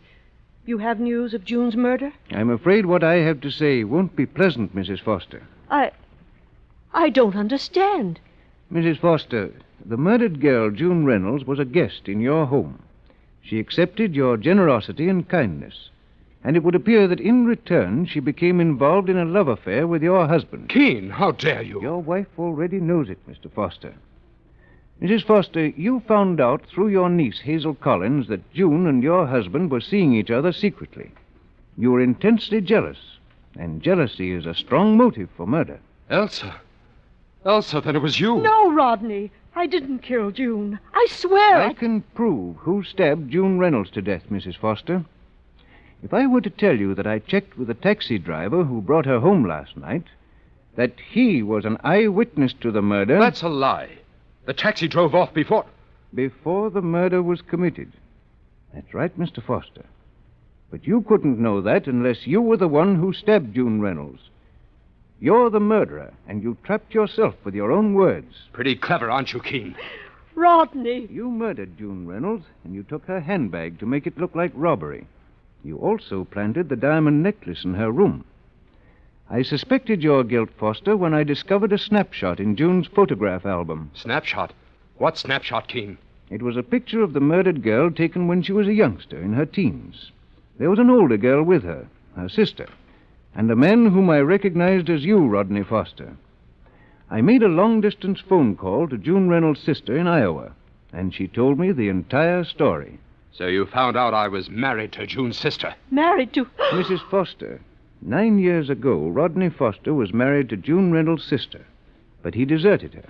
He disappeared from that little Iowa town, and he never troubled to obtain a divorce. No. Oh, no. His marriage to you a few years later was a bigamous marriage. And no one would have known, Elsa, if you hadn't brought that girl, June Reynolds, into this house. When I got back from South America, June recognized me right away. She gave me 3 days to tell you the truth. If I didn't, she said she would. I had to kill her to keep her quiet. Just as I'll have to keep you quiet, Keene. Saints preserve us, he's got a knife. Yes, the knife I used on June Reynolds. And I intend to use it again if you come near me. He's trying to get away, Mike. Oh, no, you don't. Drop it. Drop that knife. There. Oh! There, I've got it, Mr. Keene. Good work, Mike. One stabbing is quite enough, as you'll find out, Rodney Foster, when you await your punishment in the electric chair for the murder of June Reynolds.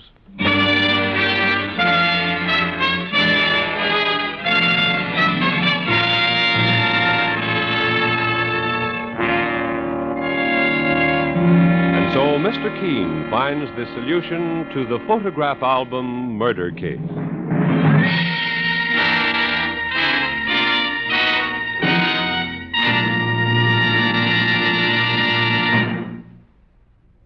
Hello, folks. This is Bob Chesterfield Hope telling you that your summer fun's just starting when you pack them by the carton.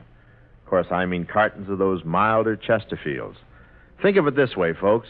Vacation time is time to enjoy yourself, time to go where you want, do what you want, a natural time to smoke the cigarette that gives you all the pleasure you want. Chesterfield. Remember, Chesterfields are milder, always milder, better tasting, and cooler smoking. Yep. Chesterfield gives you all that plus, the added pleasure of no unpleasant aftertaste. And take it from me, folks, that's the biggest plus in cigarette history. So slip a couple of cartons of Chesterfields in that vacation suitcase. Remember the words of Bob Chesterfield Hope. Whether you go by plane, train, or bus, take the cigarette with mildness plus. I mean Chesterfield.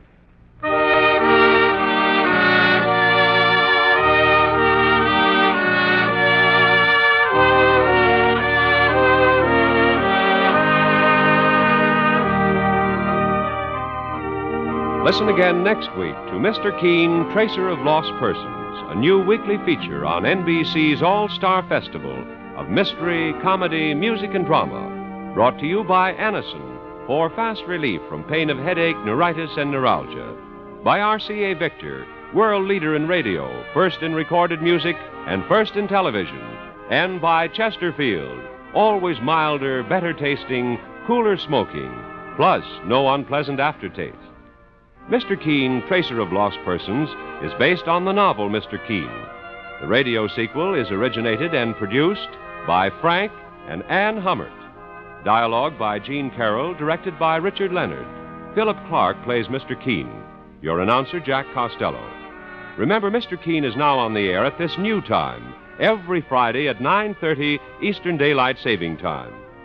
Don't miss Mr. Keene next Friday, when the kindly old tracer turns to the case of the strange murder of Carrie Ellis.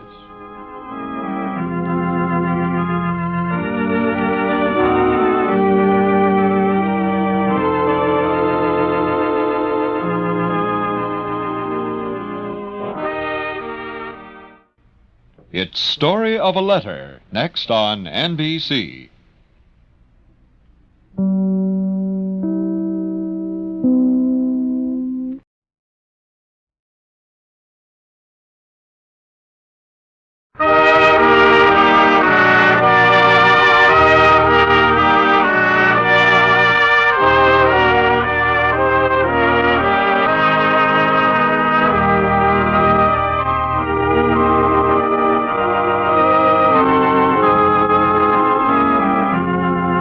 Presenting Mr. Keene, Tracer of Lost Persons, a new weekly feature on NBC's All-Star Festival of mystery, comedy, music, and drama. Brought to you by RCA Victor, world leader in radio, first in recorded music and first in television. By Chesterfield, always milder, better tasting, cooler smoking, plus no unpleasant aftertaste. And by Anacin, for fast relief from pain of headache, neuritis, and neuralgia.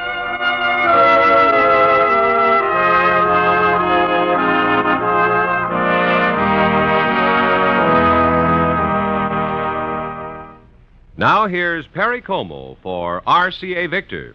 Surprising, surprising that you should come along. That you should come along that summer day just when you did. Surprising, surprising that you should smile at me and I should smile at you that summer day just as we did. For a repeat performance from Perry Como, you can hear Surprising again and again on RCA Victor Records. It's available now at record dealers everywhere, this romantic ballad that's skyrocketing to the top in RCA Victor's summer parade of hits. And coupled with Surprising is another terrific new pop number, Cara Cara Bella Bella. One side surprising, the flip side, Cara Cara Bella Bella, sung by America's leading baritone Perry Como on RCA Victor Records.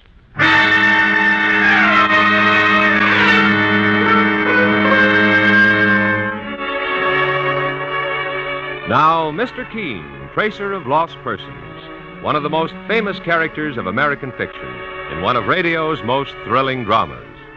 Tonight, the famous old investigator's case is entitled The Case of the Strange Murder of Carrie Ellis. Our scene is a fashionable home in the suburbs of New York. A young woman of great poise and beauty is about to answer the insistent ring of her doorbell, unaware that her unexpected visitor is accompanied by death. Yes? Are you Mrs. Carrie Ellis? Yes, I am. Well? I wanted to see you about something. Well, who are you? Who am I? What on earth's the matter with you? Are you ill? I hate you. What? I said, I hate you. Are you out of your mind? I never saw you before. Please leave my house. Do you hear what I said? Please.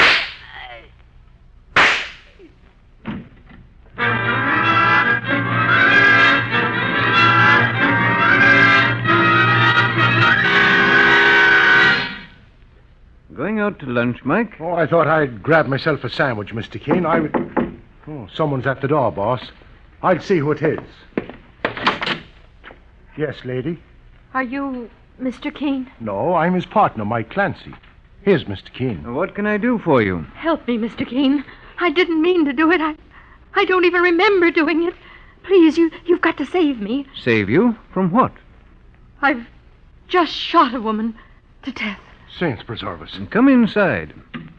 Boss, she looks like she's a bit out of her mind. Who are you? My name is Helen Taylor. And you just killed someone? Yes. With this gun. I'll take charge of that if you don't mind. 2 bullets are missing from this gun. Yes. Mrs. Ellis was shot twice. Mrs. Ellis? Is she the woman you killed? Yes. Where did this happen? In her home. Oh, Mr. Keene, I just can't understand it. I've never even seen Mrs. Ellis before in my life. What possessed me to take a gun and go to her home to murder her? I'd like to help you if I can. Now, why not tell me the entire story, Miss Taylor? Mrs. Taylor, I'm married, Mr. Keene. And that's another thing that horrifies me. This will ruin my husband's life. Mike? Yes, boss. And get a hold of the car, will you? I think we ought to go to the scene of the crime immediately. Okay, sir. We'll meet you downstairs in 5 minutes. Right, Mr. Keene. Mrs. Taylor, tell me exactly what happened from the beginning. Oh, Mr. Keene, I only know that I found myself with that gun in my hand in Mrs. Ellis' apartment. She was lying on the floor, dead. And you don't know who she is? Well, her name is familiar, but that's all. I'm sure I've never seen her before. Have you been ill, Mrs. Taylor? I mean, have you ever suffered from amnesia, a loss of memory? No. Where can I reach your husband? In his shop. Peter has a small business, costume jewelry. And his phone number? Central 71331.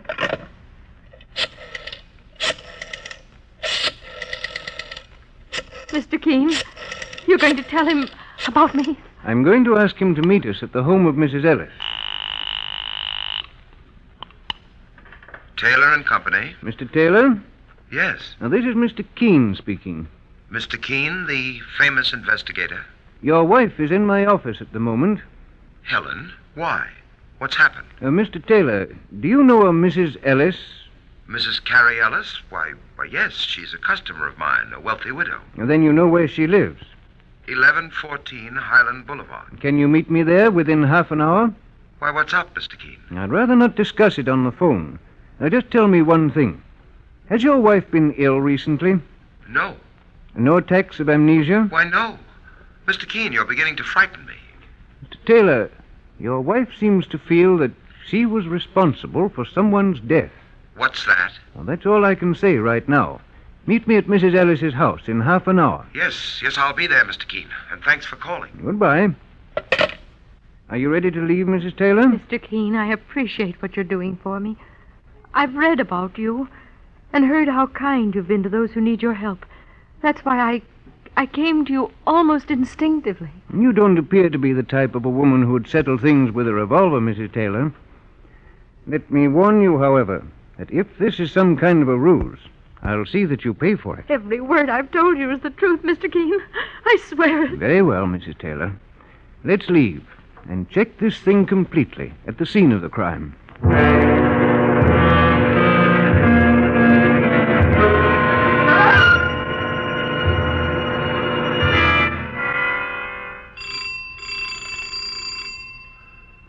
Well, looks like the police are here already, boss. Yes, Mike, I noticed the squad cars parked across the street.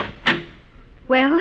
Is this Mrs. Carrie Ellis's home? Yes. Who is it, Miss Hooper? Well, boss, that's Lieutenant Hale of the homicide squad. Lieutenant, it's Mr. Keene and Mike Clancy. Oh, hello, Mr. Keene. Come right in. How are you, Mike? Okay, Lieutenant. How did you know about this murder, Mr. Keene? This woman, Mrs. Taylor, came to my office. Taylor, huh? Is this your scarf, Mrs. Taylor? It's initialed H.T. Yes. It's mine. Where did you find it, Lieutenant? Near the body, Mr. Keene. Mrs. Taylor, just what do you know about the death of Mrs. Carrie Ellis? Mrs. Taylor told me that she was the one who killed her, Lieutenant. Well, that makes things simple. Ryan. Yeah, Lieutenant. Take Mrs. Taylor down to headquarters. Mr. Keene. Go with the police officer, Mrs. Taylor. It's best that way. But you can depend on me to do everything I can to help you. I will, Mr. Keene. Let's go. Is Mrs. Ellis's body still here, Lieutenant Hale? No, Mr. Keene. We removed it to the morgue. This young lady found it about an hour ago. She's the victim's niece, Miss Betty Hooper. Mrs. Taylor deserves the electric chair. She killed my aunt in cold blood. Lieutenant, may I see you alone for a few moments? Of course. Excuse us, Miss Hooper. Very well. Do you mind if I have a look around inside myself, Lieutenant? Go ahead, Mike. That you're wasting your time. The crime is solved. I don't think it is, Lieutenant. But Mrs. Taylor admitted she killed Mrs. Ellis. She only admitted to me that she discovered herself here with a gun in her hands and Mrs. Ellis on the floor. But she doesn't remember coming here or killing the woman. Amnesia has been tried as an alibi before, Mr. Keene. It's an old trick. I don't think this is a trick, Lieutenant. And it doesn't seem to be amnesia.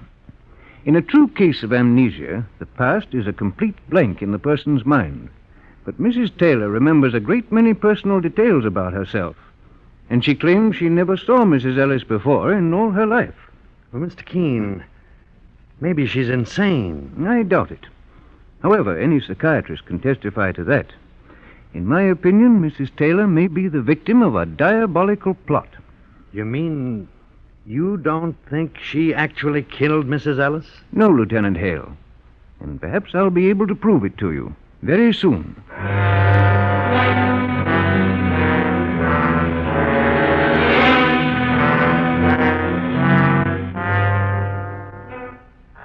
And Mrs. Hooper, you say you've never seen Mrs. Taylor before. No, Mr. Keene.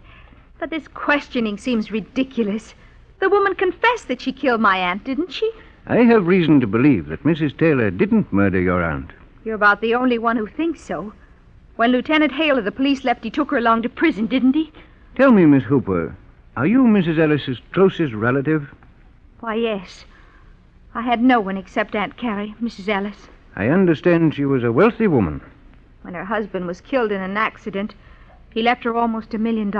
And as her closest relative, you inherit that. Of course I... What are you getting at, Mr. Keene? Nothing, at the moment. Boss, that must be Mrs. Taylor's husband. Let Mike Clancy answer the door, Miss Hooper. There are one or two things I still want to question you about. I'll get it, boss. Mr. Keene, there's nothing I can tell you. Have you been living here with your aunt, Miss Hooper? Not for several months. Then you lived with her before? Yes, after my father died. Why aren't you still living with her? Because Aunt Carrie tried to boss me around and I didn't like it. I'm old enough to do as I please. That's funny, Mr. Keene, sir. What's the matter, Mike? Well, when I opened the front door, there was no one there. There wasn't? Mr. Keene, look! What is it, Miss Hooper? There's a face staring in at us through the window. She's right, Mike. I'll find out what this business is in a hurry. Stop! Stop where you are, mister, or I'll shoot. Get him inside, Mike. Inside, mister. And since you're so fond of windows, you can get in through this one. And no tricks. Now, step over here. Who are you? My name is Smith. John Smith. Oh, and so is mine. We must be the fellas who invented the cough drops. Search him, Mike.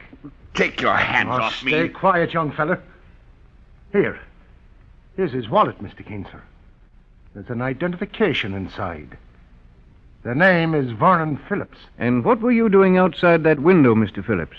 None of your business. And none of your lip either. He must have heard our voices as he rang the doorbell a few moments ago, Mike.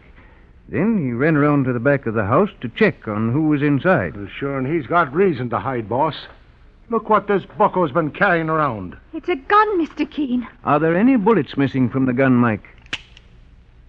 Yes, boss. 2 bullets have been fired.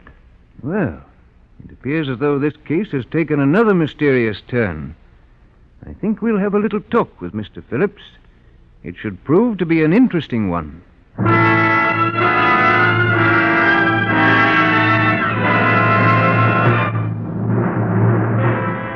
Mr. Keene will return in just a moment.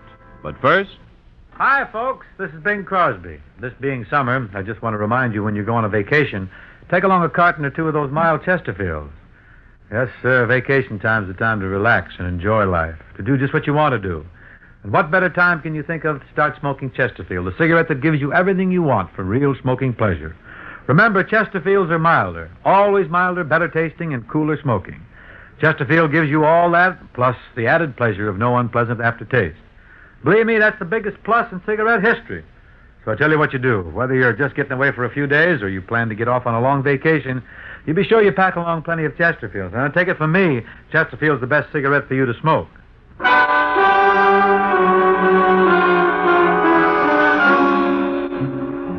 Now back to Mr. Keene and the case of the strange murder of Carrie Ellis.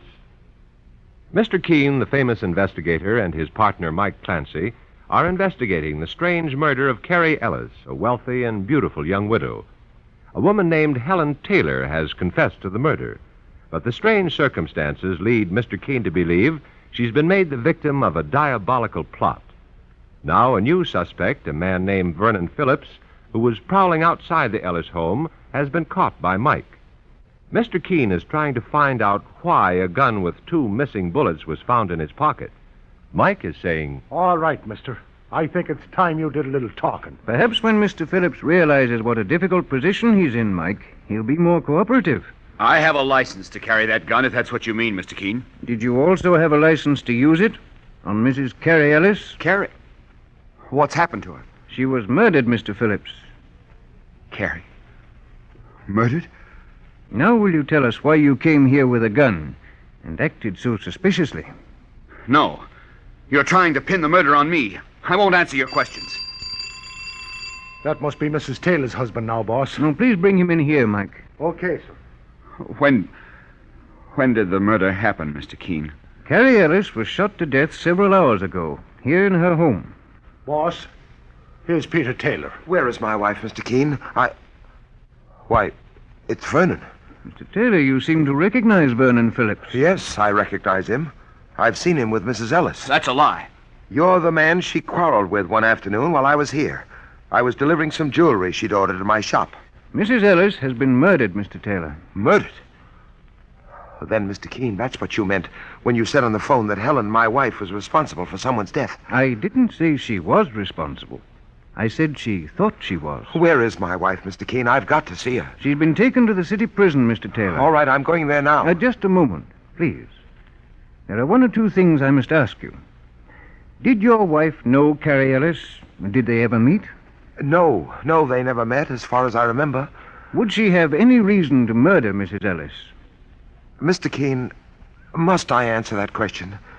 I ought to consult a lawyer first, for my wife's sake. I'm trying to help her as much as you are, Mr. Taylor. Very well. I'll promise to tell you everything I know, if you'll allow me one privilege first. What is it? Let me talk to Helen. After you talk to her, where can I meet you? At my home. Here's my card. And just one thing before you go. Are you certain you can identify this man, Vernon Phillips, and testify that you heard him quarrel with the murdered woman, Mrs. Ellis? I can't prove it, of course, Mr. Keene. There were no other witnesses. But I was in another room with my sample jewelry case when I heard him force his way inside. Very well. You may leave, Mr. Taylor. Thank you, Mr. Keene. I'm going to the city prison immediately. Well, Mr. Phillips, do you still insist on keeping silent after what Mr. Taylor just told us? Yes. But that doesn't mean that I will, Mr. Keene. Do you know anything about this man, Miss Hooper? I've never seen him. But my Aunt Carrie had talked about him without mentioning his name. What did she say? She seemed to be afraid of someone. A man, she said, had fallen violently in love with her. Many men have done that because Aunt Carrie was very beautiful. That's why I didn't give it much thought. Even when Aunt Carrie mentioned his eyes. His eyes? She said they were strange eyes, and they frightened her. Mr. Phillips here has eyes like that. Well, that's ridiculous. I'd never have harmed Carrie Ellis. I loved her too. That's an admission you won't be able to retract, Phillips. You're not going to get another word out of me, Mr. Keene. Suit yourself. Put the handcuffs on him, Mike. What? Phillips, I'm turning you over to the police on suspicion of murder.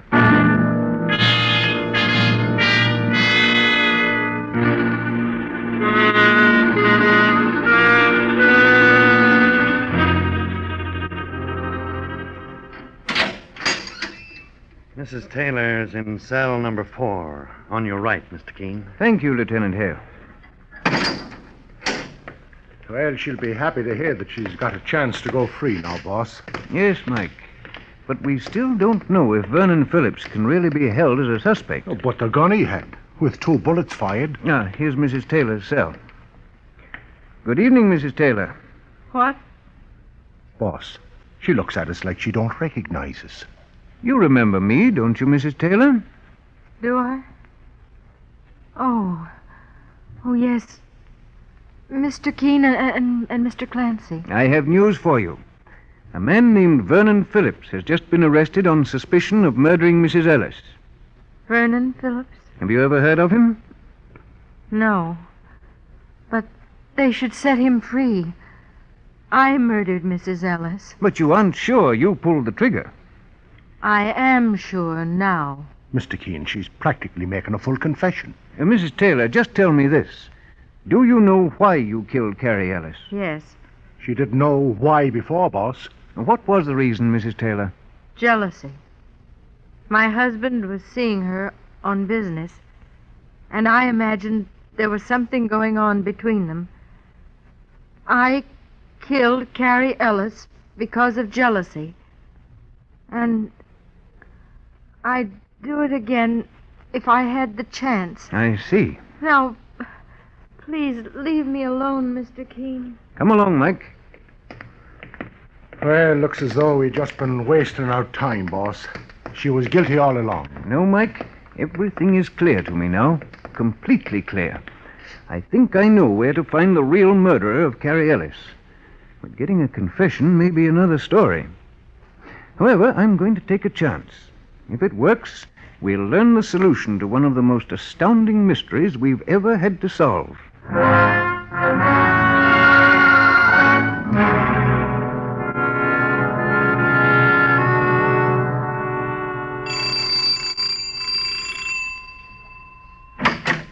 Oh, Mr. Keene, come in, sir. I hope I haven't kept you waiting long, Mr. Taylor. No, that's quite all right. You've seen your wife in the city prison? Yes. And now I'm prepared to tell you everything. Go on, Mr. Taylor. My wife did murder Carrie Ellis. But you must be lenient with her, Mr. Keene. She lost her head. Now, why did she commit the murder? She was insanely jealous of Mrs. Ellis. Somehow, she learned that I was going to Mrs. Ellis's house. Actually, I was merely showing costume jewelry samples. Oh, isn't that unusual? Don't your customers make their purchases in your shop? Yes, but Mrs. Ellis was very wealthy, so I'd bring my sample case to her home. But your wife got the wrong impression about your visit to Mrs. Ellis. Is that it? Exactly, Mr. Keene. That's the entire story. And every word of it is a lie. What? I have reason to believe, Mr. Taylor, that you murdered Carrie Ellis. You're not serious. You're under arrest, Taylor. Put your hands up. That gun isn't necessary. No? Mr. Keene, you're making a big mistake. I don't think I am. Look at me, Mr. Keene. Don't you see that I'm innocent? Can't you see it in my eyes? I think you'd better come with me, Mr. Taylor. Look in my eyes again, Mr. Keene.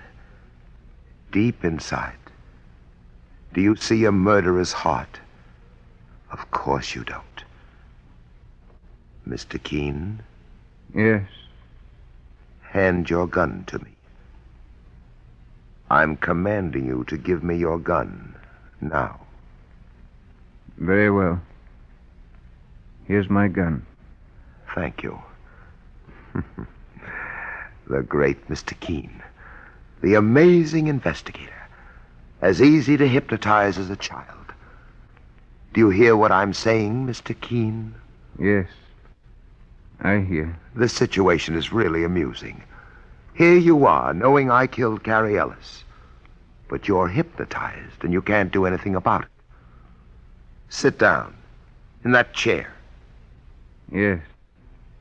My wife was easy to hypnotize, too. Very easy. I've had her under a semi-hypnotic spell ever since I married her. She does exactly as I command. Mr. Taylor, I must... Just be quiet, Mr. Keene. Would you like to know why I killed Carrie Ellis? She found out that I was married, and she was going to tell my wife that I'd tried to make love to her. She tried to... And then she was going to turn me over to the police for threatening her for money. The fool. Why else did she think I wanted to marry her? Why are you telling me this, Taylor? Because you're now under my hypnotic control, and you're helpless. I'll admit I didn't expect my wife Helen to go to you for help. But this time there'll be no mistakes. You're finished, Keene, as of now. I'm taking care of you with your own gun. Why, this gun, it's not loaded. I have another gun here, Taylor, that is loaded. What? Put up your hands. Open up in there. Just a moment, Mike. Stay where you are, Taylor, and keep your hands up. Are you okay, boss? Yes, I'm fine, Mike. Here, take this gun and keep it trained on Taylor. He's one of the most dangerous killers I've ever encountered. Keene, you weren't under my hypnotic control. You were acting. I happen to know something about hypnotism myself, Taylor, and I wanted to get admission of guilt out of you. You worked on your wife with hypnotic suggestion. You made her believe she hated Carrie Ellis, and you commanded her to go to the Ellis home. Saints preserve us. He's another Svengali. That's right, Mike, but an unsuccessful one. He followed his wife to Mrs. Ellis' apartment. Then he shot Mrs. Ellis and placed the gun in the hand of his hypnotized wife, telling her to make a full confession of guilt. He left her scarf, too, as additional evidence. You fooled me, Keene. You walked in here without a shred of evidence and tricked a confession out of me. Carrie Ellis's niece mentioned a man with eyes like yours, Taylor, and her description made me think of hypnotism. Then I knew the answer to your wife's peculiar behavior. Well, boss, I just came from police headquarters, and that fella Phillips did a little more talking. I thought he would, Mike. The 2 missing bullets from his gun were fired when he was practicing on a target. He said he came to Mrs. Ellis's house to protect her. Mrs. Ellis must have said something to him about Taylor, without mentioning Taylor's name. Carrie threw Phillips over because I made her do it. I told her I'd kill any man who came between us if I couldn't have her. Were you going to add bigamy to your list of crimes, Taylor? Oh, Helen would have given me my divorce, Keene. Undoubtedly. Under your hypnotic spell. Your fiendish plot had a great many facets to it, Taylor. But it also had some flaws. I'm arresting you for the murder of Carrie Ellis. And I doubt very much if you'll be able to hypnotize the district attorney when he has you tried and convicted.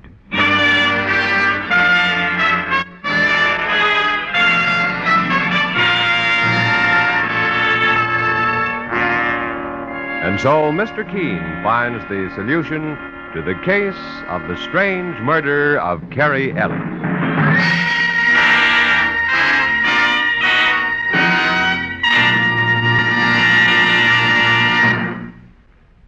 If you suffer from pains of headaches, neuritis, or neuralgia, you should discover what many thousands have known for years, that Anacin brings incredibly fast, effective relief. Anacin is like a doctor's prescription. That is, Anacin contains not just one, but a combination of medically proven active ingredients in easy-to-take tablet form. Probably at some time you've received an envelope containing Anacin tablets from your physician or dentist. Thousands of people have been introduced to Anacin this way. Try Anacin yourself the next time you suffer from the pains of a headache, neuritis, or neuralgia. You'll be delighted at how quickly relief can come. Anacin is spelled A-N-A-C-I-N. Your druggist has Anacin in handy boxes of 12 and 30 tablets and economical family-size bottles of 50 and 100 for your medicine cabinet. Ask for Anacin today.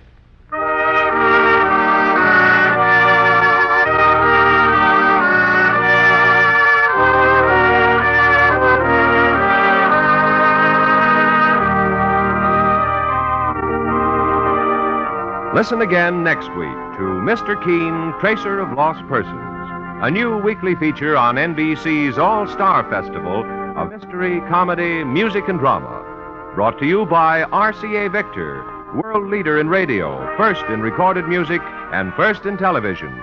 By Chesterfield, always milder, better tasting, cooler smoking, plus no unpleasant aftertaste. And by Anacin, for fast relief from pain of headache, neuritis, and neuralgia. Mr. Keene, Tracer of Lost Persons, is based on the novel Mr. Keene. The radio sequel is originated and produced by Frank and Ann Hummert. Richard Leonard is the director. Philip Clark plays Mr. Keene. Your announcer, Jack Costello. Remember, Mr. Keene is now on the air at this new time, every Friday at 9:30 Eastern Daylight Saving Time. Don't miss Mr. Keene next Friday, when the kindly old tracer turns to the abandoned well murder case.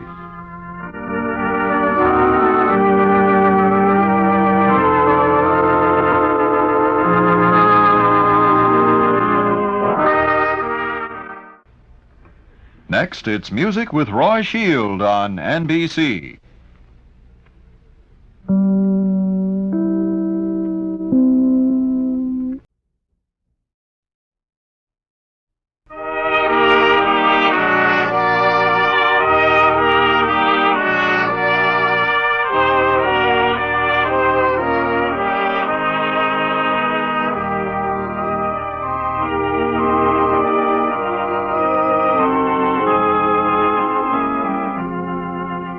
Presenting Mr. Keene, Tracer of Lost Persons, a new weekly feature on NBC's All-Star Festival of Mystery, Comedy, Music, and Drama. Brought to you by Anacin for fast relief from pain of headache, neuritis, and neuralgia. By RCA Victor, world leader in radio, first in recorded music and first in television. And by Chesterfield, always milder, better tasting, cooler smoking, plus no unpleasant aftertaste.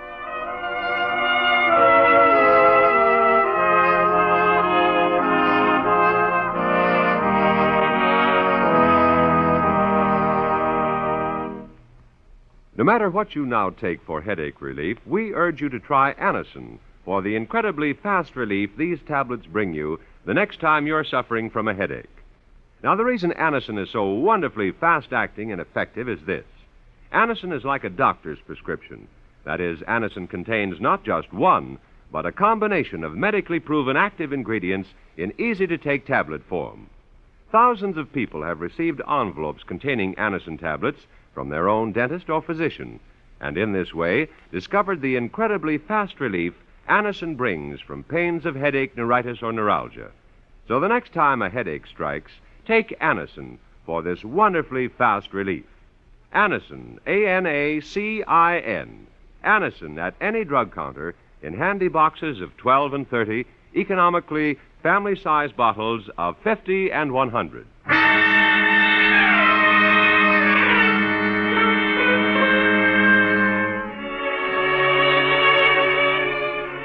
Now, Mr. Keene, tracer of lost persons, one of the most famous characters of American fiction in one of radio's most thrilling dramas.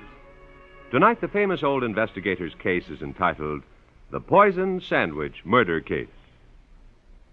Our scene opens in the office of Mr. Keene, the famous investigator, and his friend and partner, Mike Clancy. The telephone is ringing. And when Mike picks up the receiver to answer, he starts a chain of strange and fearful incidents that will eventually lead to a most surprising conclusion. Mr. Keene's office? Mr. Keene? No, this is Mike Clancy, Mr. Keene's partner. Well, may I speak to Mr. Keene, please? It's very urgent. My name is Stuart Blair. Well, just a second, Mr. Blair. Well, Mr. Keene. Yes, Mike? Someone on the phone named Stuart Blair wants to talk to you. He says it's important. Stuart Blair? I don't believe I know him. I'll take it, Mike. Thank you. Hello? Mr. Keene. Yes? This is Stuart Blair. I'm a law student, Mr. Keene.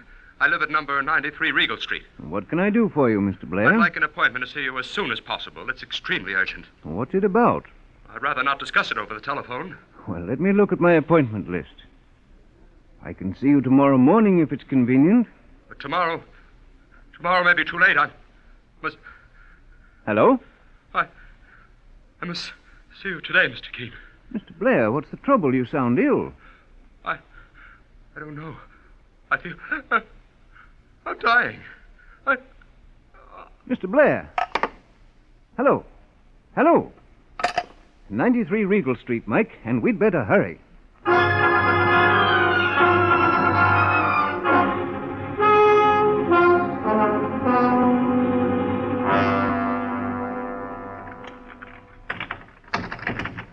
The door must be bolted on the inside, Mr. Keene, sir. I can't manage to open this lock. Can you break it open, Mike? Well, maybe. Just stand to one side, boss. Well, she's given away. This one ought to do it. There he is, Mike, on the floor. It must be Stuart Blair. Saints preserve us, boss. He's dead. I was afraid we'd be too late. Do you see any marks of violence on him, Mike? No, sir. Judging by his color and the expression on his face, I'd say he was poisoned. From something in this sandwich he was eating.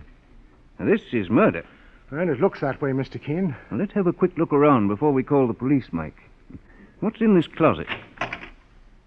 Well, it's just full of suits, boss. There must be over a dozen suits here. And 6 pairs of shoes. Well, this fella Blair seemed to be well off. Yet this apartment isn't an expensive one. Odd. There's a photograph here in the dresser, Mr. Keene, sir. Yes, I noticed that, Mike. She's a very attractive woman. It says, with admiration and respect, from Lenore. All right, Mike. Notify the police. Boss, look. There's a young girl standing at the open door. Who are you, miss? I'm Joy Holmes. Isn't this Stuart Blair's pup? Stuart! Don't touch him, please. What's the matter with him? Is he ill? I'm afraid he's dead. Dead? Oh, no. No, he can't be. Stuart! Mr. Keene, she's passing out. Bring her over to a chair, will you, Mike? Easy now. There. And you'd better phone the police. I'd like them to perform an autopsy so that we can know what poison killed Stuart Blair. That I will, Mr. Keene. Now, Miss Harms, Yes, Mr. Keene. may I ask why you happened to come here just after this young man was murdered? Murdered, Mr. Keene? Stuart murdered? In my opinion, there's no question of it, Joy. Oh, no. You see that partly eaten sandwich beside the telephone? Yes. It contained the poison that killed him. Mr. Keene, surely you don't think I know anything about that sandwich. I didn't say anything about that, Joy. I only asked you why you happened to come here at this time. Stuart and I made a date yesterday. I was to pick him up here in my car and take a drive in the country.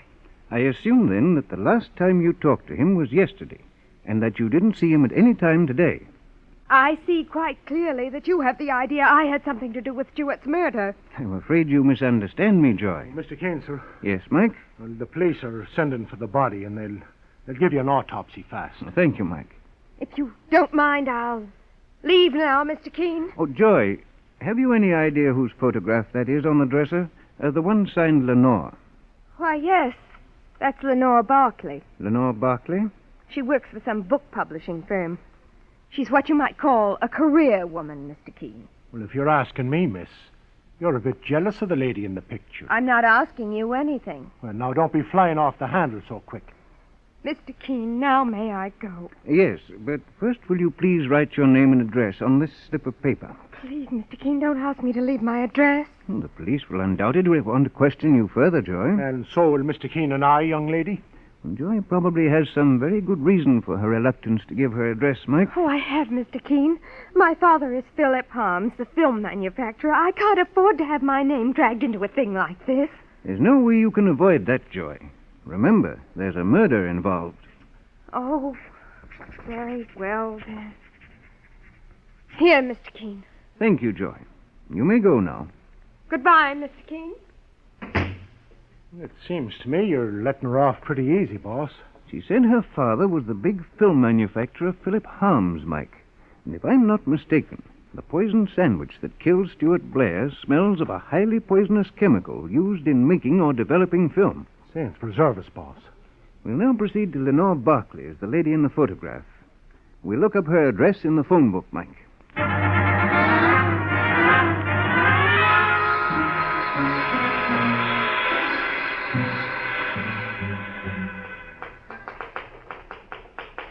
Well, here we are at the Carter Publishing Company where Lenore Barkley works, boss. And here's Miss Barkley's office, Mike. Miss Barkley, assistant to the publisher. She's got a good job, all right, Mr. Keene. Come in. Miss Barkley, Yes? I'm Mr. Keene. Oh, yes. My secretary told me that you were on your way in. You're a private investigator, Mr. Keene? Yes, and this is my partner, Mr. Clancy. How do you do? Pleased to meet you, ma'am. Will you sit down, gentlemen? Thank you. We're here on a rather unhappy mission, Miss Barkley, and I want you to prepare yourself for a shock. Nothing's happened to Mother. No, I'm not here in regard to your mother. Thank heaven. I'm concerned with a friend of yours, a man named Stuart Blair. Stuart? What about him? He's been murdered. Murdered? His body was found this afternoon in his apartment. Oh. He had been poisoned. Oh, I don't know what to say. It's all so... Oh, now, take it easy, Miss Barkley. Oh, it's just that Stuart and I were such good friends. It's hard to realize that... I understand. Who poisoned Stuart, Mr. Keene? We don't know yet, Miss Barkley. I was hoping you'd be able to give us some information. I saw Stuart yesterday for about an hour. He seemed upset, but he didn't tell me what it was about. I'm sorry now that I didn't make him tell me. Do you know a girl named Joy Harms? Joy Harms? Yes, I've met her, Mr. Keene. She's blonde and rather pretty. What was her relationship with Stuart? They were very good friends, I believe. She'll be just as shocked about this as I am. Come in. Oh, excuse me, Lenore. I didn't know you were busy. Alfred, this is Mr. Keene and Mr. Clancy. They're private investigators. My employer, Mr. Carter. How do you do? How do you do? Pleased to meet you. Keene. Aren't you the famous investigator who solved the Bester case some time ago? Yes, we handled that case, Mr. Carter. what are you doing here? Something horrible has happened, Alfred. You remember my friend, Stuart Blair. Oh, yes, the law student. He's been murdered. Great Scott. Well, I'm sorry to hear it, Mr. Keene. Stuart wasn't a bad young man, rather impulsive at times, but straightforward. I remember how madly in love he was with that Harms girl. Madly in love with her? You didn't mention that, Miss Barclay. Well, I didn't want to place the girl in an embarrassing position, Mr. Keene. Besides, Stuart rarely talked to me about her, and I didn't pry into his personal affairs. Was Stuart Blair well-to-do? Oh, I doubt it. He came to me once and asked for a job here. Wanted to work during the summer between law school sessions. Did you take him on, Mr. Carter? No, Mr. Keene. Things are usually slow in the summer, and I couldn't use him. Well, I have to get back to my office. And, Lenore, you'd better take the rest of the day off, my dear, and relax. Thank you, Alfred. Well, if there's anything further I can do for you, Mr. Keene, just let me know. Glad to have met you, gentlemen. Well, thank you, Mr. Carter. Mr. Keene, I think I'll go home now. I'm not feeling very well. And perhaps Mike and I can drop you off, Miss Barclay. Oh, I can get a cab, thank you. I don't know what's the matter with me. I feel so peculiar. I think you'd better let us take you home. Yes, perhaps. Oh, no. No, wait, I feel so ill. Mr. Keene, something. Call a doctor. Now, sit down over here, Miss Barclay. Water. I want some Now, more. don't touch that water bottle. Mike, get a doctor quickly. Oh. I think she's been given a dose of what Blair got. She's been poisoned.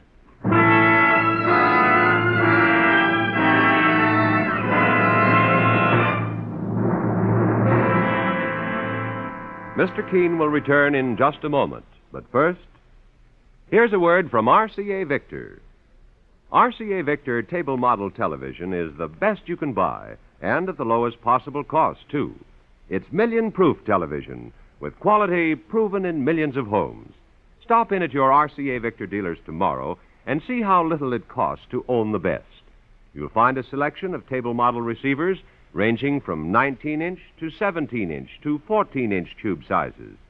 The 19-inch York, for example, is television's top table model. It's a big screen beauty with unequal performance. The RCA Victor Newport is another, a set that's all picture. And so is the Kent Ensemble, 17 big inches of million-proof television. Then there's the Bentley. Yes, RCA Victor's Bentley brings in 14 inches of the clearest, brightest pictures you've ever seen.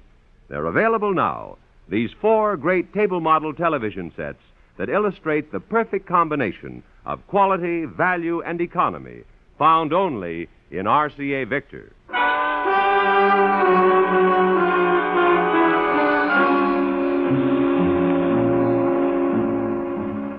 Now back to Mr. Keene and the poison sandwich murder case. While investigating the death of young Stuart Blair, who was murdered by eating a poisoned sandwich, Mr. Keene, the great investigator, and his partner Mike Clancy happen upon another attempted poisoning, that of attractive Lenore Barclay, who is assistant to the publisher Alfred Carter. It's half an hour after Lenore's sudden collapse, and in her office, Mr. Keene is saying, You'll be all right now, Miss Barclay. The doctor suggested that you rest here for a while and then go home. Thank you, Mr. Keene. I can't understand it. How could anything like that happen right here in my office? The poison was evidently placed in the water bottle on her desk, Mr. Carter. I'm having it analyzed now. Luckily, Miss Barclay only had a sip of it. Saints preserve us, but a glassful of that stuff would kill an elephant. You're right, Mike. Miss Barclay was very lucky. The same type poison was in the sandwich that killed Stuart Blair. But I don't know why someone should want to kill me, Mr. Keene. I have no enemies. Have you had any visitors in your office today, Miss Barclay? Yes, one. Joy Harms. Joy Harms? She came to see me this morning. And now that this has happened, I'm going to tell you everything, Mr. Keene. Joy came here to pick a fight. Why, Miss Barclay? She said that I was turning Stuart's mind against her. Oh, it was all nonsense, of course. But I couldn't reason with the girl. Well, that makes things look pretty dark for Joy Harms. Mike, call Lieutenant Hale at police headquarters right away, will you? Yes, Mr. Keene. Are you sure you're feeling better, Lenore? I'll be all right, Alfred. If Mr. Keene would be kind enough to take me home, I'm sure I'll be all over this in a few hours. We'll take you home as soon as you feel strong enough to move, Miss Barclay. Oh, Lieutenant Hale, Mr. Keene wants a word with you. Here you are, boss. Thanks, Mike. Hello? Lieutenant Hale. Have you the autopsy report on Stuart Blair? He was poisoned. With what kind of poison? That's what I thought from the odor of the sandwich he was eating when he died.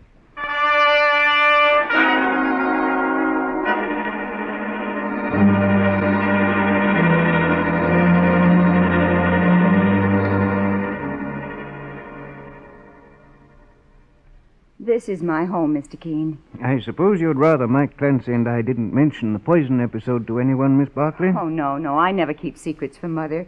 I just as soon tell her. Who's there? It's Lenore, Mother. What are you doing home so early? Oh, you have guests. This is Mr. Keene and Mr. Clancy. Something happened to me today, Mother, and I don't want you to become excited. What was it? Someone tried to poison me. No. Have you seen a doctor? Yes, Mrs. Barclay, and your daughter is perfectly all right now. There's something else I want to tell you, Mother. You'll read about it in the newspapers anyway. What is it, Lenore? Stuart Blair was murdered. Murdered? I think I better sit down for a moment. Let me get you a glass of water. I know how shocking all this news must be to you, Mrs. Barclay. But Mike Clancy and I are investigating this case along with the police, and I wanted to ask you a question or two. Yes, of course, Mr. Keene. Did you know Stuart Blair? He came here to the house several times. Frankly, I never liked him. Mother. Lenore, I may as well tell these gentlemen the truth. Here, take this water. Thank you. Why didn't you like Stuart Blair, Mrs. Barclay? Because he was shiftless and lazy, Mr. Keene, always borrowing money from his friends. Why, he took at least $2,000 from my daughter Lenore during the past year. Stuart needed it, Mother, and I had to help him, that's all. It's true, Lenore, you make a great deal of money for a woman your age. But instead of saving, you give it away. And most of it to Stuart. Mother, please. Don't misunderstand me, Mr. Keene. I'm only telling you this to show you how good my daughter was to Stuart. And so you won't think that she's been implicated in anything as horrible as murder. Scarcely, Mrs. Barclay. Your daughter was poisoned herself, and saved just in time. Lenore's a generous girl. Too generous, with the wrong people. The one thing I've always dreaded was a penniless old age. Lenore took good care of me, but... Oh, Mother, now let's not go through that again. I'd like to be alone for a while, if you don't mind. I have some things to do. Don't mind Mother, Mr. Keene. She's getting old, and, well, she has some strange ideas. I trust you'll be all right now, Miss Barclay, so Mike and I will leave. Oh, by the way, you said you saw Stuart Blair yesterday. Yes, Mr. Keene, we had lunch together. I just wanted to check on his whereabouts during the past 24 hours. If you need me for anything, Miss Barclay, don't hesitate to call. Here's my card. Thank you, and goodbye, Mr. Keene. Mr. Clancy. Goodbye, Miss Barclay. So long. Well, Mrs. Barclay certainly didn't take to Stuart Blair, the murdered man, did she, Mr. Keene? She hated him all right, Mike. And I wonder why. The reason couldn't have only been the money he borrowed from her daughter Lenore. Oh, this case gets tougher and tougher as we go along. There have been two clues that struck me during the past hour or so, which may give me a lead. Everything depends now on what we learn from Joy Harms. She's the one who may hold the answer to the riddle of who murdered Stuart Blair and why.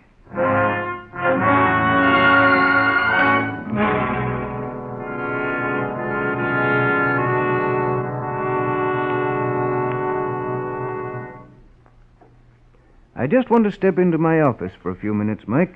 I left some papers on my desk. Do you have the key? Yes, Mr. Keene. That was careless of me. I forgot to lock the office door when we left this morning. Well, we were in such a hurry to get to Stuart Blair's apartment after he called. I didn't think of it myself. I'd better snap on the lights, Mike. Right, sir. Mike. Yes, boss? Someone's hiding in that closet. The door moved shut. Come out of there. And keep your hands high or I'll shoot. No, please don't shoot. Mr. Keene, it's Joy Harms. What are you doing here? just had to see you. Help me, Mr. Keene. Don't let them put me in jail. My father will disown me if he finds out. I'm afraid there's a strong case against you, Miss Harms, and you're making it stronger by what you're saying now. Now, what is it you know that you haven't told me? I didn't kill Stuart Blair. What people are saying isn't true. Stuart didn't jilt me. He loved me, and I loved him. The poison that killed Stuart is a type that's used in making film. Something you might have easy access to, Joy, inasmuch as your father's in the film business. Besides that, there was an attempt on Lenore Barclay's life with the same poison, soon after you'd seen her in her office. I only went there to tell her that Stuart and I were to be married. I swear I didn't try to kill her today, Mr. King. Stuart Blair proposed marriage to you? Yesterday at lunch. You had lunch with Blair yesterday? Yes. Mr. Keene, either this fella Blair ate 9 times a day, or somebody's lying. We'll find out who's lying right now, Mike. Come along, Joy. You're taking me to the police? I'm taking you to Lenore Barclay's home. But first, Mike, we'll make a stop at the laboratory where that poisoned water was analyzed. You've got a new hunch, boss? What is it? If I'm right, Mike, if what I'm beginning to believe is true, we'll discover a solution to this case that will amaze you.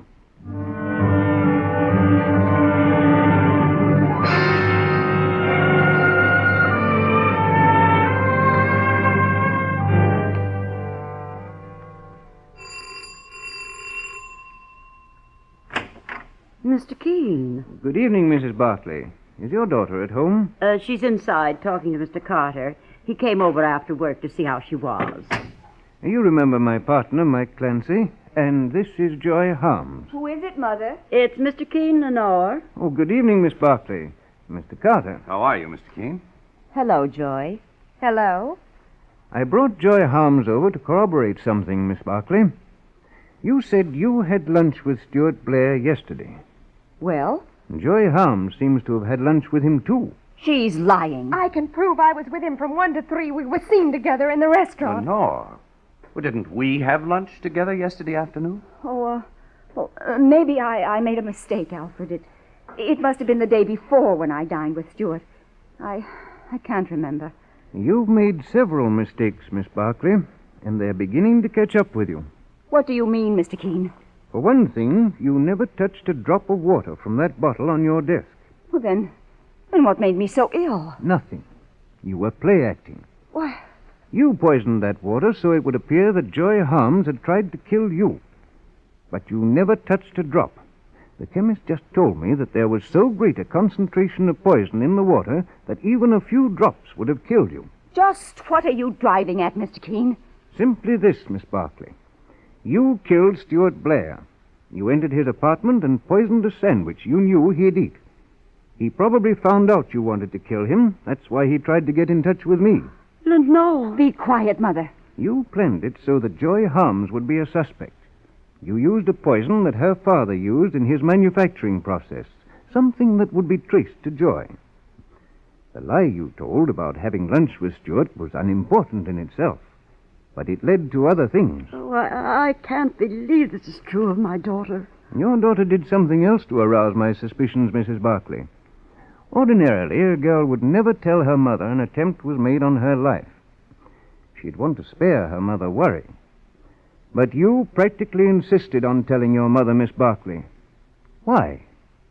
Did you believe that even your mother was suspicious of you? And that this would take her off the track? She's ill, Mr. Keene. That boy, Stuart Blair, made her ill. Mother, be quiet. He deserved it. I supported him, gave him money, bought him his clothes. Why, I even paid his way through law school. And then he turned me down for this pampered little idiot, Joy Harms.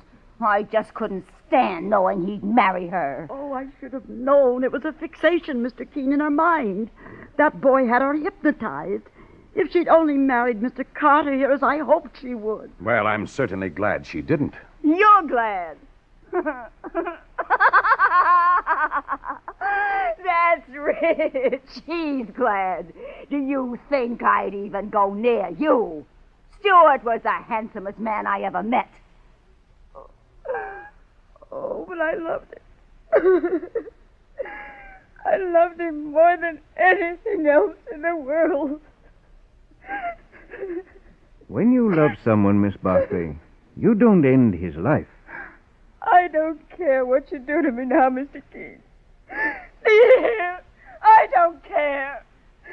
Mr. Keene, my daughter's ill. I'll testify she's out of her mind. It won't help, Mrs. Barclay. Your daughter is far from insane. She is insane. I know it's a hard blow for you, Mrs. Barclay, but you must brace yourself to the realization that your daughter planned and executed a very clever murder, and the courts will so judge. Lenore, what's to become of me? You know, if I had a fortune, I'd spend it all to save you. But you have no fortune, and you nag me for spending what I earned on the man I love, so you could enjoy luxuries. Now you'll have the chance to take care of yourself, and you can't do it. You'll die in the poorhouse. And you'll die for murder, young lady. Oh, Lenore. Mike, telephone the police and inform them we've solved the murder of Stuart Blair.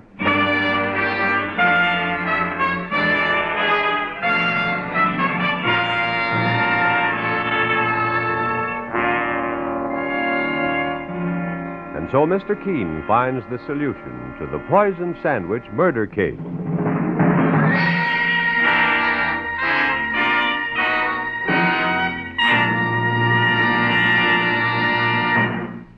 Let's drop in on Bob Hope and High Averback and see what the boys are cooking up for vacation.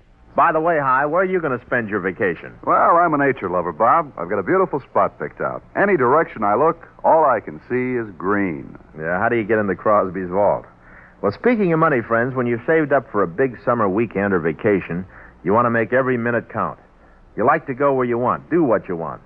So take along the cigarette that gives you what you want. Chesterfield. Chesterfields give you mildness. Over 1,500 tobacco growers tell you that Chesterfield's milder aroma means a milder smoke. And the country's first and only cigarette taste panel found that of all brands tested, only Chesterfield leaves no unpleasant aftertaste. Mildness plus no unpleasant aftertaste. That's the biggest plus in cigarette history. So slip a couple of cartons of Chesterfields in that vacation suitcase. Remember the words of Bob Chesterfield Hope. Whether you go by plane, train, or bus, take the cigarette with mildness plus. I mean Chesterfield.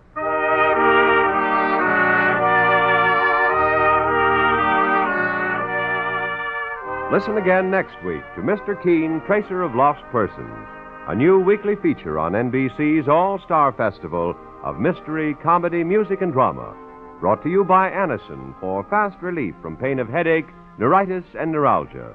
By RCA Victor, world leader in radio, first in recorded music and first in television. And by Chesterfield, always milder, better tasting, cooler smoking, plus no unpleasant aftertaste. Mr. Keene, Tracer of Lost Persons, is based on the novel Mr. Keene. The radio sequel is originated and produced by Frank and Ann Hummert. Henry Howard is the director.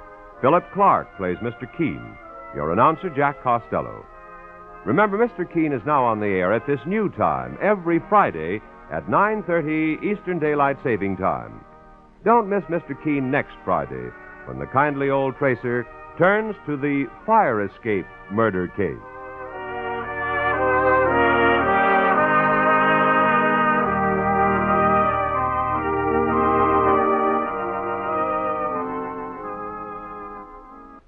Next, it's Roy Shield and Company on NBC.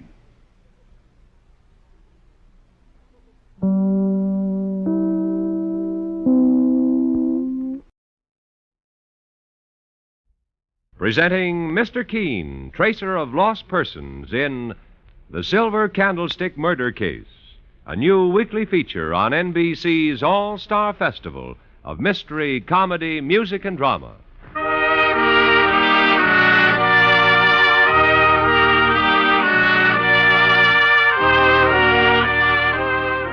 Ladies and gentlemen, once again we present Mr. Keene, Tracer of Lost Persons, one of the most famous characters of American fiction in one of radio's most thrilling dramas. Tonight, the famous old investigator takes from his file and brings to us one of his most celebrated missing persons cases.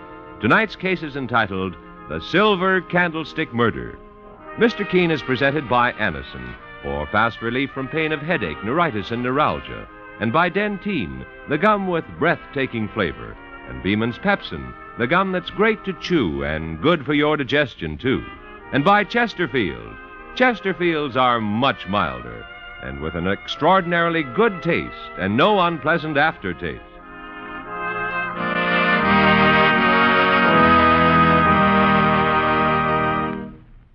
If you suffer from pains of headaches, neuritis, or neuralgia, you should discover what many thousands have known for years, that Anacin brings incredibly fast, effective relief. Anacin is like a doctor's prescription. That is, Anacin contains not just one, but a combination of medically proven active ingredients in easy-to-take tablet form. Probably at some time you've received an envelope containing Anacin tablets from your physician or dentist. Thousands of people have been introduced to Anacin this way. Try Anacin yourself the next time you suffer from the pains of a headache, neuritis, or neuralgia. You'll be delighted at how quickly relief can come. Anacin is spelled A-N-A-C-I-N. Your druggist has Anacin in handy boxes of 12 and 30 tablets and economical family-size bottles of 50 and 100 for your medicine cabinet. Ask for Anacin today.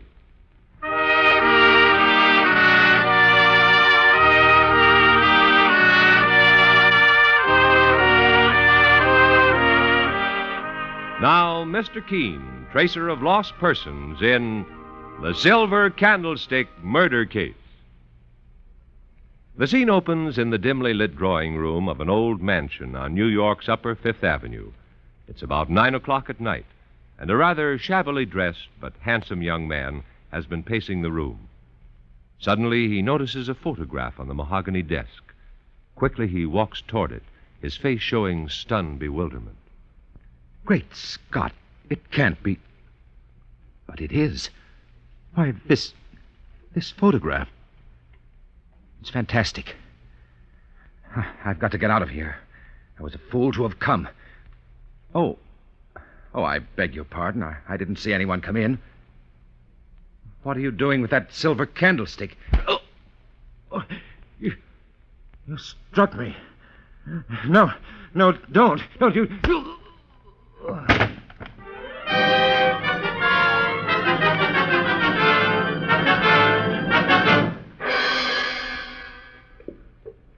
Mr. Keene, my name is Mrs. Grace Denning. I need your help most desperately. Please sit down, Mrs. Denning. Mike? Yes, boss?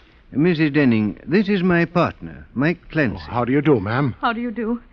Mr. Keene, I know you're a famous murder investigator, and also that you trace people who are missing. Yes? I want you to find my husband. Neil has disappeared, and I'm so terribly frightened. How long has your husband been missing, Mrs. Denning? Only since yesterday, Mr. Keene. But I know something dreadful has happened to him. Neil is an actor, but acting jobs are scarce. So he's been working as a model for artists and photographers to get money. He's very handsome. Well, yesterday, he had a telephone call. Yes? Go on, Mrs. Denning. As I came into the room, I overheard Neil saying, "I'm not going through with it. It's too dangerous, much too dangerous." There was a long pause, and then he said, "Very well, then. I need the money. I'll be there." Then he wrote down an address and hung up the receiver. And, Mr. Keene, Neil's face was white as a sheet. Mrs. Denning, did you question your husband about the phone call? Oh, yes. But he was very nervous and evasive. He told me he was going out to pose for a photographer and wouldn't be home until late. Mr. Keene, that was almost 24 hours ago, and he hasn't returned. Sure, and that's mighty queer. I mean the phone call he got. Yes, Mr. Clancy, and let me tell the rest of it. I overheard Neil repeat that address where he was going just before he hung up the phone. So this morning I went there. But it isn't an office building or a studio at all. It's a grim-looking old mansion. I kept ringing the bell, but nobody answered. Oh, Mr. Keene, please, help me find Neil. I'm certain he's in dreadful danger or worse. Mrs. Denning, write down your address on this paper, and the address your husband repeated on the phone, the place where he apparently went last night. Very well. Oh, Mr. Keene, you will search for Neil, won't you? Yes, but I'm afraid from what you tell me of that phone call that your husband was involved in a dangerous undertaking and possibly feared for his life. Oh, Mr. Keene, you don't think... It's too soon to guess, Mrs. Denning. Now, you go home and wait until Mike Clancy and I investigate. And try not to worry. Bless you.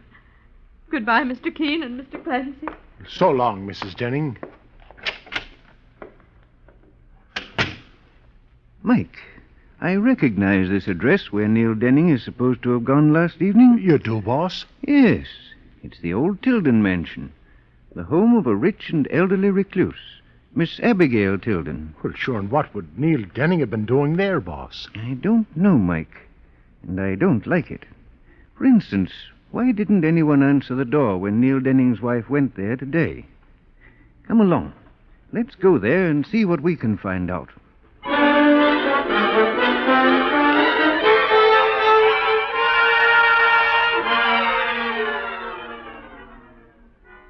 This is the Tilden mansion, Mike. Would you ring the doorbell, please? Right, boss. Oh, Mr. Keene, I recall now reading about Miss Abigail Tilden. She's from one of those real old society families. Yes, Mike. In fact, I knew her slightly many years ago. Yes? What is it? My name is Keene, and this is my partner, Mike Clancy. Mr. Keene, the famous investigator? Yes, and who are you, young lady? I'm Elise Tilden. Won't you come in? I take it you are related to Miss Abigail Tilden. I'm her niece. Come into the drawing room, Mr. Keene. Mr. Clancy. Thank you. Elise, my dear, who are these gentlemen? Oh, this is Mr. Keene and Mr. Clancy, Donald. My fiancé, Donald Stiles. Oh, Mr. Keene, I've heard of you, of course. Is something wrong? Yes, Mr. Stiles. A young actor and artist model, Neil Denning, disappeared last night. His wife has reason to believe he came here to this house. What? Well, I've never even heard of such a man, Mr. Keene. Well, nor have I.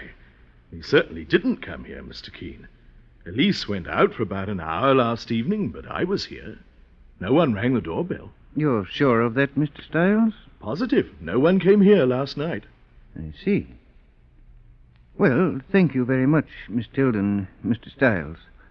Come along, Mike. Yes, boss. I'm sorry we couldn't be of help, Mr. Keene. Goodbye. Well, now, what do you make of that, boss? Sure, maybe Mrs. Denning got the wrong address. Mike, I happened to notice something in that drawing room. A dark stain on the carpet. It may have been a blood stain. A blood stain? Saints preserve us.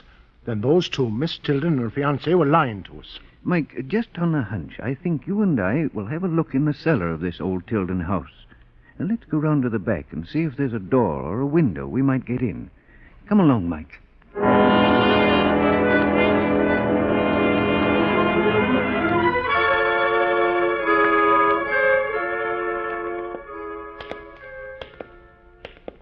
And keep your flashlight on, Mike. It's pitch dark in this old cellar. This place is more like a dungeon than a cellar, Mr. Keene. Mike, wait. Turn the flashlight over to the left. There, that's it. Why, it looks like a coal bin. Yes. Let's look inside. Mike, look here. Mr. Keene, it's the body of a man. Yes. Oh, and his head's been bashed in by something. He was obviously killed by a blow on the head. Mike, we've found the answer to Neil Denning's disappearance. He did come here to the old Tilden mansion last night, and he was brutally murdered. Mr. Keene, do you suppose that... Well... Mike, someone's coming. Switch off the flashlight. Can you see who it is, boss? Mr. Keene! Mr. Keene! I'm all right, Mike, but whoever fired at us is getting away. The flashlight's broken. Boss, whoever it was, went up some steps. Here, Mike. Here's the staircase. It must lead into the house. Come on. Now the door, Mike. Hurry. Well, I'm trying to find the doorknob. Oh, here it is, boss. Well, looks like we're in the back hallway of the Tilden mansion, Mr. Keene. But there's no sign of the person who shot at us. Come on, down this hall, Mike. Who's there? Why, Mr. Keene and Mr. Clancy. I was up in my Aunt Abigail's room when I thought I heard shots. You did hear shots, Miss Tilden. Someone fired at Mike and me while we were down in the cellar. You were down in the cellar? And whoever it was came up the cellar stairs and got away through the house. Or he may still be here. Good heavens. Miss Tilden, where is your fiancé, Donald Stiles? Why, he left the house about 5 minutes ago. Mr. Keene, surely you don't think Donald tried to kill you? Why, that's fantastic. Miss Tilden, Mike Clancy and I have just discovered the murdered body of a young actor, Neil Denning, in a coal bin in the cellar. What? Oh, no. Is he the young man you came here to inquire about? Yes, Miss Tilden. Where's your telephone? In the study. I'm going to call the police at once. Oh, but Mr. Keene. Yes? Must you call the police? I mean, it's all so dreadful and scandalous. Miss Tilden, you seem to forget that there's a brutal killer at large. A killer who must be caught before he has a chance to murder again. I know, Mr. Keene, but I'm thinking of my Aunt Abigail. She'll be horrified and shocked by the scandal. And after all, why should we be involved? None of us ever heard of that man who was murdered. I'm sorry, Miss Tilden, but you are very much involved. In fact, until this case is solved, everyone in this house is under suspicion of murder.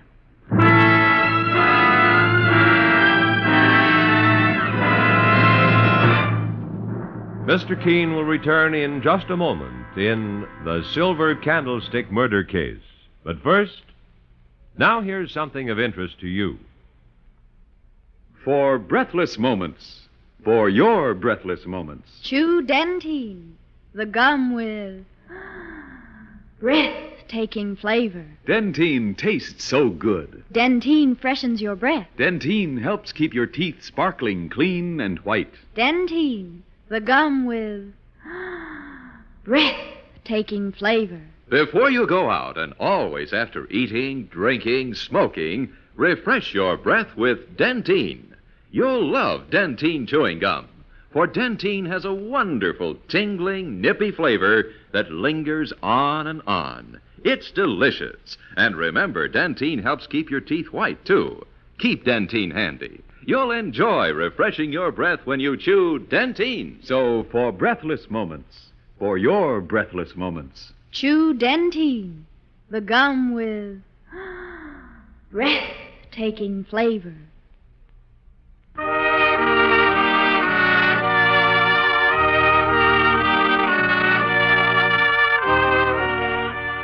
Now back to Mr. Keene and the Silver Candlestick Murder Case. When Neil Denning, a handsome young actor and artist model, mysteriously disappeared, his attractive young wife, Grace, begged Mr. Keene to try and find him. Mr. Keene and his partner, Mike Clancy, have visited a grim old Fifth Avenue mansion and questioned Elise Tilden, niece of its owner, eccentric old Miss Abigail Tilden, and Elise's fiancé, Donald Stiles, who both claim never to have heard of Neil Denning. But a short while ago, Mr. Keene and Mike discovered Neil's body in the cellar of the mansion. Now they're approaching the apartment of Neil Denning to break the news to the widow of the murdered man. And Mike is saying, Well, this is Mrs. Denning's apartment, Mr. Keene. It'll be tough to have to tell her her husband has been murdered. Yes, Mike. But it's and true, Grace. Mike, listen. No, you don't know what you're saying. I won't listen. Boss, that's Grace Denning's voice. Grace, I tell you, Neil is no good. The sooner you realize that and clear out of here, the better. Mr. Denning apparently has a visitor, Mike. Ring the doorbell. Oh, Mr. Keene and Mr. Clancy. Won't you come in? This is Alan Page, a friend of my husband, Neil. Alan, this is Mr. Keene and Mr. Clancy. How do you do? How do you do? So you claim to be a friend of Neil Denning's, do you, Mr. Page? Well, sure, when we heard you a minute ago, you aren't talking like any friend of his. So you heard me, did you? Very well, Mr. Clancy. I admit it. I was telling Grace it was ridiculous to ask Mr. Keene to find Neil. He hasn't disappeared. He's probably just walked out on her. Alan, don't say any more. Grace, I told you Neil was no good even before you married him. I thought he'd pull a stunt like this. It happens you're mistaken, Mr. Page. We have just come to tell Mrs. Denning some very shocking news. Mr. Keene, you don't mean... I'm sorry, Mrs. Denning. Your husband has been murdered. Oh, Mike and I found his body about half an hour ago. no. I'm Oh, very no. sorry to bring you this news. Neil. Oh, Neil. Grace. Let me alone, Alan. Let me alone. Mr. Keene, this is horrible. Or maybe it's not as horrible as you'd like us to think, Mr. Page. What do you mean by that, Clancy? My partner means, Mr. Page, that if you were in love with Grace Denning, as you obviously seem to be, the police may consider you a strong suspect in Neil Denning's murder. Why, you're insane, Mr. Keene. It's true I'm in love with Grace Denning. And for her sake, I tried to help Neil get back on his feet. He was an actor and out of work most of the time. Why, I even got a job for him. What kind of a job? Why, yesterday, a man who belongs to the same club I do said he might have work for Neil Denning and asked for his phone number.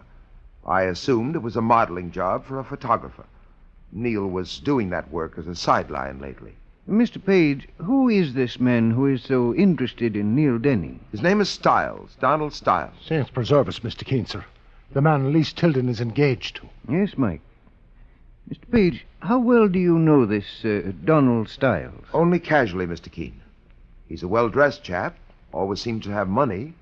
I never knew what business he was in. I see. Well, come along, Mike. We're going. Right, sir. Mr. Keene, at first I thought this fella Alan Page might have murdered Neil Denning. But now Mike, Donald Stiles denied ever having heard of Neil Denning. Now we know he was lying. But why? Yeah, sure you got me there, Mr. Keene, sir. Mike, I want you to check on Donald Stiles. Find out all you can about him. Right, boss. But what about you, Mr. Keene? I'm going back to the Tilden mansion where Neil Denning was murdered and pay a call on old Abigail Tilden. You mean the old aunt who never goes out of her room or sees anybody? Yes, but I'll have to insist on seeing her. As soon as you've checked on Donald Stiles, phone me there. And hurry, Mike.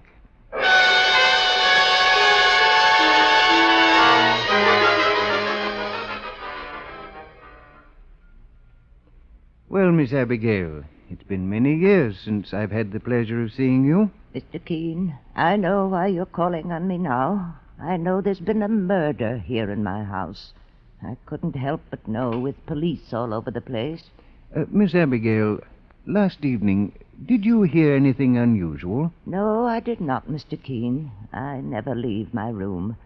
My niece went out for a while last night, and her fiancé, Donald Stiles, came up here to my room to keep me company.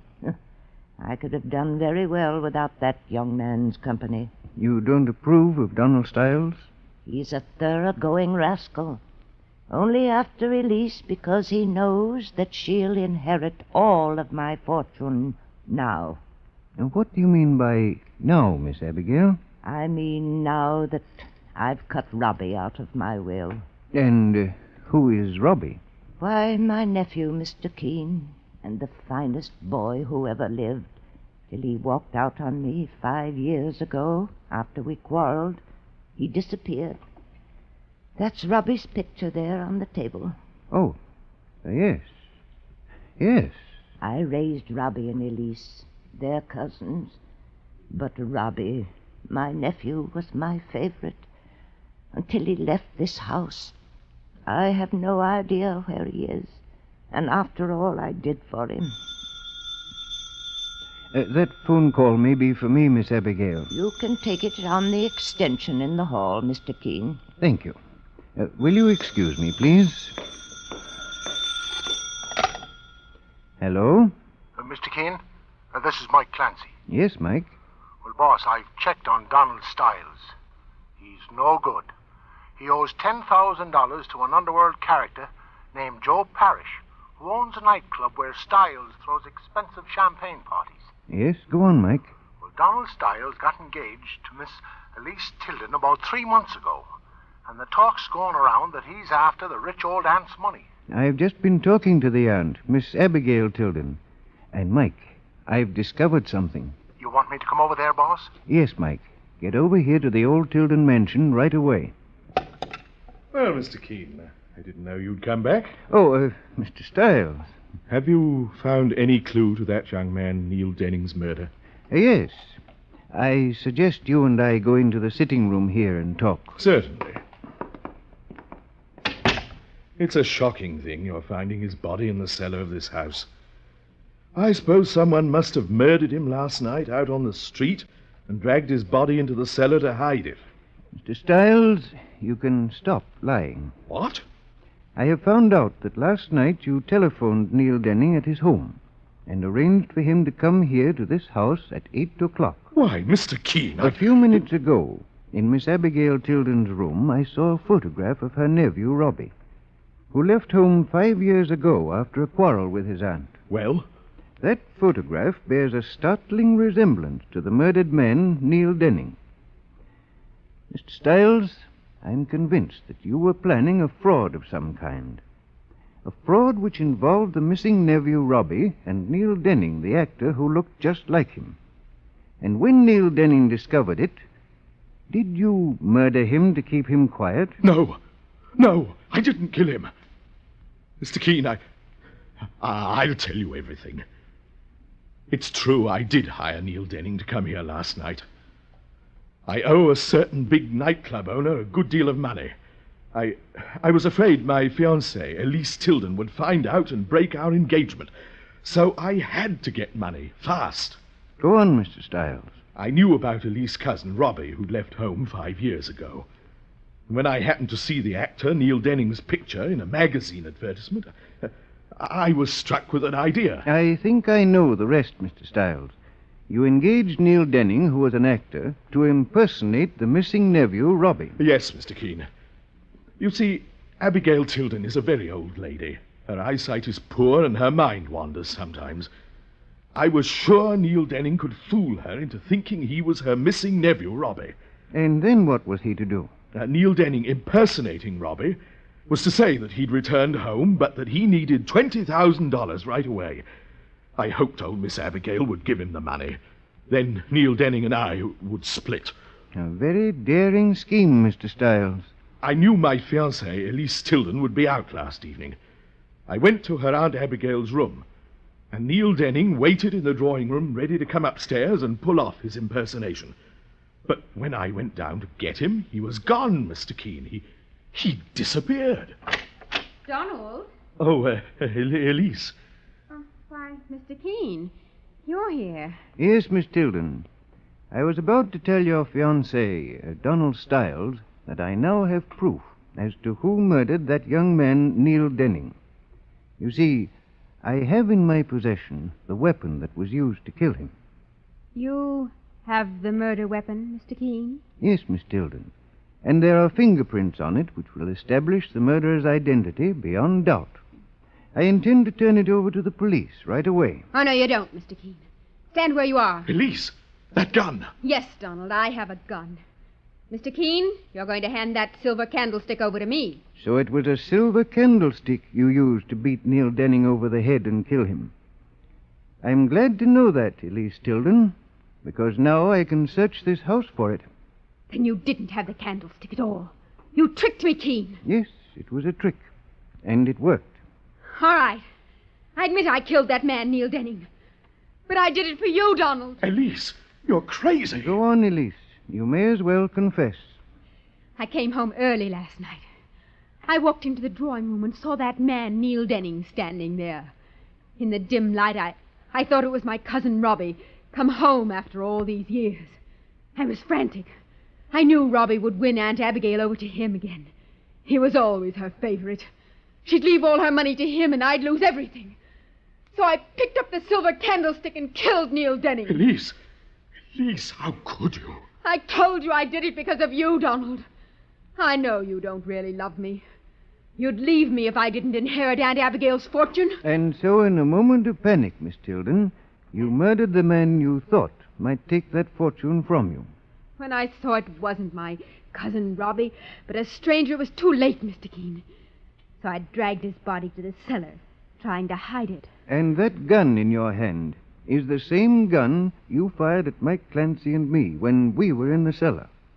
I suspected it when we came upstairs, and I noticed a smudge of coal dust on your dress. But I needed proof. It won't do you any good. I've killed once and I'll do it again. Oh, no, you don't, young lady. Now, give me that gun. Let go of me. There, I've got the gun now, Mr. Keene, sir. And this lady won't be causing any more trouble. You got here just in time, Mike. Donald Stiles here is guilty of attempted fraud. An evil crime, to be sure.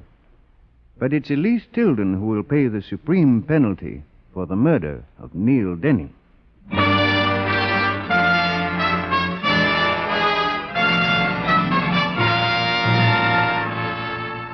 And so Mr. Keene finds the solution to the Silver Candlestick murder case.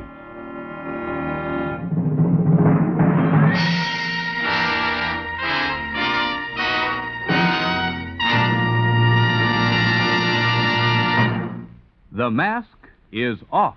The mask is off in cigarette advertising. Chesterfield is first to name all of its ingredients, and here they are. Chesterfield uses the right combination of the world's best tobaccos, pre-tested by laboratory instruments for the most desirable smoking qualities, and kept tasty and fresh by the only tried and tested moistening agents proved by over 40 years of continuous use in USA tobacco products as entirely safe for use in the mouth. Pure natural sugars and chemically pure, harmless, and far more costly glycerol. Nothing else. And remember this. Chesterfields are wrapped in pure white cigarette paper, the best that money can buy. You can be glad if you smoke Chesterfields because they give you every advantage known to modern science. For you, that means that Chesterfields are much milder, with an extraordinarily good taste and no unpleasant aftertaste. All for your smoking pleasure and protection. So sound off for Chesterfields and do it today.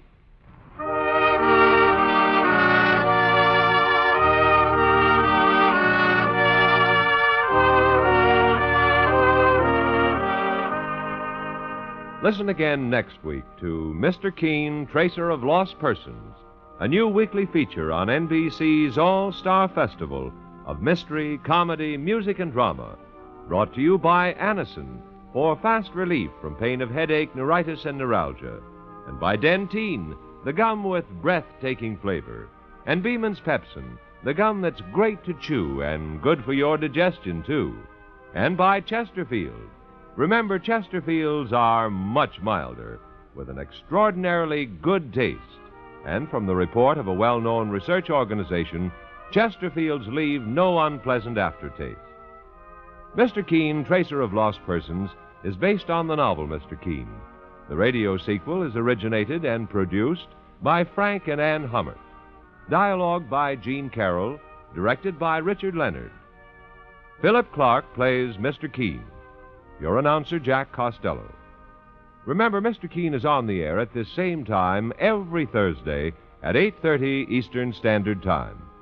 Don't miss Mr. Keene next Thursday, when the kindly old tracer turns to the House on the Cliff murder case.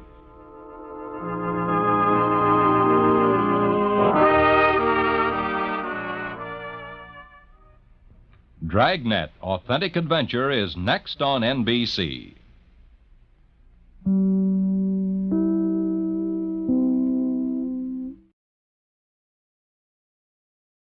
Presenting Mr. Keene, Tracer of Lost Persons in The Mother's Plea Murder Case, a new weekly feature on NBC's All-Star Festival of Mystery, Comedy, Music, and Drama.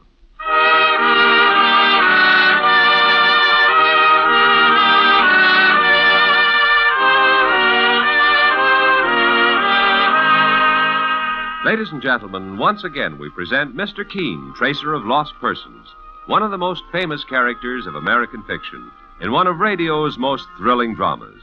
Tonight, the famous old investigator takes from his files and brings to us one of his most celebrated missing persons cases. Tonight's case is entitled The Mother's Plea Murder. Mr. Keene is presented by Dentyne, the gum with breathtaking flavor, And Beeman's Pepsin, the gum that's great to chew and good for your digestion, too. By Chesterfield. Ask your dealer for Chesterfield, the only cigarette that names all its ingredients. And by Anison, for fast relief from pain of headache, neuritis, and neuralgia.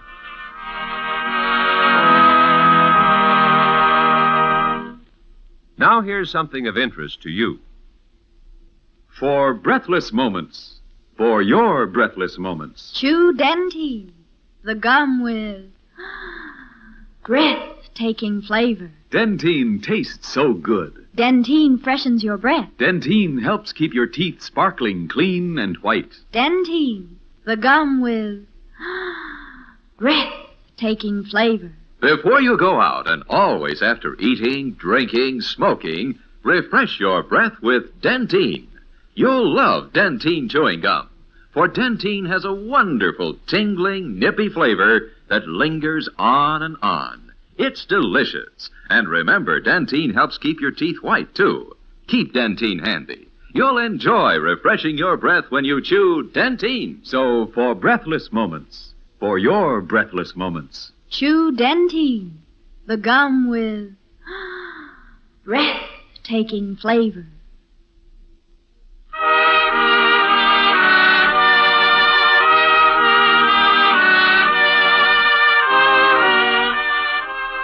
Now, Mr. Keene, tracer of lost persons in The Mother's Plea murder case.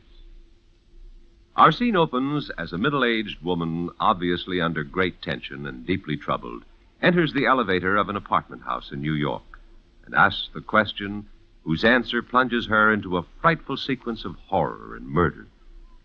I want to go to Miss Shirley Spears' apartment. Oh, it's the third floor, ma'am. It's a funny thing. When you came in, I thought I knew you. Or maybe you visit in the building often. I've never been here before. That's Miss Spears' apartment right there. Thank you.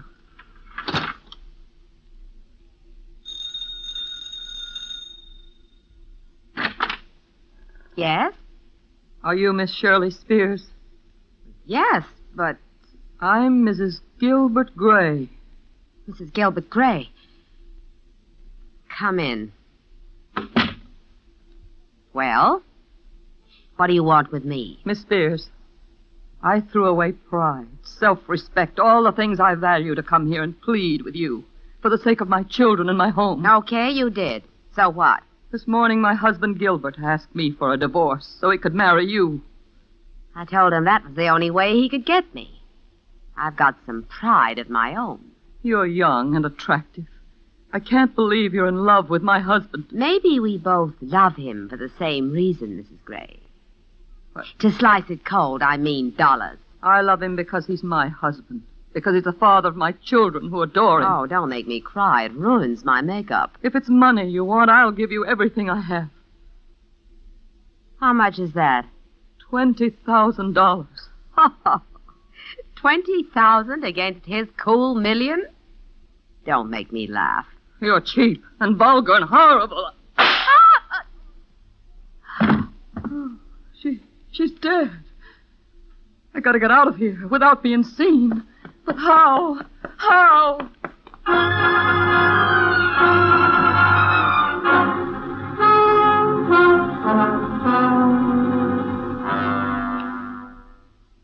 I've come to you in desperation, Mr. Keene. You're the only person I could think of to help me. My name is Mrs. Gilbert Gray. Sit down, Mrs. Gray. Now, this is my partner, Mike Clancy. Pleased to meet you. Mr. Keene, I came about the murder of a girl named Shirley Spears. Shirley Spears? Mr. Keene, sir, I just finished reading about that murder in the paper. You did, Mike? Well, the police are scouring the town for a woman the elevator lad at the apartment gave them a description of. He says he took her up, but she never came down again. I'm that woman, Mr. Clancy. Saints preserve us. Mrs. Gray, were you in the murdered girl's apartment when she was killed? Yes. I escaped through the back service stairs. Mr. Keene, you've got to help me. Mrs. Gray, I must ask you the direct question. Did you murder the girl, Shirley Spears? I'm a religious woman, Mr. Keene. I'll put my hand on the Bible and swear that I didn't. She deserved being killed if a creature ever did, but... To help you, I must know all the details. What was the purpose of your visit to Shirley Spears? Oh, Mr. Keene, don't ask me to tell you that. Then I can't take the case, Mrs. Gray. A tigress fights for her cubs, Mr. Keene. Her mother fights for her children. Yes? I was pleading with her and begging her. I offered her every penny I have to let my husband alone. I see. She laughed at me. And just then a shot rang out. And she fell dead before me. I knew then that I had to get out of that woman's place, or be caught there and accused of murdering her. Boss. Now let Mrs. Gray go on, Mike. The evidence she presents against herself is so black, it seems only an innocent person telling the truth would present it. Then you will help me, Mr. Keene. Yes, provided you promise to do exactly what I tell you. You must surrender yourself to the police immediately, Mrs. Gray. To the police? And be as frank with them as you've been with me. You made a grave mistake leaving the murder scene. But, Mr. Keene... It's good advice Mr. Keene has given. Now, if your case goes before a judge and jury, evidence of attempting to escape will, well, go bad with you. Before a judge and jury? Mrs. Gray, has your husband sufficient means to furnish bail if the police arrest you?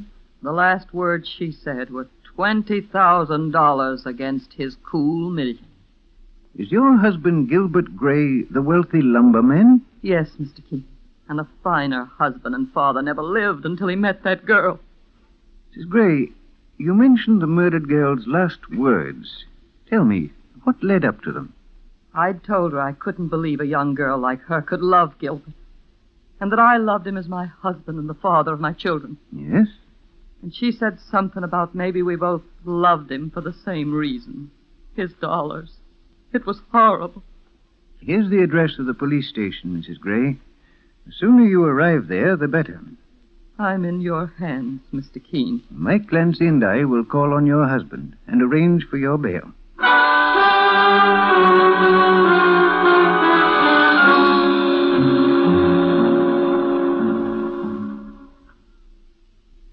You are Mr. Gilbert Gray? Yes. My name is Keene, and this is my partner, Mike Clancy. Mr. Keene, Mr. Clancy, come in. Well, Mr. Keene, I just received a phone call from my wife that thanks to you, the police are holding her for murder. I demand an explanation. Your wife came to me for help, Mr. Gray. So you threw her into jail. Strange way to help her, I must say. Besides, she doesn't need your help. Well, maybe it's you yourself that needs help. And why so, Mr. Clancy? My wife, in a jealous rage, killed a young woman who was employed in my office. Mr. Gray, you seem as firmly convinced that your wife is guilty of murder as I'm convinced she's not.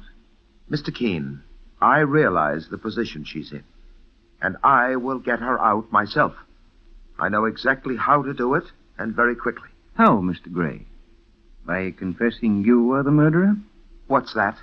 As I understand the situation, you asked your wife for a divorce so you could marry the murdered Shirley Spears. Did my wife tell you that? Yes. And she also informed me that the fatal shot was fired almost the instant the murdered girl made the statement that the only reason she was attempting to break up your home and marry you was, as she put it, for your dollars. What? If you were concealed in the apartment and overheard that statement... I wasn't in Shirley Spears' apartment when my wife was there, Mr. Keene, so I didn't overhear anything. And I didn't kill her. The police will undoubtedly bring up that possibility, Mr. Gray. I've drawn no conclusions myself. Mr. Keene, I'm sure you rate me among the lowest of the low. And I am. My wife is the most wonderful woman in the world, and few men have children like ours.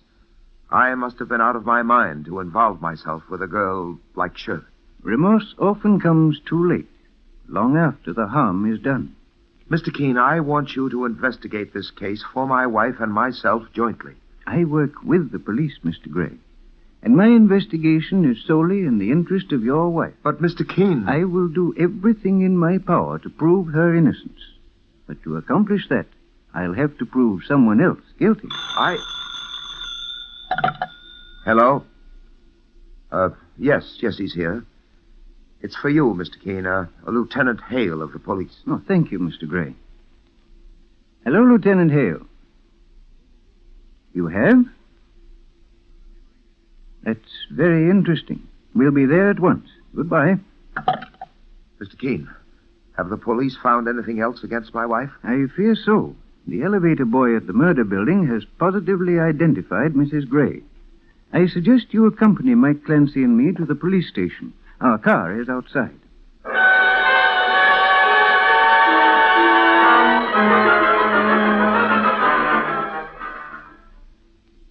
How do you do, Lieutenant Hale? Glad to see you, Mr. Keene. Thanks for turning in Mrs. Gray to us, the Spear girl's killer. Hello, Mike. How do you do, Lieutenant? Lieutenant Hale, this is Mrs. Gray's husband, Mr. Gilbert Gray. Your wife spoke something about bail, Mr. Gray. I have my checkbook with me. We're holding her without bail. We've got an open and shut case. I'll call my attorneys. Wait, Mr. Gray. Lieutenant Hale, where is the elevator boy who identified Mrs. Gray? In the next room, Mr. Keene.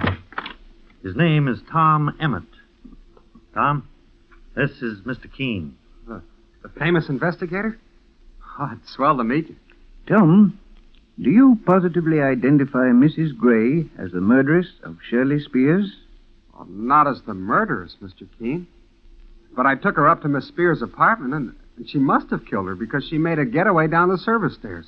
Do you know this gentleman, Tom? Oh, sure. He was Miss Spears' boyfriend. Pretty old for that kind of work to my way of thinking. I don't know his name, though. My name is Gilbert Gray. Mrs. Gray's husband. What do you know? Always wondered why you kept your name in the dark. Tell me, Tom, was Mr. Gray in the murdered girl's apartment today? Well, not today, Mr. Keene. Of course I wasn't. I've got other things to tell you, Mr. Keene. And I have other questions to ask you, Tom. Perhaps you'll excuse us, Mr. Gray. Certainly.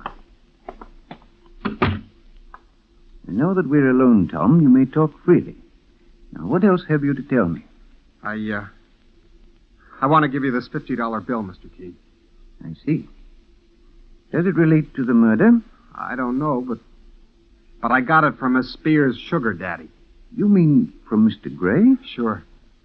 He gave it to me to say he wasn't near Miss Spears' flat today, if the police questioned me. Was he there near the murder time, Tom? He got there about an hour before his missus did. And I didn't take him down in the elevator either. Say, do you think maybe he did the shooting? Mrs. Gray looks like a pretty nice woman to me. Now, may I keep this bill, Tom? I'll give you a receipt for it. Oh, I don't need any receipts from you, Mr. Keene. I'll return it to you at the proper time. You'll testify to what you told me in court? Yes, Mr. Keene. You can depend on me. Then I shall see you later, Tom. Lieutenant Hale. Yes, Mr. Keene? Will you be kind enough to have this $50 bill fingerprinted? Of course. But what's it all about? In my opinion, it's positive evidence that Mrs. Gray did not murder Shirley Spears. You don't change your mind often, Mr. Keene. And you turned her in. I turned her in because I knew she wasn't guilty, Lieutenant Hale. And I promised to deliver the actual murderer to you within the week. I'll release Mrs. Gray, then, on your word. Good. And send her to my office, please. Okay. Speaking of your office, Mike Clancy took a call from there saying Mrs. Gray's son, Jack, was there wanting to see you. Mike and I will hurry down there now. Goodbye, and thanks, Lieutenant.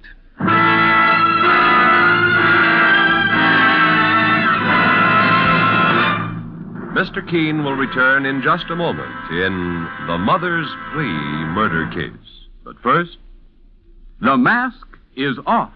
The mask is off in cigarette advertising. Chesterfield is first to name all of its ingredients because you should know what gives you the best possible smoke.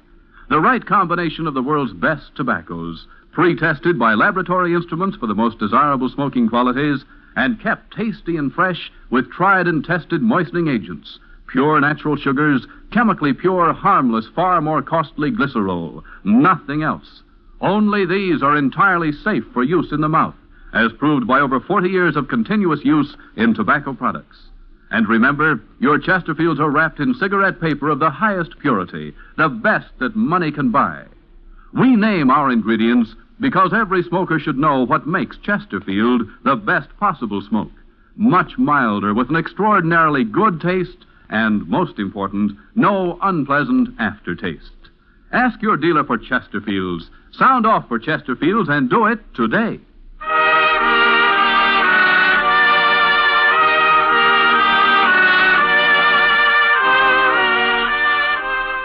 Now back to Mr. Keene and the Mother's Plea murder case.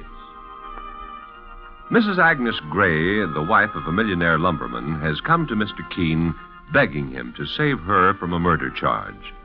When her husband, Gilbert Gray, asked her for a divorce so that he could marry Shirley Spears, his young secretary, Mrs. Gray had gone to Shirley's apartment to plead with her. During their quarrel, Shirley was shot to death. But Mrs. Gray insists she was not the murderer. Mr. Keene has learned from the elevator boy, Tom Emmett, that Mr. Gray had given him a $50 bill as a bribe to conceal the fact that Gray was also at Shirley Spears' apartment near the time of the murder. Now Mr. Keene and Mike are returning to their office, where Mrs. Gray's young son, Jack, is waiting to see them. And Mike is saying, Mr. Keene, sir, look through the glass. It seems Mrs. Gray beat us to the office. She's inside talking to a young lad. No doubt it's her son, Jack. I'll open the door, Mike. Oh, Mr. Keene, I knew you'd have me released from that jail. Mrs. Gray, I assume this is your son, Jack? Yes, Mr. Keene, the pride of my life. But it's the first time he's ever held back on telling his mother what he's up to. I can't get it out of him, what he's doing here. Mother, I came to tell Mr. Keene that neither you nor Dad murdered Shirley Spears. I killed her, Mr. Keene. I'm the murderer. No, Jack. Mr. Keene, Mr. Clancy, don't believe him. And why did you kill a young fella? 'Cause she was pulling your father away from your mother? That's right, Mr. Clancy. And I expect to go scot-free. Her son's got plenty of justification for killing a woman who's breaking up his parents' home. Mr. Keene, Jack is just saying he killed that girl to save me. Calm yourself, Mrs. Gray. Go on, Jack. Mr. Keene, it will hurt my mother to hear it, but I was mixed up with Shirley Spears myself. No, Jack, no. It's true, Mother. What? I was there when you pleaded with her to give up Dad for our sake. And when I heard her laugh at you, I shot her. Arrest me, Mr. Keene. No, arrest me, Mr. Keene. I deceived you. I killed her. I'm convinced you didn't, Mrs. Gray. You're attempting to pay the penalty for what may be your son's crime. That's just it, Mr. Keene. Mother sacrificed her whole life for Dad and her children. Jack, how did you gain admittance to the murdered girl's apartment? Why, I rang the bell and went in, that's all. Did you walk up or take the elevator? I took the elevator. Why? Mike? Yes, Mr. Keene, sir? Please phone Tom Emmett, the elevator boy at the murder apartment. Tell him we're bringing up another suspect for him for possible identification. Okay, boss. I'll use the phone in the back office. I came to you for help, Mr. Keene. And you gave me your solemn promise. So I did, Mrs. Gray. The only help I ask of you now is to charge me with murder. I won't have my son pay for my crime. What a wife and mother you are. Few like you in the world today. Oh, Mr. Keene, sir. The elevator lad says that he'll be there another hour. Thank you, Mike. We'll drive Jack out there. Mr. Keene, I'm going back to the police station and confess to that girl's murder. Mother! Mother! I'll bring her back, Mr. Keene. You're not so fast, me bucko. You're going with Mr. Keene and me to be identified. I don't have to be identified, Mr. Clancy. I've already confessed. Isn't that enough, Mr. Keene? The stronger the case against you, Jack, the better for your mother. If the elevator boy identifies you, I'm certain the police will pay no attention to your mother's confession. In other words, she'll be released. And that's saying it all, Mr. Keene, sir. Hello, Mr. Keene speaking. Mr. Keene, this is Gilbert Gray. Oh, yes, Mr. Gray. Are you speaking from your home? Yes. My daughter Vera is very anxious to talk to you. She's in a high state of excitement. Indeed? Vera claims, and I believe her, that her fiancé murdered Shirley Spears. Your daughter Vera's fiancé killed the woman you were involved with and wanted to divorce your wife to marry? It does sound unreasonable, but it's a fact. The chap's name is Lionel Curtis, and he's here now. What was his motive? He had a prime motive, Mr. Keene. was ardently courting my daughter, he was actually using that as a blind. As a blind? Why? Because he knew my regrettable connection with Shirley and wanted to throw me off the track. He himself was infatuated with her. And when Shirley told him our plans, he murdered her. While your wife was pleading with her to give you up, Mr. Gray? Yes, Mr. Keene. My daughter saw him going in the apartment house where Shirley lived a matter of minutes before the murder. Mr. Gray, your wife has already confessed the murder. What? But I think she did it to save you. Does that mean you want me to confess to save her, Mr. Keene? No. Your son Jack has confessed the crime. I tell you, the murderer is my daughter Vera's fiancé, Lionel Curtis. The case rests on identifications. Whose, Mr. Keene? I'll ask the police to escort you to the murder apartment with your daughter's fiancé. And I refuse to go there, Keene. I'll spend $1 million to get my wife and son out of this mess, but I won't go to that place. I think the police will persuade you, Mr. Gray. Goodbye. Mr. Keene, sir, I heard it all on this extension. And if I ever listen to a cock and bull story, that's it. You and Jack Gray go to the car, Mike, while I acquaint Lieutenant Hale with my plans. I'll join you in a moment. Okay, boss. Come on, Jack. Yes, Mr. Clancy.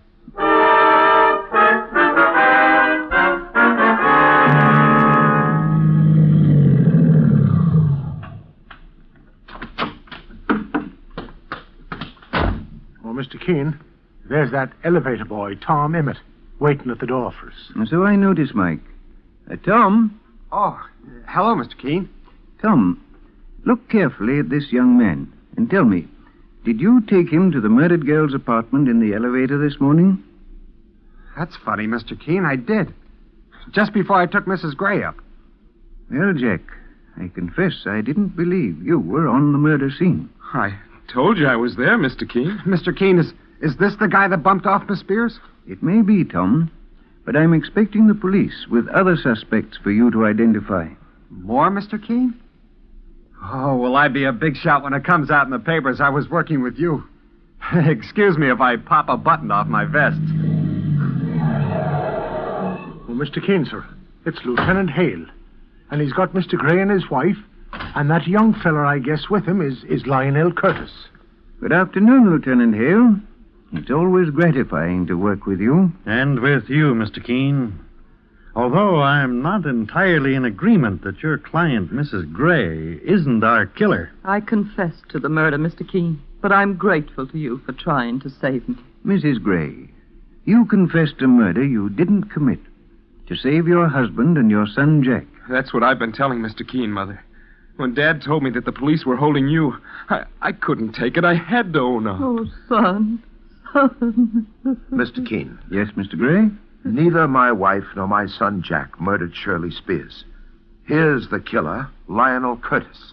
Mr. Keene, this old two-timer is lying his head off. The question is, can you prove he is Lionel? Well, I was 10 miles away from here when Shirley was shot. Can you prove that?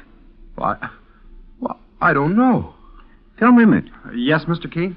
Can you identify this man as going to the murdered girl's apartment shortly before she was killed? I can and I do. Say, do you think he killed her? I'm getting all mixed up. You've already identified Mrs. Gray as a visitor, Tom.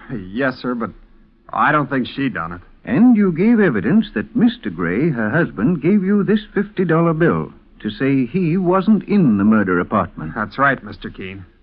I wasn't taking no payoff to life to keep a guy from getting a murder rap. Mr. Keene, I never gave this boy $50. I wasn't near Shirley's apartment today. I swear I wasn't. Lieutenant Hale had your movements traced, Mr. Gray. What?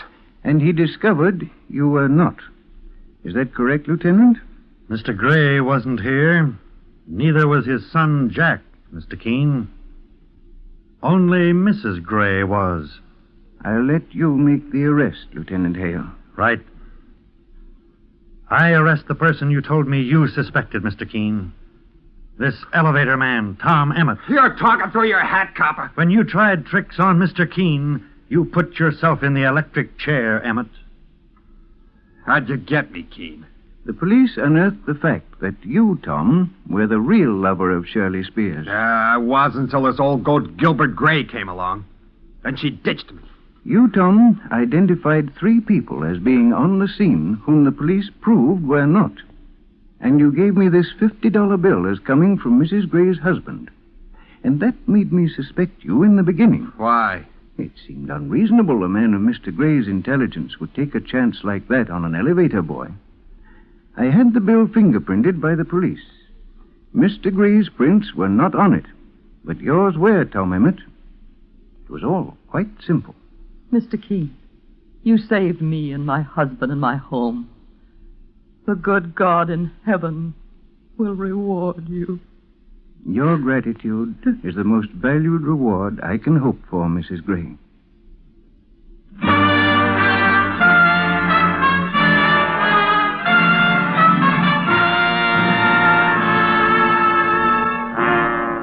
And so Mr. Keene finds the solution to the mother's plea murder case.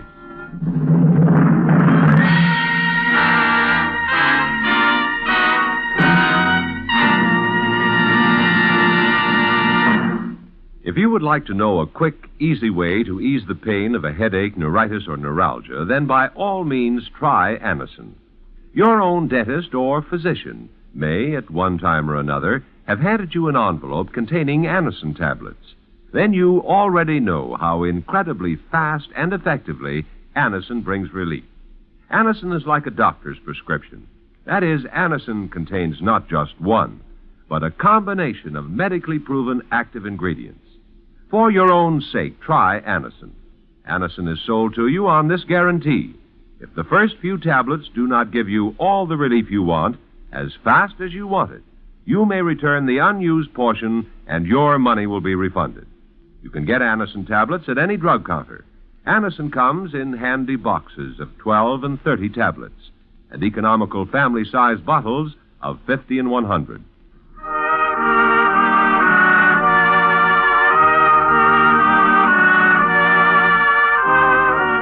Listen again next week to Mr. Keene, Tracer of Lost Persons, a new weekly feature on NBC's All-Star Festival of Mystery, Comedy, Music, and Drama. Brought to you by Dentyne, the gum with breathtaking flavor, and Beeman's Pepsin, the gum that's great to chew and good for your digestion, too. By Chesterfield, the only cigarette that names all its ingredients. Sound off for Chesterfield, the cigarette that's much milder, with an extraordinarily good taste, and most important, no unpleasant aftertaste. And by Anacin, for fast relief from pain of headache, neuritis, and neuralgia. Mr. Keene, Tracer of Lost Persons, is based on the novel Mr. Keene. The radio sequel is originated and produced by Frank and Ann Hummert. Dialogue by Frank Hummert, directed by Richard Leonard. Philip Clark plays Mr. Keene. Your announcer, Jack Costello. Remember, Mr. Keene is on the air at this same time every Thursday at 8:30 Eastern Standard Time. Don't miss Mr. Keene next Thursday, when the kindly old tracer turns to the Apple Orchard murder case.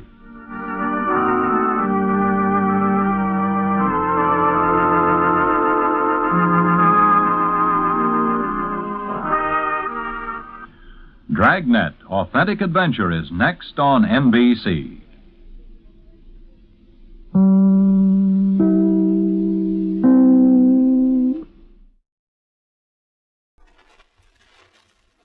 It's time now for Mr. Keene, Tracer of Lost Persons.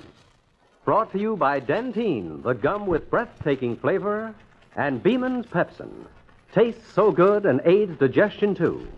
And by Chesterfield, the only cigarette to give you premium quality in both regular and king size. Buy 'em either way you like 'em. Premium quality and much milder Chesterfields.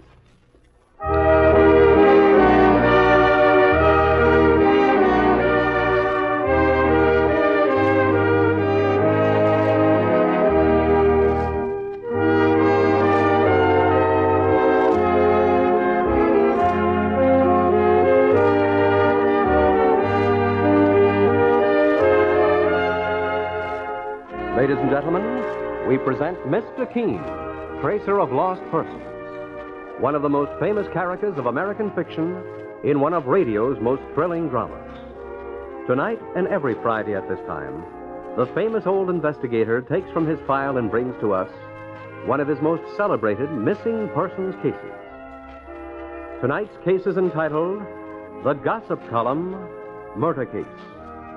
The story of a bold and sensational murder among the glamorous stars of the radio and theatrical world, of a famous band leader who becomes a murder suspect, and what happens when a phone call is used to solve the case by Mr. Keene, Tracer of Lost Persons.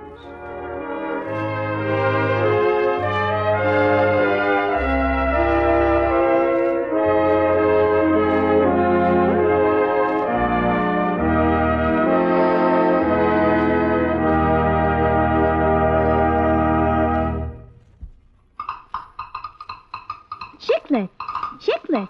Taste the difference when you chew. Flavor on the outside, inside, too. Chiclet. Time the difference by the clock. Flavor lingers. Tick, tick, tock. Chiclet.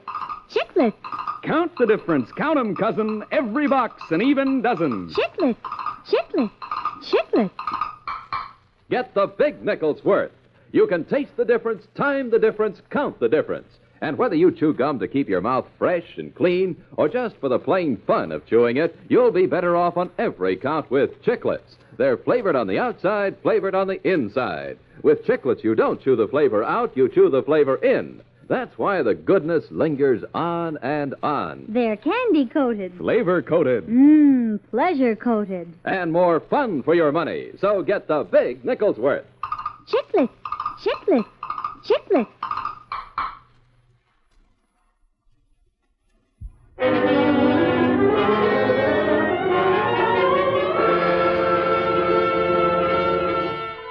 And now for Mr. Keene and the Gossip Column Murder Case.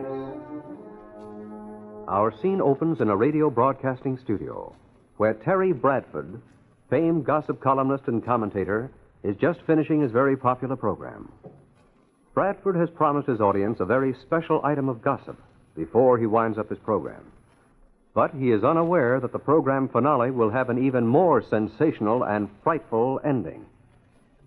And so, the two popular stage and movie stars plan an early wedding, which promises to be the celebrity event of the year. Now, this is your New York and Hollywood correspondent, Terry Bradford, who is about to say good night until this same time next week. But, as I told you at the beginning of the program, I have an added piece of news for you tonight. An item that may cause someone I know to lose a little sleep. And here it is. The well-known... No, don't shoot. Don't kill me. Somebody help me. Help!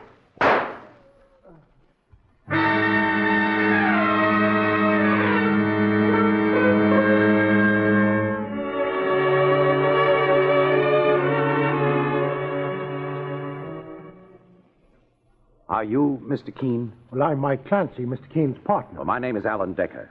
I telephoned for an appointment earlier this morning. Oh, yes, Mr. Decker. Oh, here's Mr. Keene now. You wish to see me? Well, Mr. Keene, this is Mr. Alan Decker, the well-known Hollywood and Broadway talent agent. Oh, yes, Mike. How do you do, Mr. Decker? Please sit down. Yes, thank you. Mr. Keene, I've come here to your office on an errand I dislike intensely. Several people are involved, and careers may be smashed because of it. But because it concerns a case of murder, I feel I can't keep silent any longer. Murder, Mr. Decker? You probably read in the papers today about Terry Bradford. Oh, yes, the gossip columnist and radio commentator. Well, sure, and that was the boldest crime I've heard of in many a month, boss. Terry Bradford was shot to death right there in the radio studio while he was broadcasting his weekly program. I believe I know just who committed that crime, Mr. Keene and Mr. Clancy. The reason I came to you and not to the police is because I don't want to get involved. A notorious situation like this is bad for anyone connected with show business, as I am. I appreciate the fact that you're one of the most celebrated agents in the theater, Mr. Decker. I know how many stars you've discovered. Well, that's very flattering, Mr. Keene. However, let me tell you beforehand that as a private investigator, I keep nothing from the police that I feel they ought to know. If you give me any information about the murder of Terry Bradford, I shall pass it on to them. And I'll have to mention my source. Yes, I guess you'd have to, Mr. Keene. All the same, I'm going to tell you what I know. I'll feel better if I do. Very well, Mr. Decker. First of all, let me say that Terry Bradford, the gossip columnist who was murdered, was one of the most successful in the business. Frankly, I discovered him. 8 years ago, he was just a reporter. I got him his first radio assignment, and that made his newspaper column famous. Go on, Mr. Decker. Mr. Keene, have you ever heard of Kent Claxon? Oh, I've heard of him, boss. He's a big band leader. That's right, Mr. Clancy. Kent Claxon is another entertainer I made who walked out on me when he hit the top. Claxon is career crazy, Mr. Keene. He'll do almost anything to get publicity. What about Kent Claxon? He's a bachelor.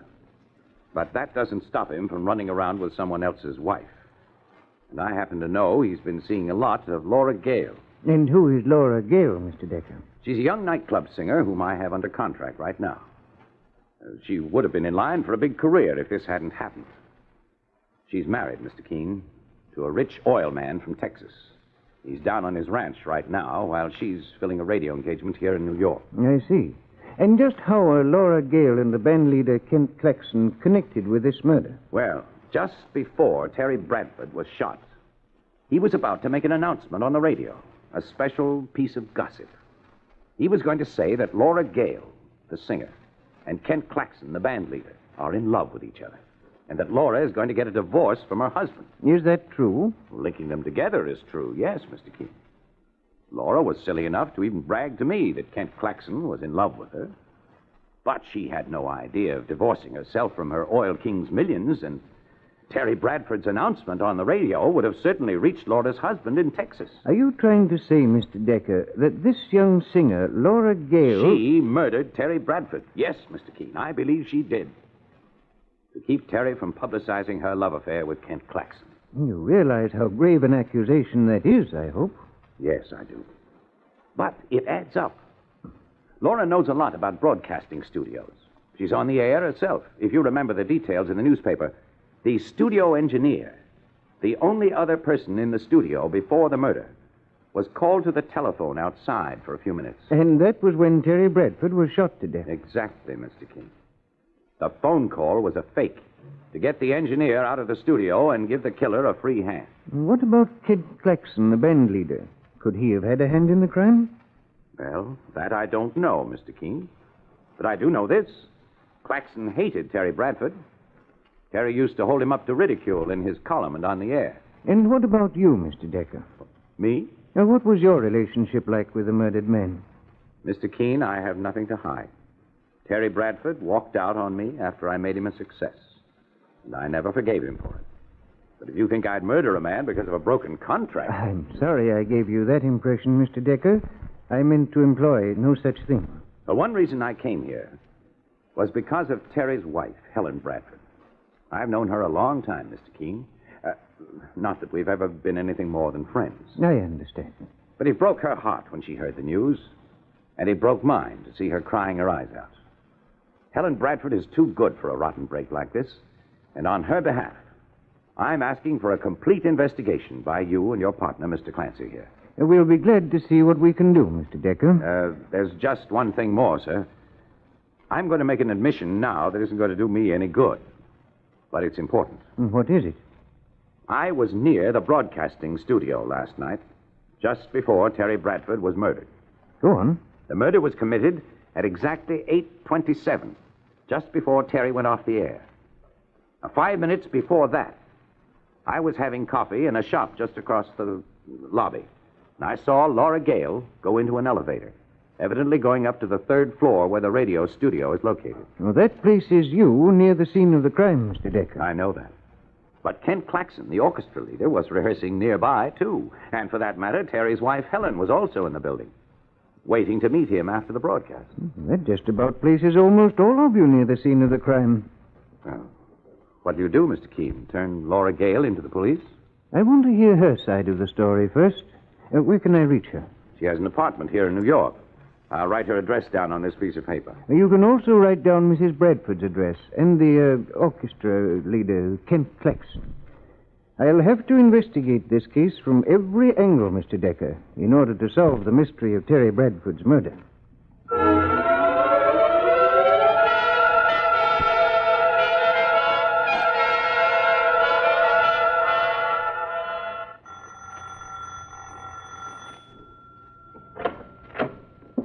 Yes? Are you Miss Laura Gale? I am. My name is Keene. I'm a private investigator. And this is my partner, Mike Clancy. A private investigator? We're here in regard to Terry Bradford's murder. Oh, please come in, gentlemen.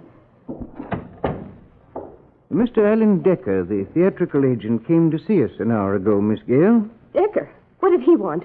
He seems to feel... Are you alone here in your apartment, Miss Gale? Yes, of course. I suggest you call your friend out to hear this, too. My friend? What are you talking about, Mr. Keene? The gentleman who smokes cigars. There's a smoking cigar butt in that ashtray over there. Don't try to kid Mr. Keene anymore, Laura. He's got as big a reputation in his business as I have in mine. Boss, this looks like Kent Claxon, the band leader. Glad you recognize the face, Mr. Clancy. Kent, why did you come in here? Now, Mr. Keene will think... He already knows about you and me, Laura. If that loud-mouthed Alan Decker went to see him. I may as well tell you, Mr. Claxon, that Alan Decker seems to feel that you or Miss Gale, or both of you, is mixed up in the murder of Terry Bradford. Why, I'll sue that liar for everything he's worth. Alan Decker shouldn't talk. Everyone knows how sore he was when Terry Bradford broke his contract with him. If you're looking for a killer, Mr. Keene... I am, Mr. Claxon. And I expect to find him, or her, before this case is finished. And first, I thought I'd ask Miss Gale a few questions. Don't say a word, Laura. Now, look here, Mr. We are not giving out any information without a lawyer. Is that your final answer, both of you? Mr. Keene... Yes. It's our final answer. Very well. But I suggest you consult your attorney soon, Mr. Claxon. You may find you'll need him. Let's go, Mike. Well, sure, and that fella Kent Claxon is a wiseacre if I ever saw one. Well, where do we go from here, boss? To the widow of the murdered man, Helen Bradford. We'll see what kind of a story she has to tell, Mike.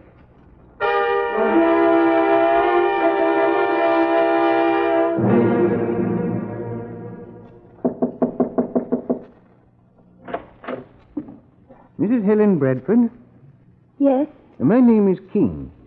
Mr. Keene, the famous investigator? Oh, please, come in. This is my partner, Mike Clancy. We've been asked to investigate your husband's murder, Mrs. Bradford. Alan Decker, who used to be his agent, came to me with the case. I see. I thought you may be able to provide us with some added information. Mr. Keene, I'll gladly tell you everything I know. If I can only hold myself together. Mrs. Bradford... Please forgive me. I'll be all right in just a moment. I'd better get a handkerchief. Boy, the poor lady's just about to collapse, boss. Yes, she's quite broken up, Mike. Saints preserve us. Will you just look at this apartment? That fella Terry Bradford must have been worth a mint. Yes, the murdered man made a fortune as a gossip columnist, Mike. Well, I imagine he left his wife well fixed anyway. Say, boss, I don't hear anything from inside. Do you think the lady's sick? She could have passed out, sir. I think we'd better go in and see, Mike. Mrs. Bradford. Mrs... Mr. Keene, but the bedroom's empty. And there's an open door leading to the corridor, Mike. Mrs. Bradford has run away from us. Well, she shouldn't have done that, boss. She don't know what a spot it puts her in. It makes it appear as though she were running away to escape arrest in her husband's murder. All right, Mike.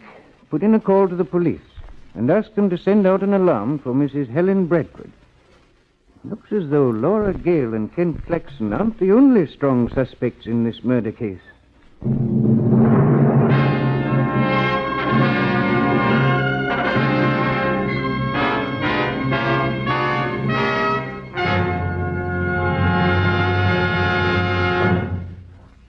Nose, throat, and accessory organs not adversely affected by smoking Chesterfields.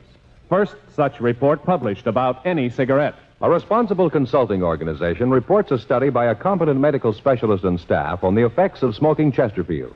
For 6 months, a group of men and women smoked only Chesterfield, 10 to 40 a day, their normal amount.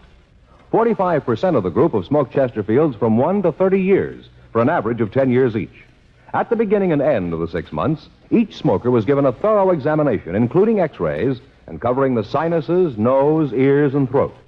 After these examinations, the medical specialist stated, "It is my opinion that the ears, nose, throat, and accessory organs of all participating subjects examined by me were not adversely affected in the 6-month period by smoking the cigarettes provided." Remember this report and buy Chesterfield, regular or king size. Premium quality Chesterfield, much milder.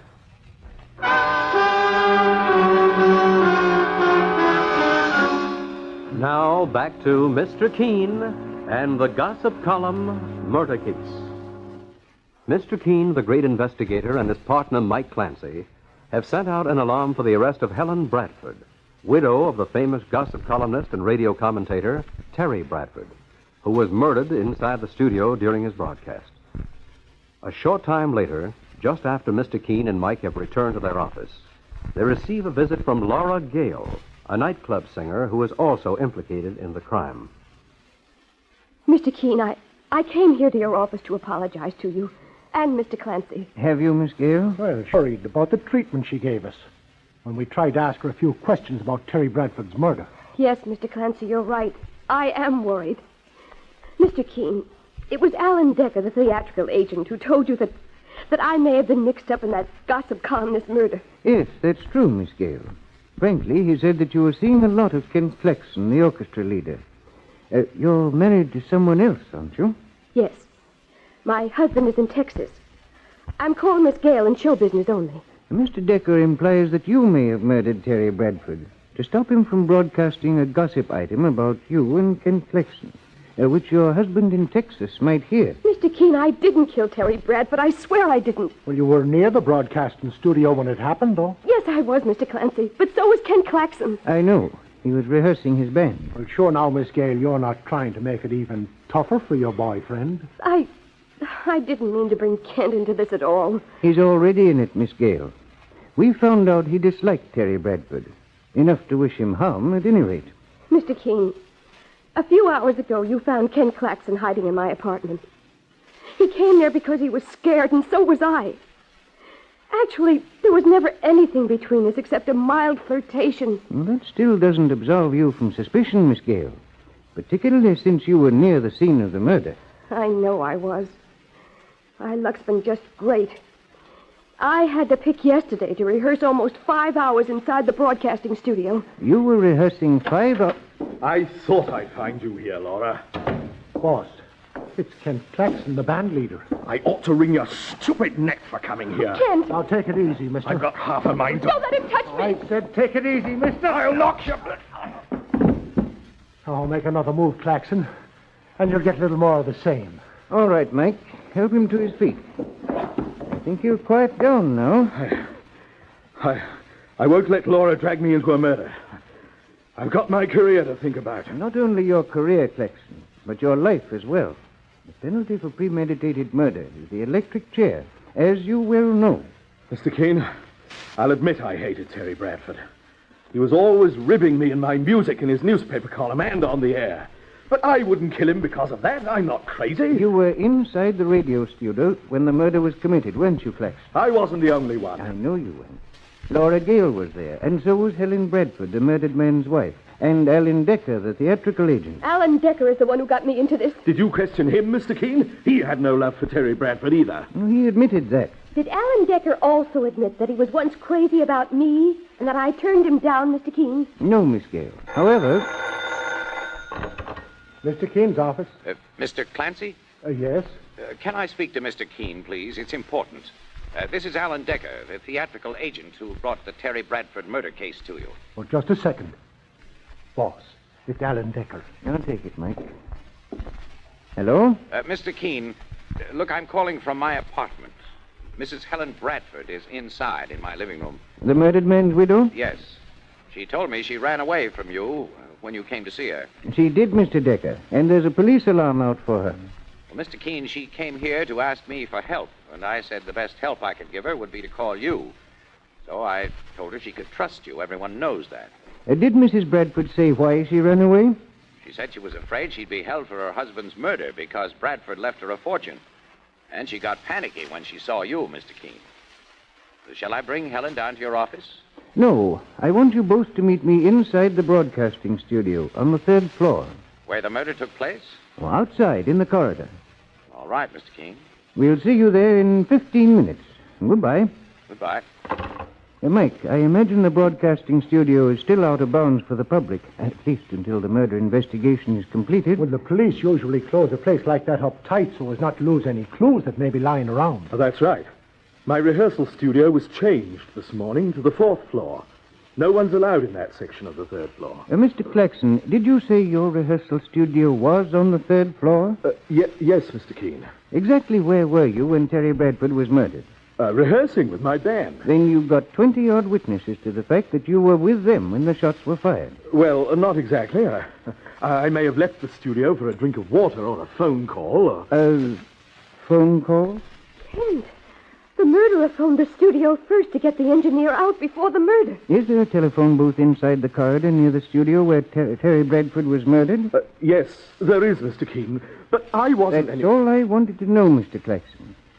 We'll all go down to the broadcasting studio now and try to reenact the events leading up to the crime. I believe it will lead us to Terry Bradford's murderer.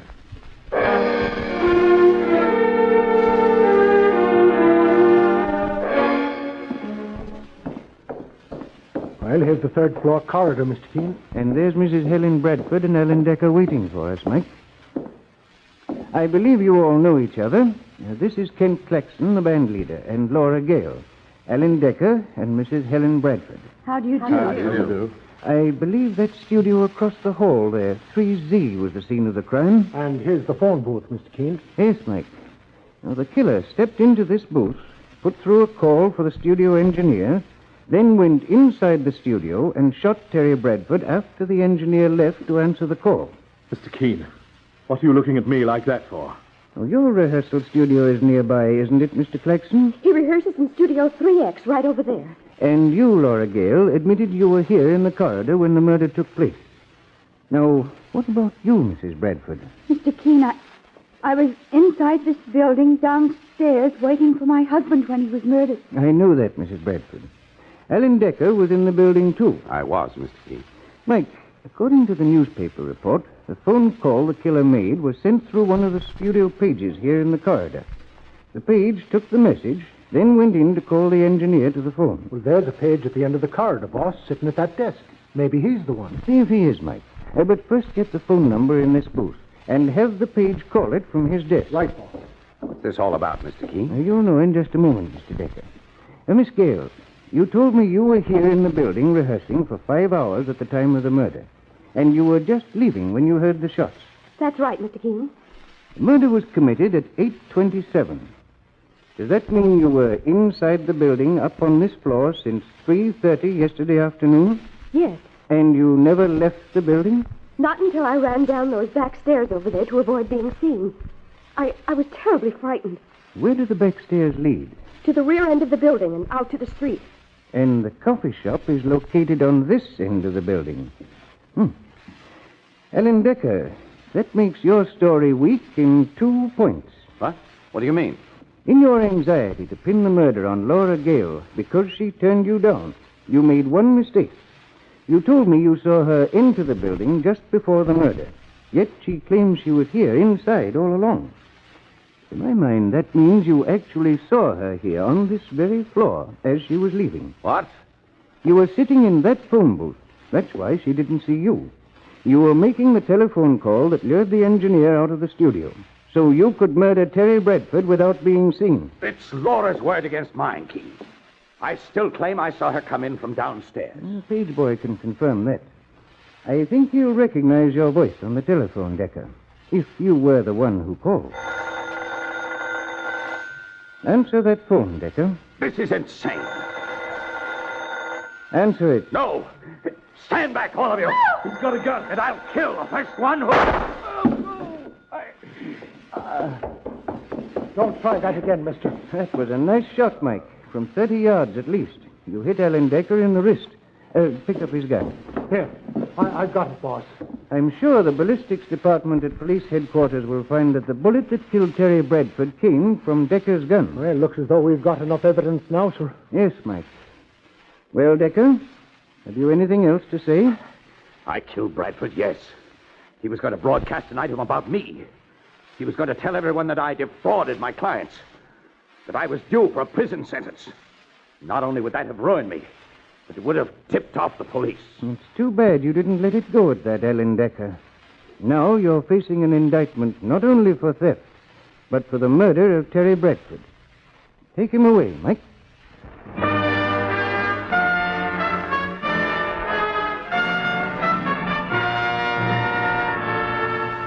And so Mr. Keene finds the solution to the gossip column murder case.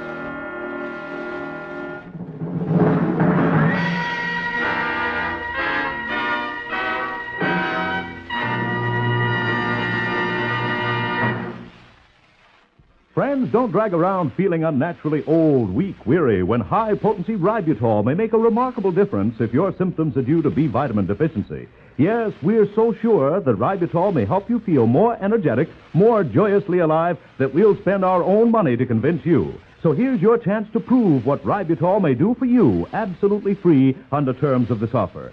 Ask your druggist for ributol, the regular 100 size. With it, he'll give you absolutely free of extra charge the 25 ributol size. Yes, that's the $1.98 size free. Try ributol for 7 days. Then if you don't feel more pep and energy, return the unopened 100 size ributol to your druggist for full refund. Yes, if you can't honestly feel ributol is doing everything you hope it will, your money's refunded. Insist on genuine ributol that contains 22 amazing vitamin and mineral elements. Don't miss out on this free ributol offer. It's for a limited time only. Go to your druggist today.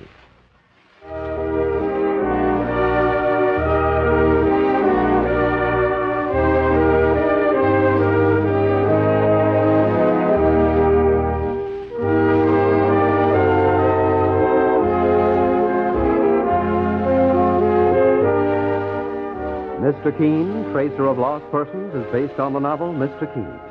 The radio sequel is originated and produced by Frank and Ann Harmon. Dialogue by Lawrence Clee, directed by Richard Leonard. Philip Clark plays Mr. Keene. Don't miss Mr. Keene on Friday of next week, when the kindly old tracer turns to The Case of Murder and the Sealed Box Mystery. Mr. Keene, Tracer of Lost Persons, is brought to you by Dentine, the gum with breathtaking flavor, and Beeman's Pepsin, tastes so good and aids digestion too. And by Chesterfield, the only cigarette to give you premium quality in both regular and king size. King size Chesterfields contain tobaccos of better quality and higher price than any other king size cigarette.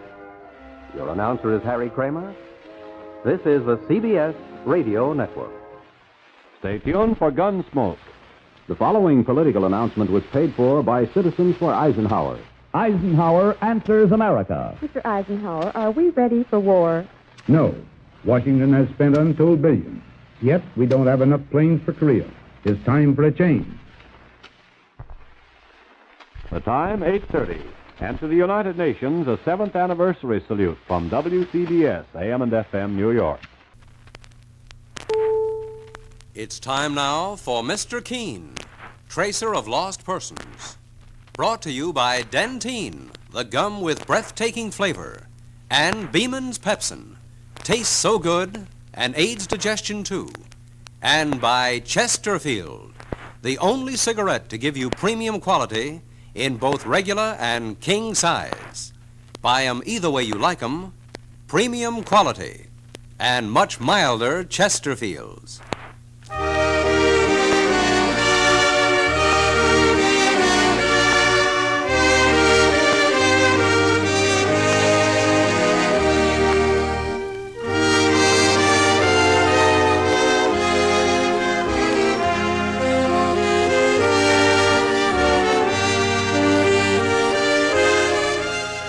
Ladies and gentlemen, we present Mr. Keene, Tracer of Lost Persons, one of the most famous characters of American fiction in one of radio's most thrilling dramas.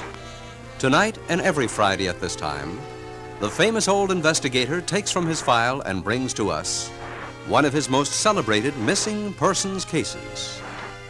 Tonight's case is entitled The Case of Murder and the Prize-Winning Bull. The story of a mysterious murder on a country estate following a quarrel over a $50,000 prize bull. Why a beautiful woman is accused, and how the case is solved by a tiny clue found by Mr. Keene, tracer of lost persons.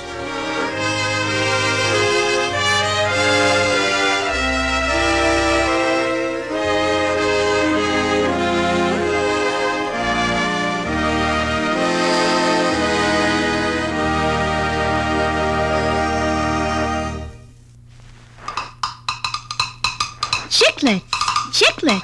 Taste the difference when you chew. Flavor on the outside, inside too. Chiclets. Time the difference by the clock. Flavor lingers, tick, tick, tock. Chiclets. Count the difference, count 'em, cousin. Every box, an even dozen. Chiclets. Get the big nickel's worth.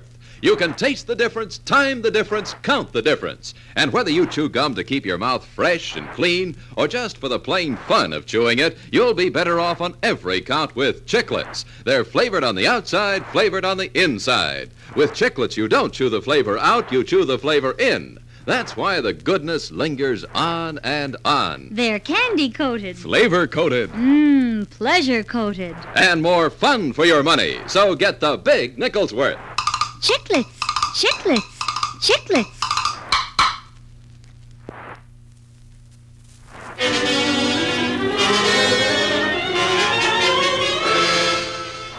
And now for Mr. Keene and the case of murder and the prize-winning bull. Our scene opens at night on a large country estate situated near New York City. A sudden noise inside a huge white barn near the main house has brought a tall, distinguished-looking man hurrying down the gravel path leading to the barn. The man is unaware that he is running to his death. Who's that standing near the barn? My handyman? It's so dark I can't see. Is that you, Tom Brewer? Yes, Mr. Stevens, it's me. Well, what's all that noise coming from the barn? It woke me up. Tom, didn't you hear the racket? Yeah, I heard it, Mr. Stevens. Why, the animals sounded as if they were ready to stampede. I'd better go in the barn and have a look.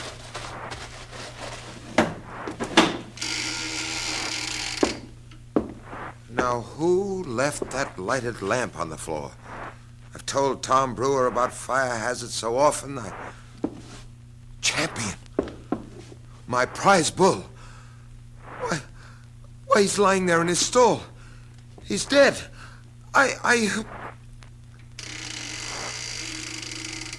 You. Then it was you who... Oh, no. No! Put that gun down! Oh!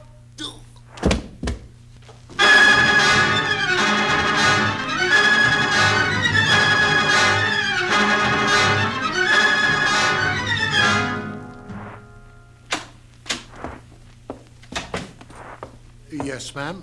This is Mr. Keene's office, isn't it? That's right, ma'am. I'm his partner, Mike Clancy. This is Mr. Keene right here. And what can I do for you, madam? Mr. Keene, my name is Emma Stevens. I've come here about my half-brother, John. He's been murdered. Shot to death in cold blood last night on our estate. Please sit down, Miss Stevens. I'm so frightened, so stunned. My poor brother. One of the finest men on earth, Mr. Keene. Here, sit down in this chair, ma'am. I'll get us some water, boss. Now, compose yourself, Miss Stevens. You're among friends. I know that, Mr. Keene. That's why I came here to your office.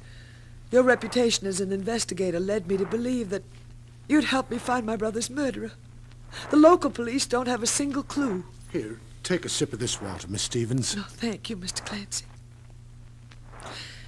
Now I believe I can tell you the entire story. Please do, Miss Stevens. My brother, John Stevens, was a retired businessman, and a very successful one, Mr. Keene. He retired very early in his career, so he could devote more time to his main hobby, animal breeding. He was a gentleman farmer, is that it? I suppose you might call it that. John and I lived together on a large estate just a short way up the Hudson River. I'm unmarried, and so is John. Go on, Miss Stevens. Well, last night, about midnight, I heard a noisy racket coming from the barns. It was the one in which John kept his best saddle horses and Champion, his prize-winning bull. As you may know, Mr. Keene, a prize bull can be a very valuable animal. Yes, I understand that they can sometimes bring as much as $50,000. Saints preserve us, but that's a lot of money for one animal. Well, Champion was worth about that much, Mr. Clancy. Did you say was, Miss Stevens? Yes. But let me continue. The noise from the barn woke me up about midnight, and I heard my brother John hurrying down the hall and out of the house. Evidently, he was going to investigate. I see. A few minutes later, Mr. Keene, I heard a shot. I ran out quickly and hurried down to the barn.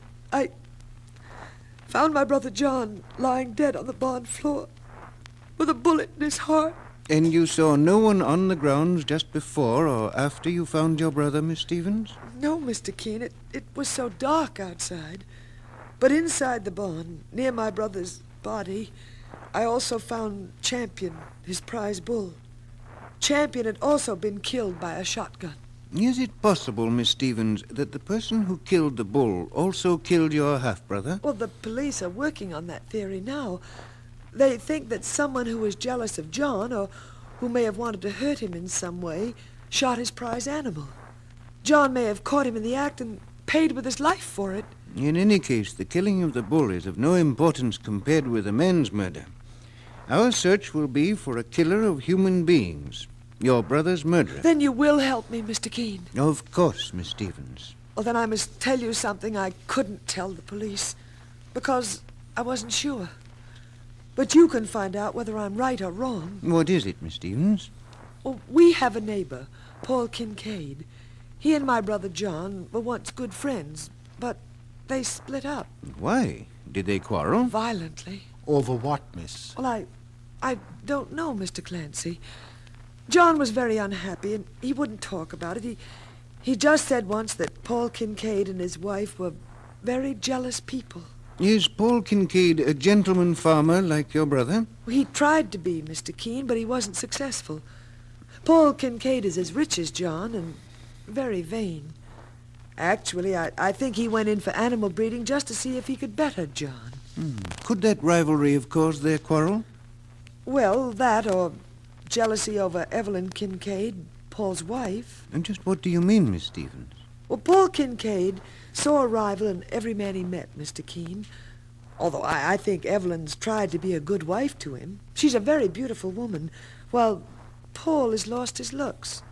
And he appears much older than he is. So jealousy may have been the murder motive. Well, we'll have to talk to Paul Kincaid as soon as we arrive at your estate, Miss Stevens. It is your estate now, isn't it? Well, if you mean, do I inherit it now that my brother is dead? I couldn't say, Mr. Keene. The will hasn't been read yet. Who is his closest surviving relative? I am. But what has that got to do with... If you're ready to leave with me now, Mr. Keene, I'll take you to our estate. Yes, Mike Clancy and I are ready to leave and begin the first part of our investigation of the strange murder of your brother.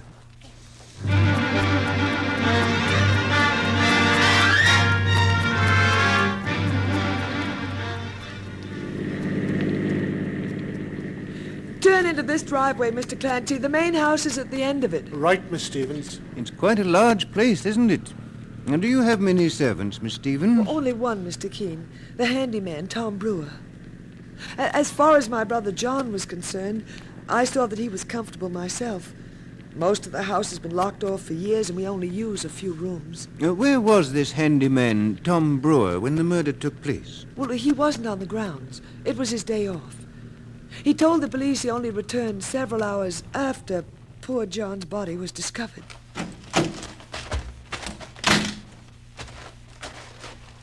You can see the barns from here. I found John's body in that large white one over there. The animals were taken out when the police started their investigation. Mr. Keene, there's a lady running up the path here. She looks kind of excited. Why, that's Evelyn Kincaid. She's the wife of our neighbor Paul Kincaid. Well, she's seen us, but she doesn't seem to be able to make up her mind whether to come over or not. She looks like she'd like to turn back, boss. Hello, Emma. Evelyn, this is Mr. Keene and Mr. Clancy. Mrs. Evelyn Kincaid, our neighbor. You're Mr. Keene, the criminal investigator? You seem to be upset about something, Mrs. Kincaid. Upset? Well, why should I be upset? Miss Stevens has told us something about you and your husband. She has. And just what has she told you? Just that you and Paul were our neighbors. And what else? Have you been gossiping again, Emma? If you have, just remember I can tell Mr. Keene a few things about you. Evelyn, I don't know what you're talking about. How much money did your murdered half-brother leave you? And how badly did you want to get hold of it? Evelyn, how dare you? Well, there's no need for these recriminations, Mrs. Kincaid. Miss Stevens hasn't made any accusations about you. Well, she has nothing to accuse me of, Mr. Keene. I'll admit I was angry with John Stevens, that I often hoped he'd close his house and move away somewhere. Yes, you were angry with my brother, all right. Angry enough to wish he was dead when he got pneumonia last winter. Wishing is not a criminal offense, Emma Stevens. At least, not until the wish transforms itself into the deed. What do you mean by that? Mrs. Kincaid, I'd like to know why you felt that way about the murdered man, John Stevens, if it's true. It isn't true, Mr. Keene. But I'll tell you why I didn't want him around. He baited Paul, my husband. He was always boasting how much more clever he was about breeding animals. How he, John, always won the prizes while Paul won nothing but laughs. I won't stand here and listen to any more of this.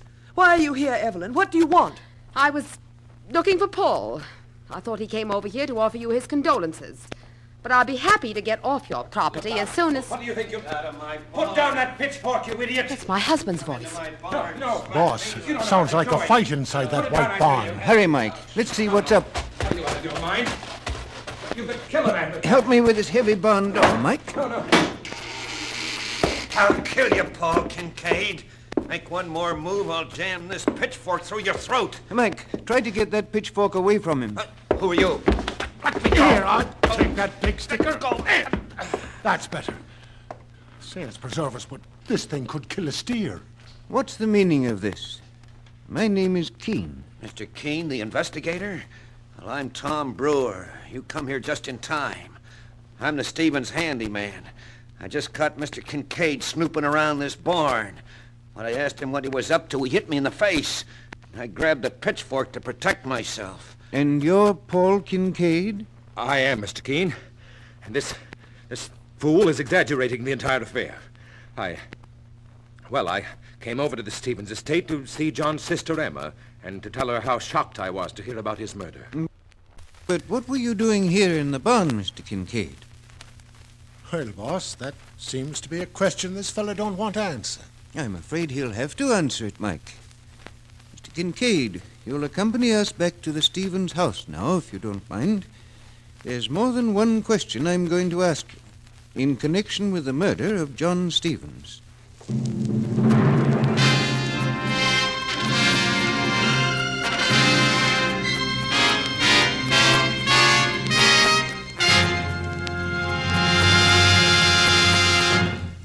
Chesterfield gives you scientific facts in support of smoking. First such report ever published about any cigarette. A responsible consulting organization reports a study by a competent medical specialist and staff on the effects of smoking Chesterfields. For 6 months, a group of men and women smoked only Chesterfield, 10 to 40 a day, their normal amount. 45% of the group have smoked Chesterfields from 1 to 30 years for an average of 10 years each. At the beginning and end of the 6 months, each smoker was given a thorough examination, including x-rays and covering the sinuses, nose, ears, and throat. After the examinations, the medical specialist stated, quote, "It is my opinion that the ears, nose, throat, and accessory organs of all participating subjects examined by me were not adversely affected in the 6 months period by smoking the cigarettes provided," unquote. Of course, these cigarettes were Chesterfields. Remember this report and buy Chesterfields, regular or king size. Premium quality Chesterfield and much milder.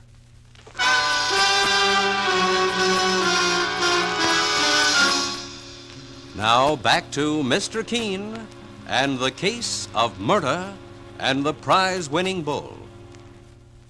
Mr. Keene, the famous investigator, and his partner Mike Clancy are investigating the murder of John Stevens, a wealthy animal breeder whose $50,000 prize bull was also shot dead at the time of the murder. At the moment, Mr. Keene and Mike are in the Stevens home, now occupied solely by Emma Stevens, the victim's half-sister. Mr. Keene is questioning Paul Kincaid, a neighbor of the murdered man, while Kincaid's wife, Evelyn, waits in another part of the house. Now Mr. Keene is saying, Mr. Kincaid, my partner Mike Clancy and I are investigating the murder of your neighbor, John Stevens, as you know. I had nothing to do with it, Mr. Keene. On the contrary, someone has told me that you were jealous of the murdered man, for several reasons. Really? First of all, you both bred animals as a hobby, and John Stevens seems to have bested you in prize competitions. What's that got to do with anything, Mr. Keene? His prize bull, Champion, worth $50,000, was shot about the time of the murder. Now, there's a possibility that the person who killed the bull did it out of jealousy, and when he was caught in the act by John Stevens, he murdered him. But we can tell you this, mister. We're not looking for the man who got rid of the bull. It's the murderer of John Stevens we want. So you think I killed his prize bull, then did away with Stevens? I suppose Emma, his half-sister, told you that. Well, you might question her a bit, Mr. Keene. She comes into a fortune now that John is dead.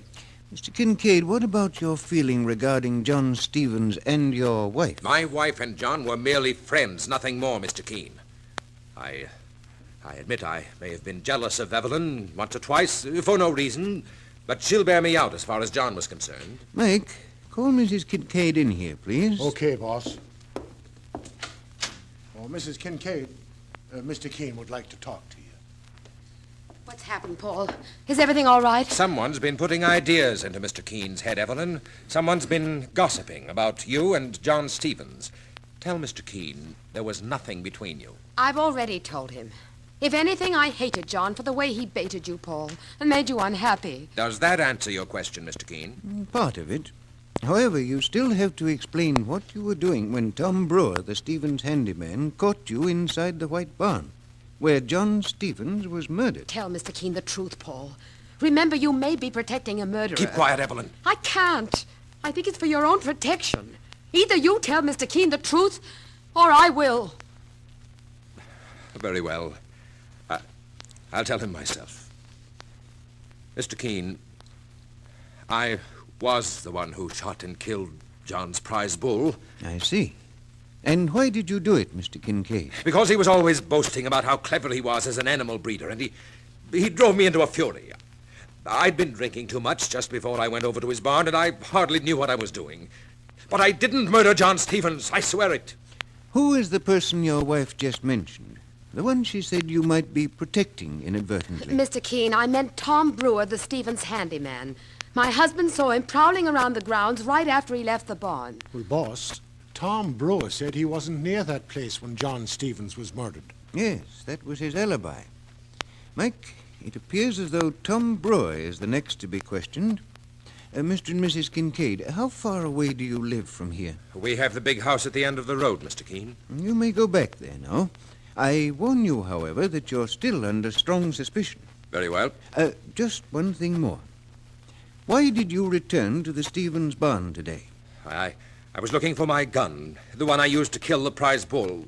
In the crazy state I was in that night, I left the revolver there in the barn. As far as we know, the gun used to kill John Stevens has not yet been found. All right, Mr. Kincaid, you and your wife can leave. Come along, Mike. We're going inside and talk to Tom Brewer, the handyman. Mr. Keene, there's Emma Stevens, but Tom Brewer ain't here. Well, if you're looking for Tom, Mr. Keene, he just went out to the barn. Oh, come with us, please, Miss Stevens.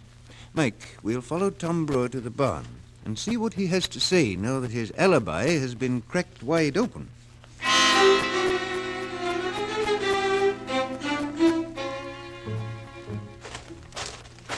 Well, here's the barn, boss. The handyman, Tom Brewer, must be inside. Would you wait out here, please, Miss Stevens? All right, Mr. Keene. The barn door's open, Mike. Let's go in. Mr. Keene. What are you doing here, Tom Brewer? Well, I just cleaning up the barn a bit. Well, boss, looks more like he may have been up to something. Oh, what do you mean? We've just learned, Tom Brewer, that you were not off the grounds the night your employer, John Stevens, was murdered. Someone saw you near this barn, the scene of the crime. That's a lie, Mr. Keene. I advise you to tell the entire truth, Brewer. Remember, we have a witness who saw you. Maybe I was on the grounds. I was afraid to open up my mouth. I didn't want to get mixed up in any murder. Then you must have something you're hiding, Brewer. Because unless you had a motive to murder John Stevens, you had nothing to fear. Well, Mr. Stevens was going to fire me. I figured the police might think I got sore enough to do him in because of that. Then you knew the murder had been committed even before his half-sister, Emma Stevens, found his body. I guess I found his body first, Mr. Keene. When I heard the shot, I ran in here to the barn. I saw him lying over there near that stall where the prize bull champion was lying, too. Was it over here, Tom? Yes, Mr. Keene. Mike, one of the floorboards here is loose. Let's have a closer look. Right, boss. Mike. Yes, sir? There's something stuck here between these two loose floorboards. See if you can pry it loose. Right. Well, it's stuck tight, boss, but, well, I think I can... Here, sir. Well, what is it? Mike, it's a clue. An important clue to the murder of John Stevens. Tom Brewer, you and the murdered man's sister, Emma Stevens, are coming with me to the Kincaid house for a final showdown.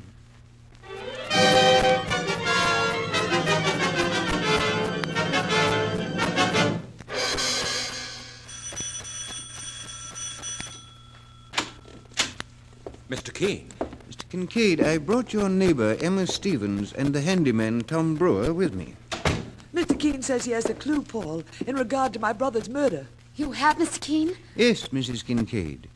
Tom Brewer just admitted that he was near the barn when John Stevens was murdered. But I found something else that changes the situation completely. I tell you, I didn't Oh, we have heard nothing... you the first time, Brewer. First of all, Mr. Kincaid, let me ask you this. How did your wife know that you'd killed John Stevens' prize bull? Paul told me, Mr. Keene. Yes, I told Evelyn when she found me leaving the Stevens property. Then your wife here was also on the murdered man's property when the crime was committed. I heard Paul leave our house, and I followed him, Mr. Keene. I knew he was up to something. And where did you meet him, Mrs. Kincaid? Outside the Stevens barn. Then you were never inside the barn at all? Never, Mr. Keene. And I can prove that's a lie, Mrs. Kincaid. What? John Stevens' murderer was a woman, and she left this clue.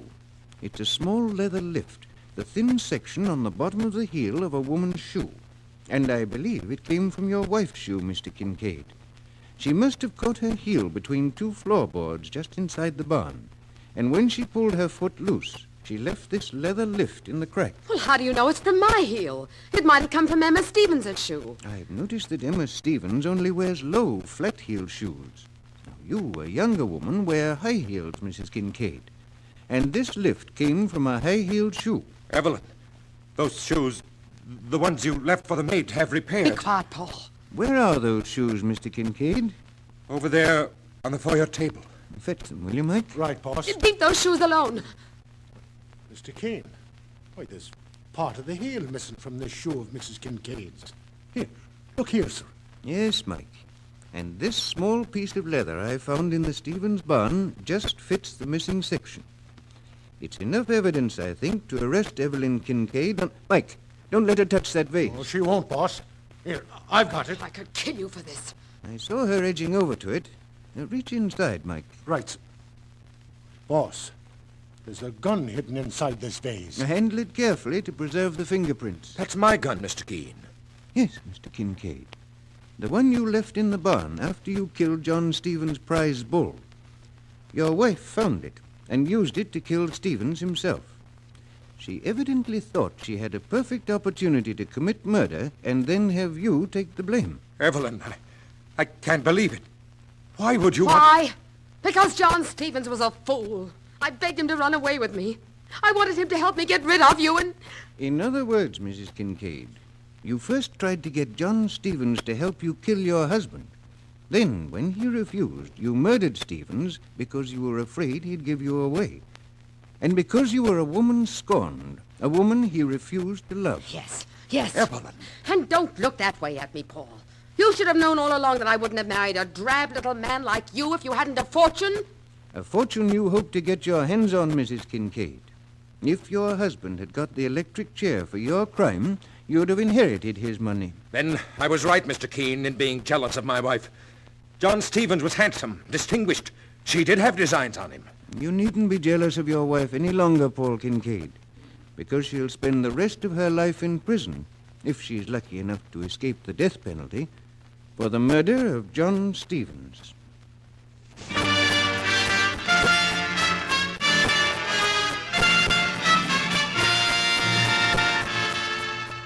And so Mr. Keene finds the solution to the case of murder and the prize-winning bull.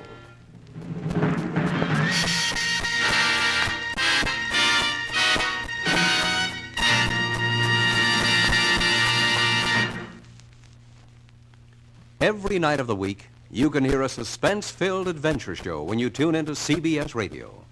Later tonight, there's a thrilling story about Mr. Chameleon, a clever gentleman who uses disguises in tracking down a killer or to crack a difficult case. And tonight's case is a real dilly. Tomorrow night, you can hear Broadway is My Beat. You'll meet Danny Clover, the plainclothesman hero who knows Broadway intimately. Also on hand Saturday evenings is the king of the singing cowboys, Gene Autry, Edgar Rice Burroughs' jungle hero, Tarzan, and the thrills of gangbusters. Sunday nights, you'll hear Escape, and Monday nights, there's the action-filled drama Suspense. Tuesday nights, you'll meet Pam and Jerry North, and Wednesdays, it's The Lineup and the FBI in Peace and War. That's it. If you love adventure stories, tune into CBS Radio every night of the week.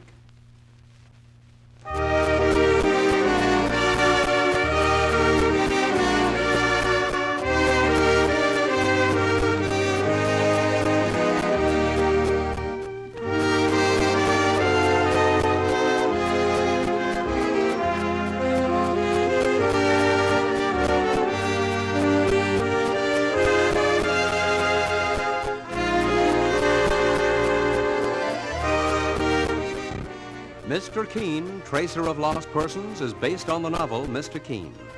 The radio sequel is originated and produced by Frank and Ann Hummett. Dialogue by Lawrence Klee, directed by Richard Leonard. Philip Clark plays Mr. Keene. Don't miss Mr. Keene on Friday of next week, when the kindly old Tracer turns to the Skull and Crossbones Murder Case. Mr. Keene, Tracer of Lost Persons, is brought to you by Dentyne, the gum with breathtaking flavor, and Beeman's Pepsin, tastes so good and aids digestion too, and by Chesterfield, the only cigarette to give you premium quality in both regular and king size. King size Chesterfields contain tobaccos of better quality and higher price than any other king size cigarette. Your announcer is Harry Kramer. This is the CBS Radio Network. Stay tuned for Gunsmoke. Does your money buy more at A&P? Well, come see for yourself and get buys like a carton of 3 or 4 fine fresh tomatoes, only 17 cents, in Greater New York and nearby New Jersey, A&P supermarkets. At 9 o'clock tomorrow morning, Bill Leonard reports on human interest happenings on This Is New York. It's 8:30. WCBS AM and FM, New York. Thousands of women are finding that economical, no-rubbing Aero Wax makes dingy old floors shine and sparkle look like new. Just apply, and in 6 to 9 minutes it dries to a hard, lustrous waxed finish that saves countless scrubbings and polishings. Yet, Aero Wax costs only 25 cents a pint at grocery, hardware, drug, and chain stores. Get Aero Wax, AEROWAX, tomorrow.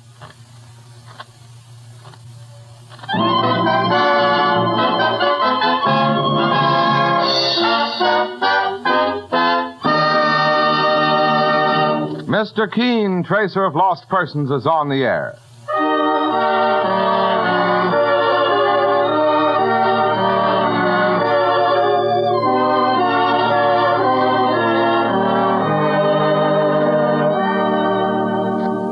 Ladies and gentlemen, the makers of Colonos toothpaste present Mr. Keene, Tracer of Lost Persons, one of the most famous characters of American fiction in one of radio's most thrilling dramas. Tonight and every Thursday night from 7:30 to 8 Eastern Wartime, the famous old investigator will take from his files and bring to us one of his most celebrated missing persons cases.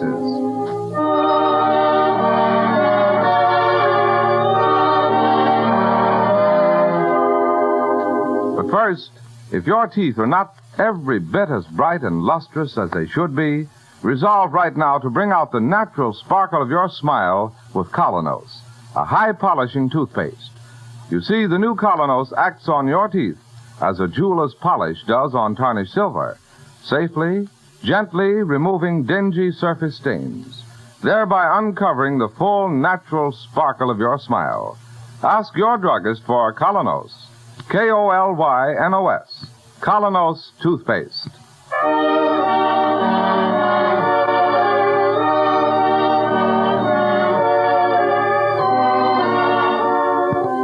And now, Mr. Keene, Tracer of Lost Persons. Tonight he brings us the case of the missing witness, one of the strangest of his career. A case in which murder, 3 beautiful women, and a fashion show are all strangely mingled. But listen now. As our story opens, a man is seated in a chair. Across his head slants a bar of sunlight, and on his face is a completely incredulous smile. He rises slowly to say, "Don't be a fool, my dear. Put it down before you hurt yourself. Can't you hear me? Stop this ridiculous play acting. Put it down, I say." You really did it. I didn't think you had it in you. Not you.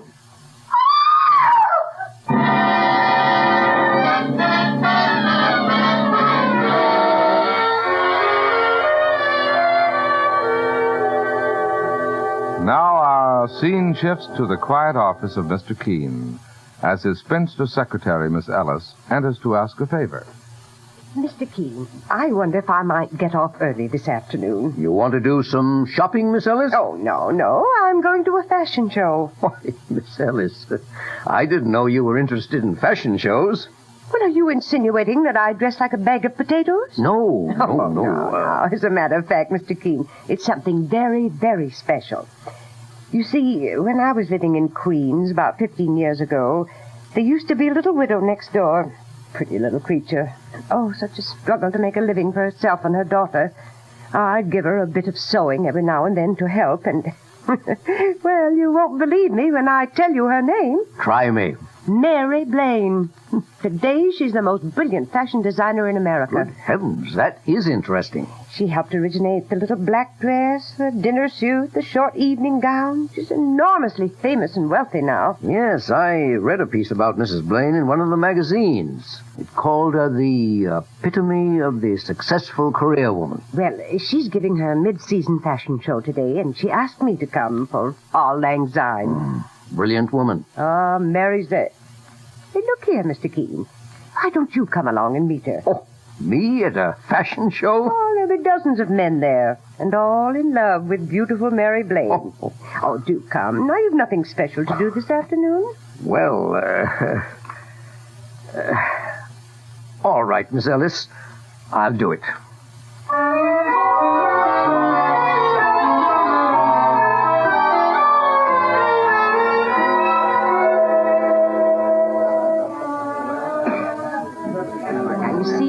I told you there'd be lots of men. Oh, that's the general talking to her right now. She is beautiful, all right. But she's paid a price for her success. How do you mean? There's an expression in her face of strain, anxiety. Maybe. Oh, she's noticed me. Here she comes. Isn't she stunning in that little gray number? Miss Ellis, I'm so glad you could come. Well, thank you, Mary, dear. And I took the liberty of bringing my boss, Mr. Keene. How do you do, Mr. Keene? Delighted to know you. I've been hearing about you for years from Miss Ellis. How wise you are. And how kind. Now, don't give away any secrets. But it's very sweet of you to break away from all those generals and things to say hello to just me, Mary. You were my friend when I was nobody. Well, you've always deserved the best friends in the world, Mary. And, oh, look, somebody's waving to you. Oh, my manager. It's time for the show to begin. I'll have to get up to the microphone there to announce the new models as they come by. I'm so glad to have met you, Mr. King. The pleasure was mine.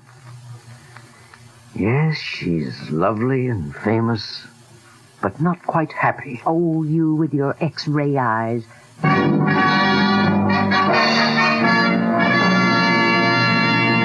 Well, here starts the fashion parade, Mr. Keene. Ladies and gentlemen, for my first offering, a long dinner dress with panel of pleated white chiffon, tied with a grosgrain ribbon at the back. Isn't that stunning? Yes, even an old bachelor can see that. Especially an old bachelor. You know, it's funny. I don't see Eric Plumber here, Mr. Keene. Eric Plumber? You mean the portrait painter? Yes, and gay dog #1 of New York. Oh, they're good friends, Miss Ellis? He's been infatuated with Mary for some time. You mean he and Mrs. Blaine are going to marry? Well, Mary's a strange one, Mr. Keene. Never quite sure whether men love her for herself or her importance. But it seems that Eric Plumber has finally won her heart. And now a black velour suit with lean plum-lined skirt, a double-breasted jacket with high scrolled lapels and a scrolled hip pocket. Oh, look, Mr. Keene, over there by the door. Yes, Miss Ellis? That charming little blonde, that's Mary's daughter, Bunny. Quite a young lady. It's hard to believe that Mary would have a daughter 18 years old. Yes, she's still so young herself. Mary won't be too pleased about her coming here. Why? Well, Mary just likes to keep Bunny away from business and career and men of the world. Oh.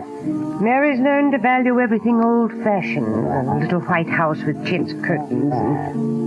In other words, one of America's greatest career women thinks that a woman's place is really in the home. And a simple home. Miss Ellis. Miss Ellis. Hello, Bunny, dear. Miss Ellis, how long has the show been going on? About 15 minutes. I must talk to Mother. I must. But, dear, she's up there at the microphone. You can see. Something horrible has happened. I must talk to her. But, Bunny, what do you mean? And now with my last offering before the intermission, another short dinner dress.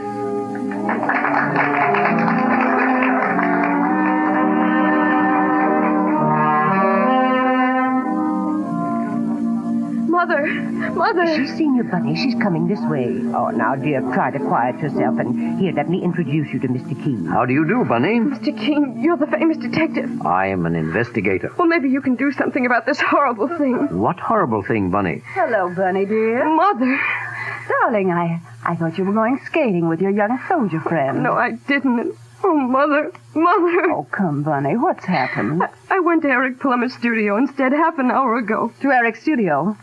Why? He asked me to tea. He wanted to talk about doing my portrait. He might have asked me about that. Oh, it was all to be a surprise, Mother. Eric said it would make me the toast of cafe society. I'd become glamour girl #1 of 1944. Oh, my dear. You should have gone skating. Bob Martin is such a fine boy, and his furlough will be up soon. Mother, I still haven't told you what happened. If you'd rather we left you alone. Oh, no, Mr. King, please stay. I beg you to. Well, what has happened, Bunny? When I got to the studio and rang the doorbell, a policeman came out. A policeman? He asked me all sorts of questions because you see, Eric's been shot. Shot? Good heavens. Through the head. He's dead, Mother. He's dead. Oh, how utterly horrible. The police said there weren't any clues at all. Oh, imagine anybody killing a wonderful man like Eric Plumber. It's ghastly. Ghastly. I want to find the person who killed Eric. I want to make them pay. And that's why I thought maybe Mr. Keene Yes, Mr. Keene. In a situation like this, you'd know exactly what to do. But if the police are already on the case... Well, one moment, please. Bunny, go over to Mr. LaRue and ask him to announce the rest of the show. All right, Mother. And you, Mr. Keene, would you please step into my office with me? Oh, forgive me, Miss Ellis. Oh, it's quite all right, Mary. Here, Mr. Keene. Thank you. Well, my dear? Mr. Keene, Bunny's news did not altogether surprise me. Really? In fact, I know very well who killed Eric Plummer. You do? But first, Mr. Keene, I've heard you're the cleverest private investigator in this country. Thank you. Do something for me, please. Go to Eric's studio. Examine all the evidence. And when you come back, Yes? I'll tell you who killed Eric Plumber.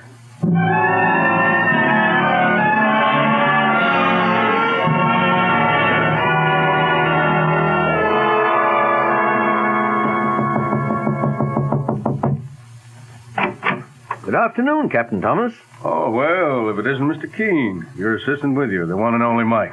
I'm glad to see you both. Good day to yourself, Captain. You're handling the police investigation, Captain? That's right, Mr. Keene. Come in. Thank you.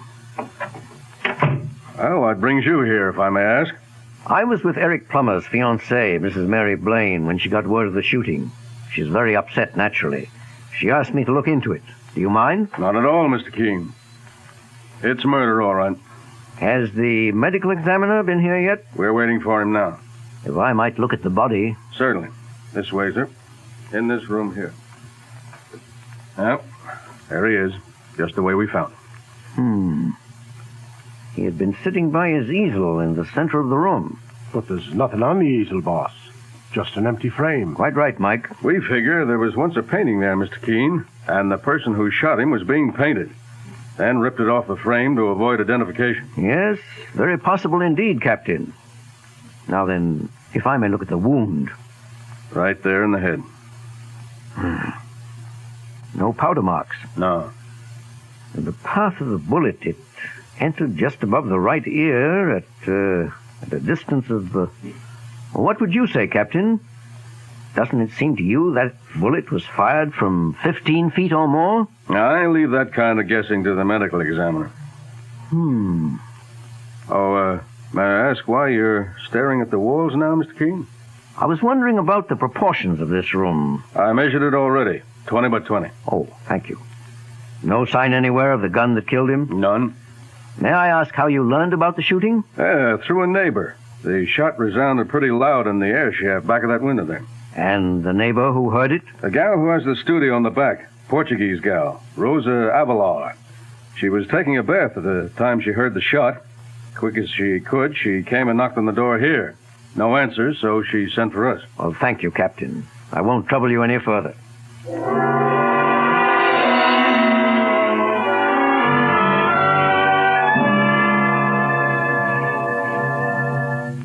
Rosa Avelar.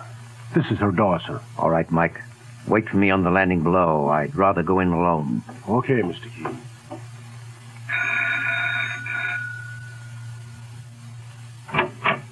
Miss Avelar? Yes? I'm taking a hand in the investigation of the murder next door. Well, I have already talked with the police. Just one or two questions more. Why not? I want to help as much as I can. This Mr. Plummer was a very kind gentleman. In what way? Oh, he is a painter, and I am a painter. But I am a little one, a poor one. He made me many loans of materials. Very generous. As one artist to another, eh? Yes, of course. Well, what I'd like to know is, did you see who entered his studio in the hours before he was shot? No. I am busy painting a flower piece. That one there? Yes. It's lovely. You like it? Very much. I presume you're working from that vase of roses on the windowsill. Yes, that's right. Well, now, after the shooting, did you hear anybody running from the studio? Well, I am not sure. You see, I am taking a bath with the window closed. I hear a loud noise like a shot, but nothing else. Thank you. Sorry to have troubled you. No trouble at all. Well, Mr. Keene? Mike, I'd like you to check something for me right away. Why, sure, sir. While I go back to see Mrs. Blaine, I want you to dig up the landlord of this house and, just as routine, check on these points.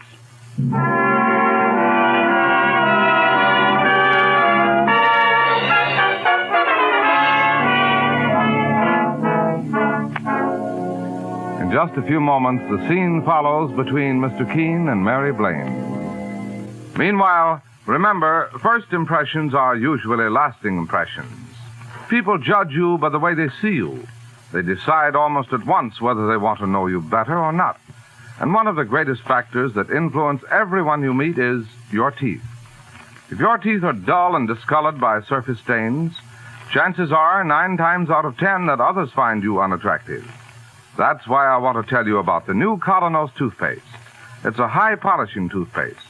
Thousands more people every day are discovering it does wonders in helping to remove from the teeth those dingy-looking surface stains, so that the natural sparkle and brilliance is revealed. What's more, Colonos is delightfully pleasant to use because it leaves your mouth feeling tingling clean and refreshed. For its action is like a jeweler's polish removing tarnish from a piece of silver.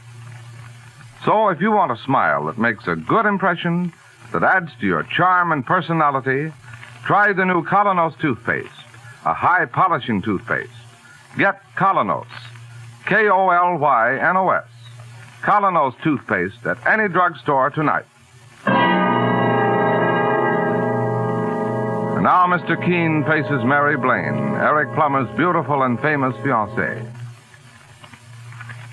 Here, Mr. Keene, sit down. Thank you, Mrs. Blaine. You went there. You examined the evidence. Yes, I fulfilled my part of the bargain. And now I'll have to fulfill mine. Well, my dear, you said you knew who killed Eric Plummer. I did, Mr. Keene. I killed him. You? I fancied you'd say that. Oh, not because I'm shielding anybody else. Please don't get the conventional idea that my daughter, that Bunny, perhaps... No. But if you did it, why did you send me back to look at the evidence? Because I hoped and prayed that perhaps I didn't do it. Oh, I know all this sounds mad. Tell me the whole story. The whole story, Mr. Keene. I've given my best years to fight my way to the top. Now it's just one long nightmare of anxiety to stay there. Men flock around me. Why? For my money, my fame, or for myself? I can never be sure. When I met Eric Plummer, I knew he'd led a rather wild life, but he was a great artist in his own right. And when he told me he loved me, it sounded real for once. Or I hoped it was real. Yes, my dear. Go on. Lately, he's been painting my portrait. Once I took Bunny to watch. That was a mistake. Eric went to work on Bunny with all his charm. A man old enough to be her father. I want to keep Bunny wholesome and natural, Mr. Keene. I asked Eric again and again to stop turning her head. Today, this morning, I went to sit for him again. And to have it out with him once and for all. I was sitting on the dais, and he was painting. He looked up and laughed. He said... Well, my dear, you wouldn't be jealous of Bunny now, would you? Don't be silly, Eric. I just want you to leave Bunny alone. Such a hackneyed situation, isn't it? The poor man starts by falling in love with the mother, and then suddenly he sees that after all, it's the daughter he loves. Eric, you don't love anybody. It's all a game with you. Ah, me. The eternal triangle. He'd taken that tone with me before, Mr. Keene. Laughed at me. This time I was desperate. I wasn't going to let him ruin Bunny's life. I brought along a revolver. I took it from my bag. Eric looked up and said... Mary, you're much too sophisticated for that kind of nonsense. You must promise me never to see Bunny again. Eric, I'm serious about this, believe me. Don't be a fool, my dear. Put it down before you hurt yourself. Can't you hear me? Stop this ridiculous play acting. Put it down, I say. You really did it. I didn't think you had it in you. And there he lay dead before you, Mrs. Blaine. Mr. Keene, will you believe me? I was horrified. I never really meant to pull that trigger. I only wanted to frighten him. And suddenly, he was dead. I suppose I should give myself up to the police. One moment. Before you do anything like that, what has become of the gun? Well, after I ran from the house, my first thought was to get rid of it. I threw it away. Where? There was a can of cinders standing in front of one of the houses. I pushed the gun inside and covered it over. That, my dear, was a great mistake. You went and buried your own best witness. Witness? Yes. To the fact that you never shot Eric Plumber. That I didn't shoot him? No. It was a physical impossibility. Why? Why do you say that? Better answer. Hello? Begging your pardon. May I speak to Mr. Keene? One moment, please, Mr. Keene. Thank you.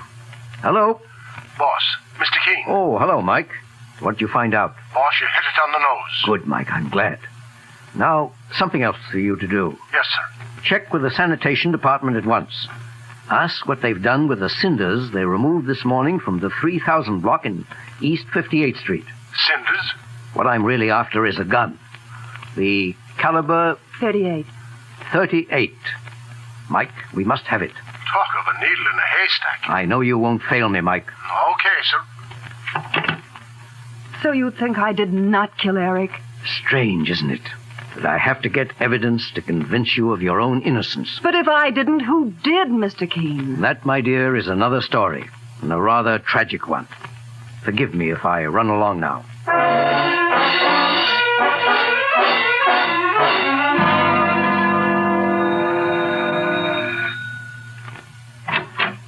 Oh, so you are here again. The old gentleman. Yes, I'm afraid I must trouble you again. With more questions? This is a matter of life or death. For whom? A woman, her daughter, other persons. Well, what do you want now? Permission to inspect your studio. I want to study the layout. Sorry, I cannot talk to anyone. Miss Avila! She slammed the door in my face.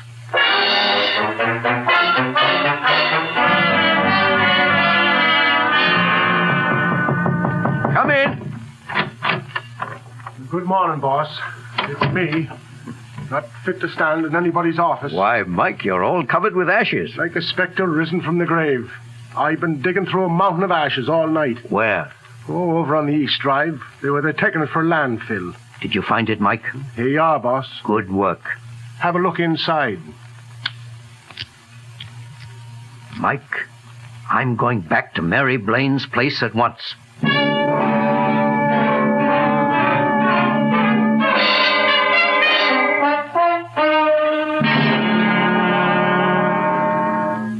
I beg your pardon, sir.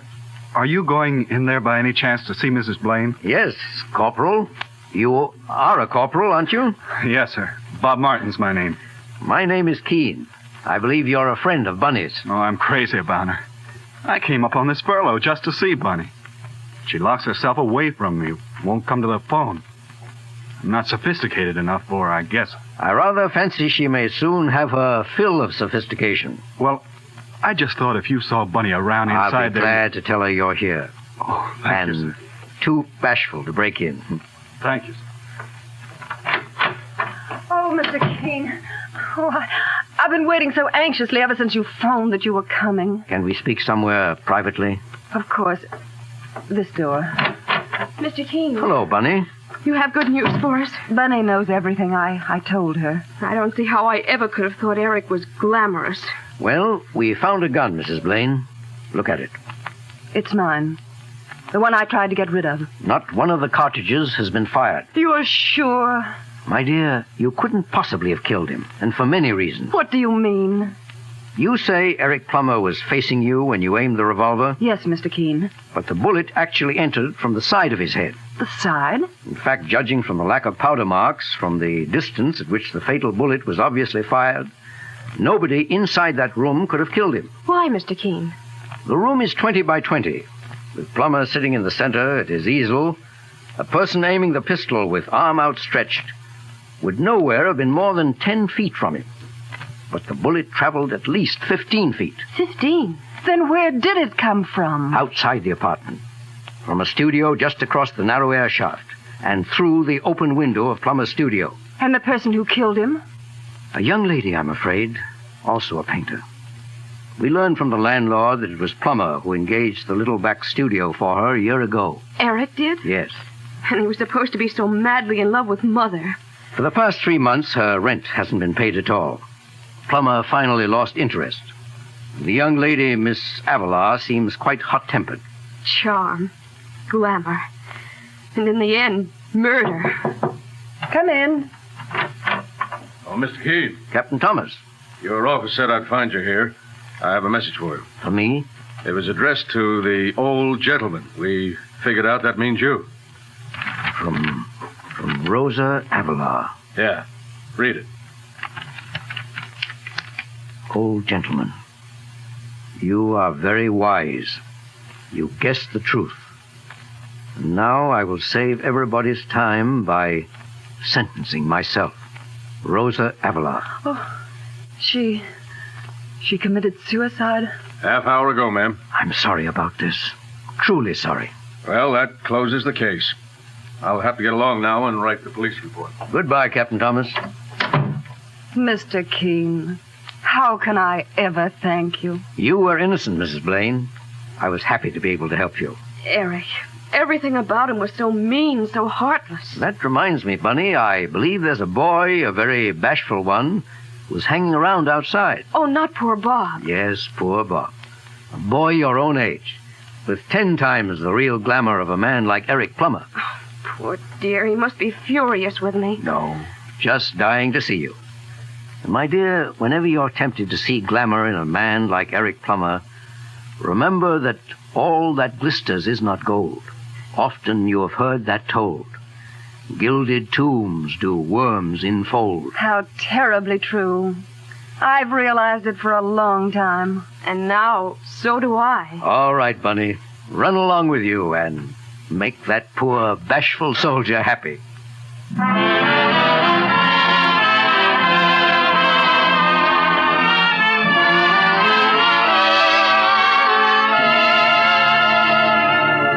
And so Mr. Keene concludes the case of the missing witness. Listen next week at the same time as he brings us the baffling and colorful case of the girl who sang too well.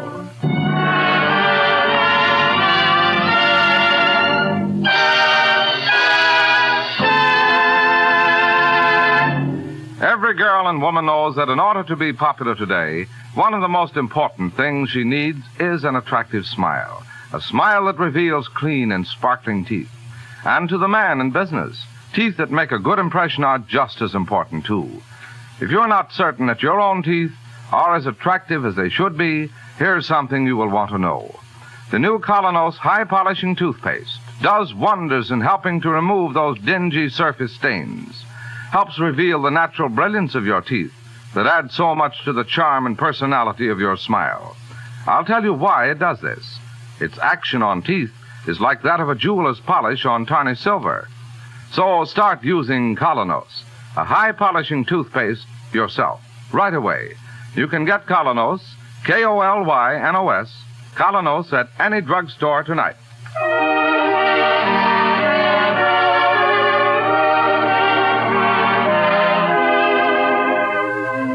You've just been listening to Mr. Keene, Tracer of Lost Persons. Now on the air at a new time, every Thursday night, 7:30 to 8 Eastern Wartime over this network. Don't miss Mr. Keene next Thursday night when the kindly old Tracer turns to the case of the girl who sang too well.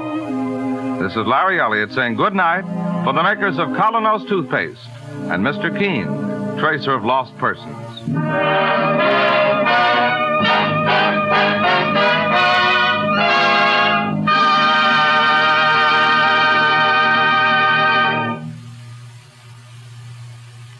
Ladies, there's a wonderful new way to make floors sparkle like new in 6 to 9 minutes flat. Use Aero Wax, the self-polishing wax that goes on in a jiffy, dries without rubbing. Its marvelous high luster adds beauty to your rooms, saves countless scrubbings. Yet it costs only 25 cents a full pint. Get Aero Wax, A-E-R-O-W-A-X, tomorrow. This is the Columbia Broadcasting System. Sparkling, new-looking floors in just 6 to 9 minutes. Ladies, that's good news. Use economical, no-rubbing Aero Wax. Just apply, and it dries to a marvelous high wax luster that makes rooms lovelier, saves frequent scrubbings or polishings. Yet a full pint of Aero Wax costs only 25 cents. at hardware, drug, grocery, and 10-cent stores. Aerowax, Aerowax, will make you proud of your floors.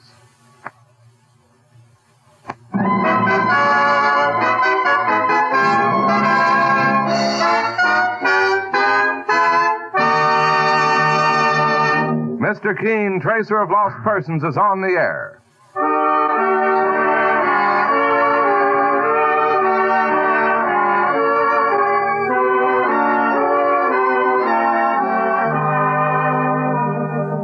Ladies and gentlemen, the makers of Colonos toothpaste present Mr. Keene, Tracer of Lost Persons, one of the most famous characters of American fiction and one of radio's most thrilling dramas.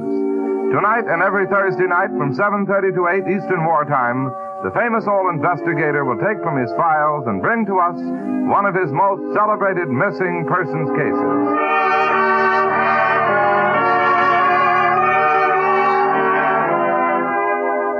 But first, for bright, sparkling teeth, a $1 million smile, try the new Colonos toothpaste. It's a high-polishing toothpaste that acts like a jeweler's polish, removing tarnish from silver. Safely, speedily, it whisks away dingy surface stains that cloud your smile and reveals the full, natural brilliance of your teeth. Get the new high-polishing Colonos at any drugstore tonight. Ask for Colonos toothpaste. K-O-L-Y-N-O-S.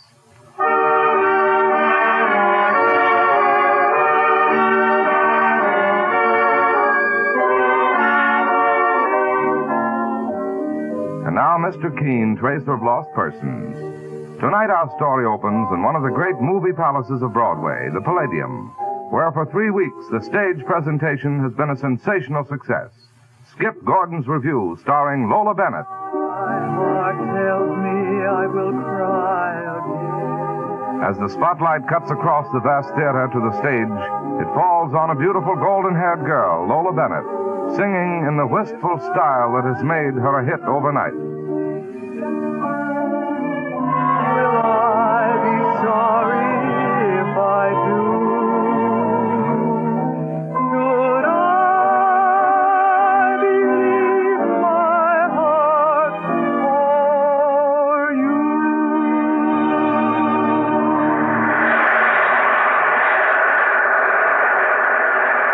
Come back, Lola. Come back and take another bow. Thank you, Skip.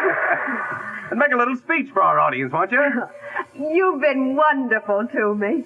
I don't know how to thank you.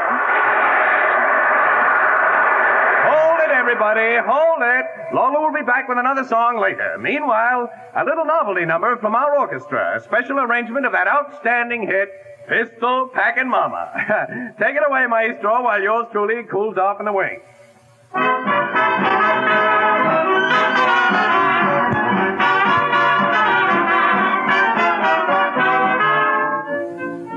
Oh, Skip. Yeah, Joe?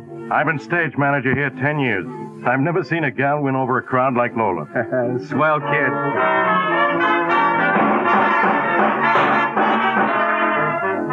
Wow, what are they doing out there? Just a pistol sound effect in the number. Don't you like it? I'll take a blockbuster. Hey, where is Lola? I thought she'd be here in the wings. She ducked back to her dressing room, Skip, to fix her makeup.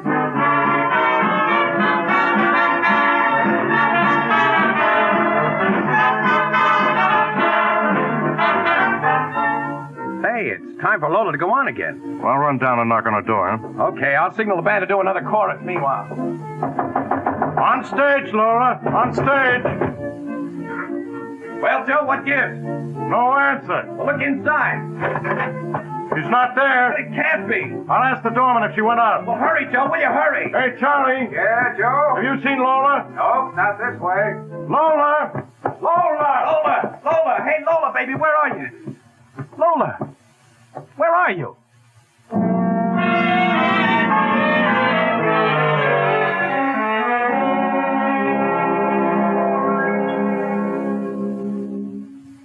And you say, Mr. Gordon, that she hasn't been seen since she disappeared last night? No, Mr. Keene. In all my years in show business, I've never known anything like it to happen. You tried her home, Mr. Gordon? Call me Skip, won't you?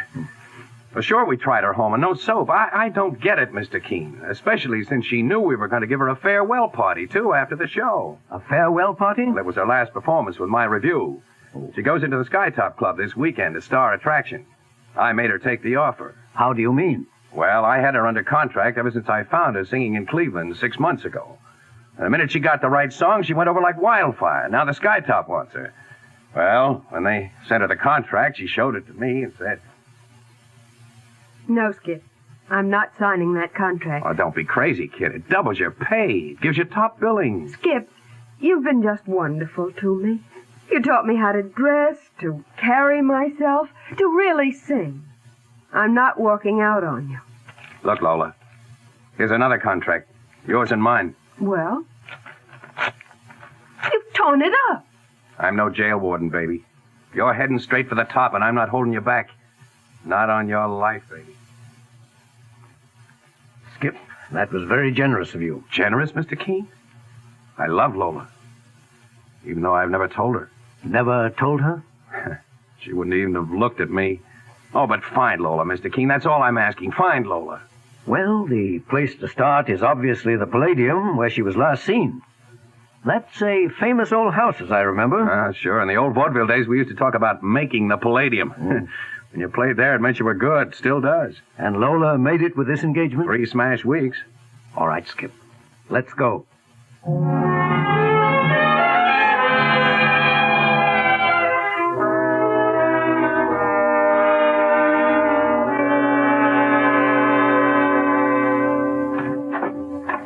Hello, Charlie. Why, hello, Mr. Gordon. Oh, by the way, Mr. Keene, this is the stage doorman, Charlie Barnes. How do you do? Glad to know you, sir. Do you think you'll find her? I'll do my best. A swell little lady.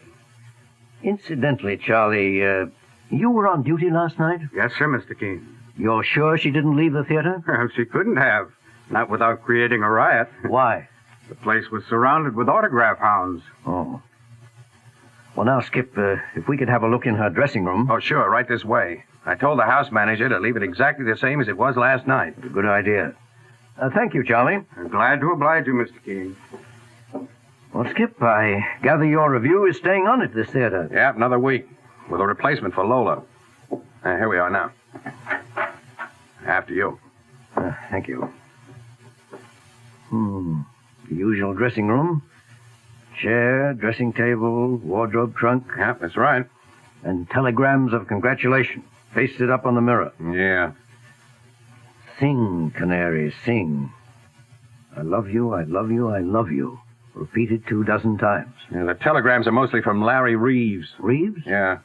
Oh, he's a well-known Broadway playboy, isn't he? Yeah, with more money than's good for him, too, and more wives. Married 4 times, divorced 4 times. I gather he wanted Lola for the 5th? Yeah, I've been making quite a pitch. Even a smart kid like Lola got to believing him. They were almost engaged. Almost? Yeah, he sent Lola a ring last week. Diamond like a headlight. It'd burn him when Lola sent it back. I suppose this is her costume trunk. That's right. Say, you don't think... Is there a key around? Key? There's one on the dressing table. Oh, we'll try it.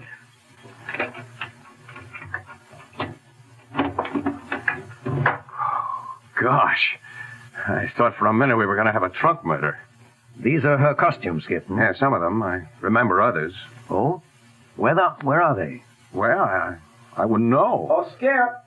Hey, Skip. Yeah, that's Tommy Tolan, my band leader. Hey, Skip.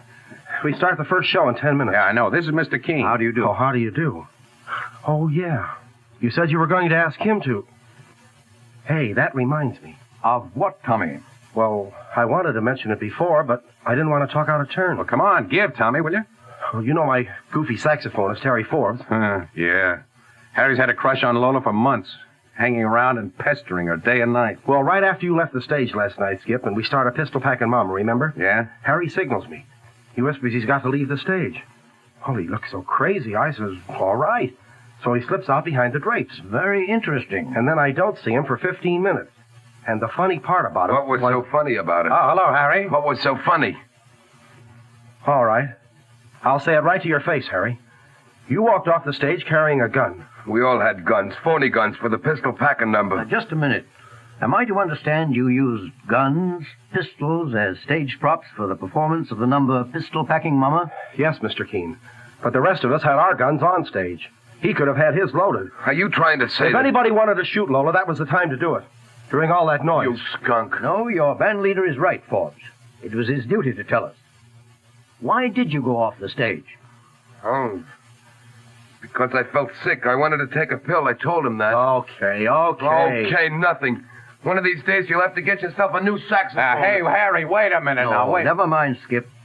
And thank you, Mr. Tolan, for this information. Oh, I figured I had to tell you, Mr. Keene. That guy's wacky. Well, the curtain's in 5 minutes. Yeah, I'll be there. Well, Mr. Keene, how does it add up to you? It doesn't, yet. Better get along for your performance, Skip. Performance, yeah. You'll be sticking around. Right here in the dressing room. Okay. Those telegrams. I love you.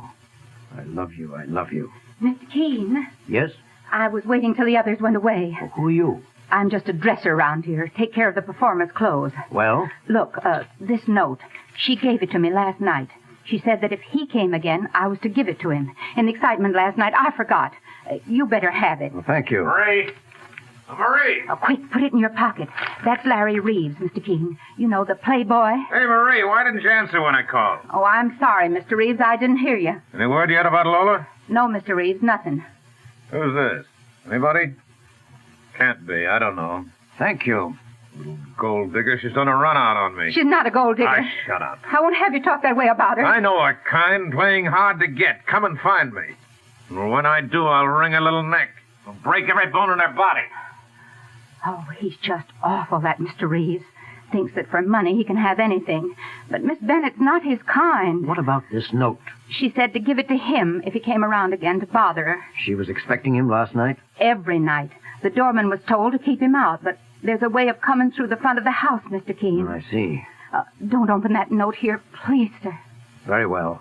And if Mr. Skip Gordon asks for me, tell him I went back to my office.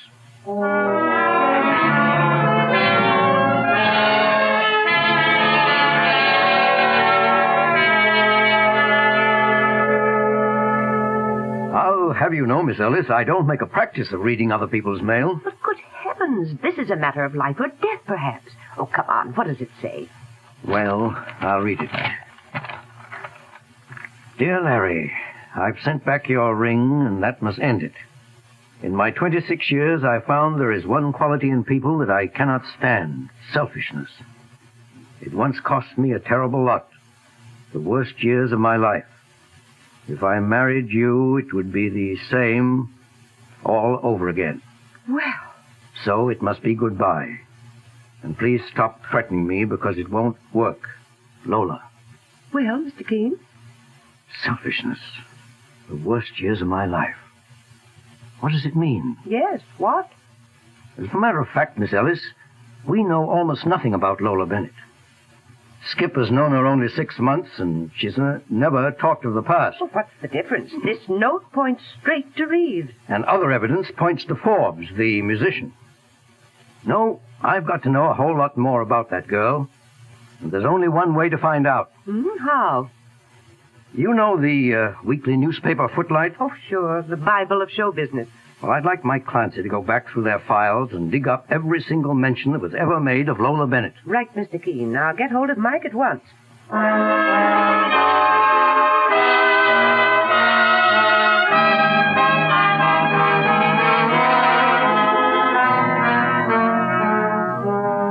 Two people under suspicion in the disappearance of Lola Bennett.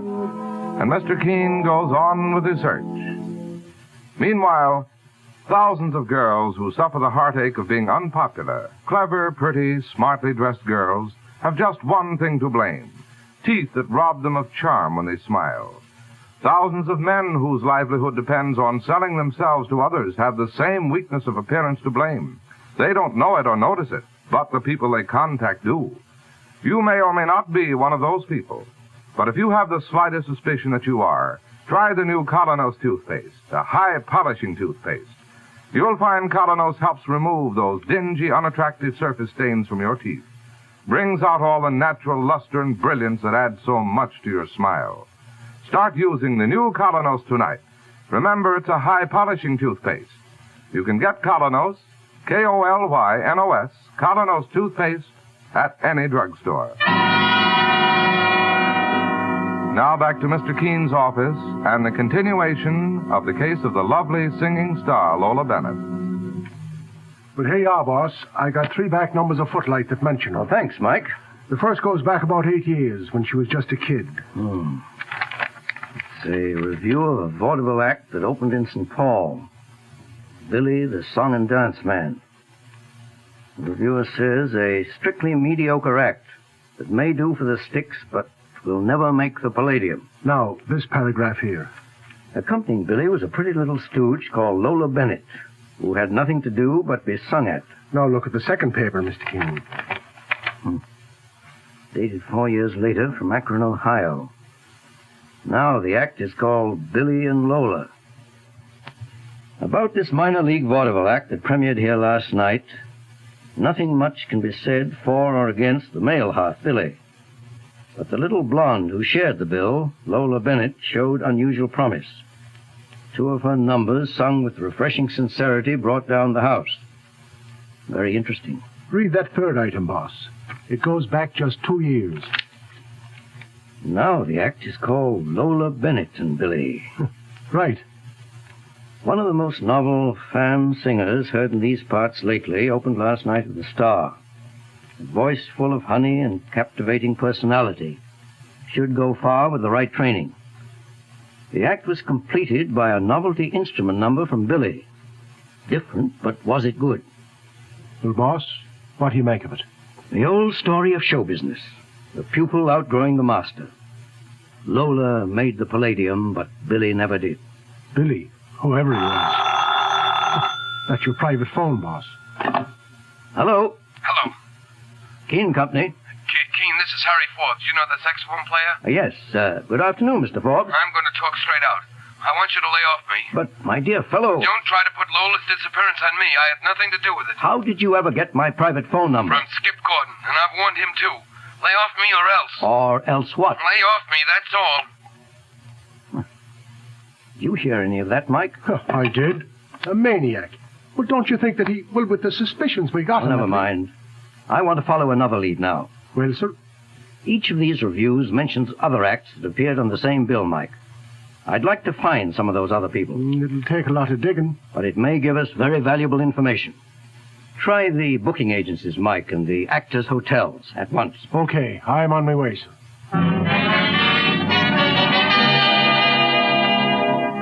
Well, it's nice, Mr. Keene, that somebody remembers me after all these years out of show business. I gather, Mrs. Hall, that you once had a comedy act? Wasn't much, but it made folks laugh. On at least one occasion, you played the same theater with a song and dance man called Billy?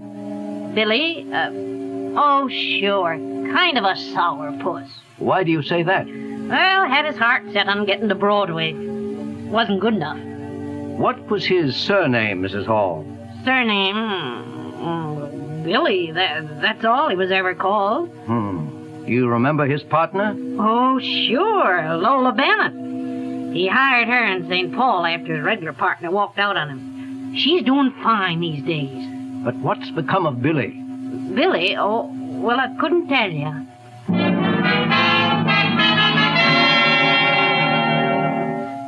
Yes, Major Tiny. I'm looking for an old performer called Billy. I remember him, Mr. Keene. My midget act trooped all over Canada with him one winter in a unit show. Really? My, but what his wife had to put up with. Wife, did you say? Yes, Lola Bennett. Oh, they were married. 2 years by then, but they weren't happy. Billy was so jealous. Of the fact that she was becoming more successful than he? That's right, Mr. Keene. He took to drink. Actually beat her up one night. I tried to stop him. Oh? He threatened to walk on me. Oh, a bad character. What was his surname? I never knew. Would you have a photograph of him? No, sir. Well, thank you. There's still one more chance.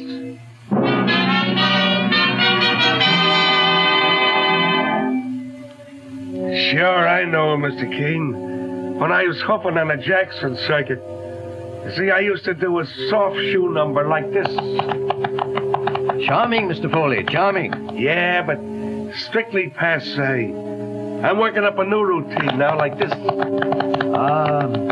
If I may be so rude, Mr. Foley. Yeah?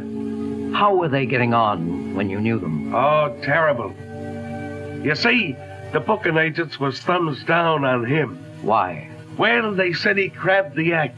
The ball and chain. The guy tried everything. He even worked up a novelty, a solo, and a song on 5 different instruments. You know, one after the other. Still no soap. But Lola stuck by him. Much good it did her. Guy was a maniac. Talking crazy all the time about making a Palladium. Hitting Broadway. Well, it got so bad, she finally had to divorce him. I see. By the way, what instruments did he play in that novelty number? Clarinet, fiddle. The saxophone, too? Yeah, saxophone, all right. Yeah, that was his best. Would you, by any chance, have a photograph of him? A photo? Let's see, well, once in Buffalo... Yes? We all gave a hospital benefit, and the newspapers took photos. Could you find that photograph? Well, now if I dig around in my press book, I might. Hey, let's have a look.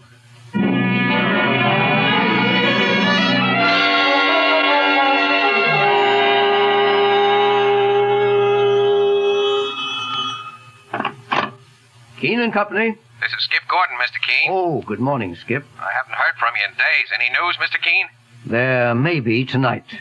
I can reach you at the Palladium still? Yeah, we're on for the rest of this week. You know, I got some news for you. Really? Harry Forbes, the saxophone player, walked out of the band last night, and we can't locate him. And that puts the finger on him, I guess. It would certainly look like that. If he's the guy, if he's harmed Lola in any way. Well, Skip, to be perfectly frank, I'm afraid somebody has harmed her. Mr. Keene. Who? How? I'll probably have the answer for you tonight. Meanwhile, I must use the phone for a very important call. Okay, see you tonight.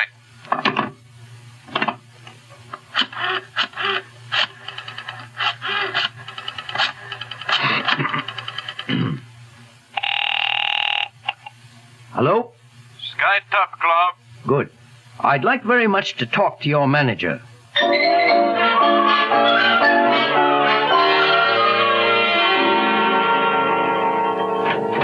Good evening, Charlie. Good evening, Mr. Keene. Any luck yet locating Lola Bennett, Mr. Keene? Yes and no. I don't get it. In a few minutes, a package may arrive here at the Palladium for me. Ask the delivery man to wait before bringing it in. I want to talk to him. Yes, sir. Meanwhile, where's Mr. Skip Gordon? On stage, introducing a number.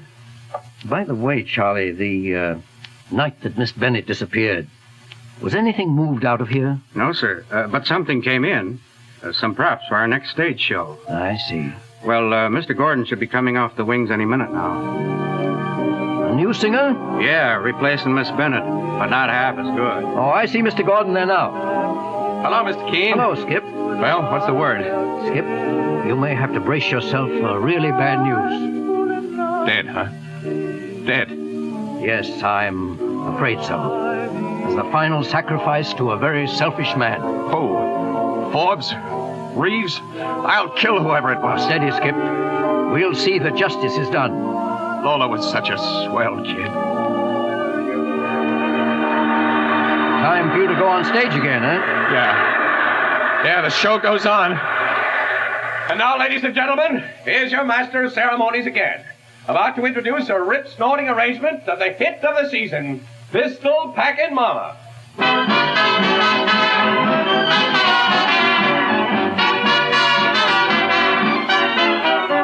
Oh, Mr. Keene. Mr. Keene. Yes, Charlie, I'm coming. The delivery man came. He's waiting for you. Good, Charlie. I'll walk back with you. If you want any help bringing it in, all that noise. Come, let's find a quiet place. Go into this dressing room. No.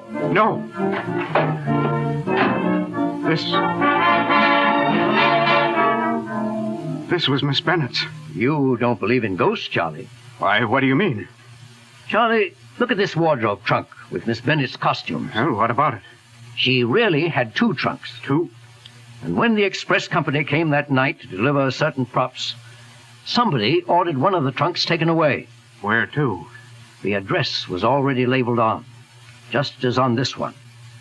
It was sent to the next place where Miss Bennett was engaged to sing, the Skytop Club. Who was responsible for that? It's no mystery to me any longer. A very jealous man, her former husband. What? I'm going to produce him in a minute. You stay here. I'm staying nowhere. Oh, yes, you are. I'm going out now to have the delivery man bring in that package for me. Listen, Keene, I'm not staying. You're going to watch me open Miss Bennett's second trunk. The one that went to the Skytop Club. I'm having it brought in. I'm watching nothing. We'll open the trunk right here in our dressing room. And just between ourselves, there are police stationed at every exit. The killer will never get out of this theater. You found her in the trunk? Let me out of here. No, you're staying right here.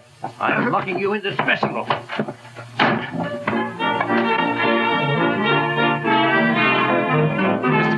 Mr. Keene. Oh, hello, Skip. I came off for a breather while the band is playing. What's up? Well, Skip, my boy, it's too bad that Lola didn't meet somebody like you years ago. Unfortunately, the man she did once marry was insanely jealous and possessive.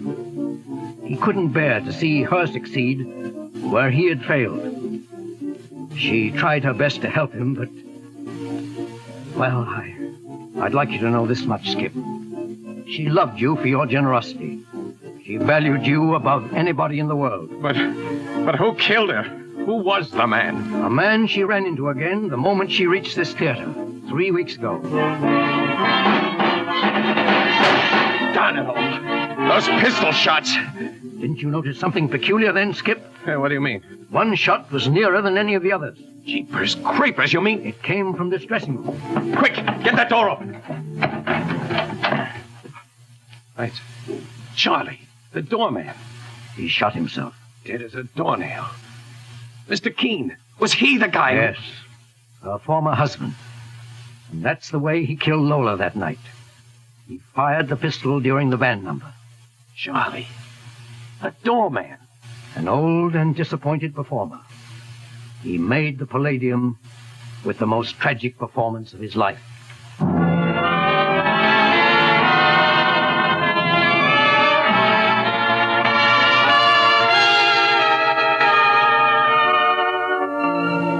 And so ends the case of the girl who sang too well. Listen next week at the same time as Mr. Keene brings us another of his baffling cases, The Man Who Didn't Come Home.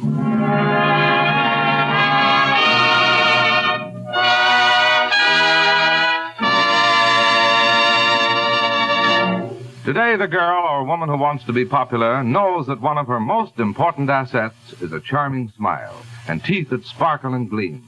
Knows that no matter how smartly she may dress or make up, teeth that are dingy and discolored looking instantly create an unfavorable impression.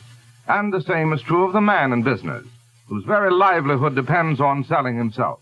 He knows how quickly discolored looking teeth can bring failure.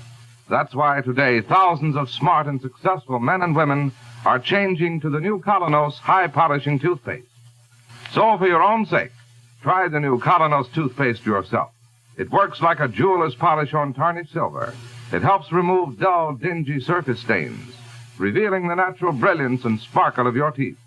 Ask for Colonos toothpaste, K-O-L-Y-N-O-S, at your drugstore tonight.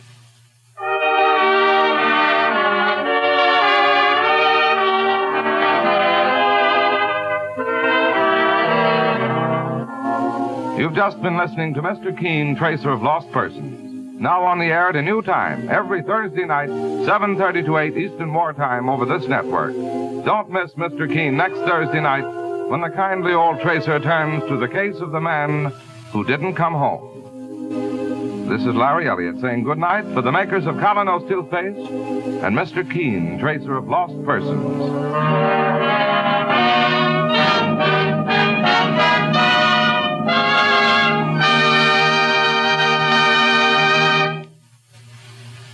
Famous no-rubbing Aero Wax gives you beautifully waxed, shining floors in 6 to 9 minutes flat, and at the cost of only a few pennies per room.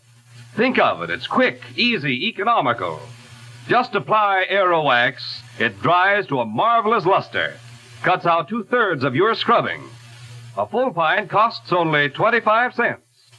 Get Aerowax, Aerowax, tomorrow. This is the Columbia Broadcasting System. To save both time and money in waxing floors, use economical, no-rubbing Aerowax. Just apply it, and in 6 to 9 minutes, it dries itself to a hard, lustrous finish that saves countless scrubbings, makes dingy floors shine like new. Yet Aerowax costs only 25 cents a pint. Try Aerowax, Aerowax, tomorrow.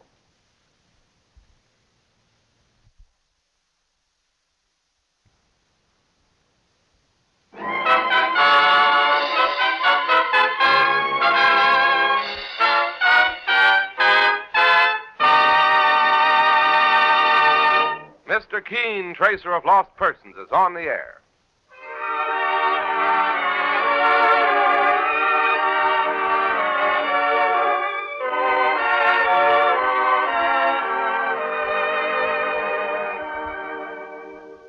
Ladies and gentlemen, the makers of Colonos toothpaste present Mr. Keene, Tracer of Lost Persons, one of the most famous characters of American fiction in one of radio's most thrilling dramas.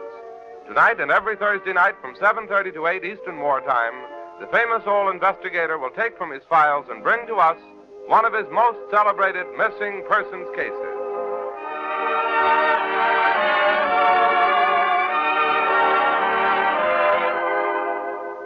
But first, for bright, sparkling teeth, a $1 million smile, try the new Colonos toothpaste. It's a high-polishing toothpaste that acts like a jeweler's polish, removing tarnish from silver. Safely, speedily, it whisks away dingy surface stains that cloud your smile and reveals the full, natural brilliance of your teeth. Get the new high-polishing Colonos at any drugstore tonight. Ask for Colonos toothpaste. KolYnos.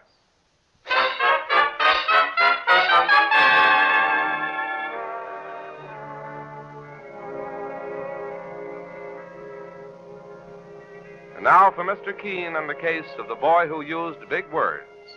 Our story opens in the reception room of Mr. Keene's office as Miss Ellis talks with an unusual visitor, Jimmy Harmon, who's only 12 but wears horn-rimmed glasses and a very serious manner. Young man, you say you want to see Mr. Keene at once. Yes, ma'am, I've got to. Well, he's a very busy man. I know, but the nature of my business is very imperative. Important, you mean? Imperative. Such big words. What's your name? James V. Harmon, Jr. And what's yours, if I may ask? You may, and it's Miss Ellis. I like you, Miss Ellis. You have a trustworthy face. Now, Jimmy, you wouldn't be trying to get around me. Oh, please, Miss Ellis. I've heard so much about Mr. Keene, and I know he's the only man who can help me. Help you with what? Well, that's very confidential. Well, he's talking at the moment with his assistant, Mike Clancy, but I'll see what we can do. Oh. Come along, Jimmy. Thank you, Miss Ellis. Oh, Mr. Keene. Yes, Miss Ellis? This young man, Jimmy Harmon, insists upon seeing you. Good morning, Jimmy. Good morning, Mr. Keene. I'm afraid I'm rather busy. I know, but he says the nature of his business is very imperative. Imperative? What in tarnation is that? Hush, Mike. Come over, Jimmy. Sit down. Mr. Keene, you're a gentleman. Thank you. Yeah, guess you won't be needing me. Suppose I introduce you to my assistant, Mike Clancy. I'm pleased to meet you. I've heard about you, too, Mr. Clancy. Very reliable, they say. Well, thank you, my boy. Now, Jimmy, you haven't come here because any member of your family has disappeared, have you? No, Mr. Keene. It's just the opposite. We can't get rid of him. Of who? Well, of my uncle, Bill Harmon. Your father's brother? That's right. You see, Mr. Keene, he came to visit us, approximately 6 months ago. You mean about 6 months ago? Approximately. Well, Uncle Bill was only supposed to stay for a week or two, but he's been staying on and on. What I don't like, well, the very first night he sat down in the parlor in the nice, big, soft chair that's always been Father's. I went up to him, and I said, Uncle Bill, that's where Father always sits. Yeah? Well, he works very hard, and he needs that chair to relax in. Yeah? Don't you think you ought to get up? Jimmy, why don't you just go and chase yourself? Well, have your parents objected, Jimmy? You can't object with a man like Uncle Bill. And something more, Mr. Keene. Yes? His eyes are too close together, and he doesn't have much back to his head. Oh, really? Yes, I made a study of that. It's a sign of bad character. Now take Mr. Clancy's skull. Miss, now, I thank you to leave my skull alone. Well, I only wanted to say that your skull shows signs of excellent character. Oh, well, now, that's different. Jimmy, this is all very interesting, but... Wait, Mr. Keene. There's something more. Well, I mean the man in black. what man in black? Well, I was walking on Fifth Avenue one day with Uncle Bill when this individual suddenly came out of a side street. Black suit, black derby, and black overcoat. He walked up to Uncle Bill and said, Well, hello, Harmon. Huh? Fancy meeting you. Oh, hello. Didn't ever expect to run into me again, did you? Look, I can explain everything. No, I don't think you can. I swear, the way it happened... It happened the wrong way for you, Harmon. Wait a minute. I can square myself. I can... Taxi! Hey, taxi! Come on, Jimmy. Hop into that cab.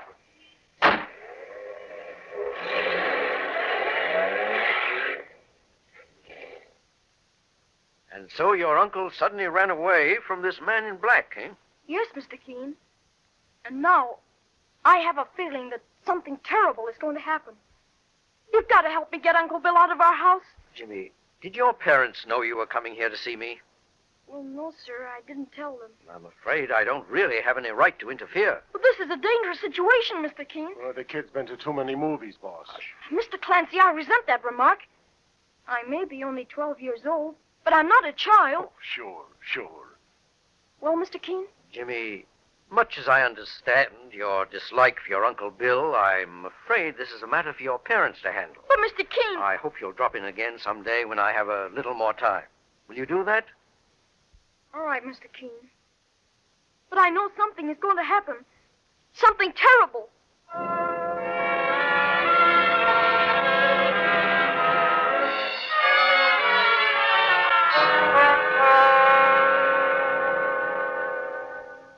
Here you are, Mr. Keene. Now, if you'll just sign those letters. Letters? Oh, yes. You're so absent-minded today. Something bothering you? I've been thinking about the visit we had yesterday from that strange little boy. Jimmy Harmon? Oh, he was just scaring himself. Jimmy has a wisdom and perception far beyond his years. An imagination, too. Now, here are the letters, pen and ink. Boss, Mr. Keene. Hello, Mike. Why so excited? Well, I bought myself an evening paper on the way to the office here. And the first item that hits me eye, saints preserve us. Come, Mike, let's see it. There, on the bottom of page 1. Read it, sir. Man killed in auto accident. Boy vanishes. Good heavens, that doesn't mean... Police were left baffled today by an obvious hit-and-run accident early last night on Madison Avenue, which claimed the life of William Harmon, 44, of 3000 East 89th Street, where he was staying at the home of a brother. The dead man, found lying in the roadway, had gone walking with his young nephew, James Harmon, Jr., age 12. But there has been no sign of the boy since the accident. Police are investigating. Heavens above. Hand me my hat and coat, Mike. I must talk to Jimmy's parents at once.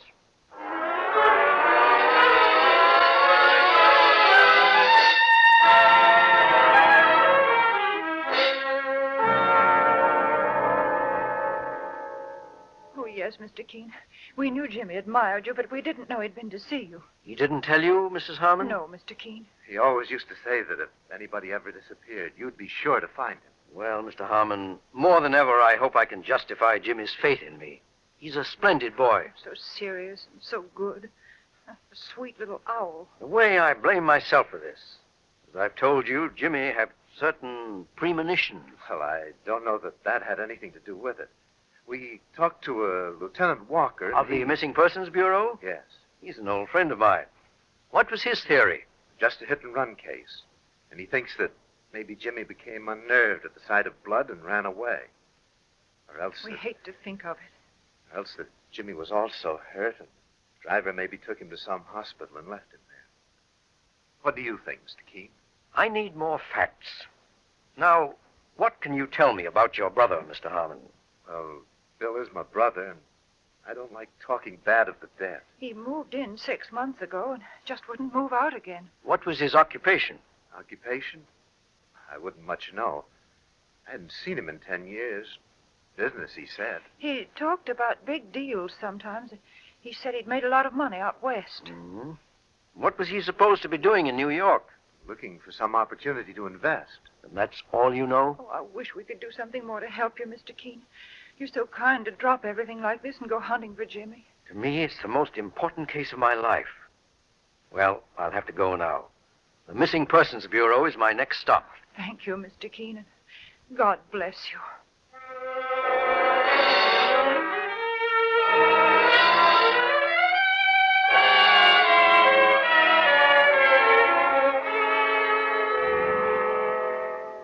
See, Lieutenant Walker, it just happened the boy came to my office yesterday to tell me that strange story. Well, I certainly appreciate the tip, Mr. Keene. It makes it more than just a hit-and-run accident. I'm very much afraid so. You don't mind my stepping into the case, Lieutenant? No, glad to have you. About the boy, I presume you're in touch with all the hospitals? Yes, it's still possible he was also hurt. The driver was soft-hearted enough to want to get him to a doctor. Yes. There weren't any witnesses to the accident or whatever it was? No one. No, excuse me. Lieutenant Walker speaking. Oh, yeah, Martin. You got a pretty good set of prints? What's that? I'll be darned. Well, thanks anyhow. Bad news, Lieutenant? Funny news, Mr. Keene. I was a man at the morgue. Jeepers, there are 2 billion people in the world, and they all got fingerprints. Now, just when it would help to know... This man has no fingerprints? Not a trace. You mean his fingertips have been mutilated? Yep, the old gag. All 10 fingers badly burned and healed over with scars. Yes, that is news. Yeah, clear as day. He was an old mobster, did it deliberately to cover up his record. Well, maybe he did once have an accident. No. No, he belonged to a mob. One way or another, we're up against a stone wall. Even his own brother knows nothing about him. Well, Mr. Keene, only one thing left to do. Send out a nationwide alarm for the kid, Jimmy. So, if you'll excuse me now... I'm running along anyhow. No fingerprints. Who was he, anyhow? What was he hiding?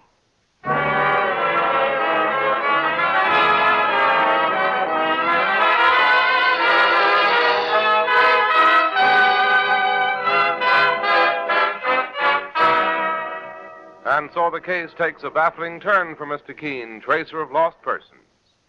Meanwhile, thousands of girls who suffer the heartache of being unpopular, clever, pretty, smartly dressed girls, have just one thing to blame: teeth that rob them of charm when they smile.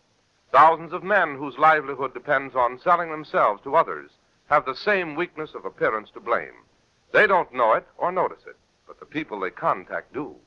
You may or may not be one of those people. But if you have the slightest suspicion that you are, try the new Colonos toothpaste, a high-polishing toothpaste. You'll find Colonos helps remove those dingy, unattractive surface stains from your teeth, brings out all the natural luster and brilliance that adds so much to your smile. Start using the new Colonos tonight. Remember, it's a high-polishing toothpaste. You can get Colonos, K-O-L-Y-N-O-S, Colonos toothpaste at any drugstore. Now back to Mr. Keene as he returns once more to the home of Jimmy's parents. See, Mr. Harmon, Mrs. Harmon, the one important thing right now is to get back in the dead man's past. Well, I've shown you every blessed thing that was in his room, Mr. Keene. Not one single paper there to give us a lead. One moment. Do you recall anybody who may have phoned him regularly? Well, now, come to think of it, Yes, Mrs. Harmon. the one person I ever knew Bill to have anything to do with, it was last week. Mr. Benson phoned him here 2 or 3 times. Benson. Any idea who he was? No. Or where he might be reached? See, I remember once that Bill wasn't in, and Mr. Benson left a message where to call him back. Where? Try to remember. It may be very important. A hotel it was. It's a funny name, like that man in England. What man? Lord somebody. He has to do with rationing. It was the only way I remembered. Oh, Wilton? That's it. The Hotel Woolton.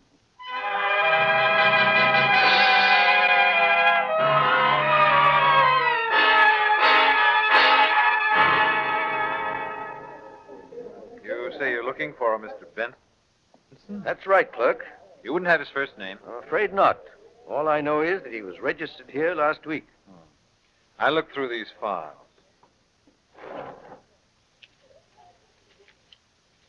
Yes, we had a Harley Benson. Good. Is he still in the hotel? No, checked out yesterday. Yesterday. All the bad luck. Did he leave any home address with you? Just Chicago. That's a very big city. Of course, there's just a chance he might be in the Chicago telephone book. But you'll find the out-of-town phone books on the end of the counter there. Thank you. Find it, sir? Yes, here it is, thank you. Waldron. Barton. Benson. Any luck, sir? No Harley Benson. I rather imagine he wouldn't be in the phone book anyhow. Well, sir, if there's anything more I can do, I'll Yes, there is. You keep records, of course, of all long-distance phone calls for your guests? Oh, yes. Would you mind showing me Benson's? To explain my right to ask, my name is Keene. I'm a tracer of lost persons. I'm now looking for a 12-year-old boy, Jimmy Harmon, who has disappeared. Oh, yes, I read all about it in the papers. Let me see, the bill file's right here, Mr. Keene. Yes. Here's Benson. He made several calls. Did he call Chicago? Yes, sir. 3 times. His only long-distance call. And the number he phoned? Here you are, sir. The same all 3 times. Thank you, clerk. That's all I need to know.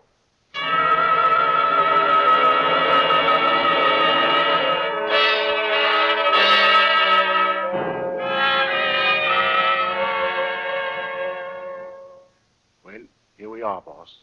This is the house that Benson phoned to from New York. Didn't expect this. It's as pretty a cottage as I've ever seen. Well, I've known gangsters to hide out in stranger places. All right. Strike a match now, Mike. Let's see the name on the doorbell. It says Malcolm Dugan. It's an alias. I'm sure it's Benson. And that Benson is that man in black that Jimmy talked about. Possibly. Well, let's bust right in and face it. Hey, you out there.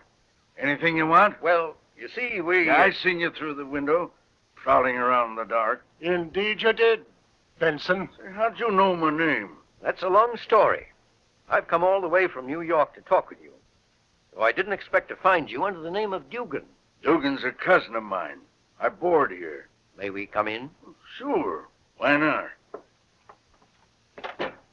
Now then, my name is Keene. Say, not the detective. That's right. This is my assistant, Mike Clancy. Okay. What's next? What do you know about Bill Harmon?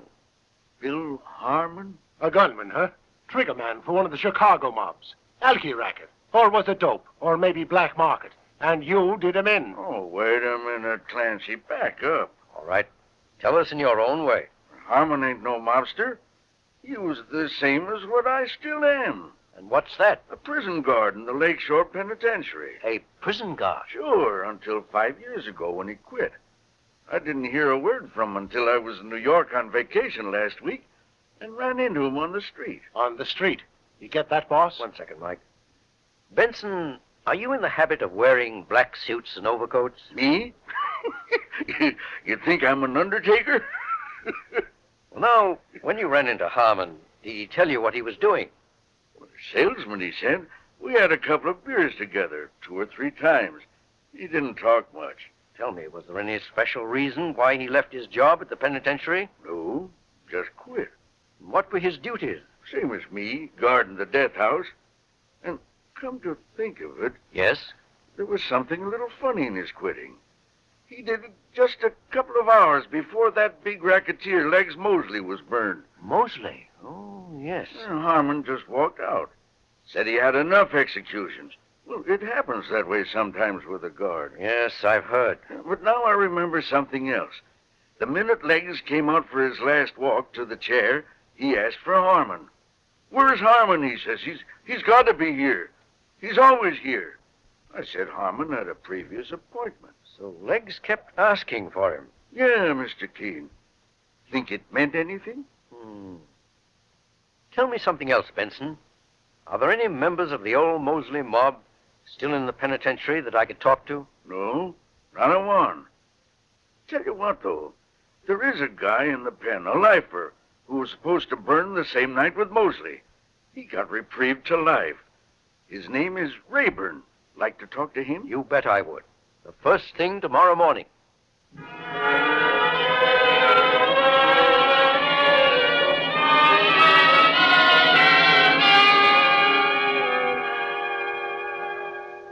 Rayburn, I gather you're no gangster. No, Mr. King. I committed my murder over a woman.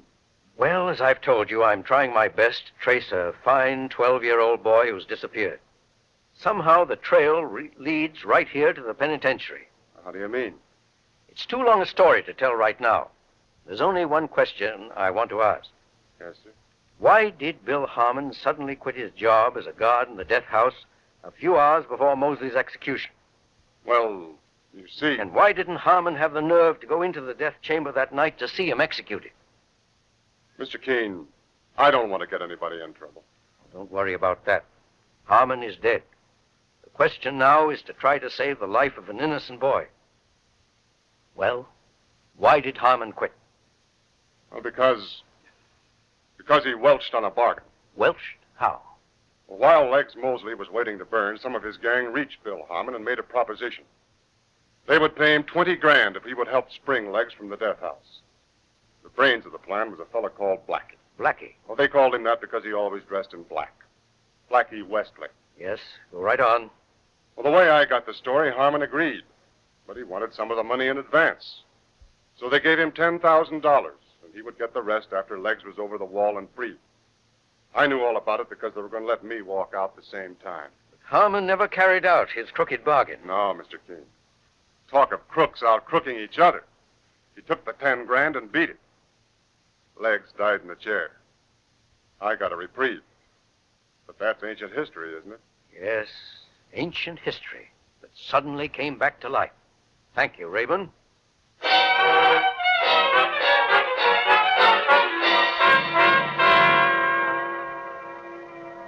Why, sure, boss, it's as plain as day now.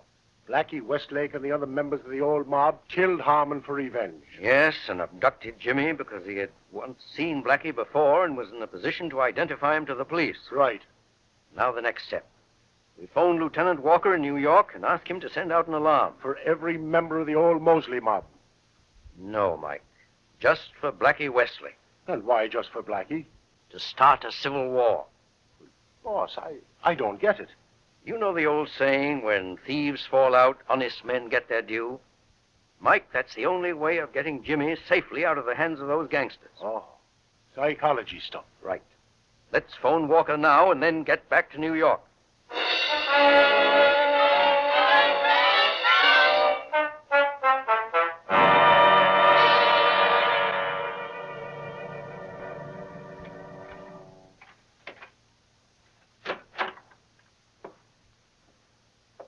Good morning, Professor.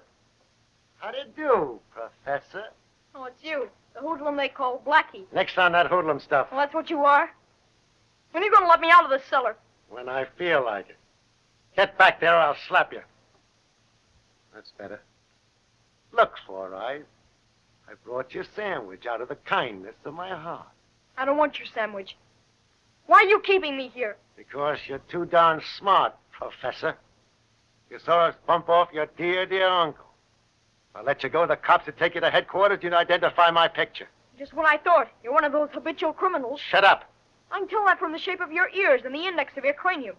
Stop that highbrow stuff. My cranium's all right. Where is this place you're keeping me? A warehouse. And a lot nearer your home plate than you think. I'm sick of it. It's cold. Let me out of here. You stay right here till the noise dies down. Now go on. Get back. Get back or I'll smack you. Take your hand off me. Let me go. Oh, yeah? You slapped me right in the face. You knocked my glasses off. And that's only a sample. Let me out of here. Let me go.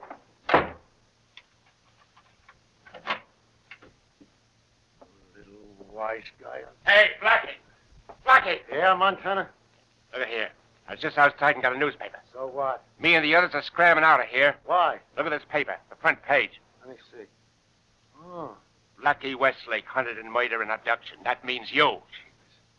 Thought I was covered up the whole way. You ain't, but we are. Now, wait a minute, You're Martin. hot, Blackie, hot as fire. The whole town's looking for you, so the rest of us is taking the car and scramming. Because we're still in the clear. You're not walking out on me. You're staying right here. If we burn together. Not in your life, Blackie. Okay, maybe this'll teach you. You rat! Larry, French, come quick! Oh, so you want to shoot it out, huh?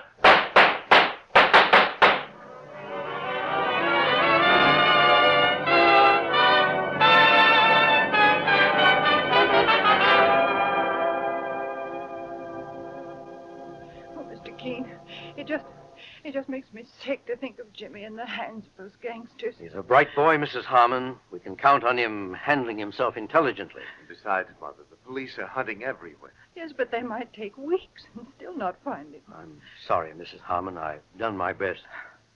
Now it's only a question of letting nature take its course. Nature? But, Mr. Keene, those men are killers. That's exactly what I'm counting on. You see... Oh, the door. I'll go and see. Just remain calm, Mother. Hello, everybody. Jimmy. Oh, Jimmy. Oh, Jimmy. Thank God you're back again. Jimmy, my Hello, darling. Mother. Hello, Dad. Oh, darling, did those men hurt you? Are you all right? I'm just a little hungry. Relax, everybody. Oh, Jimmy, we were just about crazy with worry. Where were you? In a warehouse in Brooklyn. Well, how did you ever get away from there? In a police car. Thanks to Mr. Keene. I guess you'd like to know what happened, Mr. Keene. Yes, Jimmy, I certainly would. Well, just about an hour ago, I was locked in the cellar. But I heard an argument start. The rest of the gang wanted to run away without Blackie. Suddenly, they were shooting all over the place. When the police came a little later, they were all dead or dying. Like the Kilkenny cats. Good heavens. You see, Mr. Keene, they didn't have much loyalty to each other. Yes, Jimmy, that's exactly what I was counting on. Mr. Keene, Lieutenant Walker told me how you did it while he was driving me back. Psychology, that's what you call it. Whatever it was, Mr. Keene, you saved Jimmy's life. How can we ever thank you? My own happiness is reward enough. Mr. Keene, there was something I wish to request of you. Yes. What's that? Well, when I go up, may I have a position in your organization? Well, Jimmy, I never had a higher compliment from anybody. Of course you may.